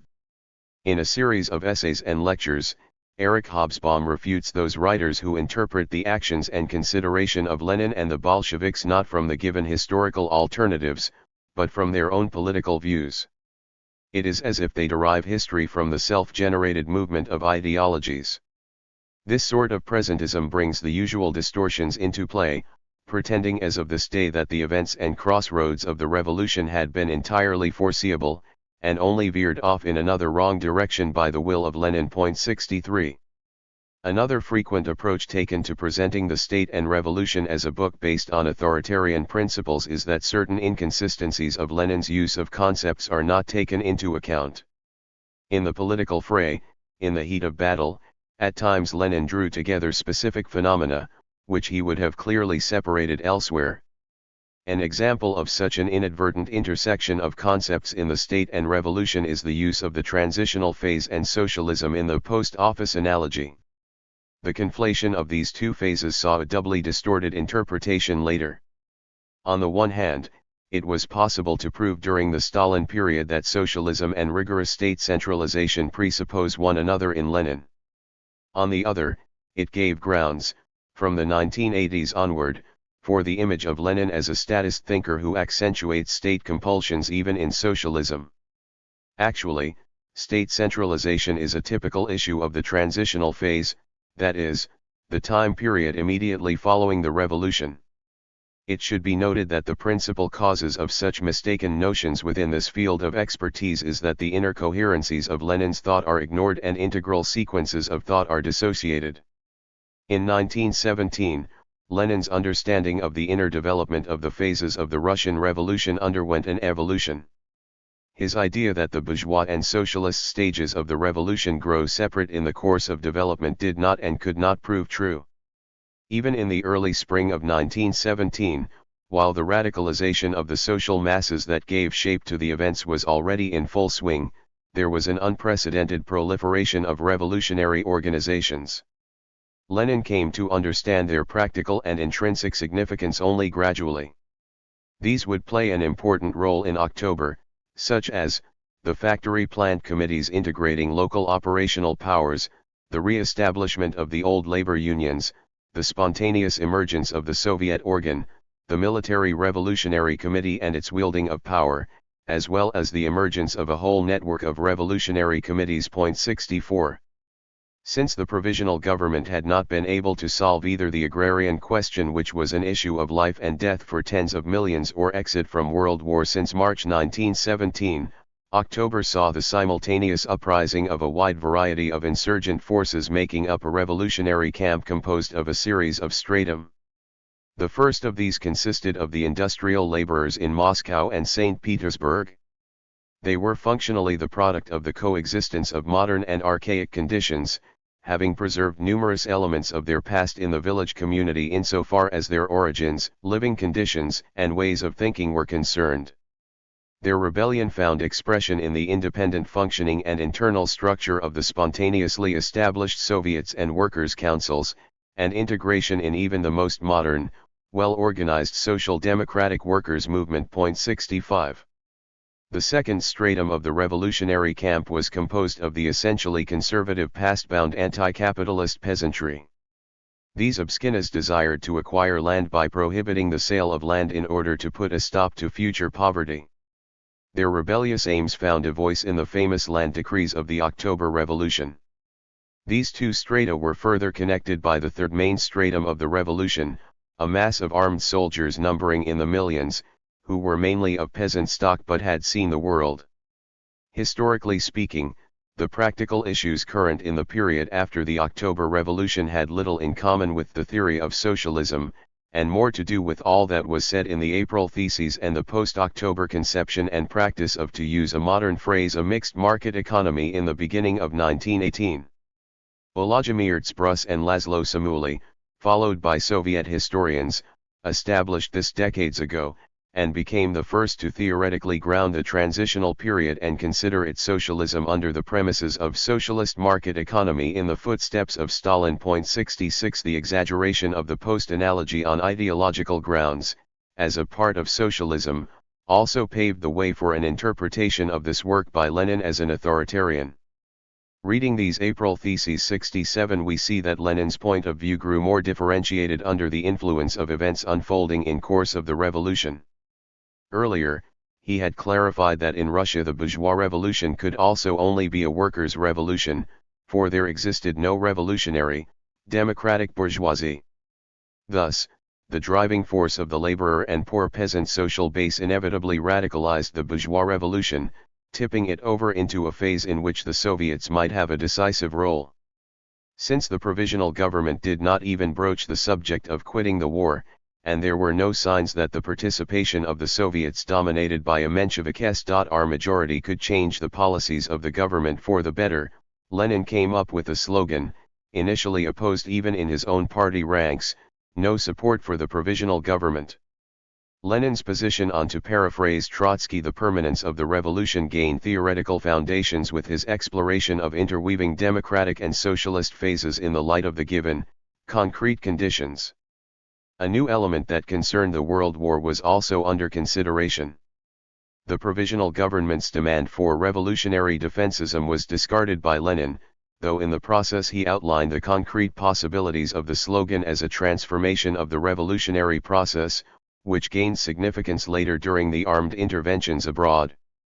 The class-conscious proletariat can give its consent to a revolutionary war, which would really justify revolutionary defensism, only on condition that the power pass to the proletariat and the poorest sections of the peasants aligned with the proletariat, that all annexations be renounced in deed and not in word, that a complete break be effected in actual fact with all capitalist interests.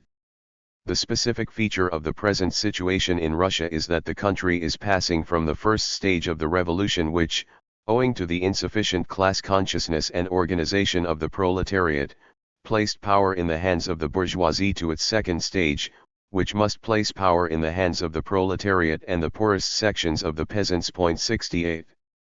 While propelling the revolution in this direction, Lenin named the Soviet of Workers' Deputies the only possible form of revolutionary government. He postulated this in thesis number 5 of the April Theses, as the alternative to the bourgeois republic, not a parliamentary republic. To return to a parliamentary republic from the Soviets of Workers' Deputies would be a retrograde step, but a republic of Soviets of workers, agricultural laborers and peasants deputies throughout the country, from top to bottom. 69. Any interpretation that suggests or claims that Lenin's thought and political actions in 1917 were dictated by some sort of authoritarian conceptualization of power and revolution cannot rest on documentary proof. Lenin spoke not only about the direct forms of workers' rule, as opposed to the bourgeois republic, but also distanced himself from the tradition of state socialism, that is, the introduction of socialism by means of state power. He spoke about the commune state, and, in thesis number 8, about how it is not our immediate task to introduce socialism, but only to bring social production and the distribution of products at once under the control of the Soviets of Workers' Deputies. Among the main tasks of this program he mentioned the unification of all the banks into a single national bank, and the institution of control over it by the Soviet of Workers' Deputies. 70. In order to ensure that power remained firmly in the hands of the Soviets and won the support of the poor peasantry as well as the landless agrarian proletariat, he planned the confiscation of land from the landed gentry by way of immediate nationalization, so it could be redistributed under the supervision of the peasant Soviets. This was put into writing by the October Land Decree. The emphasis in the April Theses was already on cooperative agriculture. 71. This work was a turning point in Lenin's career, and signaled a turning point in the history of the revolution. It proved to be such a rare instance of foresight as to constitute a truly organic mold of theoretical analysis and political practice, a rare historical moment, which has a role in the historical context of the state and revolution. The April Theses define the fundamental traits of the economic program in the supervision by laborers in industrial plants, in the Soviet overseeing of trust companies, and in progressive taxation of income and property. 72. Apparently Lenin, in contrast to the commonplace statements and claims of much current historical literature, did not set out for the October Revolution with any kind of nationalizing or statist concept. The notion of worker supervision, borrowed from the anarchists, in itself clinches the argument where this is concerned. A centralized postal system and the hierarchic restructuring of trusts in general must be seen as the state capitalist methods of the transition period rather than instant nationalization, which in fact did not take place until later, along with communist military measures in the summer of 1918. This is the sense in which Lenin refers to the planned operation and methods of accounting in the economic institutions of the capitalist system as examples to be followed, as they are drawn organizationally into the scope of the workers' authority so that community interests gain prominence. 73. He could not have worked out more concrete ideas on economic policy for interminable historical political situations at any earlier stage. The social backdrop of the revolution. Lenin and the Bolsheviks could not have taken their place at the helm of the revolutionary masses in October 1917 had they not been aware of the social backdrop of the revolution. This also explains a great deal about the immediate causes of the October turn of events. Lenin's genius is generally emphasized in his having taken the reins of power, as if he had been in possession of special abilities with regard to the technocracy of power.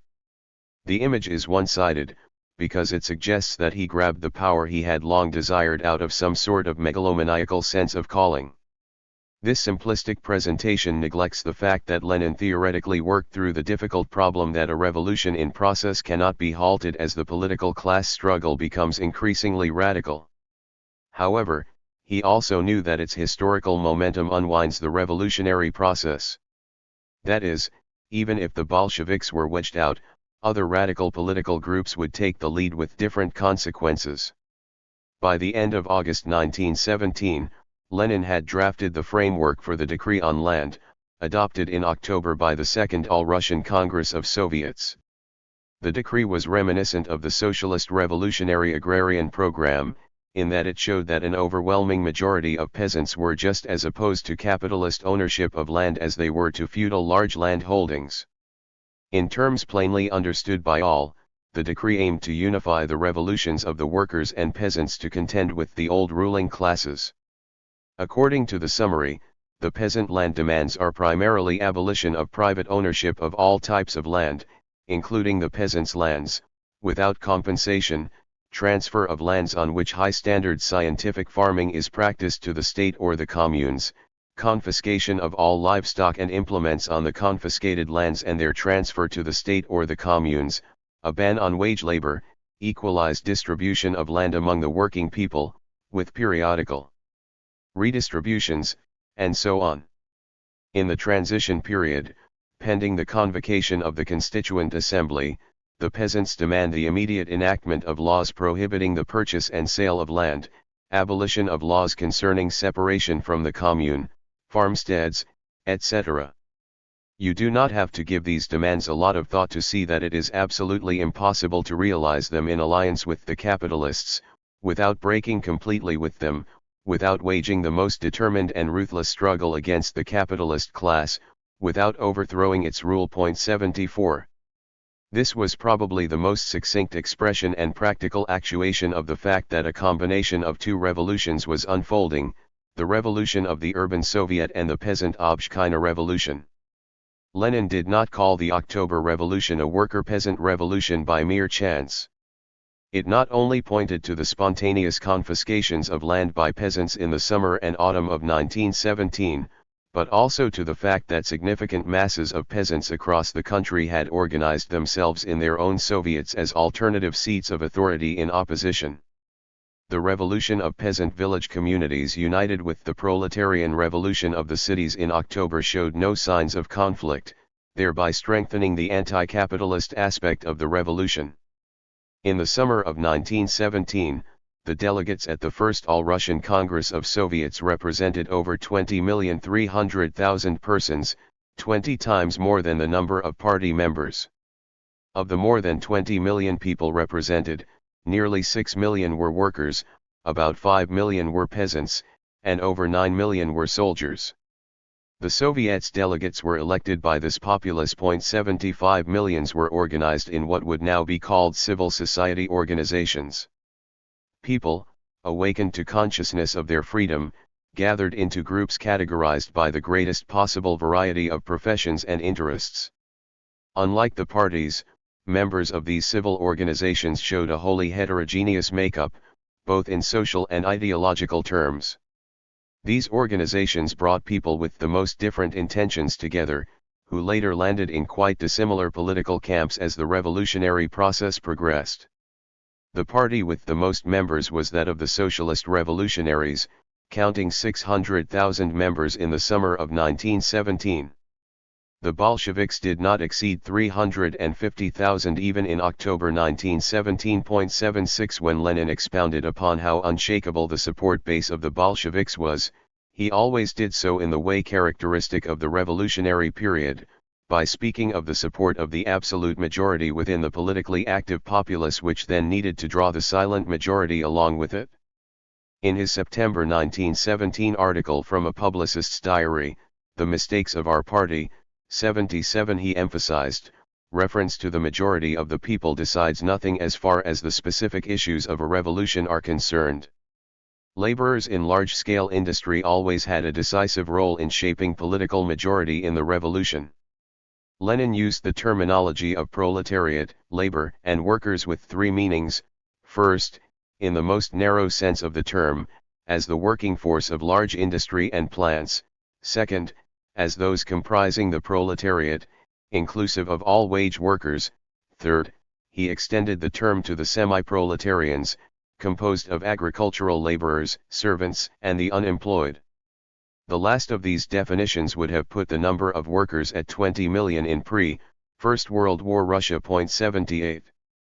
The number of those employed in large-scale industry in 1913, including rail and water transport, was 4,253,000.79. This was no more than 10 to 12% of the population, even counting family members dependent on those employed. Lenin was aware of this fact. If the hundreds of thousands of laborers working in the smaller industries are also included, the number of industrial laborers still did not exceed 7.2 million, of which 48.4% were women and children in 1917. If all orders of urban laborers are taken into account, the head count of the proletariat as a whole was approximately 10.7 million persons in 1917.80. Thus, the number of people receptive to social democratic principles, as Lenin would point out a number of times in the coming years, was a rather narrow stratum even well after the reins of revolution had been seized. But this stratum's high level of organization, as later events would prove, could not be overestimated. The army revolution should be considered a special contingent of the workers' and peasants' revolution, since from February onward, millions of armed peasants and workers were on the attack against the old order in all its forms: the feudal prerogatives, the institutions of the old state, the social status and privileges of the large land-holding classes, and the officers' caste. Lenin thought that the flower of the people's forces were in the army, and that by October-November 1917, the armed forces were half Bolshevik. 81. The revolutionary fervor that swept through Russia maintained the social unity of these different revolutionary strata against the old order until the spring of 1918.82. The takeover of the regime in Russia continued in the way it was foreseen because the old system suffered paralysis in almost every facet of its social life. The revolutionary forces had taken action at a psychological moment when any kind of alternative would be devastating to tens of millions of people. Yet, in spite of the obvious symptoms of a capitalist system crash, the chances of an international revolution appeared increasingly untenable in the spring of 1918.83. Assuming power. The language, key terms, rhetoric, and theoretical characteristics of the state and revolution cropped up in the letters Lenin wrote to the members of the Central Committee when he was in hiding. These were analyses and instructions of a political and organizational nature that encouraged implementation of an armed uprising and the seizure of power. Lenin's work was thus bound up in the practical implementation of the political revolution and was an organic part of it. In effect, the work summed up the conceptual grounds of Lenin's thought with regard to the future, but at the same time left a deep mark on the documents and articles as well as the coherence of the instructions. The theoretical concepts of the state and revolution remained an active part of Lenin's vocabulary, even much later. All this surprisingly perhaps did not challenge its practical and tactical flexibility.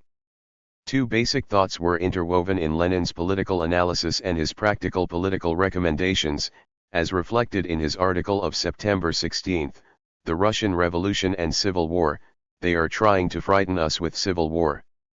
First, he contended that political polarization goes on incessantly, as the revolutionary outbursts of the July days showed. With the Kornilov revolt supported by the landowners and capitalists led by the Cadet Party, the Civil War had actually begun. The other thought was that the socialist revolutionary and Menshevik leadership, which sought a deal with the bourgeoisie, was bound to continue vacillating. This would mean that the old state apparatus would stay, no peace would be offered, and the landed estates would not be confiscated.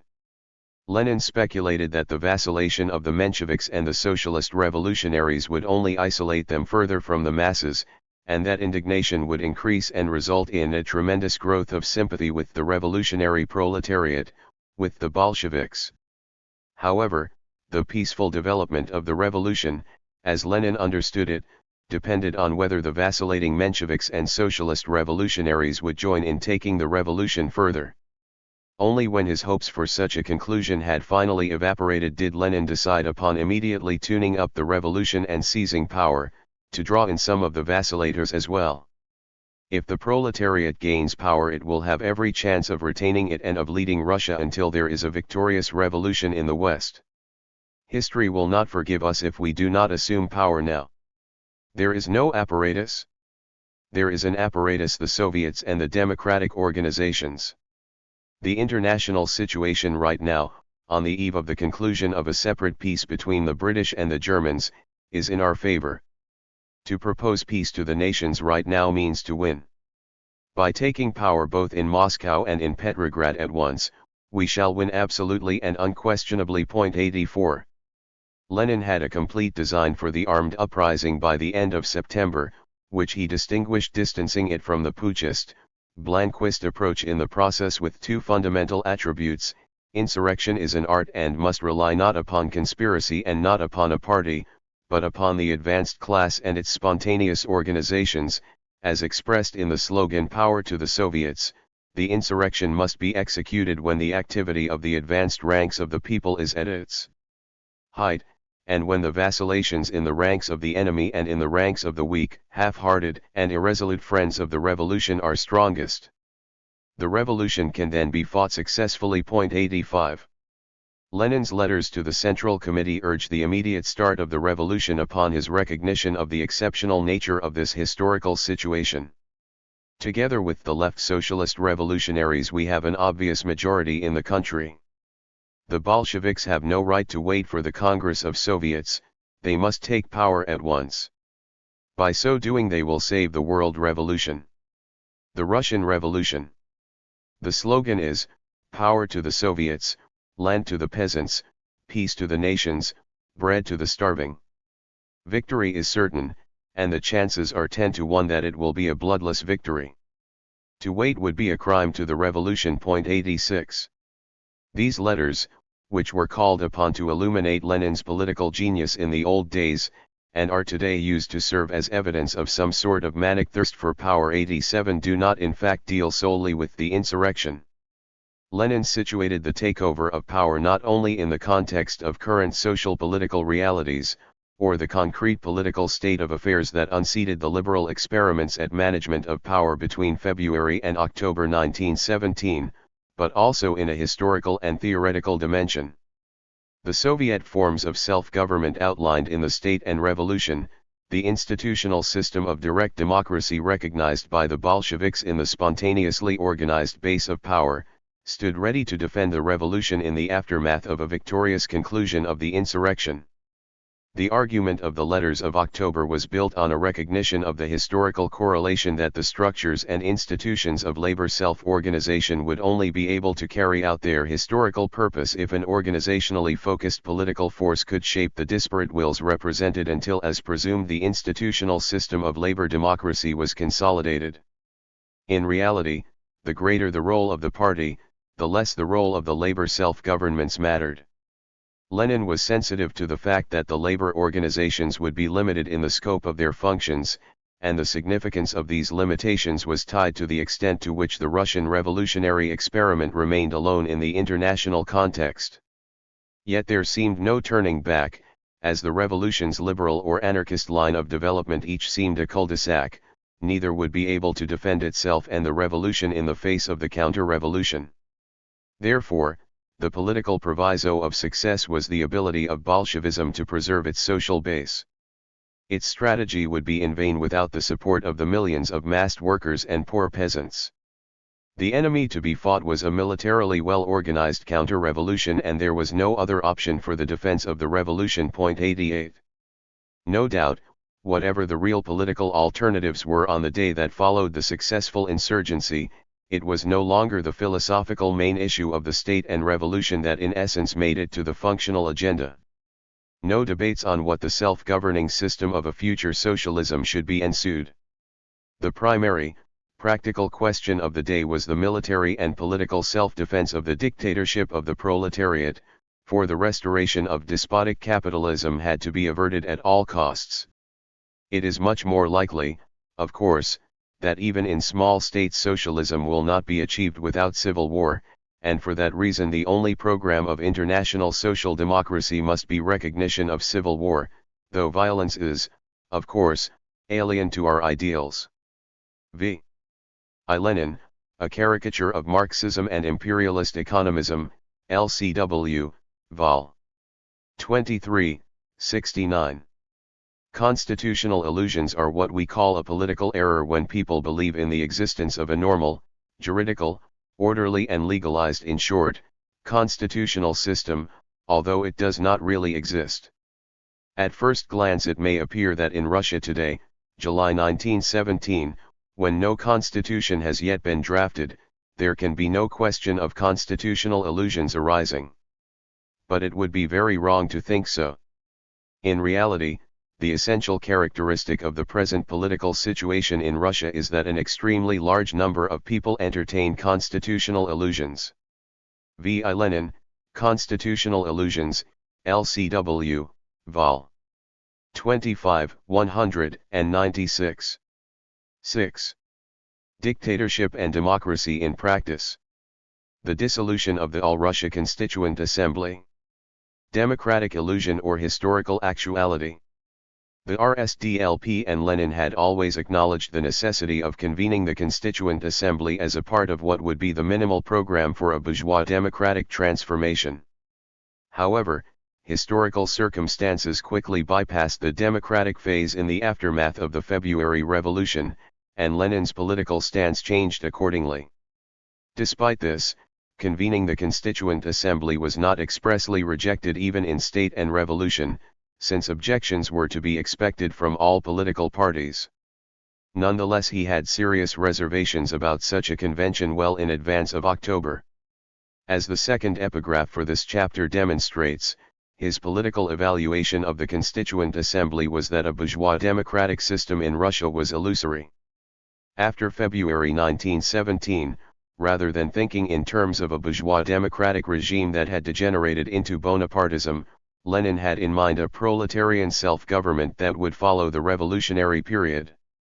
Finally, Lenin tried to reconcile the elections of the Constituent Assembly and the declared aims of the Socialist Revolution on a moral and political plane. 1. Unlike a majority of Mensheviks, following the July days, Lenin considered the Constituent Assembly a sort of convent of Soviets, which would in the final run embody the power of the Soviets, perhaps becoming the topmost Soviet. Meanwhile, he did not suppose even for a moment that the Constituent Assembly could avoid the fate of the Frankfurt Talking Shop II or the First Duma without a revolution. To avoid this, it must be a convention, it must have the courage, the capacity, and the strength to strike merciless blows at the counter-revolutionaries instead of compromising with them. In his Constitutional Illusions article, sent to the press at the end of July while in hiding, he defined the political stances regarding the Constituent Assembly: petit bourgeois s.r. Menshevik, Bolshevik proletarian, and bourgeois, thus focusing the whole issue on concrete political class struggle. From the very beginning of the revolution there have been two views on the Constituent Assembly. The socialist revolutionaries and Mensheviks, completely swayed by constitutional illusions, viewed the matter with the credulity of the petite bourgeoisie who will not hear of the class struggle. The Constituent Assembly has been proclaimed, there will be a Constituent Assembly and that's all there is to it. Everything else is of the devil's making. Meanwhile the Bolsheviks said, only the growing strength and authority of the Soviets can guarantee the convocation and success of the Constituent Assembly. The Mensheviks and socialist revolutionaries laid emphasis on the act of law, the proclamation, the promise, the declaration to call a Constituent Assembly.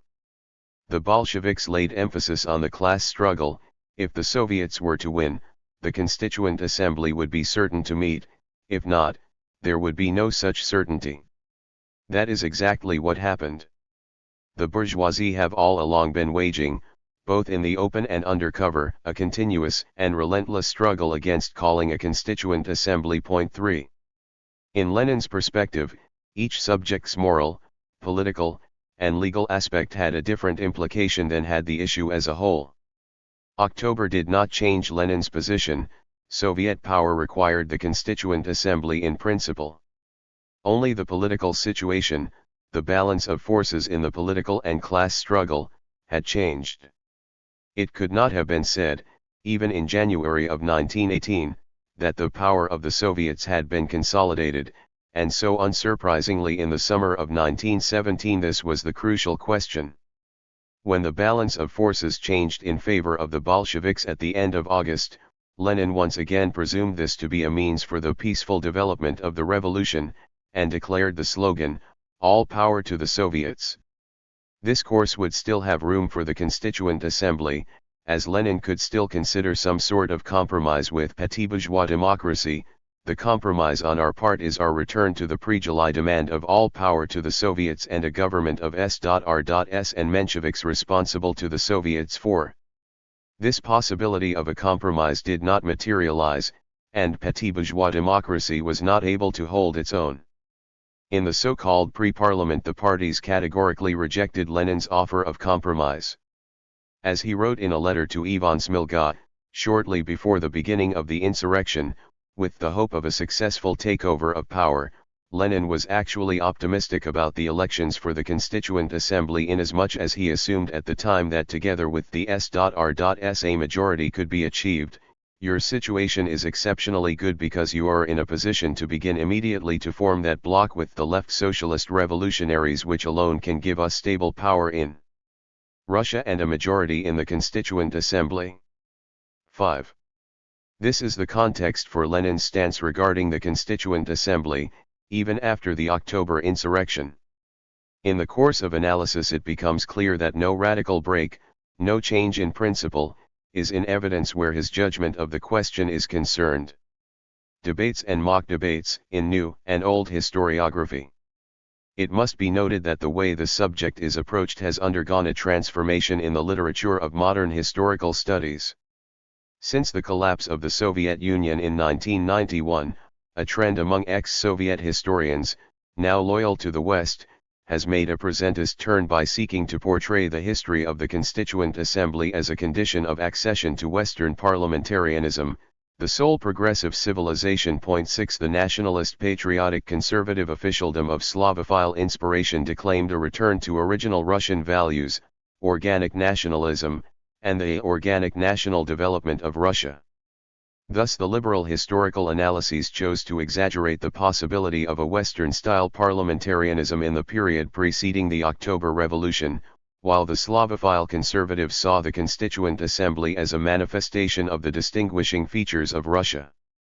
The trend in the hard-set national communist camp, on the other hand, saw the dispersal of the Constituent Assembly as a means of stemming the spread of the disease of Westernization, as part of the natural path of the Russian Revolution. 7 In fact, this last interpretation represents the traditional conceptualization by Soviet historiography, which was cloaked in a particularly romantic nationalistic, statist ideology. Perhaps the excellent Soviet historian O.N. Znamensky, who recently passed away, only attributed historical interest in the Constituent Assembly in his works of 1970 to 19,809 because the roots of bourgeois democracy had proved weak, unsustaining, and the revolution had only given form to these latent forces. The dispersal of the assembly was not an action dissonant with this circumstance. Two questions became mixed up: why the Bolsheviks dispersed the Constituent Assembly was conflated with why they were able to do so in the first place. Though the distinction of objective and subjective elements is perhaps the most difficult theoretical task of historiography, attention to this methodological requirement in the textual composition would be advisable. To cite organic historical development in the given context is pure ideological generalization. No doubt the eternal ideals of transformations in world history have many lives, and turn up in all regions of the earth where the real or latent possibility of their realization arises. The idea of constitutionalism had no need of introduction in Russia, as its medieval and later versions from the Zemsky Sobor to the Duma are widely known. But what were, or would have been, the means for this line of development to fit into the Western European, bourgeois concept of constitutional assembly? What organic process and linearity could be assumed of such a development? This approach simply does not take into account the fundamental differences between the social and cultural history of these two constitutional traditions. After all, the constitution-building movement within the ruling classes of Russia meant something wholly different than the modern constituent assemblies and parliaments brought into being through general and secret ballot in the French or American revolutions, or matured by the capitalist development of England. It would be difficult to find even one social group in Russia that would have represented such a form of revolutionary constitution building. As it has been repeatedly argued, even in the period under examination, many Russians had recognized their country's development was in a radically different position from that of France or the United States, in terms of its concrete political conditions and its socio-historical foundations, as well as in the structure of society. This has peculiar significance today, when the social sciences are so hard pushed to satisfy the demands of universality and systems thinking which, incidentally, Lenin had a curious affinity for. The question remains regarding what social and political system the All-Russian Constituent Assembly can be identified as a part of. The Assembly's life was short and miserable, convened on the afternoon of January 5 in the Tauride Palace in Petrograd. It was dispersed by the captain of the guard, Sailor Zheleznikov, on the orders of Lenin and the Bolshevik leadership at dawn on January 6, 1918, with the explanation that the guard was tired. Its significance is not marginal from the aspect of the new order. The definition of the type of system it would be was not fully clear at the time. Not even the revolutionary leaders themselves really believed that the revolutionary grip on power, in Russia alone, could hold out for longer than a few months. When a definition was needed, they compared the system they had yet so far constituted with the Paris Commune. It has been the fashion in Eastern European Marxist historiography to periodically give exact definitions to the economic and political systems, and then to engage in long drawn-out debates about these definitions. While raging debates about the nature of the Stalinist system have become commonplace, it is not a specifically Russian trait. One need look no further than Hungary to find that historians have debated the character of the Horthy system for over 4 decades now, with no end in sight. Whatever the reasons, it is certain that the angles of new research are once again growing wider, due to the application of the comparative method. 11 Hungarian historiography also continues its polemics with regard to the historical precedents of current parliamentarianism in Eastern Europe, and particularly in relation to the historical character of the Horthy system. 12.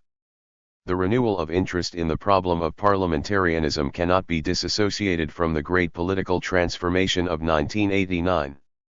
This turn located the parliament, and the institution of parliamentarianism, at the center of the political system's functioning. It is therefore not surprising if now the historical role of parliamentarianism is being exaggerated in a presentist manner. This highly simplistic and therefore popularly accepted unscientific approach serves political legitimist demands. It only sees two political systems as existing, parliamentarianism and dictatorship. A veil seems to have been drawn over the fact that both dictatorial and parliamentary systems have taken various historical forms, and that apart from democracies and dictatorships, other political systems have existed, especially in Eastern Europe. In other words, it is often forgotten that parliaments can operate within the frameworks of a variety of dictatorships, or may exist extraneously to a state that is neither a democracy nor a dictatorship. 13. The history of the Russian Revolution also provides an empirical example of how, with the revival of the Soviets in 1905, at least for a short time a regime of direct democracy led beyond the traditional democracy-dictatorship opposition both in principle and practice. However, it is wholly ahistorical to measure the regime of the Soviets that came to power in 1917, and the actions taken by the revolutionary political forces and representatives that embodied them, against the standards set by a bourgeois constituent assembly. It would similarly be just as mistaken to believe that the people wanted Bolshevik rule. 14 For in principle the revolutionary system operated as a form of labor self-government, dealing with problems fundamental and doctrinal as well as operational, which the revolutionary democracy of the period resolutely faced. The phenomenon under examination must therefore be analyzed from a perspective resting on its own logic, framework, options, functions, concepts, and objectives. Such a critical analysis was completed as early as 1918 by Rosa Luxemburg in her famous work about the Russian Revolution, which was promptly buried by the Stalinist system. 15 Whether right or wrong in any particular aspect, Luxemburg's analysis is interesting because its criticism is historical. She tried to evaluate and judge the revolution and the Bolsheviks in the context of their own premises and goals. The historical setting. The Judicial Council, authorized by the Provisional Government, began its work in the spring of 1917 and became known for the contributions from many famous liberal scientists, among them N.I. Lazarevsky, V.M. Jessen, V.F. Derius-Hinsky, and B.E. Nolde. This committee put into effect the legislative preparations for the Constituent Assembly, during which it became amply clear that regulation by law was considered a decisive matter by the bourgeois democratic powers as a legal legitimization of their authority. 16 This was also reflected by the legal document decreeing the opening of the Constituent Assembly, which treated it as the organizer of the highest executive body self-evidentially, as if the Central Executive Committee of the Soviets did not exist. 17 In drafting the laws, the subdivision of the subjects also showed that all powers were to be concentrated in the hands of the Constituent Assembly, and the Soviets were not even mentioned as a possible source of power. The documents only considered representative terms for the management of power and did not refer to the possibility of direct democracy. It is true, however, that they did not plan to leave land in private hands. The majority supported the SR concept, which regulated the distribution of land on the recommendation of the Constituent Assembly but did not regulate its capitalization. However, an immediate exit from the war was not mentioned in the proposal, even though the highest seat of authority, the Second Congress of Soviets, had declared this in an individual decree.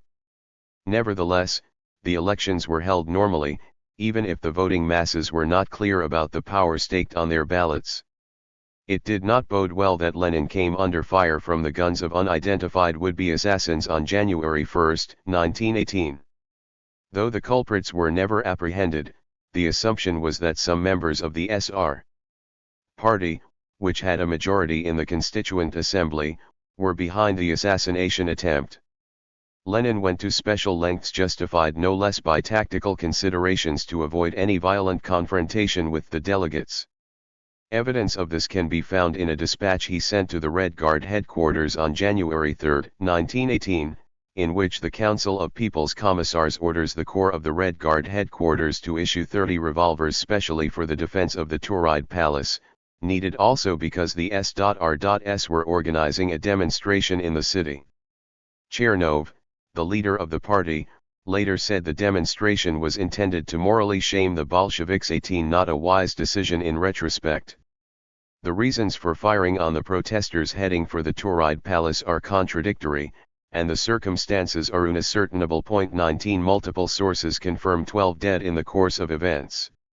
An order Lenin sent on the night of 5 to 6 January, as the Constituent Assembly was in session, showed his intention to avoid further violence. The soldier and sailor comrades on guard duty within the precincts of the Tauride Palace are instructed not to allow any violence toward the counter-revolutionary part of the Constituent Assembly and, while permitting all to freely leave the Tauride Palace, not to let anyone in without special orders. 28 Telephone message Lenin sent to the People's Commissariat of Justice on January 7 gives voice to Lenin's indignation at the murder of 2 ministers of the Provisional Government. I have just received a report that last night sailors entered the Mariinskaya hospital and killed Shinguryov and Kokoshkin. I order you immediately, first, to begin a rigorous investigation, second, to arrest the sailors guilty of this murder. 21 It was for tactical reasons that Lenin and the Bolshevik leaders had broken up the demonstration. They were trying to prevent the spread of violence, which was connected to a number of other factors that signaled the growing breadth and intensity of the emergency situation. During these days, Lenin was trying to solve a fundamental problem: how Petrograd could avoid famine. The provisional government could not address this through the democratic means at its disposal.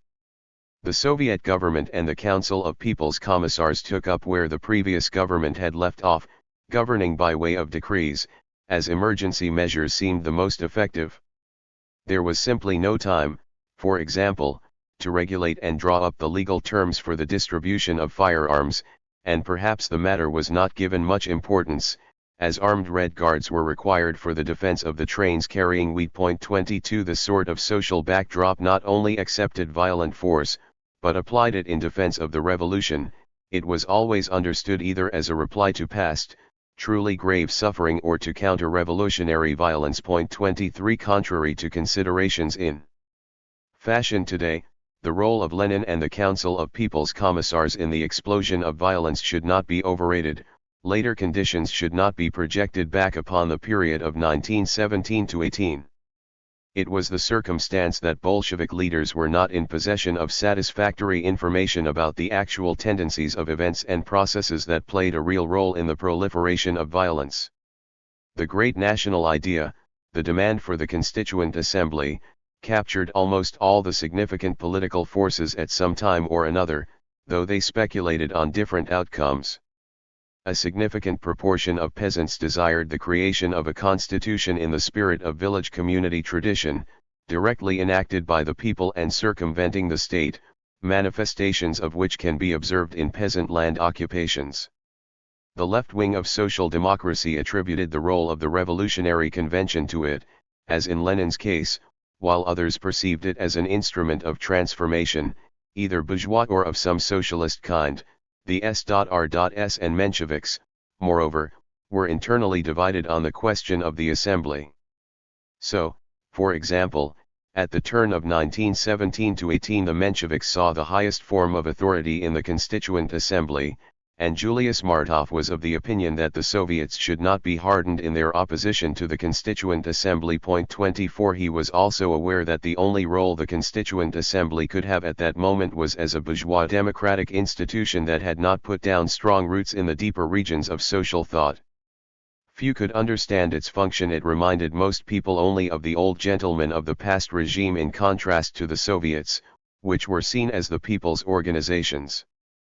Prior to October, every important political force with perhaps the sole exception of the Black Hundreds demanded elections for the Constituent Assembly. 25 Each related to it differently in tactical terms, but finally an understanding was reached. 26 Curiously, the elections caused the greatest surprise among the Social Democrats. The Mensheviks suffered the biggest disappointment, receiving just 2% of the votes, which meant 20 of the 765 delegates. The Bolsheviks were even more disappointed, perhaps because they were not thinking in terms of sharing power. At the same time they were in an advantageous position from the point of view of holding on to power and dissolving the assembly, because they had a substantial majority in the major cities and the armed services. 27 The Bolsheviks took 24% of the votes, but the S.R.S. were the comfortable winners with over 19 million votes and good outlooks for coalition, for besides the Bolsheviks, no other party accepted the concept and practice of the dictatorship of the proletariat. In September 1917, in the interest of a peaceful development of the revolution, Lenin was still in favor of as wide a political alliance as possible in the face of the right-wing, bourgeois alternative. 52 days prior to the October Revolution, Lenin made an offer to create this coalition. The compromise on our part is our return to the pre-July demand of all power to the Soviets and a government of S.R.S. and Mensheviks responsible to the Soviets.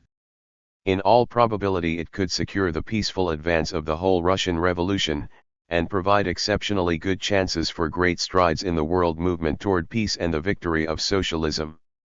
In my opinion, the Bolsheviks, who are partisans of world revolution and revolutionary methods, may and should consent to this compromise only for the sake of the revolution's peaceful development, an opportunity that is extremely rare in history and extremely valuable, an opportunity that only occurs once in a while. The compromise would amount to the following: the Bolsheviks, without making any claim to participate in the government, would refrain from demanding the immediate transfer of power to the proletariat and the poor peasants and from employing revolutionary methods of fighting for this demand. 28. Hardly was the article finished than Lenin admitted that his proposed compromise had lost its meaning. After reading the weekend papers, he declared his proposal belated if Kerensky stepped out of the SR party and linked the petit bourgeois democracy to the bourgeoisie. All that remains is to send these notes to the editor with the request to have them entitled, Belated Thoughts. Perhaps even belated thoughts are sometimes not without interest. 29 Nevertheless, negotiations about such an alliance, the formation of a homogeneous socialist government, did begin later. It was soon clear that, even after October 1917, the S.R. Menshevik camp, with the participation of the Viktual, the railwaymen's trade union, under whose aegis the negotiations were conducted, had not accepted what was by then the revolutionary platform, composed of the fundamental decrees of Soviet rule on immediate peace and land, and agrarian reform. 30 By the time of the creation of the new government, the Council of People's Commissars, Lenin was unrelenting in the matter of the coalition. In spite of the protests of a number of Bolshevik leaders, Lenin said that a revolutionary government that could not take collective steps even in the most basic questions was doomed to failure. Only the Bolsheviks and the left-wing S.R.S. admitted in the Constituent Assembly that they could not find a way out of the given situation without resorting to dictatorship. Between 1918 and 1921 there was no political force in Russia that would not have tried to stabilize the situation and its position through dictatorial measures were they to ascend to power, or do what would have been its equivalent, create the order appropriate to their different approach. 31 Whichever political force was pushed into opposition, it immediately protested vis-a-vis the dictatorship, demonstrating the objective logic of preserving power. The circles in power introduced the state of emergency lacking any social grounds, but as a matter of a highly conscious measure to hold on to their powers. 32 It should not be forgotten that the quick polarization of political forces had begun early, in the aftermath of the Revolution of February 1917, and that through the summer and autumn, almost every news source prophesied civil war and dictatorship. By April the right wing, including the Cadet Party and, further to the right, the Army Officers' Corps had begun their search for the dictator in order to discipline the revolutionary chaos. Finally, the financiers' circle settled on General Kornilov, though even then the name of Kolchak, the Siberian dictator to be, was in the pool of candidates. 33. The viewpoints of Lenin and the Bolsheviks. The Second All-Russia Congress of Soviets, held on October 25, 1917 and accompanied by the walkout of the Mensheviks, concentrated the highest powers in the hands of the Congress of Soviets and the Central Executive Committee it elected, which were the institutions that the new Soviet government, the Council of People's Commissars, would report and be answerable to. Right after the takeover in October, an essential attribute of direct democracy, the right to revoke delegates, was legalized. 34 This was intended to radicalize representative democracy in the preparations leading up to the elections. While they considered the issue of power decisive, this followed not only from their theoretical and moral positions, but also from the concrete historical situation, which determined the opening, proceedings, and fate of the Constituent Assembly to a major degree. These matters were expressed unequivocally in the Council of People's Commissars' announcement on November 28, which stated that across the Urals and the Don region, Kornilov, Kaldin, and Yutov have raised the flags of civil war against the Soviets. 35 The Cadet Party, under the leadership of Milyukov, was considered not without grounds the main strength of the politically organized counter-revolution.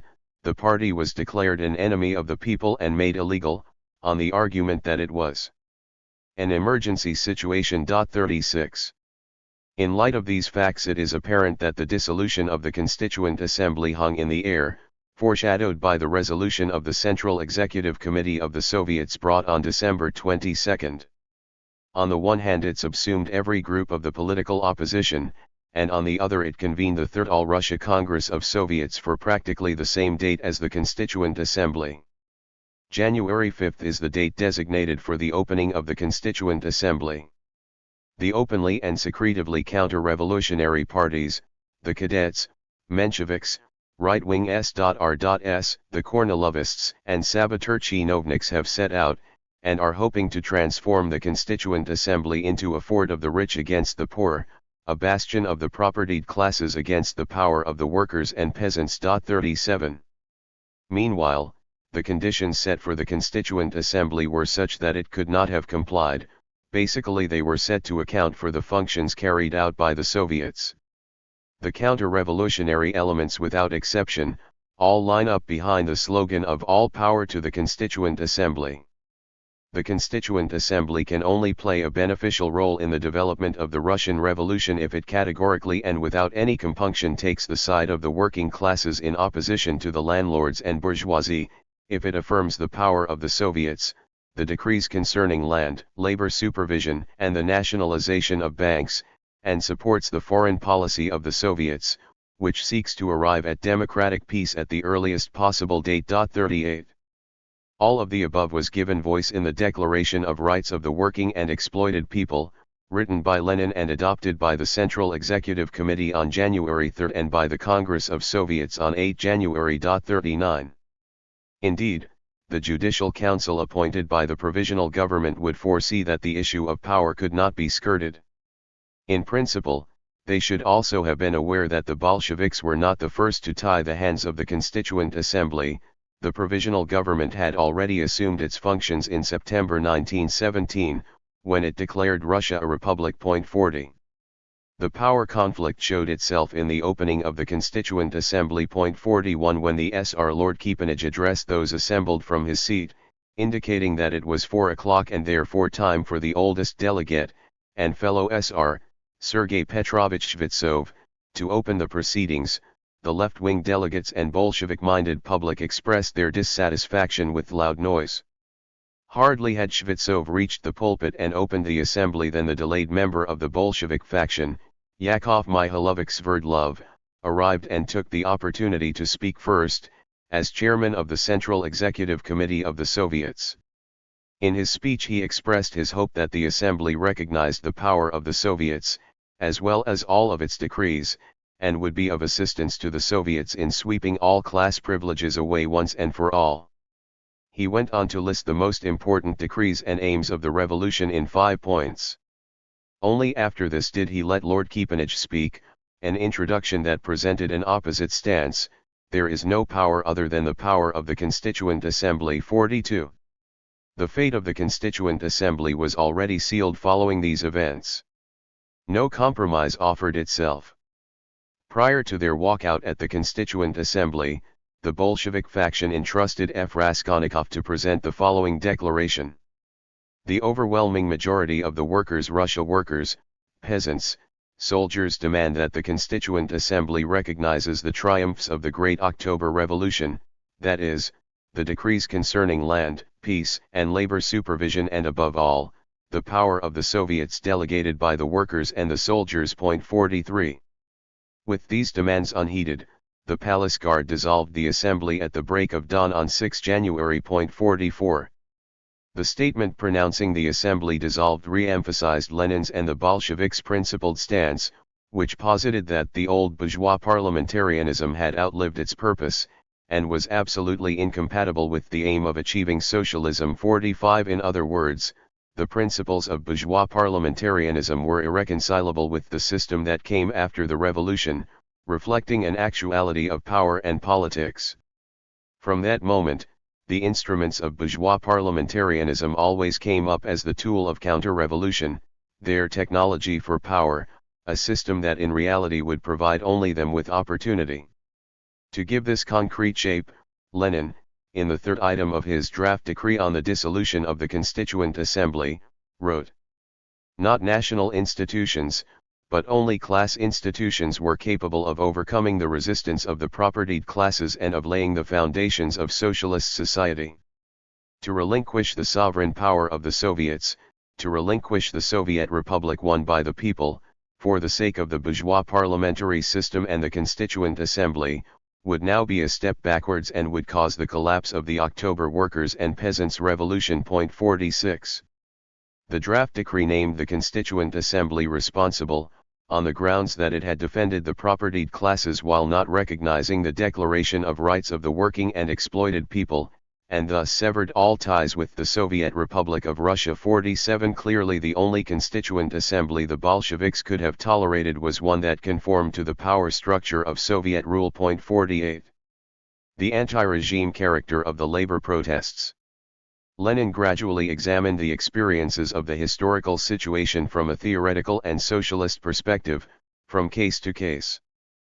But an irresolvable contradiction emerged at the earliest possible stage, and he initially did not react to it.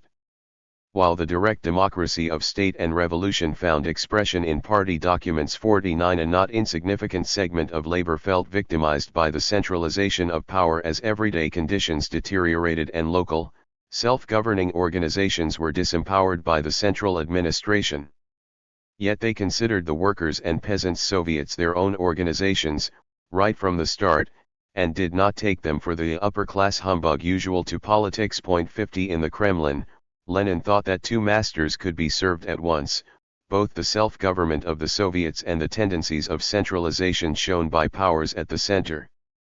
The obvious contradiction was also precipitated by efforts directed toward limiting the threat of famine by having grain brought to the major cities, even though at the time this centralization may have merely seemed to be the result of the interim measures required to do so.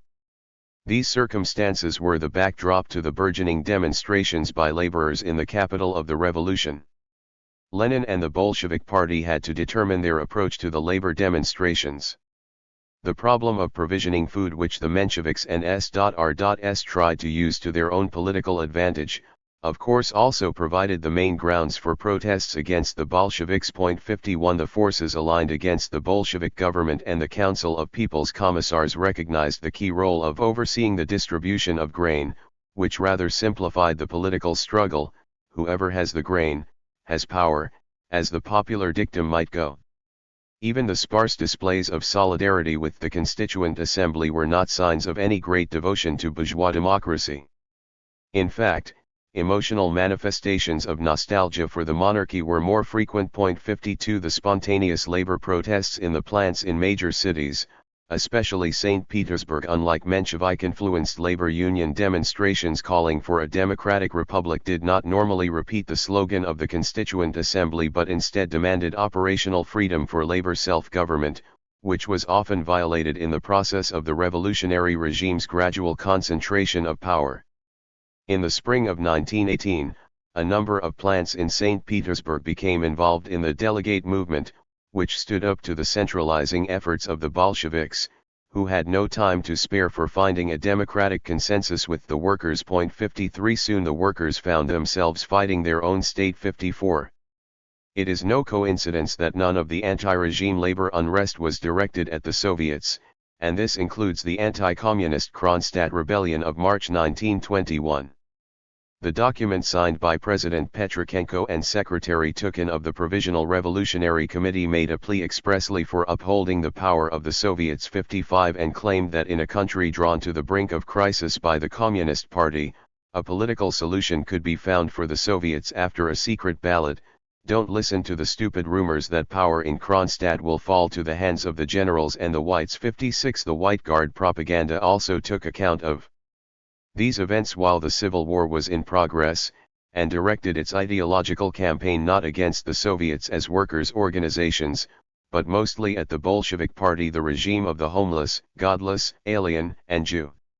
It should be noted that even in 1921, the labor protests unfolding in the period of the NEP's introduction rarely demanded the convening of the Constituent Assembly, for that belonged in the precinct of high politics, and the masses were instinctively distrustful regarding this. 57 All these facts supported the developments that Rosa Luxemburg had committed to paper in the autumn of 1918 in her critical appraisal. 58 That the rule of the detached institutional system, formed over the heads of the laboring masses, was solidifying. The Bolshevik Party program of 1919, essentially composed by Lenin, perceived the detached rule of the apparatus of power over society as a catastrophic threat to both direct democracy and the prospect of socialism, which should be avoided at all costs. 59 Characteristically, Fyodor Dan, a leading figure of the Menshevik Party in St. Petersburg, actually proposed this argument when he was arrested in April 1921, after the defeat of the Kronstadt rebellion. In his open confession of April 19, intended for a public interested in politics, his statement on the Constituent Assembly said, "I consider it harmful, as a practical political slogan, for due to the mood of the vast masses of peasantry, which resulted mainly from the policies of the Bolshevik government, it is invested with anti-revolutionary, anti-socialist, and anti-worker sentiments and is apt at present to mold in one, all the forces of the counter-revolution under its banner." The alternative outlined by Dan in reply to the questions of his interrogator put forward the reinstitution of labor self-government, as no other socialist concept existed. "In the current situation, I think that in the interests of the workers and especially the proletariat it is important to preserve the Soviet system, but ensuring that the system, in accord with its theory and the Constitution, is truly the self-government of the workers, and does not serve merely as the shield of party dictatorship. 60. In the final count, therefore, even that wing of Mensheviks who had kept a socialist perspective were not able in principle to point to a future course as an alternative to the party dictatorship that had evolved, other than that which the Bolsheviks themselves had formulated theoretically and on a constitutional legislative level. Nonetheless, Dan warned Lenin and the Bolsheviks, with good reason obviously, about the dangers of deprivation. Rosa Luxemburg represented a third way in this question, between Lenin, Trotsky, and the Bolsheviks on the one hand, and Koskay, along with the Social Democrats and Mensheviks, on the other, although taking a stand somewhat closer to the Bolsheviks. Whereas the dictatorship of the proletariat was pitted against workers' democracy in the actual politics of the Bolsheviks, the whole issue of class rule was simply left out of the Koskayite approach to democracy. Luxemburg formulated her own critical position between these two bad solutions. In her view, the Bolsheviks won for themselves the imperishable historic distinction of having for the first time proclaimed the final aim of socialism as the direct program of practical politics, and they also did not want to entrust, nor should they have entrusted, the fate of the revolution to an assemblage which reflected the Kerenskian Russia of yesterday, of the period of vacillations and coalition with the bourgeoisie. Hence there was nothing left to do except to convoke an assembly that would issue forth out of the renewed Russia that had advanced so far. However, Luxemburg thought that while starting out from the right principles and politics, in everyday politics the Bolsheviks had resorted to measures that went against these, especially Lenin and Trotsky, who from the special inadequacy of the Constituent Assembly which came together in October, drew a general conclusion concerning the inadequacy of any popular representation whatsoever which might come from universal popular elections during the revolution. And this political stance, according to Luxemburg, was expressly contradicted by the historical experience of every revolutionary epoch. According to Trotsky's theory, every elected assembly reflects once and for all only the mental composition, political maturity, and mood of its electorate just at the moment when the latter goes to the polling place. 61. In other words, the Bolsheviks underestimated representative democracy in a period when the operation of direct democracy itself came up against practical barriers. However, it must also be noted that Luxemburg's analysis underestimated both the way in which the system of extraordinary measures was unavoidably dictated by, and innate to, the emergency situation of the Civil War period, as well as the weak democratic tradition in Russia, which was only exacerbated by the instability of the Soviet governments and party dictatorship in the face of the unfolding Civil War. What the Bolsheviks did might well have been necessary to uphold any form of power. All the same, the boundaries between extraordinary measures and socialist politics were erased in the politics of the Bolsheviks, as Luxemburg pointed out through the rather apt example of how the electoral rights of the bourgeoisie and the once landed gentry were curtailed. But, according to the interpretation of this dictatorship which Lenin and Trotsky represent, the right to vote is granted only to those who live by their own labor and is denied to everyone else. Now it is clear that such a right to vote has meaning only in a society which is in a position to make possible for all who want to work an adequate civilized life on the basis of one's own labor. Under the terrific difficulties which Russia has to contend with, cut off as she is from the world market and from her most important source of raw materials, and under circumstances involving a terrific general uprooting of economic life and a root overturn of production relationships as a result of the transformation of property relationships in land and industry and trade. Under such circumstances, it is clear that countless existences are quite suddenly uprooted, derailed without any objective possibility of finding any employment for their labor power within the economic mechanism. This applies not only to the capitalist and landowning masses, but to the broad layer of the middle class also, and even to the working class itself. Under such circumstances, a political right of suffrage on the basis of a general obligation to labor, is a quite incomprehensible measure. 62.